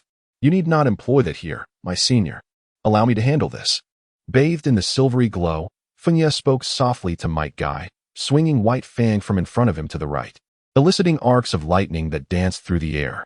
The strange, piercing cries of the Chidori caught the attention of nearby ninjas. Numerous rock and leaf ninjas turned their gaze, noting the figure of Feng Ye illuminated by the silver light, along with the lightning-wreathed sword in his grip. The ninjas present were nearly all elite, and with a mere glance, they surmised that the technique Feng Ye was unleashing, infused with lightning on White Fang, was an advanced ninjutsu, integrating both nature transformation and form alteration, an A-rank ninjutsu. Despite some inexperience and erratic behavior, mastering an A-rank jutsu at such a young age was undeniably a testament to his extraordinary talent. A thought flickered through the mind of Mori no Ibi Mizu, yet the weight of apprehension in his heart remained unabated. The prowess of Feng Ye appears to be approaching that of a Nin, and Meidodai is similarly formidable. I must confess, I previously underestimated these two individuals. However, the dilemma lies in the fact that even with the combined strength of Feng Ye and Meidodai, the IWA Nin still boasts more than 10 Nin. With such a multitude of Nin, it seems that only a figure of the caliber of the third Hokage, Sarutobi Hiruzen, could possibly contend single-handedly. The imbalance in combat capabilities remains insurmountable. You assert that you can handle the situation here? One Nin from the IWA Nin, positioned nearby, has set his sights on Feng Ye. Brandishing a short sword before him and wearing a faint, mocking smile as he taunted, "Little brat? Merely an A-rank ninjutsu." As a Nin, he too possesses mastery over techniques of this tier. Feng Ye's tone suggested an audacious confidence, as though he could single-handedly manage the unfolding circumstances. Such arrogance from a mere child is rather excessive. Feng Ye? Mado Dai expressed his astonishment. His surprise stemmed partly from Feng Ye's request for him not to open the 8 gates, and partly from the silver radiance enveloping Feng Ye, which bore an uncanny resemblance to the 8 gates technique. Yet, in form, it appeared entirely different, as if it were an advanced martial art founded upon the principles of the 8 gates. Feng Ye has indeed proven to be a prodigy, capable of developing such techniques. Yet, with such abilities, can he truly alter the current predicament? After all, the enemy possesses over 10 elite ninjas. However, this fleeting thought was swiftly replaced by sheer astonishment. Bathed in a silvery radiance, Feng Ye gripped his ninjat, Hakuba, and in the blink of an eye, he vanished, moving at a speed invisible to the naked eye, streaking across the battlefield in an instant. Whoosh! The nearby ninjas could scarcely perceive anything but a fleeting flash of silver, which traced an arc through the air before materializing behind one of Awagakure's J-Nin. Initially, the J-Nin's expression was one of bewilderment, but soon, a flicker of terror and disbelief surfaced deep within his eyes. He opened his mouth, as if to utter a word, but only a spray of blood erupted forth. Stumbling forward a couple of steps, he collapsed, unable to sustain himself. A deep wound was clearly visible on his back, severing ribs and spine, brutally tearing through his heart and lungs from behind. A wave of horror swept through the onlookers. The J-Nin who had previously mocked Feng Ye now wore a rigid expression, his pupils constricting violently, his gaze fixed upon Feng Ye with a mix of dread and incredulity. What kind of speed was that? As he stood in shock, Feng Ye turned his gaze towards him. That look sent a shiver down his spine, as if he were being targeted by some malevolent entity, making him a veteran of countless life and death struggles, acutely aware of the looming threat of death. Danger! That little brat is exceedingly perilous. From where will he attack? The left? The right? Or perhaps from behind? His vigilance surged to its utmost limit, his senses taut with anxiety, unwilling to let his guard down even for a moment, to the point where his very breath felt suspended. And in the next instant, he heard lightning flash. Feng Ye uttered a word, and in an instant, he vanished, his form replaced by a silver gleam that flickered across the battlefield, reappearing before the elite ninja. With his ninja blade, White Fang, he descended upon his opponent. A direct assault? The elite ninja, already on high alert, was taken aback by Feng Ye's choice to confront him head-on rather than employing speed to maneuver around for a surprise attack. He exerted every ounce of strength to swing his short sword upward, meeting Feng Ye's White Fang. Clang! Though infused with flowing chakra, the short sword was severed as if it were mere decaying wood upon contact with White Fang. In an instant, a crescent of lightning fell, cleaving the elite ninja in two, and tearing a chasm in the earth nearly 10 meters behind him. A single strike to end a life. The elite ninja didn't even have time to perform a substitution technique. Nearby ninjas, whether from Konoha or Awagakure, were left in stunned disbelief at the sight. Except for the Uchiha clan member with the 3 Tomo Sharingan and Hinata Shana, who possessed the Byakugan, the rest could scarcely discern Feng Ye's trajectory. Was it a secret technique of the lightning release from Kumogakure? Too fast, both Hinata Shana and the Uchiha elite inhaled sharply, their expressions reflecting profound shock, as even their ocular techniques could barely catch a glimpse of Feng Ye's movements. Whoosh! The figure of Maple Knight vanished once more. A glimmer of silver traversed the battlefield, leaving in its wake the elite ninjas of Awagakure, who fell before it, unable to withstand even a single strike. In the brief span of moments, 3 upper ninjas and a dozen middle ninjas from IWA lay slain. The battlefield descended into chaos in an instant. Quick! Restrict that brat's movements. Curse it! Our ninjutsu cannot keep pace. The IWA ninjas, who had initially relied on their combat prowess to dominate Konoha, found themselves engulfed in disarray. Even those not directly targeted by Maple Knight cast fearful glances in his direction, their attention fragmented. Yet, such caution bore little fruit, even in a state of utmost concentration. Middle ninjas struggled to withstand a single blitz from Maple Knight. The disparity in speed and reaction had widened to an overwhelming extent. Upper ninjas might evade or counter with techniques like the Shadow Clone or Body Replacement Jutsu, but for middle ninjas, unless they had the foresight to conceal themselves in advance, there was scarcely enough time to unleash any ninjutsu. Whoosh! Once again, Feng Ye flickered, swiftly dispatching another Chunin. Earth-style. Fighting technique. At that moment, an irate voice resonated from the side. As the voice echoed, the ground beneath Feng Ye abruptly surged upward. While Feng Ye eliminated the Chunin, The earth ensnared his ankle, immobilizing his body. Ninjutsu, secret technique, Xidagarba's barrier. After binding Feng Ye with the earth technique, Dongtu clasped his hands before him, unleashing a furious shout as chakra surged within him, causing the earth to tremble violently. He was an elite jonin from the Rock Village, having faced the ninjas of the Cloud Village multiple times, well-versed in countering speed-type ninjas. With a resounding crash, the earth fractured into countless shards, rising to encircle Feng Ye in the center, trapping him within the barrier. The force of the barrier acted upon Feng Ye, instantly suppressing his chakra, causing the silver glow surrounding him to fade, and the lightning arc on his kunai, White Fang, to diminish and dissipate. This barrier could restrict the flow of chakra. Within its confines, one could not utilize chakra effectively. Do you think your speed will allow you to dance freely? Listen here, brat. Dongtu slowly lowered his hands from the hand seals, addressing the trapped Feng Ye with chilling indifference. Witnessing this scene, the nearby rock ninjas exhaled in relief. Thankfully, there was Dongtu. Who would have thought Konoha possessed speed-type ninjas that could rival those of the Cloud? If left unchecked, the consequences could have been dire. Indeed. Was it truly futile? Observing Feng Ye confined within the rock ninja's barrier, the nearby Konoha ninjas, still reeling from the earlier shock, felt a weight settle in their hearts. They had believed that with the power Feng Ye exhibited, he could decisively turn the tide of battle. But now, it seemed overwhelmingly difficult. After all, they were facing the elite of the rock, formidable adversaries in their own right. However, trapped within the barrier, the fading silver radiance of Feng Ye did not betray any signs of panic. Instead, he merely tilted his head slightly. Taking advantage of the moment when I was executing a kill, you employed binding techniques, followed by a barrier technique to restrict movement and chakra. Indeed, you possess considerable experience in countering speed-type ninjas, having prepared in advance. I can still feel the first 3 gates of the 8 gates technique remain open. Yet, the flow of chakra within my body has slowed significantly, rendering the activation of the 3rd gate nearly equivalent to being dormant, and due to this sluggishness, even the 4th gate cannot be unleashed. After all, they are the elite forces of the Rock Village. It would be unreasonable to expect them to crumble under the 3rd gate strain. Nevertheless, this level of restraint is far from sufficient. In the next instant, under Dongtu's astonished and incredulous gaze, the silver glow enveloping Feng Ye once more blazed forth, and the kunai in his hand, White Fang, reignited with intertwining arcs of lightning, emitting the piercing cry of Chidori. This is impossible. Dongtu's expression morphed into one of disbelief. His barrier was designed to severely restrict chakra flow. Even a cloud ninja utilizing lightning release chakra mode should be incapable of executing ninjutsu under such confinement.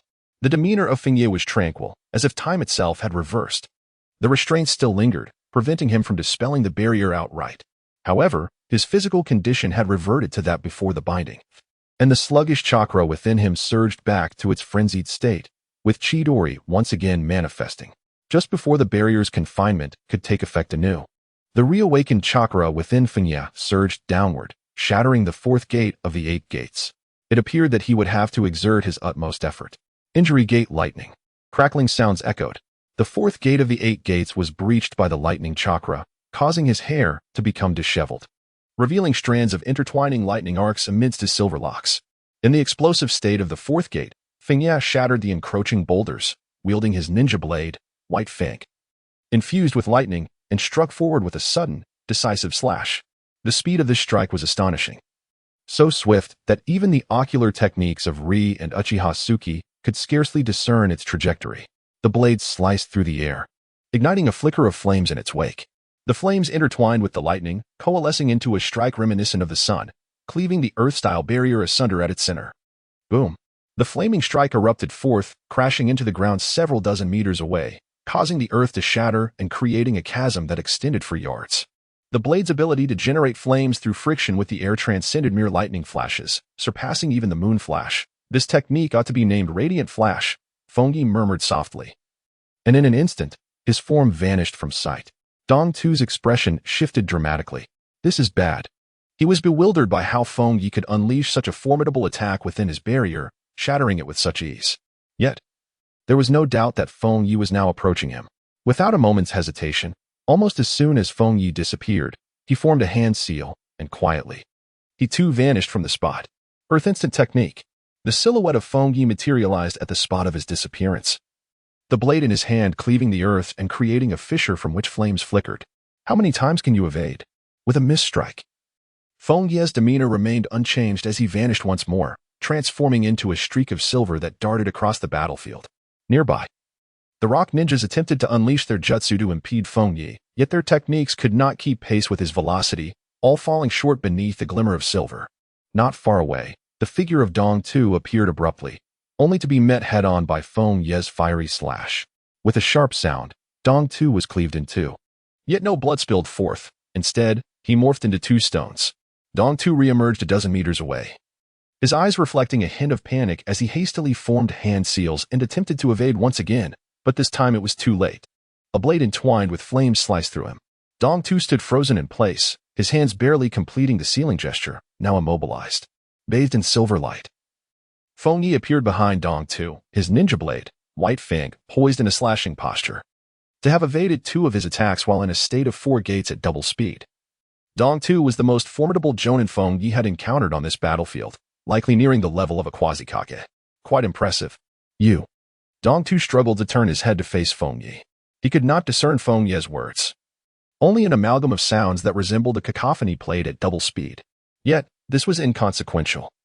What mattered was his inability to comprehend how Feng Ye had broken free from his barrier. A normal ninja's chakra could not achieve such a feat. Unless Feng Ye were a tailed beast Jinchuriki. Regrettably, he would never know the truth. After laboriously uttering a single word, a distinct line of blood appeared from his left shoulder to his right abdomen. Blood gushed forth as his body split in two, collapsing to the ground. His consciousness fading into darkness. From Feng Ye's escape from the barrier to the slaying of the elite Jonin Dong Tu from the rock village. The entire sequence transpired in the blink of an eye, leaving the nearby rock and leaf ninjas momentarily stunned. Only upon witnessing Dong Tu's severed body and the blood pooling on the ground did the surrounding rock ninjas display expressions of shock and disbelief. Lord Dong Tu. How could this happen? Dong Tu held a status in the rock village second only to the Tsuchikage and was the captain of the 30-man ambush team. His strength and methods were trusted. Yet, such a ninja had met his demise, slain by a leaf ninja with barely a chance to retaliate. The leaf ninjas were equally astonished. Senju Abiki and others found their minds nearly blank, unable to fathom that Feng Ye's prowess had ascended to such heights. Not only had he effortlessly slaughtered Shunin, but he had also claimed the life of Dong Tu, a renowned ninja with considerable renown in the shinobi world. Previously, with the deaths of over a dozen Chunin and 3 Jonin, the rock ninjas had not faltered. However, Dong Tu's death significantly impacted the battlefield, plunging the rock ninjas into chaos. Even those besieging Orochimaru, such as Red Earth, were affected, with one being caught off guard and having an arm severed by Orochimaru's strike. It seems you are already in disarray. Orochimaru extended his tongue to lick his chin, a sinister smile gracing his lips. Yet, internally, he too was tumultuous. The prowess exhibited by Feng Ye has indeed surpassed his expectations. Such speed is difficult for even him to perceive. To confront it would undoubtedly be an arduous task. This state is not merely a peculiar manifestation of the 8 gates, nor is it solely an enhancement of speed. It resembles an elevation in frequency. A strange glimmer flickered in Orochimaru's eyes. From certain details, it can be inferred that Feng Ye's abilities are not limited to simple lightning release and the 8 gates. There must be some other, more enigmatic power at play. Nonetheless, the astonishing strength displayed by Feng Ye and the impact of his actions have already altered the dynamics of this battlefield single-handedly. The silver flash evokes memories of the legendary Konoha White Fang. Even Lord Dodo stands no chance against such a formidable opponent.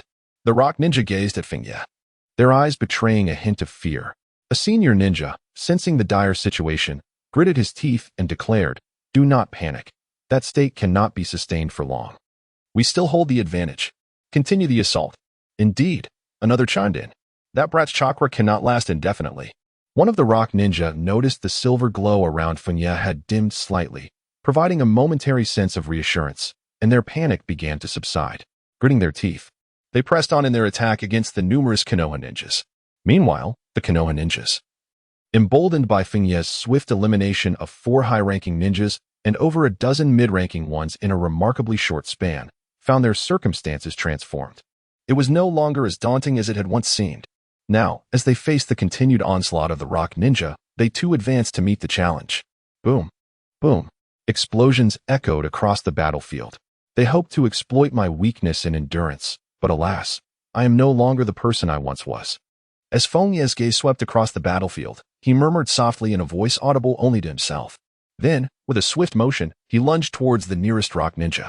In terms of total chakra capacity, his reserves were indeed limited. In a normal state, he could only be compared to a Jainin, and even at the fourth gate, he barely approached the level of a Kage, still falling short of true Kage-level shinobi like Orochimaru, who possessed an immense chakra supply. However, the unique ability to reverse time allowed him to ceaselessly revert his physical condition, extracting chakra continuously from his cells. While his total chakra capacity did not reach that of a Kage, he was unable to perform high chakra-demanding jutsu, like the Raisin Shuriken or Tailed Beast Bomb. Yet, techniques such as Chidori could be unleashed almost indefinitely. Only those resurrected through Edo Tensei could rival him in terms of stamina and consumption. Even Tailed Beast Jinchuriki had to concede. Swish, swish. Silver flashes traversed the battlefield. Under Feng Ye's blade, few could withstand more than 2 or 3 strikes. Even the most formidable Jainin had no choice but to rely on body flicker and substitution techniques, barely evading while being utterly incapable of mounting any effective counterattack. 16, 17, 18, more and more ninjas fell before Feng Ye, resembling a relentless killing machine. The Konoha ninjas, including figures like Morin Ayabiki, were overwhelmed with astonishment.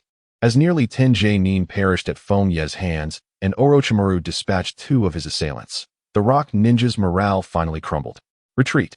Abandon the mission. Red Earth, narrowly evading Orochimaru's attack, gritted his teeth and uttered these words, his eyes filled with a sense of unwillingness. Despite the battle reaching such a critical juncture, Konoha's forces had completely turned the tide. Even if Feng Ye were to exhaust his chakra and lose combat capability, it would no longer bear significance. The balance of power had shifted, and the forces capable of restraining Orochimaru had disintegrated. Continuing the fight would only lead to total annihilation. Damn it! Damn it! With the retreat order issued, Red Earth utilized an earth body flicker technique, vanishing underground. As he burrowed into the earth, feelings of resentment flooded his heart. To ambush the Konoha ninjas, the rock ninja had expended considerable effort, ensnaring Konoha in a trap. Even anticipating that the leader of the Konoha advance team might be Orochimaru or Danzo, deploying 5 Jainin to act as a diversion. Yet, despite meticulous planning, they had failed to foresee Feng Ye's emergence. Upon their arrival in the land of grass and the death of elite Jainin like Hikari, he had indeed been wary of Feng Ye. However, he merely regarded him as a genius who needed to be eliminated early, not as a renowned shinobi requiring careful preparation and consideration akin to Orochimaru. Moreover, even Orochimaru would not be able to effortlessly slay Jainin within such a short span. The combat forces they had arranged for this war were sufficient to maintain control over the situation, even if another Orochimaru were to join, at the very least. They would not suffer such a devastating defeat. To contend with a ninja adept at speed, it was essential to employ those skilled in wide-area ninjutsu, along with sensory and barrier-type ninjas for support. This time, the rock ninjas lineup could indeed muster such elite forces to counter Feng Ye. However, without prior anticipation. When Feng Ye revealed his terrifying speed, it was already a chaotic melee, and any attempts to respond were far too late. They had initially believed that the frozen earth would restrain Feng Ye, but that too had failed. Was that brat a Jinchuriki of Konoha? However, the host of the Nine Tails should be a woman from the Uzumaki clan, and could it be that his swordsmanship was indeed inherited from the legendary White Fang? Red Earth gritted his teeth and continued his escape. Yet, before he could distance himself significantly, a sudden sense of crisis surged within him, prompting an instinctive shift to the right. Whoosh! A searing streak of flame cleaved the earth in two. Despite his desperate attempt to evade, he could not entirely avoid the strike. His left arm was severed from the shoulder, the wound charred and smoldering. Paying no heed to his severed limb, Red Earth leaped from the fissured ground, fleeing swiftly into the distance, activating body flicker once more. Bathed in silver light, Feng Ye pursued from behind. Red Earth recognized none of the rock ninja, all unfamiliar figures absent from his memory. However, from the command structure, the elite Jainin he had slain earlier and the one who had first issued the retreat command were likely the highest-ranking members of this rock ninja team. Thus, Feng Ye fixated on Red Earth immediately. Orochimaru, observing Feng Ye's pursuit of Red Earth, cast a profound glance before redirecting his attention to chase after another nearby rock Jainin. With Red Earth's retreat, the rock ninja forces finally collapsed entirely, all ninjas scattering in various directions, while the Konoha ninjas embarked on a relentless pursuit. The pursuit continued from morning until afternoon, finally reaching its conclusion, with the Konoha ninjas returning to regroup at the initial battlefield and clearing the area. Bang! Feng Ye cast the head of the Crimson Earth into the bloodstained pit. Noticing Orochimaru approaching from a distance, he spread his hands and remarked, "I nearly let him escape." A sinister chuckle followed. "It seems I have managed to catch up after all." Orochimaru bestowed upon Feng Ye a beguiling smile, his eyes reflecting a hint of admiration, as if he were gazing upon a rare and exquisite treasure. Feng Ye nodded slightly and spoke slowly. "When I was underground, the fluctuations of chakra were too faint for my perception abilities, rendering them somewhat inadequate. I could barely sense anything. Had I not severed one of his arms in advance, he likely would have escaped." Upon hearing Feng Ye's words, Orochimaru revealed a sinister smile and, with a slightly hoarse voice, remarked, "Given your speed, if you were to possess a formidable sense of perception, once I became your target, it would be akin to having one foot already in the realm of the dead." Ha ha ha. I initially believed that this troublesome matter would require the assistance of Might Guy to resolve. I never expected you to master the 8 Gates technique and the transformation of chakra to such an extent. I had assumed it would take you at least a few more years to reach your current level. The growth rate of Feng Ye has far surpassed his expectations, reaching an almost abnormal level. Even during the Second Shinobi World War, when he faced the man then known as Demigod, Hanzo of the Salamander, and earned the title of the legendary Sannin, he seemed to pale in comparison to the current Feng Ye. At that time, he was already 23, while the present Feng Ye is merely 10 years old. As it stands, even I lack the confidence to contend with you. Orochimaru gazed at Feng Ye with a glimmering intensity. It was a rarity for him to be surpassed by a disciple, yet now it felt as though that moment was drawing near. Upon hearing Orochimaru's words, Feng Ye offered a simple smile and replied, "Such praise is perhaps a bit excessive.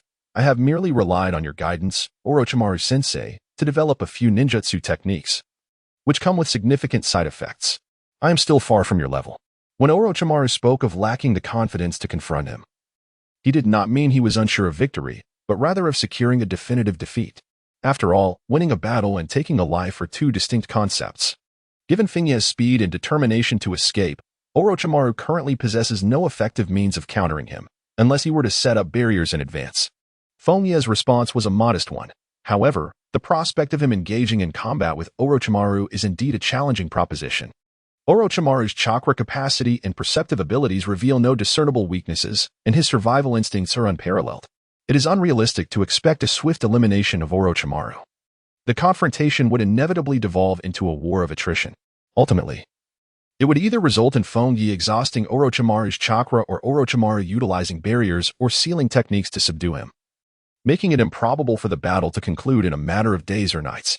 Nonetheless, it is safe to assert that he has now ascended to the ranks of a true shadow-level powerhouse, a shadow-level adversary even more formidable than Orochimaru himself. With his reliance on speed and the extraordinary ability to reverse time, a power of almost game-breaking caliber, he possesses a certain degree of confidence even when facing someone of Orochimaru's stature. As for ordinary Genin and elite Genin, it would be exceedingly difficult for them to endure more than a few exchanges in his presence. Orochimaru mused, fixing his gaze on Feng Ye for several seconds before tilting his head and remarking, "That ability to enhance the frequency of your movements is not merely a conventional ninjutsu, is it?" Feng Ye exhibited no signs of surprise. Given Orochimaru's caliber, it was not difficult for him to discern the abnormal state of accelerated time surrounding Feng Ye after observing his combat on such a battlefield. The 8 Gates technique merely enhances speed. It does not manifest as a disjointed frame rate, which cannot be explained by mere velocity alone. Indeed, the teacher has noticed, it is certainly not a simple ninjutsu. It is a bloodline limit that elevates my speed across various dimensions, propelling me into a state of heightened frequency. Feng Ye candidly acknowledged that. For him now, admitting the possession of a certain bloodline limit was no longer a matter of great significance. Every shadow-level powerhouse possesses, to varying degrees, some unique secret arts. Orochimaru, slightly taken aback, revealed a glimmer of interest in his gaze and inquired, "The original bloodline wielder?"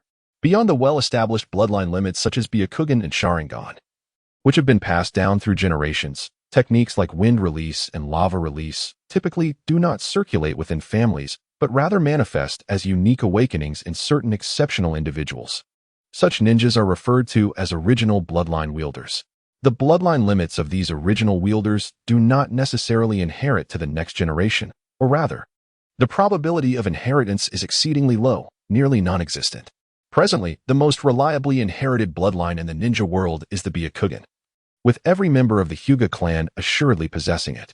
Conversely, not all members of the Uchiha clan can awaken the Sharingan, and other clans, such as the Mizuno Kuni clan with their Ice Release and the Kagaya clan with their Shikatsu Miyaku, exhibit even lower rates of awakening among their kin.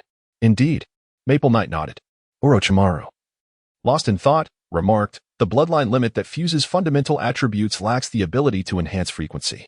Thus, it can be inferred that the bloodline elimination should not belong to this category. Considering your situation and the spiritual secret techniques of Yin Release, they seem unrelated. It must be a mutated bloodline limit of Yang Release. No, that's not quite right, Orochimaru suddenly said, his gaze flickering with insight. The nature transformation of Yang Release enhances the speed and reflexes of the physical body, which is based on the physique level. Your ability, however, does not alter the physique but rather increases the frequency, yet it does not conform to the standards of Yin Release. At this thought, Orochimaru inhaled sharply, a hint of exhilarating excitement gleaming in his eyes as he looked at Maple Knight, a bloodline limit that alters the flow of time. In the vast realm of the ninja world, among all ninjutsu, mastering space-time ninjutsu is the most challenging. The majority of techniques defined as space-time ninjutsu merely pertain to spatial manipulation, failing to encompass alterations in the temporal dimension. Orochimaru had previously scoured extensive materials on this subject. The only vague historical records involving time manipulation techniques date back hundreds of years to the Uchiha clan's kaleidoscope Sharingan. The precise capabilities have faded into obscurity. The individual who attempted to use this formidable power to unify the ninja world ultimately failed, thwarted by a member of the Senju clan. This event transpired during the early Warring States period, long before the well-known figures of Uchiha Madara and Senju Hashirama. Consequently, the information remains ambiguous, leaving the authenticity of these historical accounts uncertain. Had this encounter occurred a few months prior, Maple Knight would likely have felt a surge of anxiety under Orochimaru's penetrating gaze. However, he now faced it with remarkable composure. Truly, Orochimaru's prowess is evident, just through observation and deduction. He had nearly concluded that Maple Knight's abilities did not belong to the elemental bloodline limits of wind, lightning, water, fire, or earth, nor to the transformations of Yin or Yang Release. Hence, the only remaining explanation pertained to the temporal dimension.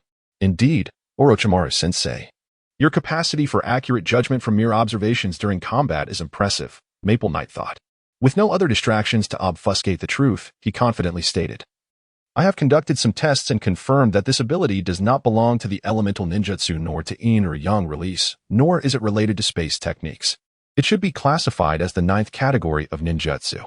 Given his current strength, revealing his possession of time-related abilities would no longer pose significant consequences. Moreover, space ninjutsu is already challenging to counter. Time ninjutsu supersedes space. Unless interfered with or negated by an equally temporal ability, the concept of breaking it does not exist. It transcends all forms of ninjutsu and absolute power without resolution. This is the force of manipulating time. Truly astonishing. Although he had nearly reached a conclusion, Orochimaru could not help but exclaim in awe at Maple Knight's words, his gaze akin to that of a connoisseur beholding a rare gem. What he sought most was eternal life, the greatest adversary of which is time itself. Even formidable beings like Senju Hashirama and Uchiha Madara cannot transcend it. Now, based on Maple Knight's bloodline limit, he might have the opportunity to grasp the power of the temporal realm, a chance to conquer time and attain immortality. At this moment, in Orochimaru's heart, Maple Knight had transformed into something that surpassed all his experimental subjects and data. Even if Sarutobi Hiruzen ordered the execution of Maple Knight, he would unhesitatingly defy such orders, perhaps even fleeing Konoha with him. Please, do not look at me like that, Orochimaru-sensei. It's rather unsettling. As Feng Ye found himself under Orochimaru's penetrating gaze, he shrugged helplessly and remarked, I hope you aren't considering me as your next experiment, sensei. Orochimaru's eyes softened slightly as he chuckled, replying, how could that be? You are, after all, my most esteemed disciple. However, I must confess my keen interest in your bloodline limit. Regrettably, I currently lack the time for a thorough investigation. Feng Ye pondered for a moment and said, once the war concludes, I shall collaborate with my mentor on some research. Such endeavors merely require the war as a means of delay. By the time the conflict truly ends, my strength will likely have surpassed that of a shadow level, rendering the methods of confrontation inconsequential. Should there be no issues, I would not mind assisting Orochimaru with his research on prolonging life. After all, Orochimaru has treated me quite well, and I have learned much about cellular activation and the nature of lightning chakra from him. Speaking of which, thus far, My two temporal abilities can only be applied to myself, which has been a subject of my exploration. Among these, the ability to reverse time, being self-referential, exhibits a peculiar nature. Simply put, if I were to cut my hand and let the blood splatter upon the wall, employing time reversal on the wound would cause the blood on the wall to vanish into thin air. This ability transcends spatial distance. Maple Knight conducted several experiments. Even when a single strand of hair was removed and placed in a distant location, it would mysteriously return to his head after time reversal. Possessing such an extraordinary ability implies that as long as he wishes it, no one can take anything from him. The only lament is that while time reversal can reclaim a drop of blood lost thousands of miles away, it cannot allow his essence to vanish and be reborn at the location of that blood. In other words, this ability cannot facilitate spatial movement. The position of the physical body that carries the soul determines where it will revert to its previous state after using time reversal, which is fundamentally akin to the technique of Edo Tensei. As for the more astute notion of splitting the soul or the body to test the effects of time reversal, Maple Knight had no intention of attempting such experiments. If he desired spatial movement, mastering the Flying Thunder God technique would suffice. Even if the Flying Thunder God was too challenging and he lacked the innate talent to master it, there were numerous pairs of Sharingan and Rinnegan endowed with spatial abilities, which could be obtained through sheer strength. "I am honored," said Maple Knight in response, eliciting a faint smile from Orochimaru. The abilities possessed by Maple Knight were quite formidable. Even making Orochimaru feel somewhat challenged, he preferred to refrain from employing any coercive methods unless absolutely necessary. Fortunately, Maple Knight was his disciple. Otherwise, the pursuit of time's power would be an exceedingly arduous endeavor. The duration of the war remained uncertain, and until its conclusion, immersing himself in research would indeed be difficult. Just then, a ninja approached, reporting to Orochimaru, "Lord Orochimaru, the battlefield has been cleared. We have killed a total of 77 rock ninja, including 13 jonin." "I understand," Orochimaru replied, nodding slowly. "The vanguard of the rock ninja has sustained heavy losses, and their plans have been thwarted. We must either withdraw temporarily or prepare for a full-scale assault. Please report the situation here to the village." "Yes," the ninja affirmed. As he departed, his gaze fell upon Maple Knight, revealing a hint of discomfort, but deep within his eyes was a flicker of respect. Although Maple Knight was considerably younger, his achievements in this battle were nothing short of brilliant. Nearly half of the fallen rock ninja had perished at his hands, solidifying his status as a hero of this conflict. It was respect earned through strength. Maple Knight also noticed the gaze of the ninja, albeit without much concern. Once the other party withdrew, he turned his attention back to Orochimaru and inquired, "Master Orochimaru, I wonder if you happen to possess an extra Kusanagi sword? I feel somewhat embarrassed to admit that my white fang has suffered damage. It is not completely ruined yet, but it is indeed a third broken." The fourfold speed state of the 8 gates, combined with Chidori, has proven to be somewhat excessive for this particular ninja blade. The characteristics of ninja blades vary greatly. White fang, in particular, is not forged from a sturdy material, but rather from a unique substance that accommodates the flow of chakra, making it less resilient than standard steel. This explains why, in the normal course of events, Kakashi was able to snap this blade, as it lacks durability.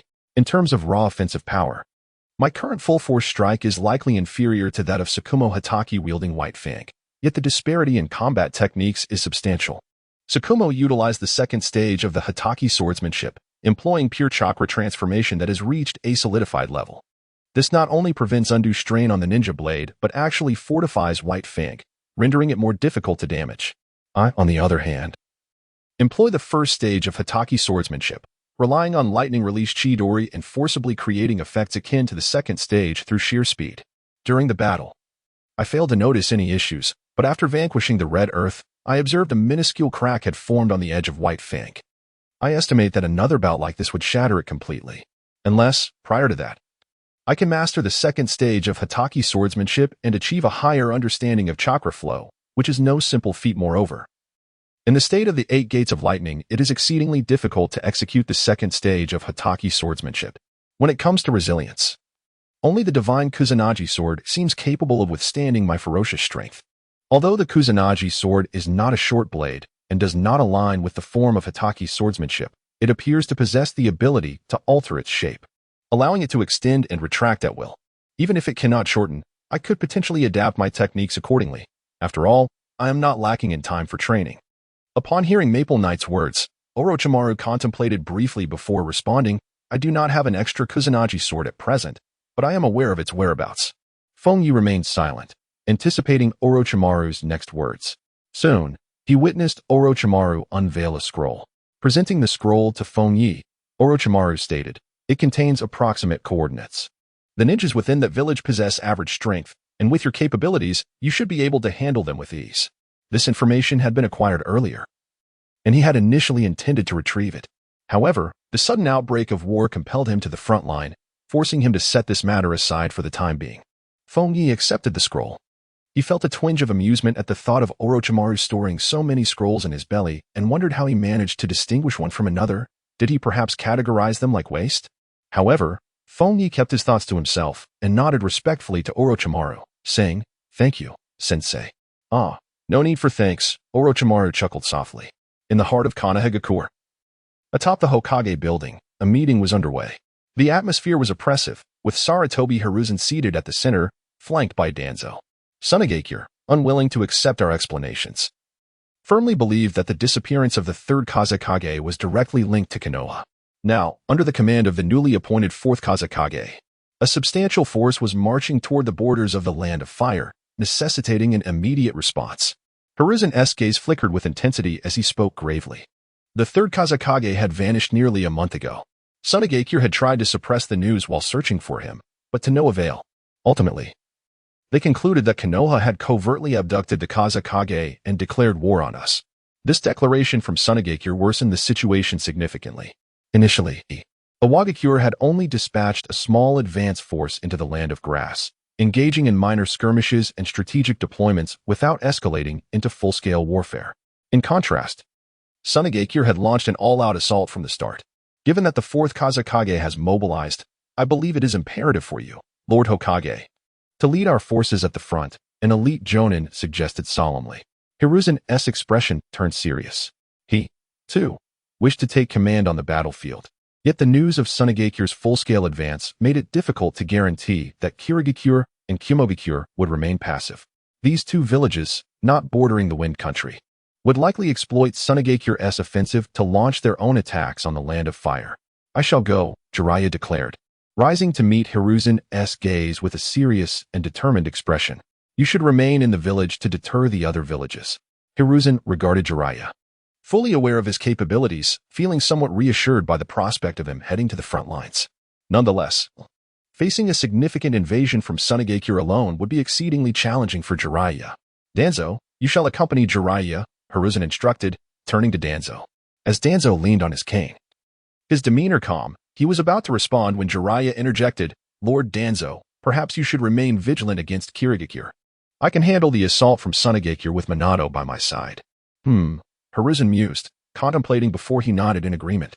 Danzo and Jiraiya had never been particularly compatible, making it less suitable for them to fight together on the battlefield. It would be more prudent for Minato to accompany Jiraiya.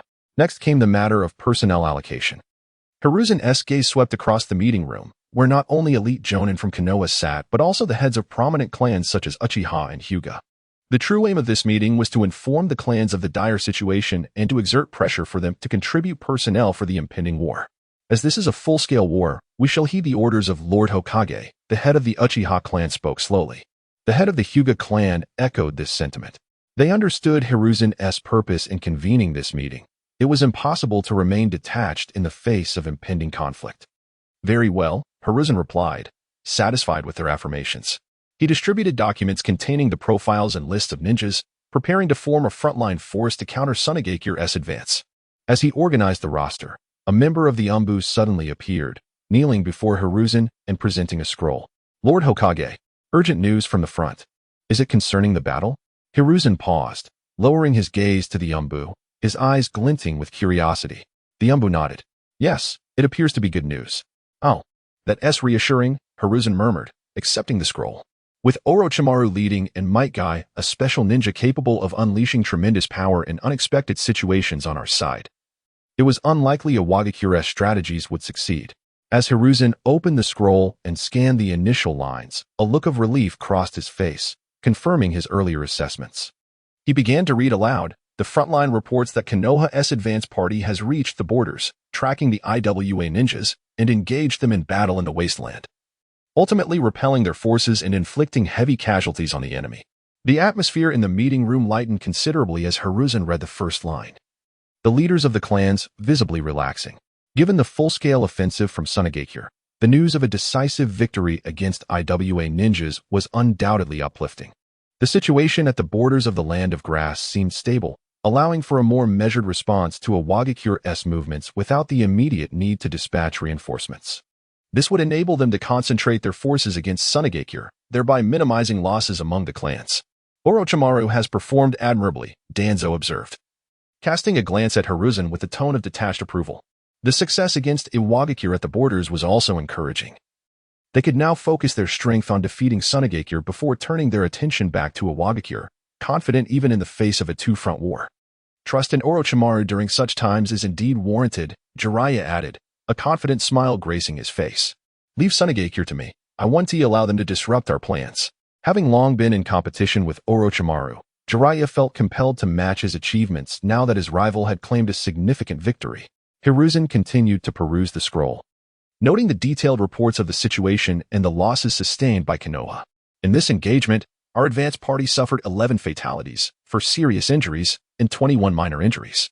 As he read this, the joy of victory was tempered. Casualties were an inevitable aspect of war, while the loss of 11 ninjas and 4 severely wounded was regrettable. It was still a remarkable outcome to have inflicted such heavy losses on Iwagakure's advance party. Details of the battle? Danzo inquired, looking at Hiruzen expectantly. Hiruzen continued to read, detailing.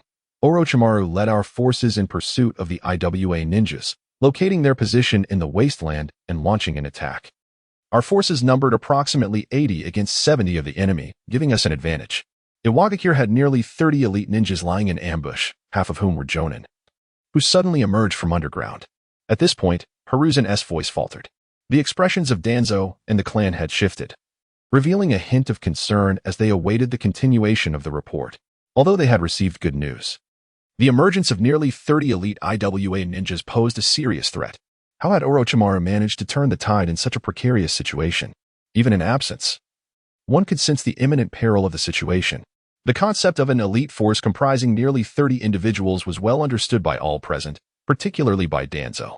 Currently, his most proficiently trained elite consisted of no more than 60 individuals, with many still in training, thus failing to qualify as elite. This meant that Danzo could only muster 2 such units. Among the prominent clans, only the Uchiha and Hyuga possessed comparable strength. The lesser clans stood no chance against such an elite force. In fact, it was not just these clans. Even the majority of the smaller ninja villages in the shinobi world could not assemble an elite unit of this caliber. Hiruzen Sarutobi furrowed his brow. Given the circumstances, it was likely that Might Guy's abilities had been employed to turn the tide. Once activated, the 8 gates technique would undoubtedly lead to the user's demise, sacrificing such a unique ninja, along with the loss of several others. To achieve a victory marked by significant casualties on the IWA side could hardly be termed a resounding success. The ambush by the IWA elite had thrown their forces into disarray, with casualties rapidly escalating. In this dire situation, Kakashi Hitaki utilized a self-created lightning release forbidden technique, inflicting severe damage and eliminating over 30 IWA J-Nin and CH-Nin, thus rendering the IWA ambush futile. As this was recounted, the voice gradually faded, and a profound silence enveloped the conference room. Even Jiraiya, known for his restless demeanor, displayed a moment of astonishment. Danzo, who had maintained a calm and composed demeanor, now gazed at Hiruzen with eyes that flickered with uncertainty, as though questioning, "What are you saying?" Hiruzen mirrored this unexpected astonishment, clutching the intelligence scroll. He found himself momentarily at a loss for words, his gaze fixed upon the scroll until he reached the end, where he discovered the statistics of the recent battle, 33. This was the number of IWA ninjas slain by Kakashi. Among them were 9 J-Nin, including the renowned elite J-Nin of IWA, Akatsuchi and Ditsuchi, who held significant repute in the shinobi world. In the ensuing silence, Hiruzen gradually lowered the scroll, turning to the Umbu ninja who had delivered it, inquiring, "Is this intelligence from the front line?" Indeed, the Umbu replied solemnly. The scroll was delivered by Orochimaru's summoning beast. It was unlikely to be false. Hiruzen inhaled deeply. The summoning beast from the Ri-Chi cave was difficult to disguise or impersonate, and expending effort to deliver a false report was devoid of purpose.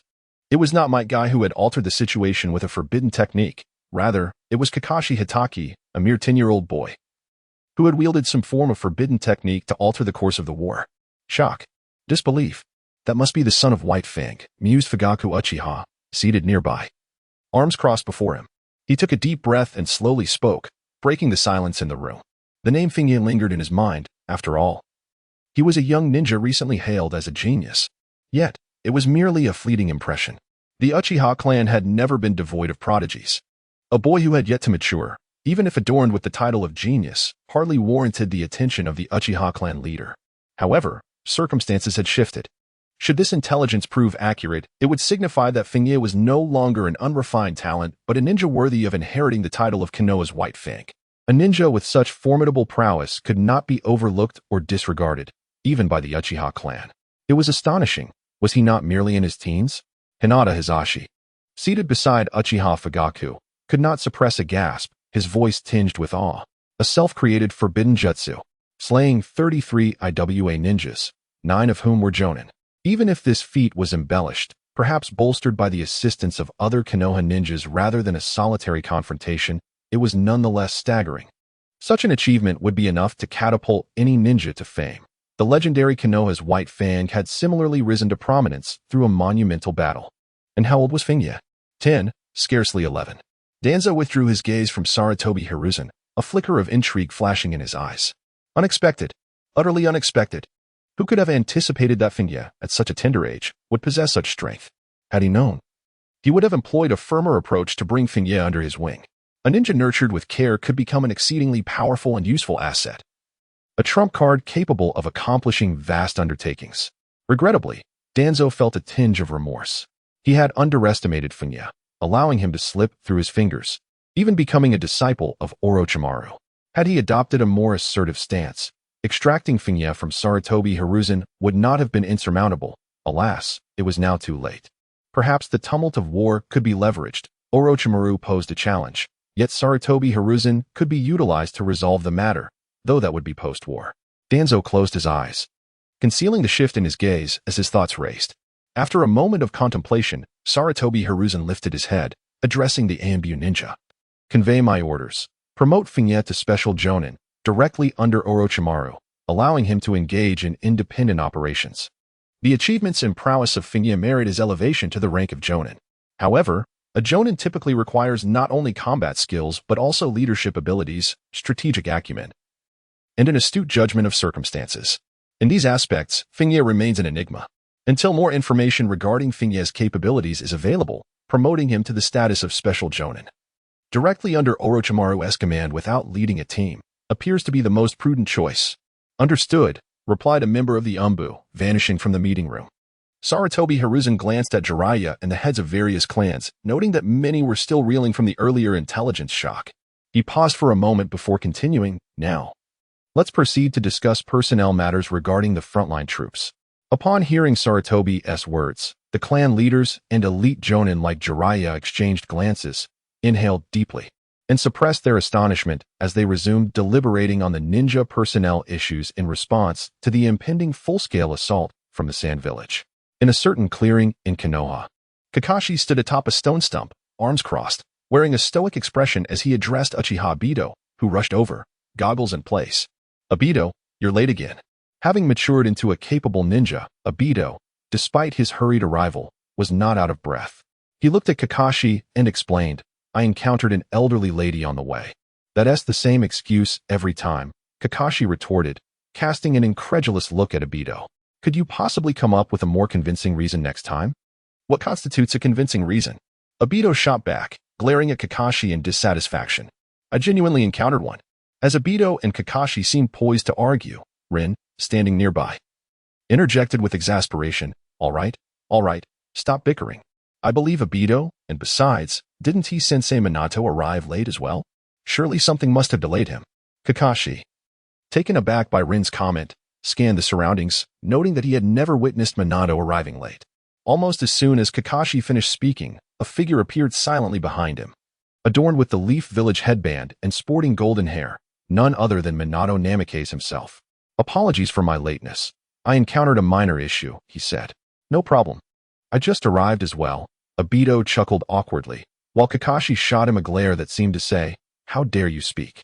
Rin turned to Minato and inquired, "What is today's mission?" "There is no mission today," Minato replied, regarding Kakashi and Obito with a serious tone. "The Sand Village has officially declared war on us. So our planned missions have been halted. Tomorrow, you will accompany me to the border to confront the Sand Village's ninjas." At Minato's declaration, Obito's initial shock gave way to exhilaration. "Are we going to the battlefield? Fantastic. My time to shine has finally arrived. With your habitual tardiness. By the time you arrive at the battlefield, the fight will likely be over," Kakashi remarked, glancing at Obito. Obito's expression stiffened, ire evident in his gaze as he retorted, "Kakashi, you jerk. You two brothers are insufferable." Since joining this squad, he had been subjected to Kakashi's relentless teasing and disdain. In comparison, Feng Ye seemed relatively tolerable. The only aspect Obito resented was Feng Ye's overwhelming popularity among the girls, who gravitated around him. "Obito," Minato said, disregarding Kakashi's jibe, and looked intently at Obito, his tone grave. "On this mission to the front lines, irrespective of the circumstances, you must obey orders without fail. There must be no acts of insubordination." While Kakashi's adherence to commands was assured, Rin need not worry excessively. The only concern was Obito, who had a propensity for causing trouble, necessitating a prior warning. This was not an ordinary assignment, it was a venture into war. "I understand, Sensei Minato," Obito replied, his demeanor drooping under the weight of Minato's serious admonition. Rin inhaled deeply, recovering from the weighty news brought forth by Minato. "So, we are heading to the battlefield too. I wonder how Feng Ye is faring." "Feng Ye?" Minato mused, his expression contemplative. "How should I put this?" Seeing Minato in such thoughtfulness, Kakashi's expression turned serious, unable to restrain himself from asking, "Sensei, what has happened to my brother?" Obito also lifted his gaze, his expression laden with concern. Although he harbored disdain for Feng Ye, he did not wish to hear any ill tidings regarding him. What he sought was to surpass Feng Ye in strength and performance, ultimately becoming the Hokage of Konoha. Not to witness Feng Ye suffer misfortune on the battlefield. How to say this? Minato, under the scrutiny of Kakashi and the others, contemplated briefly before stating, "Feng Ye has likely been placed on the high alert personnel list by the higher-ups of the Rock Village." "Huh?" Rin expressed confusion, struggling to grasp the implications of this statement. Kakashi, slightly taken aback, began to form a hypothesis, though skepticism lingered. "What has he done over there?" "I am not entirely certain," Minato replied, shaking his head. "But it is confirmed that he eliminated over 30 elite ninjas from the Rock Village in a recent battle, including numerous jonin." This revelation plunged the room into silence. Even Kakashi, who had harbored some suspicion, could not help but be struck by shock, realizing the astonishing feat Feng Ye had accomplished on the battlefield. Rin appeared dazed. The thought of Feng Ye slaying over 30 elite ninjas, many of whom were jonin, reverberating in her mind, bordering on the unbelievable. Konoha's ninja force totaled over 20,000. With approximately 10,000 being genin and over 6 or 7,000 chunin, yet the number of jonin did not exceed 300. Each jonin was an exceptional figure within their village, a true backbone capable of leading a squad of ninjas. However, such esteemed individuals had fallen at the hands of Feng Ye in a single battle. It was simply inconceivable. What level of strength has Feng Ye truly attained? "No. It cannot be possible? Master Minato, could you have misheard?" Obito's expression was somewhat dazed. He found it hard to believe, as such a notion seemed utterly fantastical. Minato shook his head, asserting, "This information is confirmed. That child has splendidly inherited the talents of the late White Fang. No, this transcends mere talent. He must have exerted efforts beyond ordinary imagination." Yes, Kakashi inhaled deeply. As Feng Ye's brother, he was acutely aware of the extraordinary nature of Feng Ye's training. Often practicing until the dead of night, his sleep divided. The intensity of such relentless training was beyond what a normal person could endure. He had attempted it himself, only to falter after 2 days as his energy and condition dwindled, rendering sustained effort impossible. He recalled Feng Ye once saying, "To attain strength far surpassing others, one must invest efforts far exceeding those of others. Every ounce of power is a result of painstaking accumulation through rigorous training." What left him unsettled even now was that Feng Ye had, unbeknownst to him, reached such a level, capable of slaying even elite jonin. He had yet to master the Chidori and had only recently begun to activate his cells. Currently, his strength still fell slightly short of that of a jonin. Kakashi sighed inwardly at the vast chasm that had opened between them. How could he possibly bridge this gap? With Minato's confirmation, Obito found himself momentarily lost in thought. He was still a Genin, while Feng Ye had already achieved remarkable feats, having slain multiple Jonin. The disparity felt unreal, as just months ago, they had been mere students in the same academy. Had he cheated? However, he was ultimately a Beto Uchiha. After a brief daze, he regained his composure, inhaled deeply, and revealed a confident gaze, clenching his fist. I will surpass that guy. As a member of the Uchiha clan, once I awaken my Sharingan, my power will surge immensely. Let him bask in his arrogance for now. I shall catch up and become Hokage. In the land of fire, at the border camp, in the central tent, Orochimaru, Feng Ye, and several elite Jonin from the advanced team were gathered. After a brief wait, a small snake slithered out from Orochimaru's sleeve. With a soft thud, the snake opened its mouth and expelled a scroll. It has arrived, Orochimaru stated as he picked up the scroll and opened it.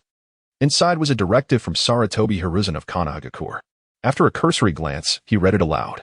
The content instructed Orochimaru to dispatch a team to escort the severely and mildly injured ninjas back to the village, while the rest were to remain at the border of the land of grass to monitor the movements of the rock ninjas. The final note pertained to Feng Ye's appointment. Though merely a special Jonin, he had nonetheless attained the rank of Jonin at the tender age of 10, an unprecedented achievement in the history of Konoha. After finishing his reading, Orochimaru turned to Feng Ye. The elite Jonin within the tent exchanged glances. And though they felt ripples of surprise at Feng Ye's promotion to Jonin at such a young age, there was no dissatisfaction or doubt among them. Given the strength displayed by Feng Ye in the previous battle, coupled with his established merits, none within the advanced team questioned or opposed his ascension to Special Jonin. Maple Knight smiled faintly and remarked, "It is merely a special promotion during wartime." Orochimaru withdrew his gaze and pondered for a moment before stating, "Then the responsibility of escorting the injured shall fall upon your team, Shizuka. There are only 4 severely wounded individuals. The remaining lightly injured retain their normal mobility and combat capability. Thus, a single team will suffice for the escort." "Very well," replied Shizuka, the oil woman, with her characteristic reticence, before promptly departing. The other ninjas engaged in further discussions regarding the subsequent arrangement of the camp and the possibility of entering the land of grass. After deliberating on a cleaning operation within the land of grass, they too dispersed and returned to their respective tents. Feng Ye settled down cross-legged and retrieved the ninja blade, Hakuba. Upon closer inspection, one could clearly discern a subtle fissure along the edge of the blade, extending from the center to the hilt, an exceedingly grave damage for any weapon. Holding the sword, Feng Ye closed his eyes, and within the enveloping darkness, an ethereal golden clock manifested before him. After a moment of contemplation, he reached out and pressed his hand against the crack in Hakuba. Several seconds elapsed, yet no anomaly occurred. The fissure remained unchanged. Indeed, it seemed that his efforts were in vain. Feng Ye opened his eyes and sighed. After obtaining intelligence about the Kusanagi sword from Orochimaru, he did not immediately embark on a quest to find it. Instead, he dedicated time to examining his own abilities, attempting to utilize the power of time reversal to restore the White Fang. Regrettably, no matter how he tried, he could never apply the force of time to objects beyond himself. Neither time acceleration nor reversal yielded any success. He had always believed that the White Fang was better in his possession than in Kakashi's hands, as his own Konoha-style swordsmanship surpassed Kakashi's, and it aligned more harmoniously with his methods, ensuring it would not easily sustain damage. Ironically, the deterioration of the White Fang occurred even sooner than anticipated.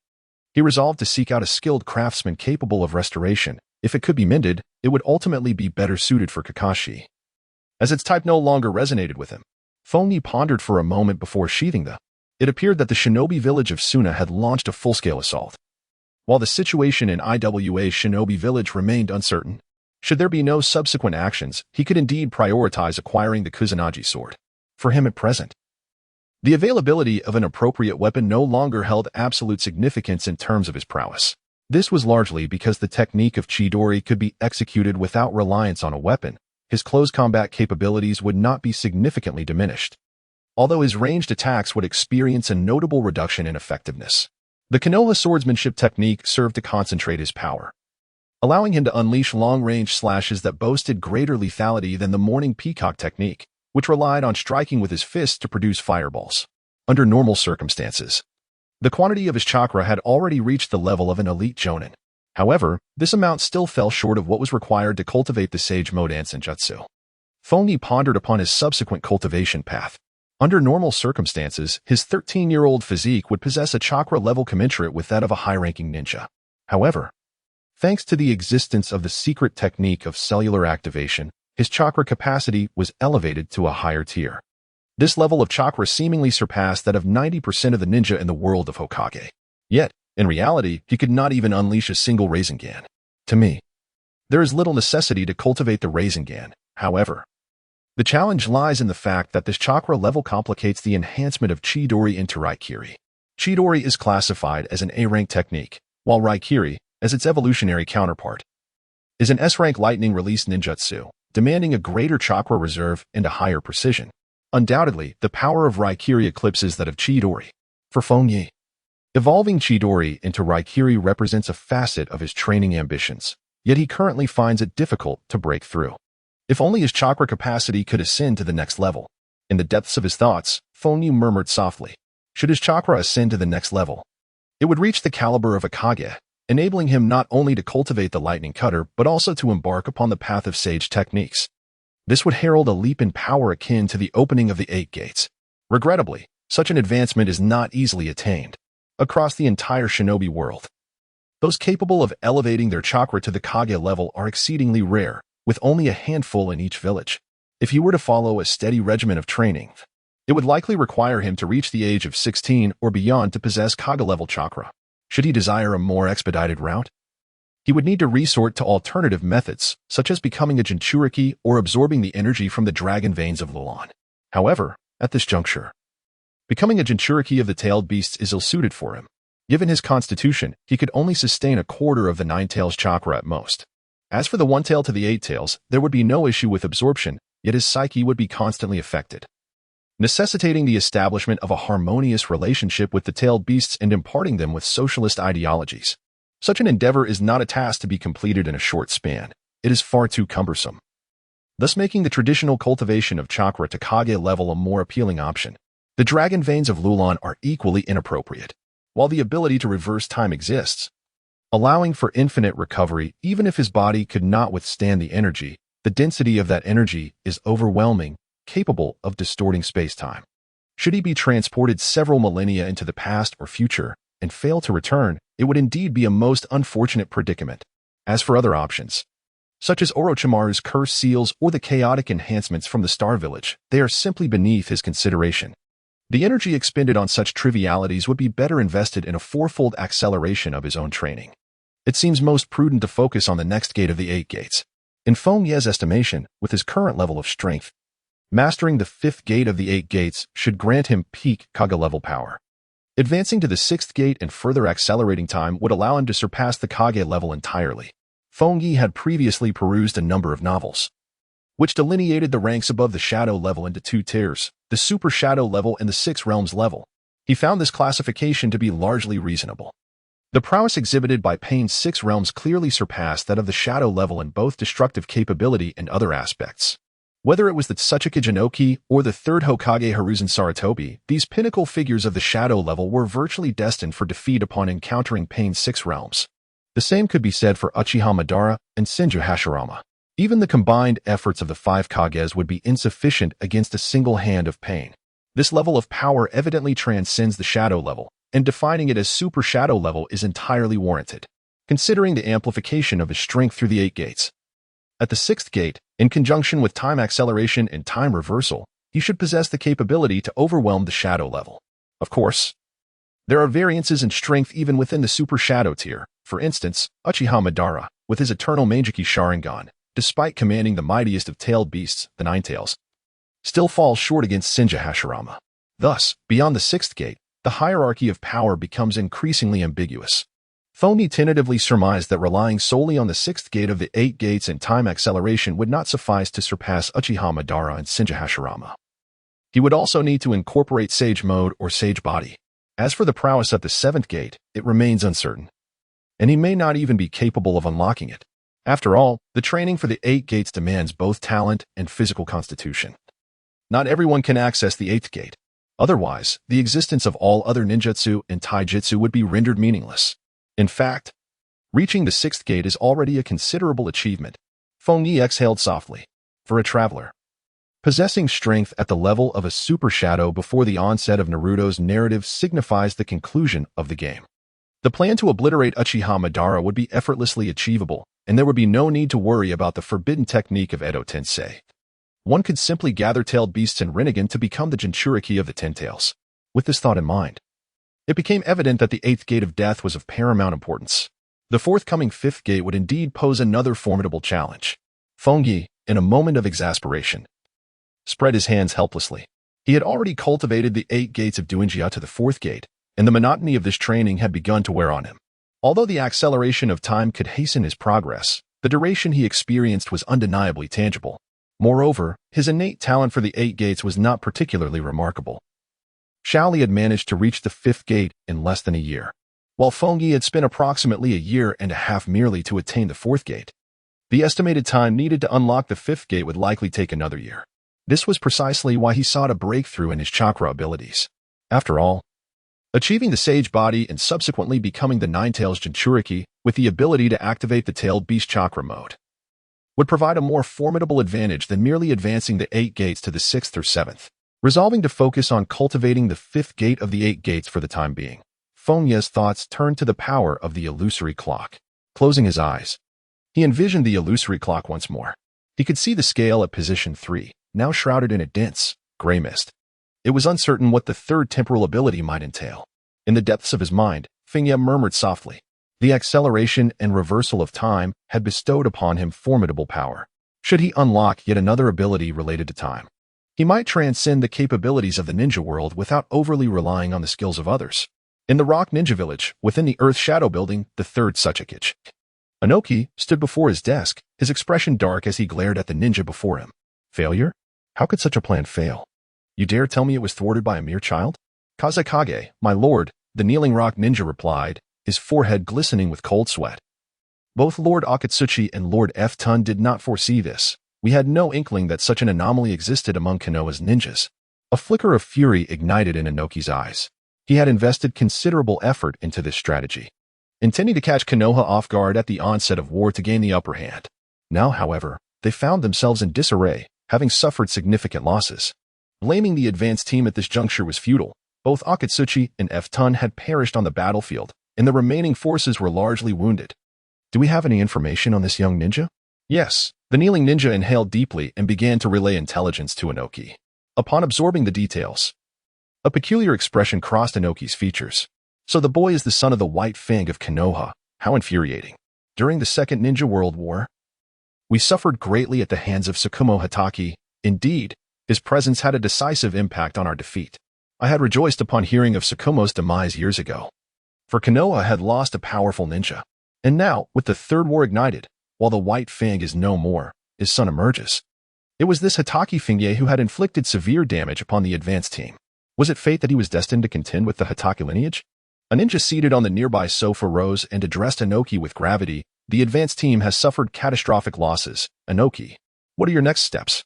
He was J. Tun, Inoki's assistant and a prominent figure in the Rock Ninja Village, having devised the ambush alongside Inoki. Inoki levitated thoughtfully, his countenance reflecting contemplation. After several moments of deliberation, he spoke gravely. Given the severe losses of the advanced team, continuing engagement with Konoha would prove disadvantageous for us. Moreover, the Cloud Village may seize this opportunity to launch a surprise attack. J-Tun furrowed his brow, deep in thought. However, due to the situation with the Wind Shadow, the Sand Ninja Village is currently at war with Konoha, presenting an opportunity to strike. Patience is key, Inoki replied, a glimmer of insight appearing in his eyes. Even if we remain inactive, Konoha will remain vigilant, unwilling to commit all their forces to the Wind Country. Thus, whether we act or not, we are effectively applying pressure on Konoha. Inoki continued, if the Sand Ninja Village prevails, we may join in the assault. Should they falter, we need not engage Konoha under unfavorable conditions. J-Tun considered Inoki's words, nodding in agreement. Indeed, launching a full-scale attack on Konoha would compel them to allocate reinforcements to defend against it. Conversely, even if they chose not to attack, Konoha would hesitate to dispatch those forces to the Wind Country. Given the advanced team's failures, the prospect of engaging Konoha was grim. They must also consider the potential for a covert strike from the Cloud Village, making a cautious approach the wisest choice. Let us keep the advanced team's situation under wraps, and withhold information regarding the ninja known as Hatake Feng Ye from public knowledge. Allow the Sand Ninja to proceed with their assault on Konoha without trepidation. Inoki issued his orders. It was imperative to prevent the news of the advanced team's dismal defeat from impacting the battlefield dynamics with the Sand Ninja. Should they perceive the situation as bleak and withdraw unexpectedly, Konoha would likely refrain from pursuing, thus resulting in no advantage to be gained. However, that son of the White Fang is merely 10 years old, yet possesses such formidable strength. He may prove to be a considerable threat in the future. Such power is merely derived from forbidden techniques, Inoki stated, arms crossed before him, suspended in the air. There is no need for undue concern. Forbidden techniques are not to be wielded lightly. Had you not been so engrossed in those techniques, you would not have ended up in your current state. According to assessments from the many ninjas of the advanced team, the power Feng Ye exhibited on the battlefield differed significantly from that of the former White Fang. It was evident he was not operating under normal conditions and must have employed some forbidden technique. Utilizing such techniques invariably incurs a cost. Tun himself had suffered in his youth from an over-reliance on forbidden techniques, resulting in diminished vitality and a chakra capacity that barely sustained his present state, leaving no room for further growth. Those who excessively depend on forbidden techniques find it exceedingly difficult to ascend to greater heights. A reality reflected in countless examples throughout the ninja world. At the tender age of 10, Feng Ye dared to wield forbidden techniques, an act that appeared astonishing. Yet, in the eyes of Inoki, it was a foolish endeavor. Typically, it is most prudent for a ninja to engage with forbidden arts only when their strength reaches an impasse. Thus, while it may seem to pose a significant threat, it is largely superficial. Even in the absence of side effects, there must certainly be weaknesses. Once these weaknesses are identified, one can dismantle any forbidden technique that lacks both vulnerabilities and repercussions, which is utterly non-existent. Zhu shook his head and remarked, nevertheless, it remains a nuisance. The weaknesses of forbidden techniques are not easily discerned. Inoki, with his hands clasped behind his back, floated calmly and responded, if we refrain from action, Konoha may dispatch him to the battlefield in the Land of Wind, allowing the Sand Ninjas to uncover his weaknesses for us, perhaps even resolving the matter. Zhu pondered, stroking his chin. I can only wonder if the situation will unfold in such a manner. At the frontline camp of Konoha, within the central tent. Nearly half a month had elapsed since the previous battle, yet there had been no word from the IWA Ninja Village, nor any significant movements. It appeared that IWA would remain inactive for the foreseeable future. Orochimaru, absorbing the intelligence provided by Konoha and the recent explorations concerning the Land of Grass, mused aloud. The third Tsuchikage is likely waiting to observe the outcome of our decisive battle with Tsunagakure before determining his course of action. As Feng Ye gazed upon the map, he spoke slowly. If IWA Shinobi Village and Kumo Shinobi Village were to form an alliance and launch a joint assault against us, it is likely that Kirigakure would also disregard our previous agreement, plunging the situation into peril. Indeed, Orochimaru nodded, a hint of sarcasm in his tone. However, it is unfortunate that the Tsuchikage, that cunning old fox, would not take such a risk. He will endeavor to preserve his own strength and would hesitate to initiate a full-scale offensive so readily. Even if an alliance with Kumo were to materialize, trust would remain elusive. The very fact that the major villages cannot rely on one another makes the formation of a coalition highly improbable, which is precisely why our Konoha is able to command such vast resources. Upon hearing Orochimaru's elaboration, Feng Ye nodded slightly in agreement. Indeed, while Konoha currently possesses formidable strength, should the four great shinobi villages truly unite in their assault, even with his presence as an unpredictable variable, it would prove exceedingly difficult to withstand. Yet, the inherent distrust among the four great villages ensures that even in a siege against Konoha, they would retain a portion of their forces in mutual vigilance. Thus, Konoha would be able to endure the onslaught, a fundamental reason for their ultimate triumph in the Third Shinobi World War. Since there has been no movement from IWA Shinobi Village in the short term, I intend to leave the camp briefly to retrieve the Kusanagi sword. Even if IWA were to stir, I should still have time to return. Feng Ye gazed at Orochimaru. The Hidden Rock Village remained inactive, making this the opportune moment to acquire the Kusanagi sword. Otherwise, amidst the chaos of war, one could never ascertain whether that sword might be seized by rival factions. Go ahead, Orochimaru remarked, his signature smile gracing his lips. Given Feng Ye's caliber, there should be no need for further cautionary reminders. The tidings of the Kusanagi sword were bestowed upon Feng Ye by him, and indeed, the timing was propitious for its retrieval. After all, the Hidden Rock Village was unlikely to act in the immediate future, and the location of the Kusanagi sword was not far from the Land of Grass. Most critically, He surmised that in a matter of days, Sarutobi Hiruzen would likely dispatch Feng Ye to the battlefield in the Land of Wind. With the inactivity of the rock shinobi and the presence of himself and Might Guy here, they were adequately prepared to handle the majority of potential contingencies, rendering it unnecessary for Feng Ye to remain. Sending Feng Ye to confront the Sand Shinobi on the battlefield in the Land of Wind was undoubtedly the most judicious choice, and it was highly probable that Sarutobi Hiruzen would make such a deployment. Feng Ye nodded, his figure vanishing silently. The intelligence provided by Orochimaru regarding the Kusanagi sword pointed to a location at the border between the Land of Grass and the Land of Rain. There resided a faction whose ninjas bore a resemblance to those who had joined the Akatsuki in the past. It was composed of rogue ninjas and independent warriors, masquerading as an ordinary small village, subsisting on various nefarious tasks from the underworld. This faction was relatively inconspicuous and situated at the border, and due to its modest size, it had not attracted the attention of either the Rain Ninja Village or the Grass Ninja Village. Orochimaru, while gathering intelligence on the Kusanagi sword, unexpectedly learned that the leader of this faction possessed a Kusanagi sword, prompting him to take special note of this information.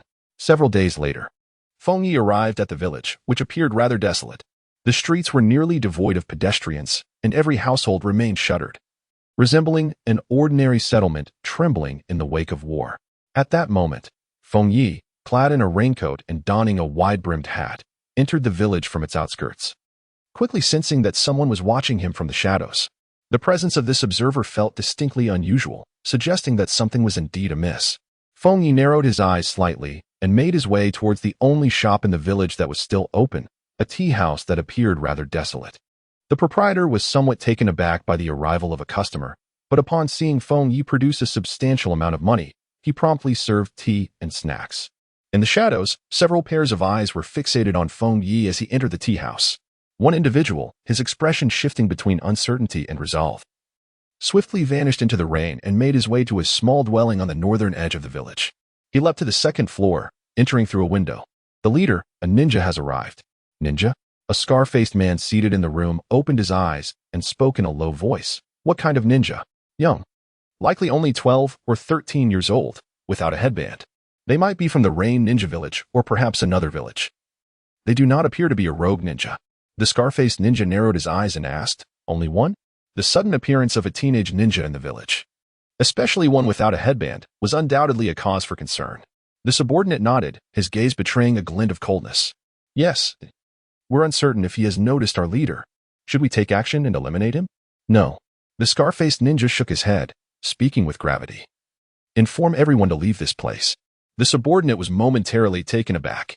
To retreat simply because of an unknown young ninja, whose intentions were unclear, seemed excessively cautious. Was the leader being overly prudent? The scar-faced ninja stood, his eyes flashing with intensity. Hurry. He could not ascertain whether the young ninja was merely passing through or had intentions toward them. However, during wartime, caution was paramount. Leaving the village for half a month before returning seemed the wisest course of action. As a defector from IWA Ninja Village during the Second Great Ninja War, his survival and the establishment of a small faction relied on utmost vigilance.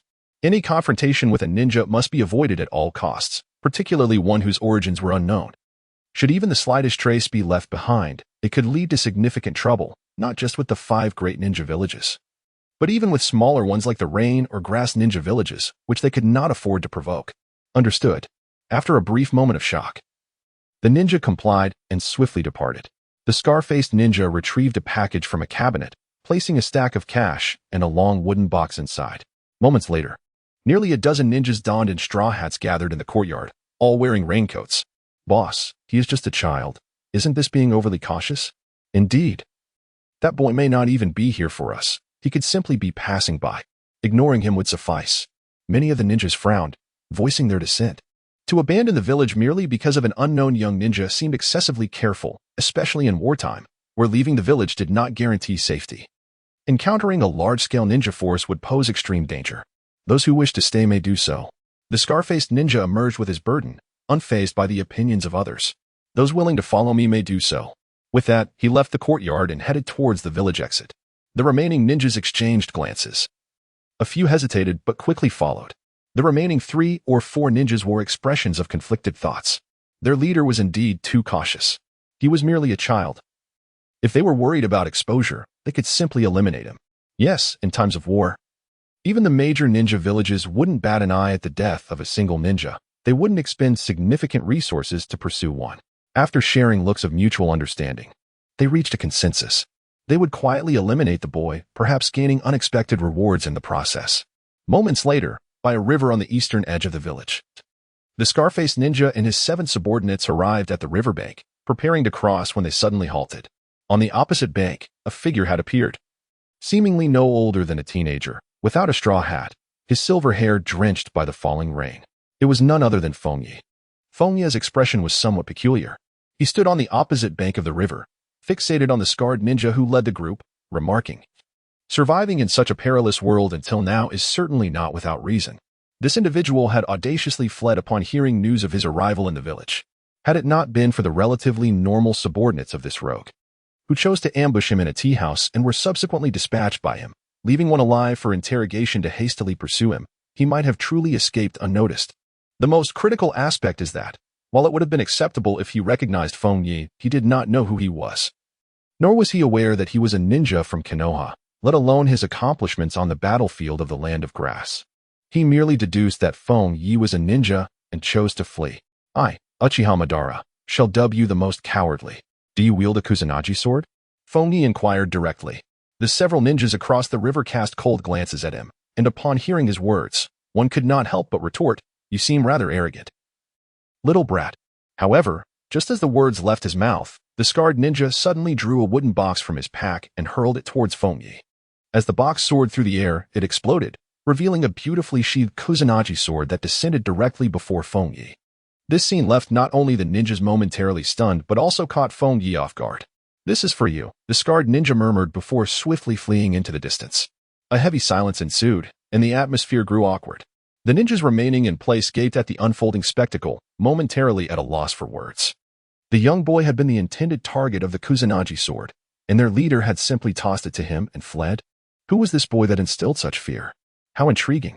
Feng Ye caught the Kusanagi sword, and after a brief moment of astonishment, he couldn't help but click his tongue, revealing a faint smile. It was indeed his first encounter with such a timid ninja. He had been fully prepared to kill and seize the sword. Yet the opponent was so cowardly that he simply handed it over without a fight. This was quite different from the narrative he had anticipated. Among the subordinates of the scarred ninja, one of them, after recovering from his surprise, fixed his gaze on the Kusanagi sword in Feng Ye's hand and gradually began to comprehend the situation, a glint of greed appearing in his eyes. The Kusanagi sword. The legendary artifact Kusanagi. If he could acquire it, selling it would ensure a prosperous and comfortable life for the rest of his days, freeing him from the need to undertake perilous tasks in the underworld for meager rewards. Previously, the sword had always been in their leader's possession, and fully aware of the scarred ninja's prowess, he had never dared to entertain such ambitions. However, now their leader had carelessly tossed the Kusanagi sword to a mere child. The boy before him was likely a ninja from the great ninja village, someone even their leader hesitated to provoke. The 5 great ninja villages were indeed formidable. Yet, fortune favors the bold. If they could eliminate this child here, seize the Kusanagi sword, and then sell it in the underworld, they could easily vanish into the civilian world, where the great ninja village might never trace them. Taking a deep breath, one of the subordinates' eyes flickered with indecision before finally resolving to act. His kunai slowly shifted in his hand as chakra began to flow within him. However, before the ninja could launch the kunai, Feng Ye's figure, standing across the river, abruptly vanished without a trace. Silence reigned. The silhouette of Feng Ye crossed the riverbank and emerged behind him, the Kusanagi sword having been unsheathed from its scabbard unbeknownst to him, piercing through the chest of the ninja. "Your leader is quite astute, yet you lack such wisdom." Feng Ye shook his head, drawing the Kusanagi sword. Droplets of blood cascading from the blade without a trace left behind. It appeared to be the authentic Kusanagi, remarkably resembling the one Orochimaru had bestowed upon Sasuke in the original story. The ninja, pierced through the chest by Feng Ye's strike, wore an expression of shock. Disbelief washed over him as he reached for his chest, his hand stained crimson with blood. Fear and horror flickered in his eyes as his strength rapidly waned, his body collapsing towards the ground. The remaining ninjas, witnessing this scene, were equally astonished, their gazes towards Feng Ye filled with incredulity. Were they jesting? Could this individual possibly be a Jainin? The speed and chakra exhibited were beyond comparison, even surpassing their leader. Such prowess was unattainable for Ch Nin or Genin. Undoubtedly, he was of Jainin caliber, and potentially a Jainin from one of the 5 great ninja villages. With this realization, their greed was doused like a flame in cold water, and in their terror, they fled without hesitation. A Jainin from the 5 great villages. This was certainly beyond their capacity to confront.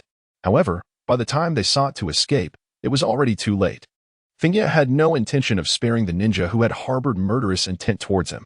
Gripping the Kusanagi, he swiftly traversed through the crowd.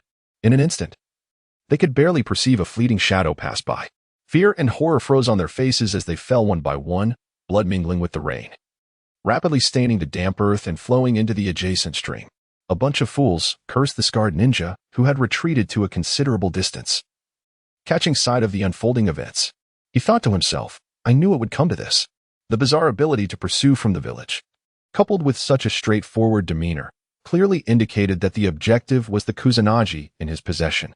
Either there were a multitude of ninjas lying in ambush nearby, or his own strength was exceedingly formidable.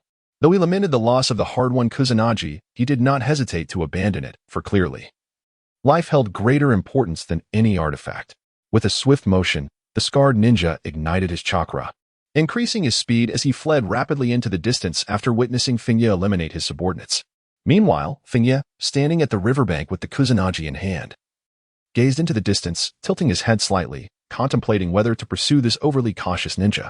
Allowing him to escape could potentially reveal the news of the Kusanagi falling into his hands. Yet, with his current strength, possessing the Kusanagi left him unperturbed by any who might covet it. Moreover, it would undoubtedly prove useful in future battles.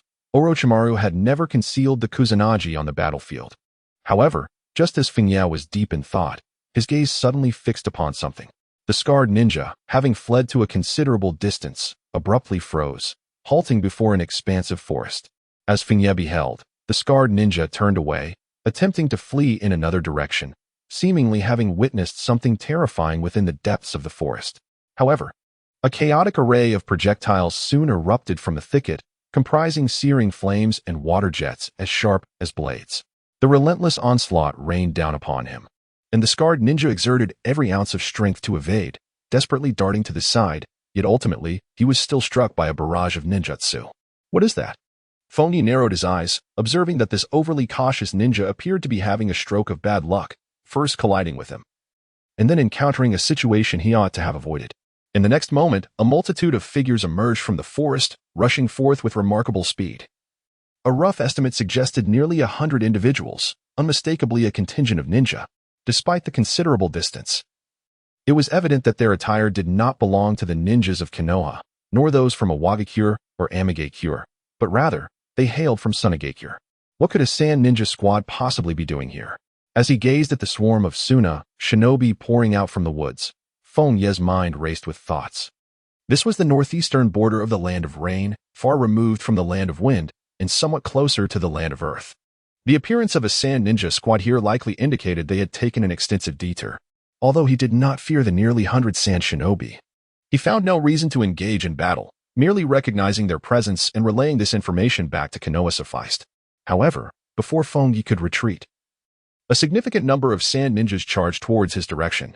Within his perceptive range, to the 3 o'clock position, he detected a single ninja.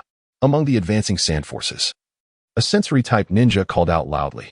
The elite Jainin leading the Sunagakure troops, Yakura, spoke in a low voice. Understood, 6th squad, 7th squad, flank him from both sides. Do not let him escape. Yes, came the response from the crowd, as several ninjas swiftly dispersed to encircle Feng Ye from both sides.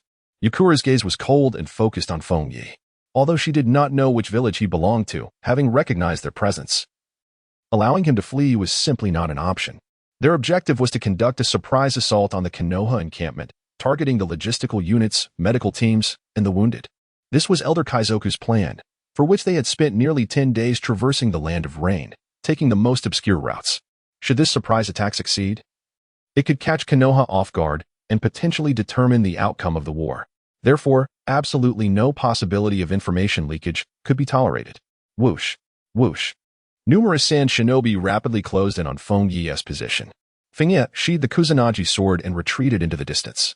Casting a sidelong glance at the pursuing sand shinobi behind him, gradually grasping the situation. The presence of this troop here was likely to execute a raid on the Konoha camp or a similar mission. Hence, Even after eliminating the Scarface ninja, they relentlessly pursued him, a mere passerby.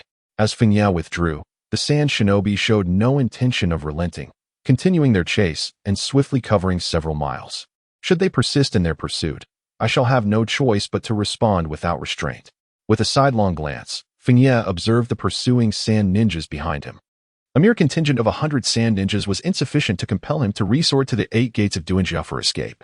While the presence of such a sizable ninja force posed a potential threat, if the enemy persisted in their relentless pursuit, the disparity in their abilities and speeds would lead to disarray in their formation, rendering them incapable of executing an effective encirclement. For Feng Ye, sheer numbers held little significance as long as he avoided being surrounded. Indeed, even against 1,000 ninjas, he felt no trepidation. Ninjas are known for their swiftness, particularly when they are elite. In a fleeting moment, the sand ninjas had pursued Feng Ye for several miles. Aside from the leader, Yakura, and a few other upper ninjas who had slightly closed the gap, the majority of their forces had been left trailing far behind. These are no ordinary ninjas, Yakura thought, furrowing his brow. Such speed is not characteristic of regular ninjas. Uncertain of the opponent's village affiliation, it was likely that he was an upper ninja. The revelation that an unknown upper ninja had detected their movements posed a significant dilemma. Even if he were from the Rain Ninja village, he could potentially relay information to Konoha, jeopardizing their plan to circumvent and launch a surprise attack on the Konoha encampment. Rear forces, halt, and regroup. Yakura commanded with a flicker of resolve in his eyes. Yuki, Moku, you 3 will continue the pursuit with me. Feng Ye, a seasoned jonin, deemed it rather foolish to allow the main force to pursue relentlessly. On one hand, they would be unable to catch up, rendering their efforts futile. On the other hand, such a large group moving in unison would inevitably attract unwanted attention. Should they be discovered by others? Or should Feng Ye inadvertently enter a village? The likelihood of intelligence leakage would significantly increase. Hence, the most prudent strategy was for her to pursue alongside a few other jonin from her team, thereby greatly reducing the risk of exposure. Understood. A ninja responded, promptly relaying the command, and the ninjas in the rear halted their advance. Yutsong and others continued their pursuit of Feng Ye. Whoosh, whoosh. As the chase continued, the distance between Yutsong and Feng Ye gradually diminished. Once they were within a certain proximity, a jonin beside them flashed a cold gleam in his eyes. That's close enough. Doton, Earth Surge Technique. With a low growl, he swiftly formed hand seals and pressed his hands against the ground. While Doton techniques are generally weakened in the humid environment of a land of rain, certain exceptional ninjutsu, such as Earth Flow River or Earthquake techniques, actually enhance their potency and range. As this Doton technique was unleashed, the earth ahead surged violently, resembling a carpet that rendered Feng Ye unable to maintain her footing, halting her advance abruptly. Die. Without hesitation, another sand ninja, wielding a short sword, leaped forward, aiming a swift strike from behind towards Feng Ye. Swoosh. Restricted by the tumultuous ground, Feng Ye found herself unable to evade the blow in time. Despite a desperate attempt to dodge midair, she was still struck, the sword cleaving from her left shoulder to her right abdomen, bisecting her form. However, the severed Feng Ye did not bleed. Instead, with a soft puff, she transformed into a cloud of white smoke. Shadow Clone Technique. To your right. A companion's warning echoed from behind. The sand ninja, undeterred, swung his short sword to the right, clashing with the Kusanagi sword that had materialized in Feng Ye's hand. Clang. The sound of metal meeting metal resonated as Feng Ye's figure retreated. Accustomed to wielding a short blade, she found herself somewhat unaccustomed to the Kusanagi sword, which seemed incapable of extending or retracting. Feng Ye cast a fleeting glance at the Kusanagi sword in his hand, and with his left hand, he formed a single seal. The shrill cries of 1,000 birds echoed as arcs of lightning intertwined at the sword's edge. Whoosh, whoosh. Almost simultaneously, 3 figures launched a surprise attack on Feng Ye, converging from 3 directions. They refrained from utilizing ninjutsu, evidently to avoid collateral damage, intending to leverage their numbers and employ taijutsu to decisively confront Feng Ye. Die.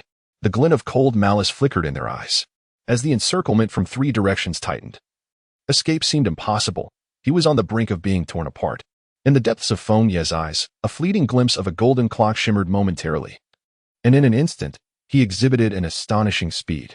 With a deft flick of his sword, he deftly maneuvered through the encirclement of the 3 adversaries. Immediately thereafter, a silvery radiance surged forth, accompanied by flickering arcs of lightning. A potent and tumultuous wave of chakra emanated from Feng Ye, causing a drastic change in the expressions of Yitsong and the others. What manner of chakra is this? Who are you? Yitsong inquired. Her gaze fixed on Feng Ye, a note of wariness evident in her eyes. This chakra fluctuation was far beyond that of a mere jonin. It was even more formidable than her own, indicating that he was undoubtedly a figure of significance in the ninja world. Yet, she did not recognize Feng Ye, and his youthful appearance seemed incongruous with such power. Konoha, jonin. Feng Ye casually uttered a remark, accompanied by an indistinct sound. As his figure transformed into a streak of silver light, vanishing in an instant as he darted towards one of the elite shinobi who had previously attacked him. The expression of that shinobi shifted dramatically, his body bristling with sweat, utterly unprepared for the terrifying speed that Feng Ye, who had seemed slower than them moments before, was now exhibiting. It's too late. At such speed and distance, techniques like the substitution jutsu and body flicker jutsu were rendered futile. He could only infuse chakra into his kunai and slash at the oncoming silver light. As a Jainin of Sunagakure, his hurried actions were still remarkably swift. However, under the gaze of Feng Ye, who moved at 4 times the speed, everything appeared excruciatingly slow, akin to a series of slow-motion frames, allowing him to clearly observe the trajectory of the shinobi's kunai.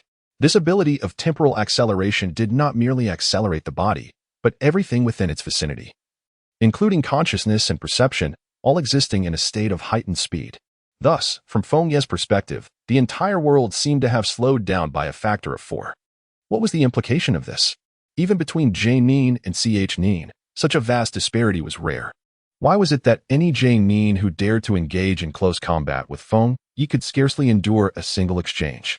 Only by relying on substitution and body flicker techniques could they hope to evade, for in the state of temporal acceleration, the two combatants existed in entirely disparate temporal realms. Swish!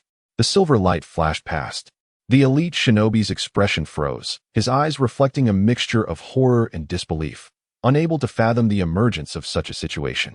He was an elite shinobi of Sunagakure, and yet could not withstand even a single strike against his opponent's speed. Yuki. Nearby, several Sunagakure shinobi gasped in shock. In their line of sight, they witnessed Feng Ye transform into a gleaming silver flash, while Yuki's body stood rigid, motionless, before splitting apart, blood splattering everywhere. Damn it. This man was deliberate. Yukura observed the scene, her pupils narrowing in shock, her expression shifting. With such speed, it was impossible for them to catch him. The only reason he would allow them to pursue him was that he was intentionally leading them on. Scorch release. Overheating kill. Without a moment's hesitation, she decisively unleashed her signature ninjutsu, the Scorch Release Bloodline Limit, born from the combination of wind and fire chakra. Bathed in silver light, Feng Ye tilted his head slightly, remarking, "I thought this looked familiar. It turns out to be the renowned ninja, Yukura of Sunagakure." Scorch Release Yukura. The sound at 4 times the speed was akin to a rapid playback, making it difficult to discern. Yet, Yukura managed to catch the final word, which was her name. Coldly, she replied, "It seems you are aware of my title, Leaf Ninja."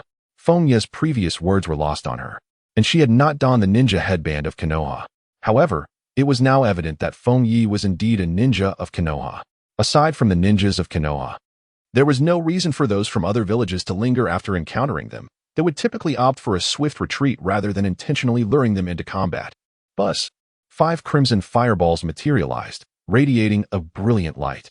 These orbs were not mere flames. They were spheres born from the fusion of wind and fire, imbued with an exceedingly terrifying heat. The fireballs did not launch forth. Instead, they circled around Yukura's form, enveloping her on both sides and behind, providing comprehensive protection. Quite intriguing, she remarked. Feng Ye narrowed his eyes slightly, yet he did not engage with Yekon. Instead, he swiftly shifted his form and charged towards another elite ninja. The latter's expression changed drastically, and without hesitation, he utilized the body flicker technique to evade Feng Ye's assault. However, after forcing out his technique with a single strike, Feng Ye redirected his attack towards another adversary. Damn it! Yekon gritted her teeth, witnessing her companions in peril. She immediately rushed to their aid. But her speed was no match for Feng Ye's. The formidable power of the blaze release made it particularly challenging for her to execute her techniques under such circumstances, as Feng Ye's swift movements heightened the risk of inadvertently harming her allies. In the brief skirmish, a flash of silver light cut through the air as Feng Ye's Kusanagi blade, crackling with lightning, pierced the heart of an elite ninja, causing him to spit out a mouthful of blood. Yekong had brought 6 individuals to pursue Feng Ye, aside from herself. The remaining 5 were elite ninjas from Sunagakure. Yet, in mere moments since the confrontation began, 2 of them had already perished. The remaining 3 elite ninjas were filled with dread as they beheld this scene. One, in particular, gazed at Feng Ye with profound astonishment, unable to suppress a tremor in his voice. Bathed in silver light and employing lightning techniques, these traits were unmistakably reminiscent of the Yue clan from Kumogakure. However, the image of the youth before them bore no resemblance to the third Raikage or his progeny as described in the intelligence reports. No, he is a ninja from Konohagakure. Form a barrier, Yekon shouted to her subordinates. Against such a speed-oriented ninja, a barrier was the only viable means to restrain him. The remaining 3 elite ninjas, seasoned warriors in their own right, needed no further prompting from Yekon. In awe of Feng Ye's velocity, they quickly reached a consensus and began to weave hand seals. In an instant, a yellow light curtain abruptly unfurled in a triangular formation around their position, converging to create a pyramid-like barrier. The damp earth beneath was enveloped by the dry yellow light, causing it to wither as torrents of sand surged, spiraling upward along the luminous barrier, obscuring the interior and rendering the external scene nearly invisible. Barrier. Feng Ye drew the Kusanagi sword, gazing at the desolate yellow barrier that enveloped him and Yi Tsang. With a flicker of his figure, he darted towards the nearest corner, the Kusanagi sword crackling with lightning as he swung it. Buzz! The blade struck the surface of the barrier, and a burst of lightning and flames erupted, yet it felt as if it had fallen into a quagmire, distorting and warping the barrier without breaching it. A stable maintenance-type barrier, reminiscent of the 4 purple flames formation, Feng Ye mused inwardly. The barrier, conjured by 3 elite shinobi, was smaller in scope than the 4 purple flames formation but appeared more resilient. His singular assault could not dismantle it. The advantages and disadvantages of such a barrier were starkly evident. It formed instantaneously and covered a vast area, making it exceedingly difficult for even the swiftest of ninjas to escape its grasp before its completion. Conversely, the drawbacks were equally pronounced. Those trapped within could not strike outward, nor could external forces breach its interior. Moreover, it required the continuous effort of 3 elite shinobi to maintain. Even if it ensnared 1 or 2 foes, its efficacy was limited. Relentless internal assaults would soon exceed its threshold, leading to its inevitable collapse. Such barriers were typically not employed to confine adversaries, but to restrict their movements, thereby preventing escape and creating a battlefield more favorable to the user. Yi Tsang was acutely aware of this. Thus, she opted not to seek reinforcements but instead approached the edge of the barrier. The 3 sand shinobi, understanding her intent, opened a gap at the periphery, permitting her entry into the barrier.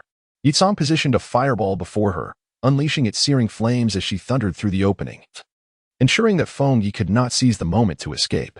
She then stepped fully into the barrier. Hiss. The 3 elite shinobi promptly sealed the gap. Now your speed is rendered useless, Yi Tsang remarked coldly, her right hand cradling a fireball.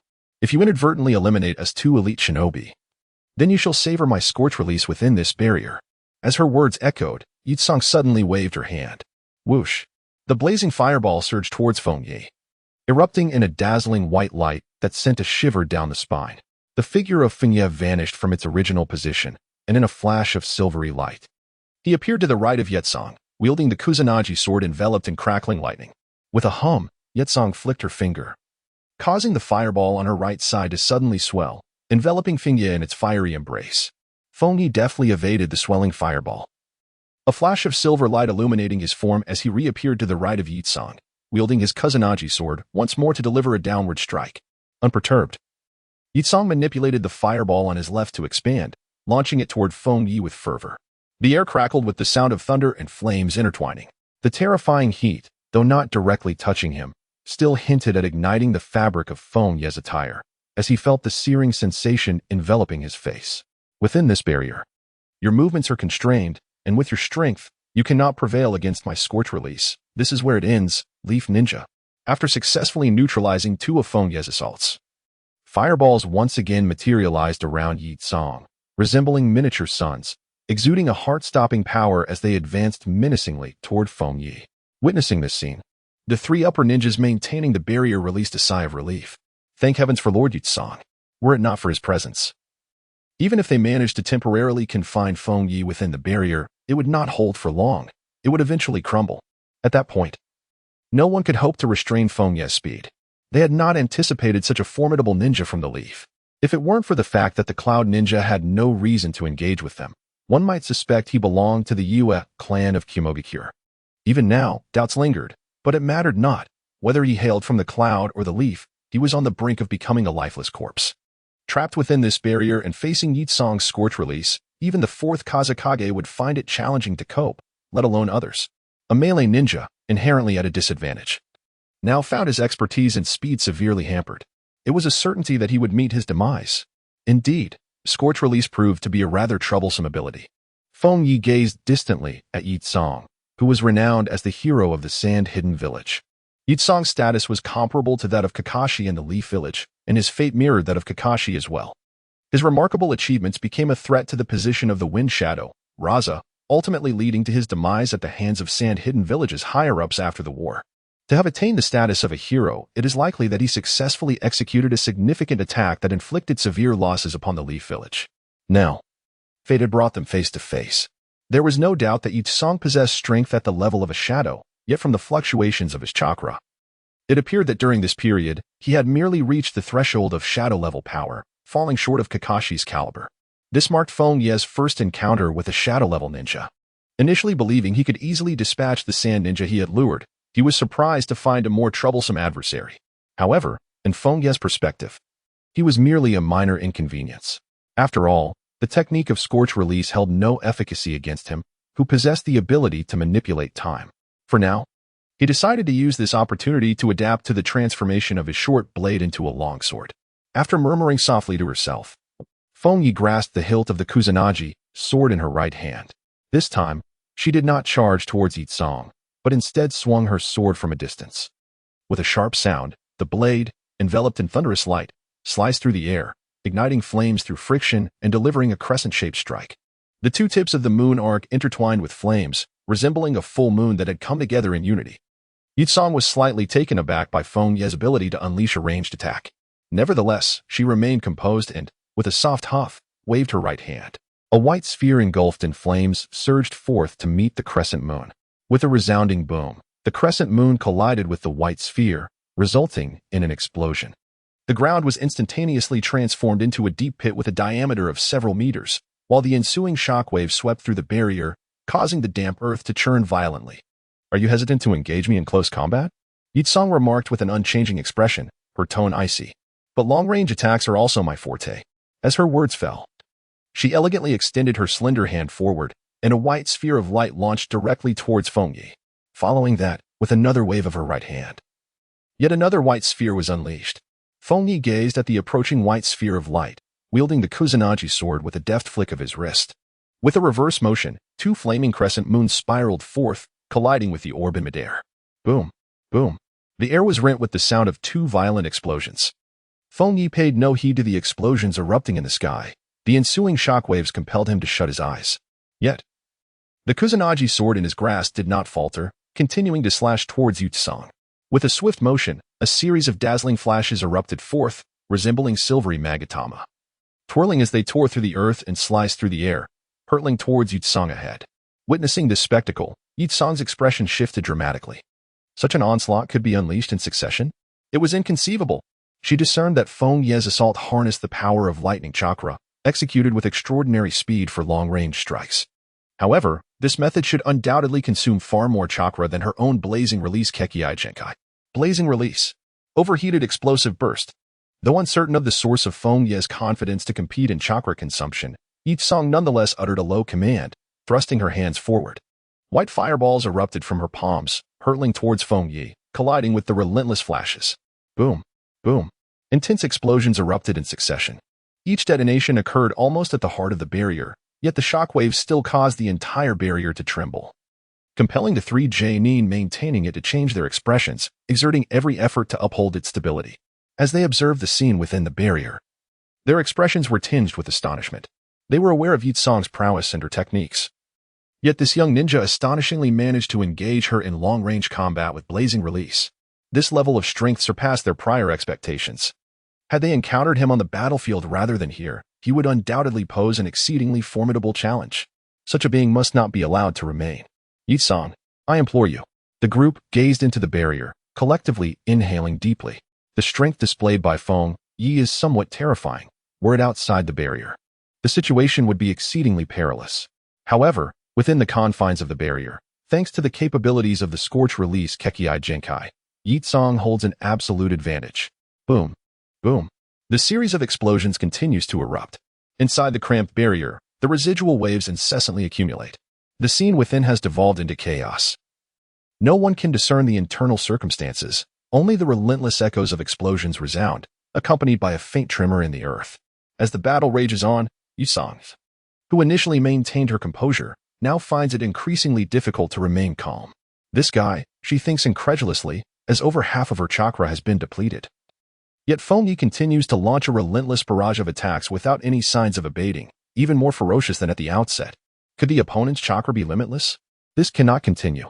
Yitsong grits her teeth, not out of fear of being outmatched in a battle of attrition, but rather because the unending explosions in their residual waves within the barrier have transformed their confrontation from a long-range skirmish to a desperate reliance on Scorch Release to withstand the ceaseless onslaught of residual waves. The task of resisting these waves has become increasingly arduous. If this persists, the mere residual waves could cause the barrier to collapse. I must go all out.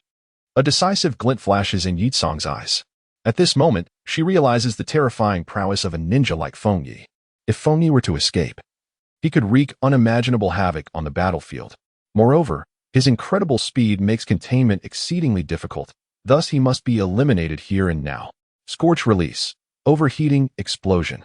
She inhales deeply, feeling a surge of chakra within her, while simultaneously activating two luminous orbs positioned on either side to guard against any sudden incursions from Feng Ye amidst the chaos. A multitude of orbs swirl, converging in her palms, transforming into a colossal sphere enveloped in crimson flames, which she then thrusts forward with great force. Boom. An earth-shattering explosion ensues. The dust-laden ochre barrier can no longer withstand the force and shatters completely. The three Jainin maintaining the barrier are sent flying, their chakra in disarray, violently impacted. And they spit blood. Lord Yitsong. Whoosh. Whoosh. Ignoring their injuries, the three immediately rise and dash toward Yitsong's direction. They witness Yitsong, having unleashed her final strike, being unable to withstand the backlash as she is hurled backward, her garments tattered. Yet there is no semblance of glory in her appearance. Her body bears the marks of char and burns. Cough. Yitsong, supported by one of the Jainin, struggles to rise, offering a wry smile as she remarks, I never anticipated it would be this difficult. The subsequent ambush may also be affected, having exerted herself to the utmost, compounded by the residual shockwave. It is likely that Feng Ye's body has been obliterated, yet she herself has sustained severe injuries, leaving her uncertain if she can heal sufficiently before launching the ambush. That ninja is likely a secret weapon of Konoha. Eliminating him would significantly impact the front line of the war, much like their ambush. The Jainin beside her offers reassurance. The sheer fact that they have compelled Lord Yitsong to this extent speaks volumes of that ninja's formidable strength. Another Jainin, seeing that Yitsong is not in mortal danger, heads towards the shattered barrier, intending to search for any remnants of Feng Ye's body or forehead protector. Dust swirls about, obscuring visibility. However, it is clear that even Yitsong, who endured the residual waves, has been gravely wounded. Hence, there is no doubt that Feng Ye, who directly faced the explosion, must be dead. Surely there must be some fragments left behind. The Sand Village Jainin, Moku, steps into the dust, his gaze sweeping over the devastation, advancing towards the center of a deep crater created by the explosion. Ninjas typically carry their village's forehead protectors and name tags at all times. So even in the event of death on the battlefield, if their body is utterly destroyed, identification can be made through the name tag and the ninja number inscribed upon it. Both items are metallic and generally resistant to complete destruction. Locating the forehead protector would ascertain the origins of this powerful young ninja. If the name tag is found, the identity could be conclusively determined. So, indeed a ninja from Konoha. Moku soon notices some fragments at the bottom of the pit, moving closer to find a forehead protector bearing the emblem of the Leaf Village. Yet, a forehead protector alone can only ascertain Feng Ye's origins, not his identity. Moku continues to scan the surroundings, seeking the name tag that Feng Ye might have carried. But, almost in the next moment, his body freezes in place. A sword's blade unexpectedly emerges, piercing through his chest from behind, blood instantly gushing forth, staining the scorched earth. Moku's pupils dilate in shock as he struggles to turn his head, barely catching a glimpse of the figure behind him, none other than Feng Ye. How could this be? He manages to utter. At this moment, Feng Ye's attire is tattered. Yet beneath the damaged fabric, his skin is unblemished, devoid of any burn or explosive injury. Not a hair out of place. To withstand such an explosion within the barrier and emerge completely unscathed. The clothing, however, is another matter. Feng Ye did not respond to his inquiry. Instead, he unsheathed the Kusanagi sword and cast a glance at his tattered garments, shaking his head in resignation. This was perhaps the stark contrast between him and the reanimated ninjas, while he could not mend his own injuries or restore his belongings. The reanimated ninjas possessed the ability to regenerate. Whoosh! With a swift motion, Feng Ye leaped onto the pit. The two elite shinobi assisting Yi Tsang immediately sensed the sudden change, their expressions shifting dramatically. Upon seeing Feng Ye's appearance, both displayed a flicker of terror. Yet, their astonishment proved futile. A silver flash cut through the air. In their injured state, and with their chakra in disarray, the two had no time to react. Their bodies were swiftly cleaved by the blade of the Kusanagi, collapsing into the rain-soaked ground amidst a spray of blood. How could this be possible? Yi Tsang's pupils constricted with disbelief as she gazed at Feng Ye, desperately attempting to summon her chakra. However, in her severely wounded condition, she found it impossible to channel her energy. Even her feeble attempt resulted in a cough of blood, leaving her half-kneeling on the ground. As she looked upon Feng Ye's unscathed, delicate, and fair body beneath the tattered fabric, her heart brimmed with incredulity. She understood all too well the formidable power of the scorch release. Within that barrier, her full-force strike, combined with the ensuing shockwave, could hardly be withstood even by the adeptly defensive fourth Kazakage. Yet, Feng Ye emerged without so much as a scratch. How on earth had he achieved this? Feng Ye approached Yi Tsang, who was half-kneeling on the ground, the silver glow surrounding him dissipating, unperturbed by the visibility of his own form. Yi Tsang formed hand seals, straining to summon the residual chakra within, unleashing a torrent of flames directed at Feng Ye. Yet, in the next instant, Feng Ye thrust the Kusanagi sword forward, its blade, entwined with lightning, cleaved through the flames. Cough! Yi Tsang spat out a mouthful of blood, laboriously lifting her gaze to Feng Ye's face. Yearning to comprehend how he had achieved such a feat, alas, her consciousness began to wane, rendering her unable to grasp the reality any longer. As the world around her faded into darkness, she gently closed her eyes, her body swaying slightly before collapsing backward. Had she lost consciousness? Feng Ye observed the scene without rushing forward. Instead, he continued to sense and scrutinize his surroundings. It was only after he perceived the other's aura gradually fading that he felt a slight surprise. Approaching cautiously to investigate, he encountered no response. As if the individual had succumbed to severe injuries and the depletion of chakra had extinguished the spark of life. He had initially intended to capture them alive. Feng Ye shook his head in resignation. A ninja like Yi Tsang was indeed worth attempting to capture alive, yet it seemed he had exerted himself a tad too vigorously. No, it was more accurate to say that he had frightened him, ultimately exhausting all his chakra with the fire release technique. If only time could be reversed for others, he might have considered trying to revive him. Unfortunately, that was not an option for him, and he was also unfamiliar with techniques like the impure world reincarnation. Never mind, he thought, perhaps there will be another opportunity in the future. Feng Ye sheathed the Kusanagi sword and, after a moment of contemplation, ultimately decided not to interfere with the corpse of Yi Tsang. In the future, when resurrected through the technique of impure world reincarnation, they would no longer be adversaries and might even engage in conversation. It is worth noting that peculiar thoughts occasionally surfaced in his mind. Perhaps a consequence of his physical age, which had reached 13 or 14, an age at which one instinctively begins to feel the stirrings of desire. Ah, humanity. Feng Ye gazed upwards at the sky, a myriad of thoughts racing through his mind. The Third Great Ninja War was an era of extraordinary talents, a time when prodigies flourished.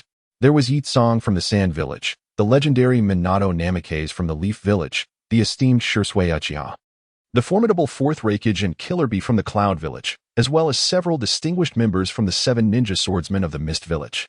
Not to mention the future 5th Mizukage, Terumi Mei, so many remarkable figures that it was nearly impossible to recount them all.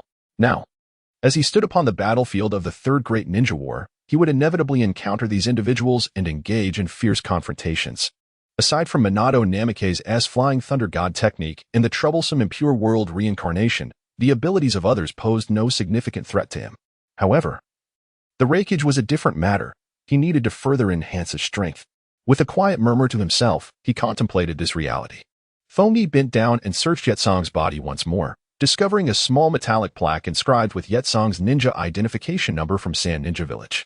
Such plaques were also affixed to his own person, typically utilized by the respective village to confirm the identity of a ninja posthumously. Should it tragically fall into the hands of enemy ninjas, it would serve as a trophy, attesting to their achievements in battle. Ordinarily, this item would remain unused, only coming into play during times of war. The chaos of warfare often resulted in the utter obliteration of corpses, rendering the identification of the deceased nearly impossible. Whoosh! Feng Ye concealed the identity plates of several other jonin, then turned his gaze toward the direction where Yetsong and the others were pursuing him, narrowing his eyes slightly. Yetsong and these jonin seemed to be the leaders of that contingent. Sunigakure was not yet powerful enough to deploy a 100-strong ninja brigade, led by 2 Kaga-level ninjas. The remaining members were mere pawns, posing no threat to him. Given this, it would be more efficient to eliminate them altogether. After patching his attire with fabric taken from Yetsong's group, Feng Ye decisively severed a few jonin heads and sealed them away. He then employed a transformation technique to assume the appearance of one of them and hastened toward the Sunigakure forces. In the land of rain, beneath a colossal boulder, numerous sand ninjas were gathered. "Why hasn't Lord Yetsong returned yet?" inquired a Chunin, glancing toward the direction of Yetsong and his team's pursuit of Feng Ye. Another nearby furrowed his brow and remarked, "It's merely a matter of chasing a lone ninja. If they had caught up, the battle would have concluded by now. If they couldn't catch him, they would not waste time pursuing. Could it be that they have fallen into an ambush?" "That is a possibility," responded a jonin who remained with the group, his voice low. He gazed intently in the direction of Yetsong and the others, stating that young ninja may pose a problem. He could very well be a decoy. However, given Lord Yetsong and Moku's strength, even if they fell into an ambush, they should be able to return. At least one of them would come back to inform us of the situation. Another jonin frowned and added, "Our operation should not have been detectable by Konoha. How could it be that a ninja decoy appeared in such a location? Who can say?" The initial jonin replied solemnly, "For now, we can only wait. Let us hold on for another quarter hour. If there is still no word, we will go search for them." The numerous jonin and chunin in the rear nodded slowly, their expressions grave. This ambush was of utmost importance. It could very well influence the outcome of the war. Now, encountering an unforeseen situation and being discovered by an unidentified ninja, with Yetsong and his team still absent, was decidedly not good news. 1 minute, 2 minutes. Time slipped by quietly. Raindrops fell incessantly, cascading down the rocky cliff. Whether it was the sand ninjas gathered beneath the boulder seeking shelter from the rain or those stationed atop the rock surveying the surroundings, a profound silence enveloped them as they awaited developments. Suddenly, a ninja atop the boulder focused on a particular direction, his gaze flickering. After a moment of scrutiny, he leaped down, exclaiming, "Ninja spotted at 7 o'clock, it's Yuki Jonin."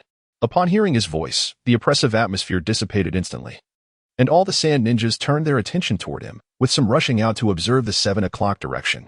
The leading jonin watched as Yuki dashed toward them, a gnawing sense of foreboding creeping into his heart. If Yetsong and his team had dealt with that ninja, they should have returned together. Yet now, only Yuki appeared. Could it be that the previous conjecture was true, that the ninja was indeed a decoy, luring Lord Yetsong and his group into an ambush, and Yuki was returning to seek reinforcements? Other sand ninjas shared this apprehension, their faces reflecting a growing tension. This was an exceedingly serious situation. Countless eyes were riveted on Yuki as he drew closer. 1,000 meters, 900 meters, 800 meters. Yuki approached with increasing speed. Among the ranks of sand ninjas, a sensory-type ninja fixated on Yuki suddenly froze, as if sensing something amiss. As Yuki neared within 500 meters, his expression shifted dramatically, and he shouted, "Beware! That is not Yuki Jonin." His voice reverberated, causing all the sand ninjas to change their expressions. At that moment, the jonin Yuki, rushing toward them amidst a cloud of white smoke, abruptly transformed into a tattered-clad young ninja with silver hair. Immediately, the speed of the young ninja surged, accelerating nearly threefold as he charged toward them. "So fast. Be cautious. 8th, 9th, 10th squads, prepare your ninjutsu." Upon witnessing this, a jonin among the sand ninjas bellowed, directing the others, while several ninjas in the rear stepped forward, rapidly forming hand seals. Just as they completed their seals, as the chakra within Feng Ye surged, it instantaneously shattered the 3rd gate, bathing him in a silvery luminescence, and then broke through the 4th gate, intertwining strands of lightning dancing through his silver hair. In an instant, his speed increased several-fold. Under the astonished gaze of numerous sand shinobi, only a flash of silver could be seen streaking across the battlefield, traversing the final couple of 100 meters like a bolt of lightning. Wind release. Wind blade technique. Over a dozen sand shinobi shouted in unison. The combined wind blade techniques of these warriors interwove into an expansive net, sweeping toward Feng Ye. The commanding Jonin observed this scene with a dark expression. He wasn't overly concerned about this particular ninja. After all, they had over 100 elite shinobi. No matter how fast he was, he could not possibly breach their united, vast wind-release ninjutsu blockade. The real issue lay in the dire circumstances. An enemy had disguised himself as you to ambush them. And the previously dispatched team led by Yi Tsong had vanished without a trace, likely ensnared in a perilous situation.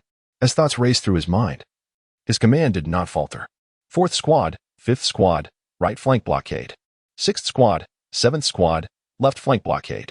Eliminate him. The wind release specialists of Sunagakure harbored no fear of speed-type ninjas. Wind over lightning. The slicing power of the wind could tear through lightning's defenses. And the range of wind release ninjutsu could contain speed-type shinobi, encircling them in a deadly grip. Feng Ye regarded the approaching wind blade net and the similar blades flanking him with an unusual calmness. Indeed, wind release was effective against ordinary speed-type shinobi. However, the emphasis lay on the word ordinary. For someone with the abnormal defenses of the third rakeage, or for himself, capable of limitless self-healing, wind release held no inherent advantage. From above, one could observe a streak of silver charging toward the nearly 100 dispersed sand shinobi. Before him lay the interwoven wind blade net, with additional sand shinobi rapidly forming seals on either side, preparing to unleash the same technique to ensnare the silver radiance. Believing that speed alone could grant him free rein before the sand shinobi was an overestimation of his abilities. His speed was, in fact, his weakness. A glint of coldness flashed in the Jonin's eyes. Speed implies difficulty in altering direction. Given Feng Ye's velocity, if he could immediately execute a 180-degree turn, he could escape the wind blade net's grasp, but achieving that was exceedingly challenging. If he could only awkwardly maneuver a 90-degree arc, he would collide with the wind blade net from the flanks, rendering escape impossible. Some remained alive, yet he was already dead. The other sand shinobi, witnessing the rapidly evolving situation, arrived at a similar conclusion, their thoughts drifting toward the unknown fate of Yi Tsong's group. Yet, just then, an unexpected spectacle unfolded.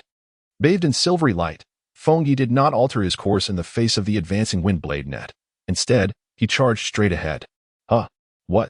This spectacle left all the sand shinobi in a state of astonishment. In an instant, Feng Ye, enveloped in silver light, surged through the wind blade net. His form seemingly disintegrating into a mesh of fragments, blood gushing forth and tracing a crimson arc through the air. A collective shock ensued. Was this suicide? Even the commanding Jonin had not anticipated this. Could he truly not manage even the slightest directional change at such speed? Indeed, excessive speed proved to be a liability rather than an asset. A fleeting thought crossed his mind. However, almost immediately after this thought, an unforeseen change occurred. The blood trail left in the air from his rapid movement suddenly surged back toward the silver light. Not a single drop fell to the ground. All the blood that had flowed from his wind blade-inflicted wounds returned to the luminescent form, which continued its trajectory unimpeded, slicing through the nearest cluster of shinobi like a silver lightning bolt. Swoosh! Swoosh! In an instant, over a dozen sand shinobi stood frozen in place before their bodies erupted, showering the area with blood. Impossible! What was happening? Nearby sand shinobi were engulfed in terror, unable to react in time. Some grasped kunai, attempting to fend off Feng Ye, yet they could not even discern his trajectory. The commanding Jonin's face paled, revealing a look of sheer disbelief. He had never imagined that one could recover after being so brutally cut by wind blades. The enemy was not impossibly swift, rendering direction changes impossible. Quick! 4th Squad. 5th Squad. Block his path. 2nd Squad. Provide support. His complexion shifted dramatically as he shouted commands, drawing his tachi and gazing toward the silver streak traversing the battlefield. Seeking to assist. Under his command, some of the astonished sand shinobi managed to regroup and unleashed another sweeping wind-release ninjutsu to secure Feng Ye's route. Yet, Feng Ye still did not evade.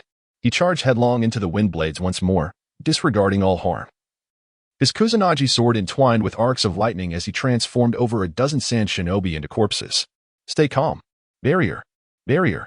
Observing the utter chaos within the sand shinobi ranks, the commanding Jonin's expression darkened significantly as he shouted fervently. Immediately, some sand shinobi attempted to employ barriers to confine Feng Ye's movements. However, having previously encountered a barrier, Feng Ye, prepared in advance, deftly maneuvered around its confines. Though the barrier posed no true threat to him, merely delaying him for a moment, his current objective was to inflict damage, not to be ensnared. Swoosh, swoosh. The barrier attempt failed once more, and the toll of shinobi who perished beneath Feng Ye's Kusanagi sword increased by another 10. This time, chaos reigned among the sand shinobi. Countless faces reflected shock and dread. They were elite shinobi of Sunagakure, unafraid of battle. Even when facing overwhelming odds, they would charge forward. But against an opponent like Feng Ye, who moved with such blinding speed that they could not even perceive him, fear crept into their hearts. It was a relentless slaughter. From the moment Feng Ye pierced into the crowd, over half of the shinobi had perished. All the elite chunin fell before him within mere moments. Each flash of silver light heralded another life torn asunder. There was simply no means to resist. This battle was utterly unwinnable. Damn it, he could not contain himself. The commanding Jonin observed the scene with gritted teeth, his gaze directed towards Feng Ye filled with anger and panic. He realized that this mission had utterly failed. Continuing the battle would only result in further losses. Retreat. The command to withdraw was exceedingly difficult for him to issue. For this was a crucial task upon which the village had placed great hopes, a mission intended to determine the outcome of the conflict in a single battle. The weight of that command, combined with Feng Ye's swift and merciless onslaught, resulted in nearly 10 more ninjas falling within mere seconds. At last, the retreat commenced. Maple Knight squinted at the multitude of sand shinobi who received the retreat order. Due to the earlier confrontation with the Windblade net, he now found himself devoid of clothing, all his garments having been torn asunder, while the silver sheen enveloping him, combined with his swiftness, should have rendered his condition indiscernible to the onlookers. He remained unwilling to spare a single soul. The earlier bloodshed had been but a prelude. The true trial lay ahead. Once the sand shinobi scattered in all directions, even with his remarkable speed, annihilating them all would prove a formidable challenge. However, due to the ingrained thought patterns of ninjas, the disoriented sand shinobi did not immediately choose the optimal escape route, but instead formed a large contingent retreating in a singular direction. This was the very scenario Maple Knight yearned to witness. Without hesitation, he plunged into the fray, his sword rising and falling. In the ensuing 10 seconds of carnage, a dozen more sand shinobi fell beneath the blade of his Kusanagi. Disperse and retreat. Do not flee in one direction. It was only then that the sand shinobi comprehended their folly and began to scatter in various directions. By this time, however, the number of fallen had surpassed 80, leaving fewer than 20 remaining. The drastic reduction in their ranks significantly eased the difficulty of Maple Knight's pursuit. With a swift whoosh, enveloped in silver light, Maple Knight maintained a state of quadruple speed. Whether CH Neen or J Neen, none could withstand even a single exchange against him. After a series of relentless strikes that felled numerous ninjas in a circular fashion, the last 4 or 5 sand shinobi had escaped several hundred meters away. Yet this distance remained insufficient to elude Maple Knight. The terrain was too open. Aside from the solitary rock where the sand shinobi initially sought refuge from the rain, there was virtually no other complex topography nearby. It was a vast expanse. In a dense forest where Maple Knight's sensory abilities faltered, a mere few hundred meters might provide an opportunity to evade him. Yet in the open landscape, such a chance was impossible. They would need to flee at least 1,000 meters to employ basic concealment techniques, rendering Maple Knight's line of sight ineffective, thus allowing for an escape in another direction. Swish, swish. The silver light danced through the rain. The number of sand shinobi continued to dwindle 5, 4, 3. Ultimately, approximately 2,000 meters from the initial battleground, Maple Knight caught up with the last remaining sand shinobi, his Kusanagi mercilessly piercing through the latter's chest. You fiend! The sand shinobi gazed at Maple Knight, terror gleaming in his eyes. With a quivering voice, he uttered a single word before his consciousness began to fade away.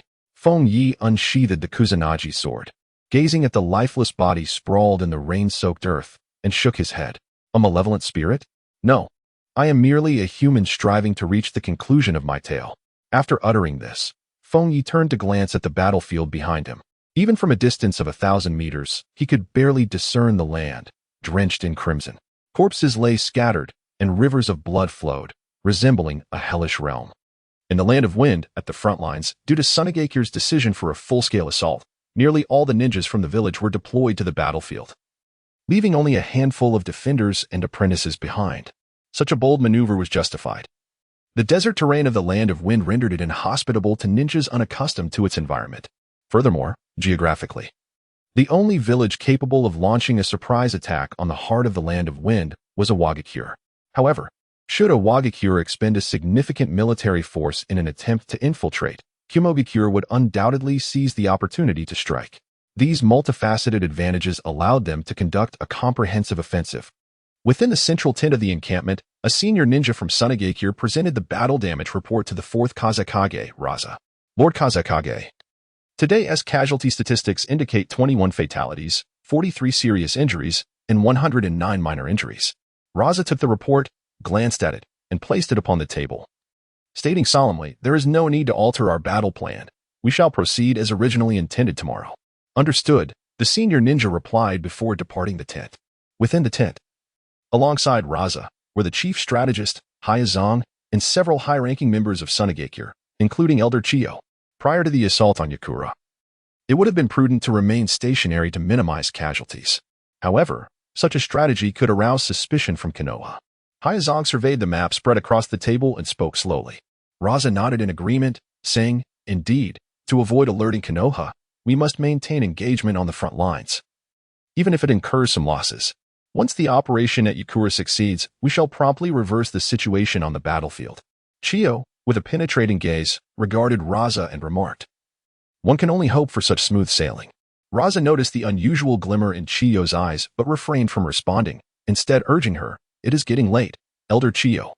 You should return and rest. It would be best for you to lead the next wave of attacks tomorrow." Chiyo said no more and exited the tent. Raza observed her retreating figure, a fleeting glimmer of light flashing in his eyes. Among all the Kage throughout the history of the 5 great shinobi villages, Raza was considered the weakest. Had the 3rd Kazekage been in his prime, it would have been unlikely for Raza to ascend to the position of 4th Kazekage. Yet, despite his hasty succession, Raza had firmly established his authority, outshining even the 3rd Kazekage's direct subordinates in control over the village. His reliance lay in cunning strategies. Initiating a comprehensive war against Konoha, igniting the 3rd Shinobi World War, was one of his tactical maneuvers. The rhetoric of avenging the 3rd Kazekage and demanding accountability from Konoha was mere pretense. Even the plundering of Konoha's resources was a secondary objective. His primary aim was to use the war to solidify his position as Kazekage. By exploiting this conflict, he intended to weaken rival clans, diminish opposing high-ranking officials, and cultivate his own elite subordinates. This was the essence of his true endeavors. Thus, he remained indifferent to the so-called casualties, and the outcome of the war held little significance for him. Kage Raza, the 4th Kazekage, has been compared to Danzo by Feng Ye, who asserts that Raza's perspective on the grand scheme of things is significantly inferior to that of Danzo. After all, Danzo at least had the ambition of unifying the ninja world. What has Raza accomplished? He mindlessly initiated a full-scale war against Konoha, resulting in substantial depletion of his village's military strength, solely to augment his power and solidify his position as Kazekage. When Yakumo achieved remarkable feats during the war, elevating his status to that of a hero and posing a threat to Raza's authority, Raza quickly conspired with the Mist Village to eliminate Yakumo.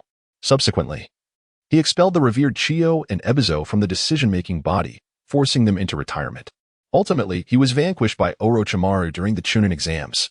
One could assert that throughout history, Raza has never undertaken any actions that genuinely benefited Sunagakure. Every deed was merely to consolidate his own power. In a certain sense, Raza's tactics were indeed cunning, maneuvering from a hasty assumption of the Kazekage role to wielding absolute control over Sunagakure. However, Feng Ye holds a deep disdain for such political machinations. The reasoning is simple. One cannot perceive the world solely through the lens of power plays. This world is not governed by subterfuge, but rather by the supremacy of strength. In the face of titans like Uchiha Madara and Shinja Hashirama, engaging in so-called political strategy becomes utterly laughable.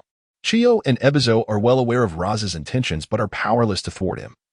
As he wields the momentum of the situation, employing overt tactics, he uses the disappearance of the 3rd Kazekage as a pretext to wage war against Konoha, a stance that cannot be contested, especially given the profound animosity between Sunagakure and Konoha, which has garnered the support of the entire village.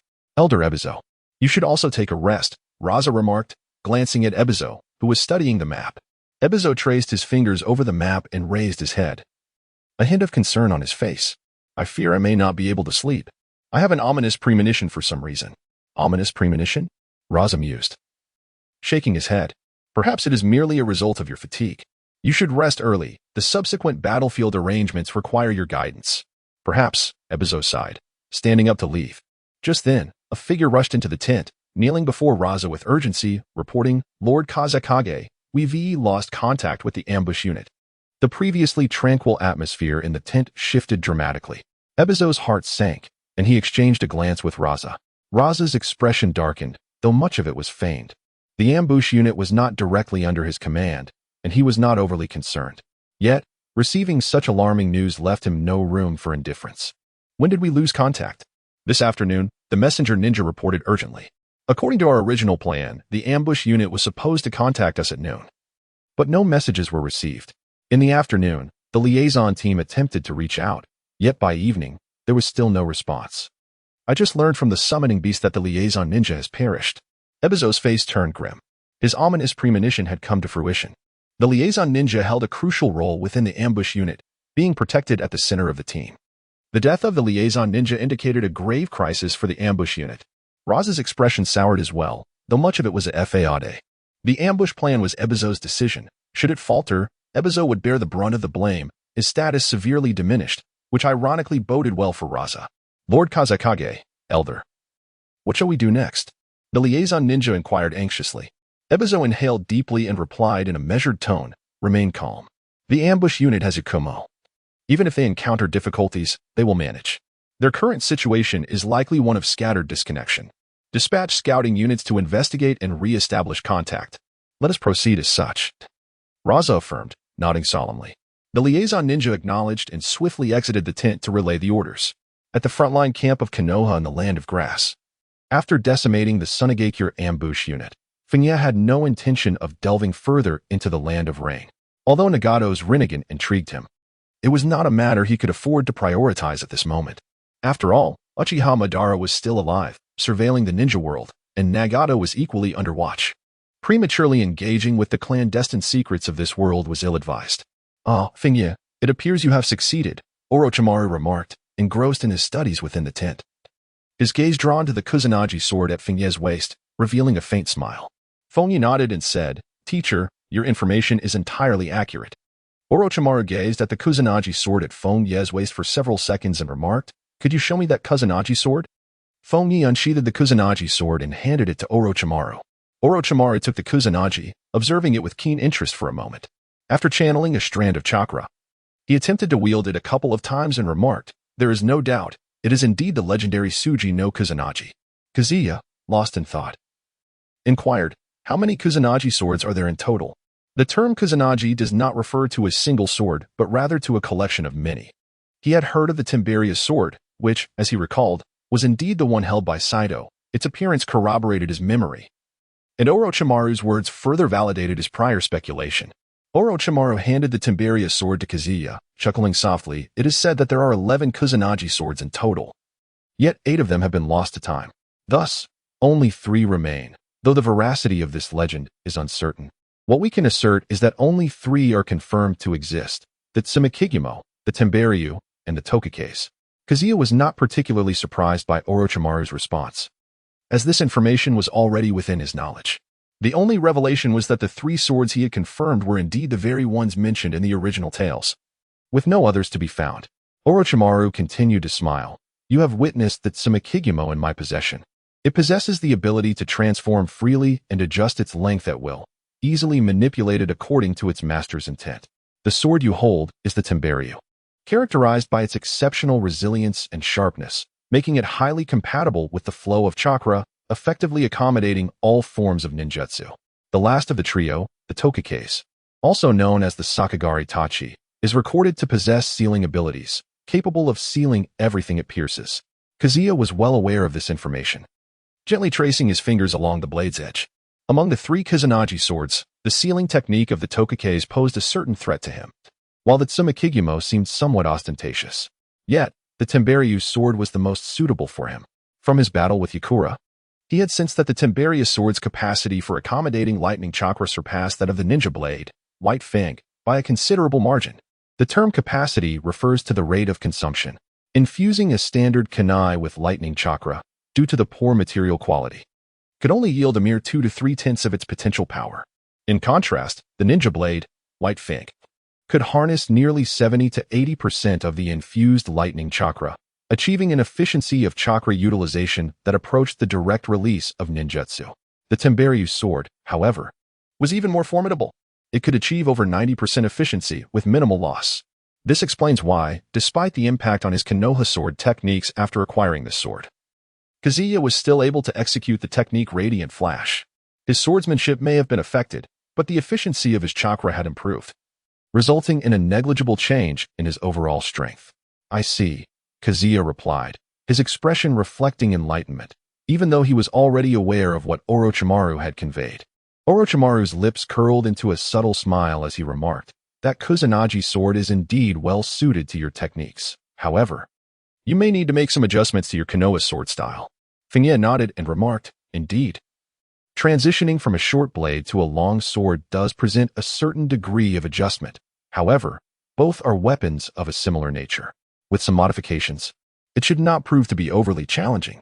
The change from a short blade to a long sword is merely a matter of length, rather than a transformation into something as peculiar as a sleeve dagger or a hammer. Therefore, adapting the Kiki blade technique into the Kiki sword technique does not necessitate discarding all previous experience. It merely requires some refinements in detail. Men are generally adept at manipulating variations in length.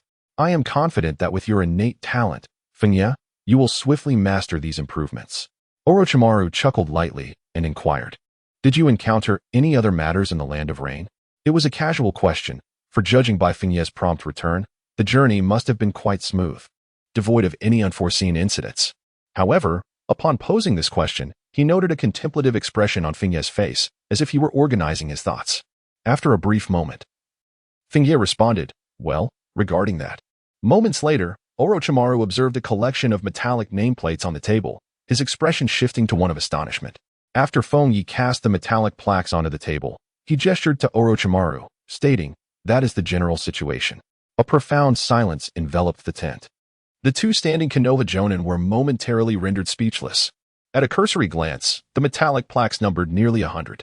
If they were not forgeries, it implied that Feng Ye single-handedly vanquished close to 100 Sand Shinobi. Even if they were all mere genin, such a figure is rather daunting. If your assessment is accurate, then your accomplishments this time would indeed surpass those of your previous battle, Orochimaru remarked after a few moments of contemplation. To have single-handedly defeated a contingent of Sand Shinobi attempting to bypass the Land of Rain and launch a surprise attack on the rear of the Konoha frontline camp. This battle alone qualifies you as a hero. Feng Ye did not exhibit any expressions of pride or arrogance, merely stating, it is simply a coincidence. For him, the achievements he had garnered on this battlefield were of little significance. The enhancement of one's strength remained paramount, the most crucial aspect. By the way, there is also this. As he spoke, Feng Ye tossed a scroll towards Orochimaru, saying, I have collected a sample of blood from that scorch-release ninja. I believe you would be interested. Ordinarily, Orochimaru would have been quite eager regarding samples of Kekkei Genkai. However, since becoming aware of Feng Ye's capabilities, his enthusiasm for researching other Kekkei Genkai had diminished significantly. Nevertheless, he possessed a collecting obsession. The blood sample from the scorch-release ninja was one of the specimens he lacked. Well done. I shall relay this information to the village. Orochimaru remarked, accepting the scroll with a faint smile. By the way, a day ago, the third Hokage issued instructions concerning you, assigning you to the frontline camp in the Land of Wind. You may depart now. With a resigned shrug, Feng Ye remarked, before I can catch my breath, I am already summoned to take on another arduous task. This command did not catch him off guard, unless Minato Namikaze suddenly unleashed his power, decimating the hidden sand village. It was likely that he would be dispatched elsewhere as long as the situation remained somewhat stagnant. In truth, he yearned for a brief respite from the battlefield, an opportunity to retreat to a tranquil place for introspection and training. However, during wartime, such an action would be tantamount to desertion, and he was not yet inclined to abandon Konohagakure. On one hand, there were the influences of Kakashi, Kurenai Yuhi, and others. On the other, the current threats in the ninja world loomed large over him. Aside from the nearly incapacitated Uchiha Obito, the only significant danger remained Minato from the Leaf Village, whose abilities, namely the Shiki Fujin combined with the Flying Thunder God technique, were exceedingly troublesome. Moreover, staying in Konohagakure allowed him to pursue certain plans of his own. Having successfully neutralized a surprise assault team from the sand, taking a moment to rest while awaiting new directives from the village seemed quite reasonable. Orochimaru, with a smile, put away the scroll and spoke. Feng Ye let out a sigh and said, I shall take my leave to rest. Throughout the journey, he had struggled to find solace in sleep, feeling a touch of fatigue that necessitated a return to replenish his slumber. The intelligence regarding Feng Ye's annihilation of a nearly 100-strong elite sand ninja force in the Land of Rain sent shockwaves through the upper echelons of Konoha, including the likes of Danzo and Sarutobi Hiruzen. Their astonishment stemmed not merely from the fact that Feng Ye had vanquished a battalion of this size, but rather the disconcerting realization that this sand ninja unit had stealthily maneuvered to the rear of the Rain country. Had it not been for Feng Ye's serendipitous encounter, a sudden assault on the rear camp could have wrought catastrophic consequences, significantly altering the course of the war. What appeared to be merely the destruction of a 100-man unit, in reality, bore the potential to sway the outcome of this conflict. Following the initial shock came an air of trepidation. Both the clan leaders and Danzo, as well as Sarutobi Hiruzen, found themselves grappling with this newfound sentiment. While it was true that other ninjas might achieve similar feats, Feng Ye's youth was disquieting. He was unnaturally young. In the conference room on the highest floor of the Hokage building, Danzo spoke gravely to Sarutobi Hiruzen. This transcends mere talent. That child possesses a demonic presence. At merely 10 years old, not yet 11, he has displayed extraordinary prowess on the battlefield of the Land of Grass. An astounding talent that is rarely seen in decades. Yet, this instance is altogether different. Let us not overlook the coincidence of encountering the elite forces of the Sand Ninja, who had employed every tactic to infiltrate our ranks. The notion of a single individual dismantling a 100-man unit borders on the fantastical. Even Sarutobi Hiruzen might not achieve such a feat. What an astounding revelation. Demon, Sarutobi Hiruzen's eyes reflected a hint of gravity. The term demon was merely a euphemism. He comprehended Danzo's implication that Feng Ye was not an ordinary child, and there may have been unforeseen transformations within him. Such alterations, capable of influencing the outcome of a war, could equally lead to substantial losses for Konoha, thus presenting a significant danger. He was the child of White Fang. Surely, it could not be so. Kakashi's mother, sitting nearby, slightly opened her squinted eyes and spoke slowly. Mitogate's flame also intoned gravely, Danzo. To classify the offspring of such a resolute ninja as White Fang as a threat seems a hasty conclusion. No, Danzo shook his head, his gaze weighed down with concern. I do not define him as a threat. Rather, it is the peculiar transformation that has occurred within him. A ninja under 11 cannot attain such prowess. Whatever this transformation may be, it merits vigilance. Sarutobi Hiruzen remained silent, his expression somber. The ninja world harbors too many forces akin to demons. For instance, the tailed beasts represent one such power. The 9 tails possessed by Konoha serves as a formidable deterrent, yet should it spiral out of control,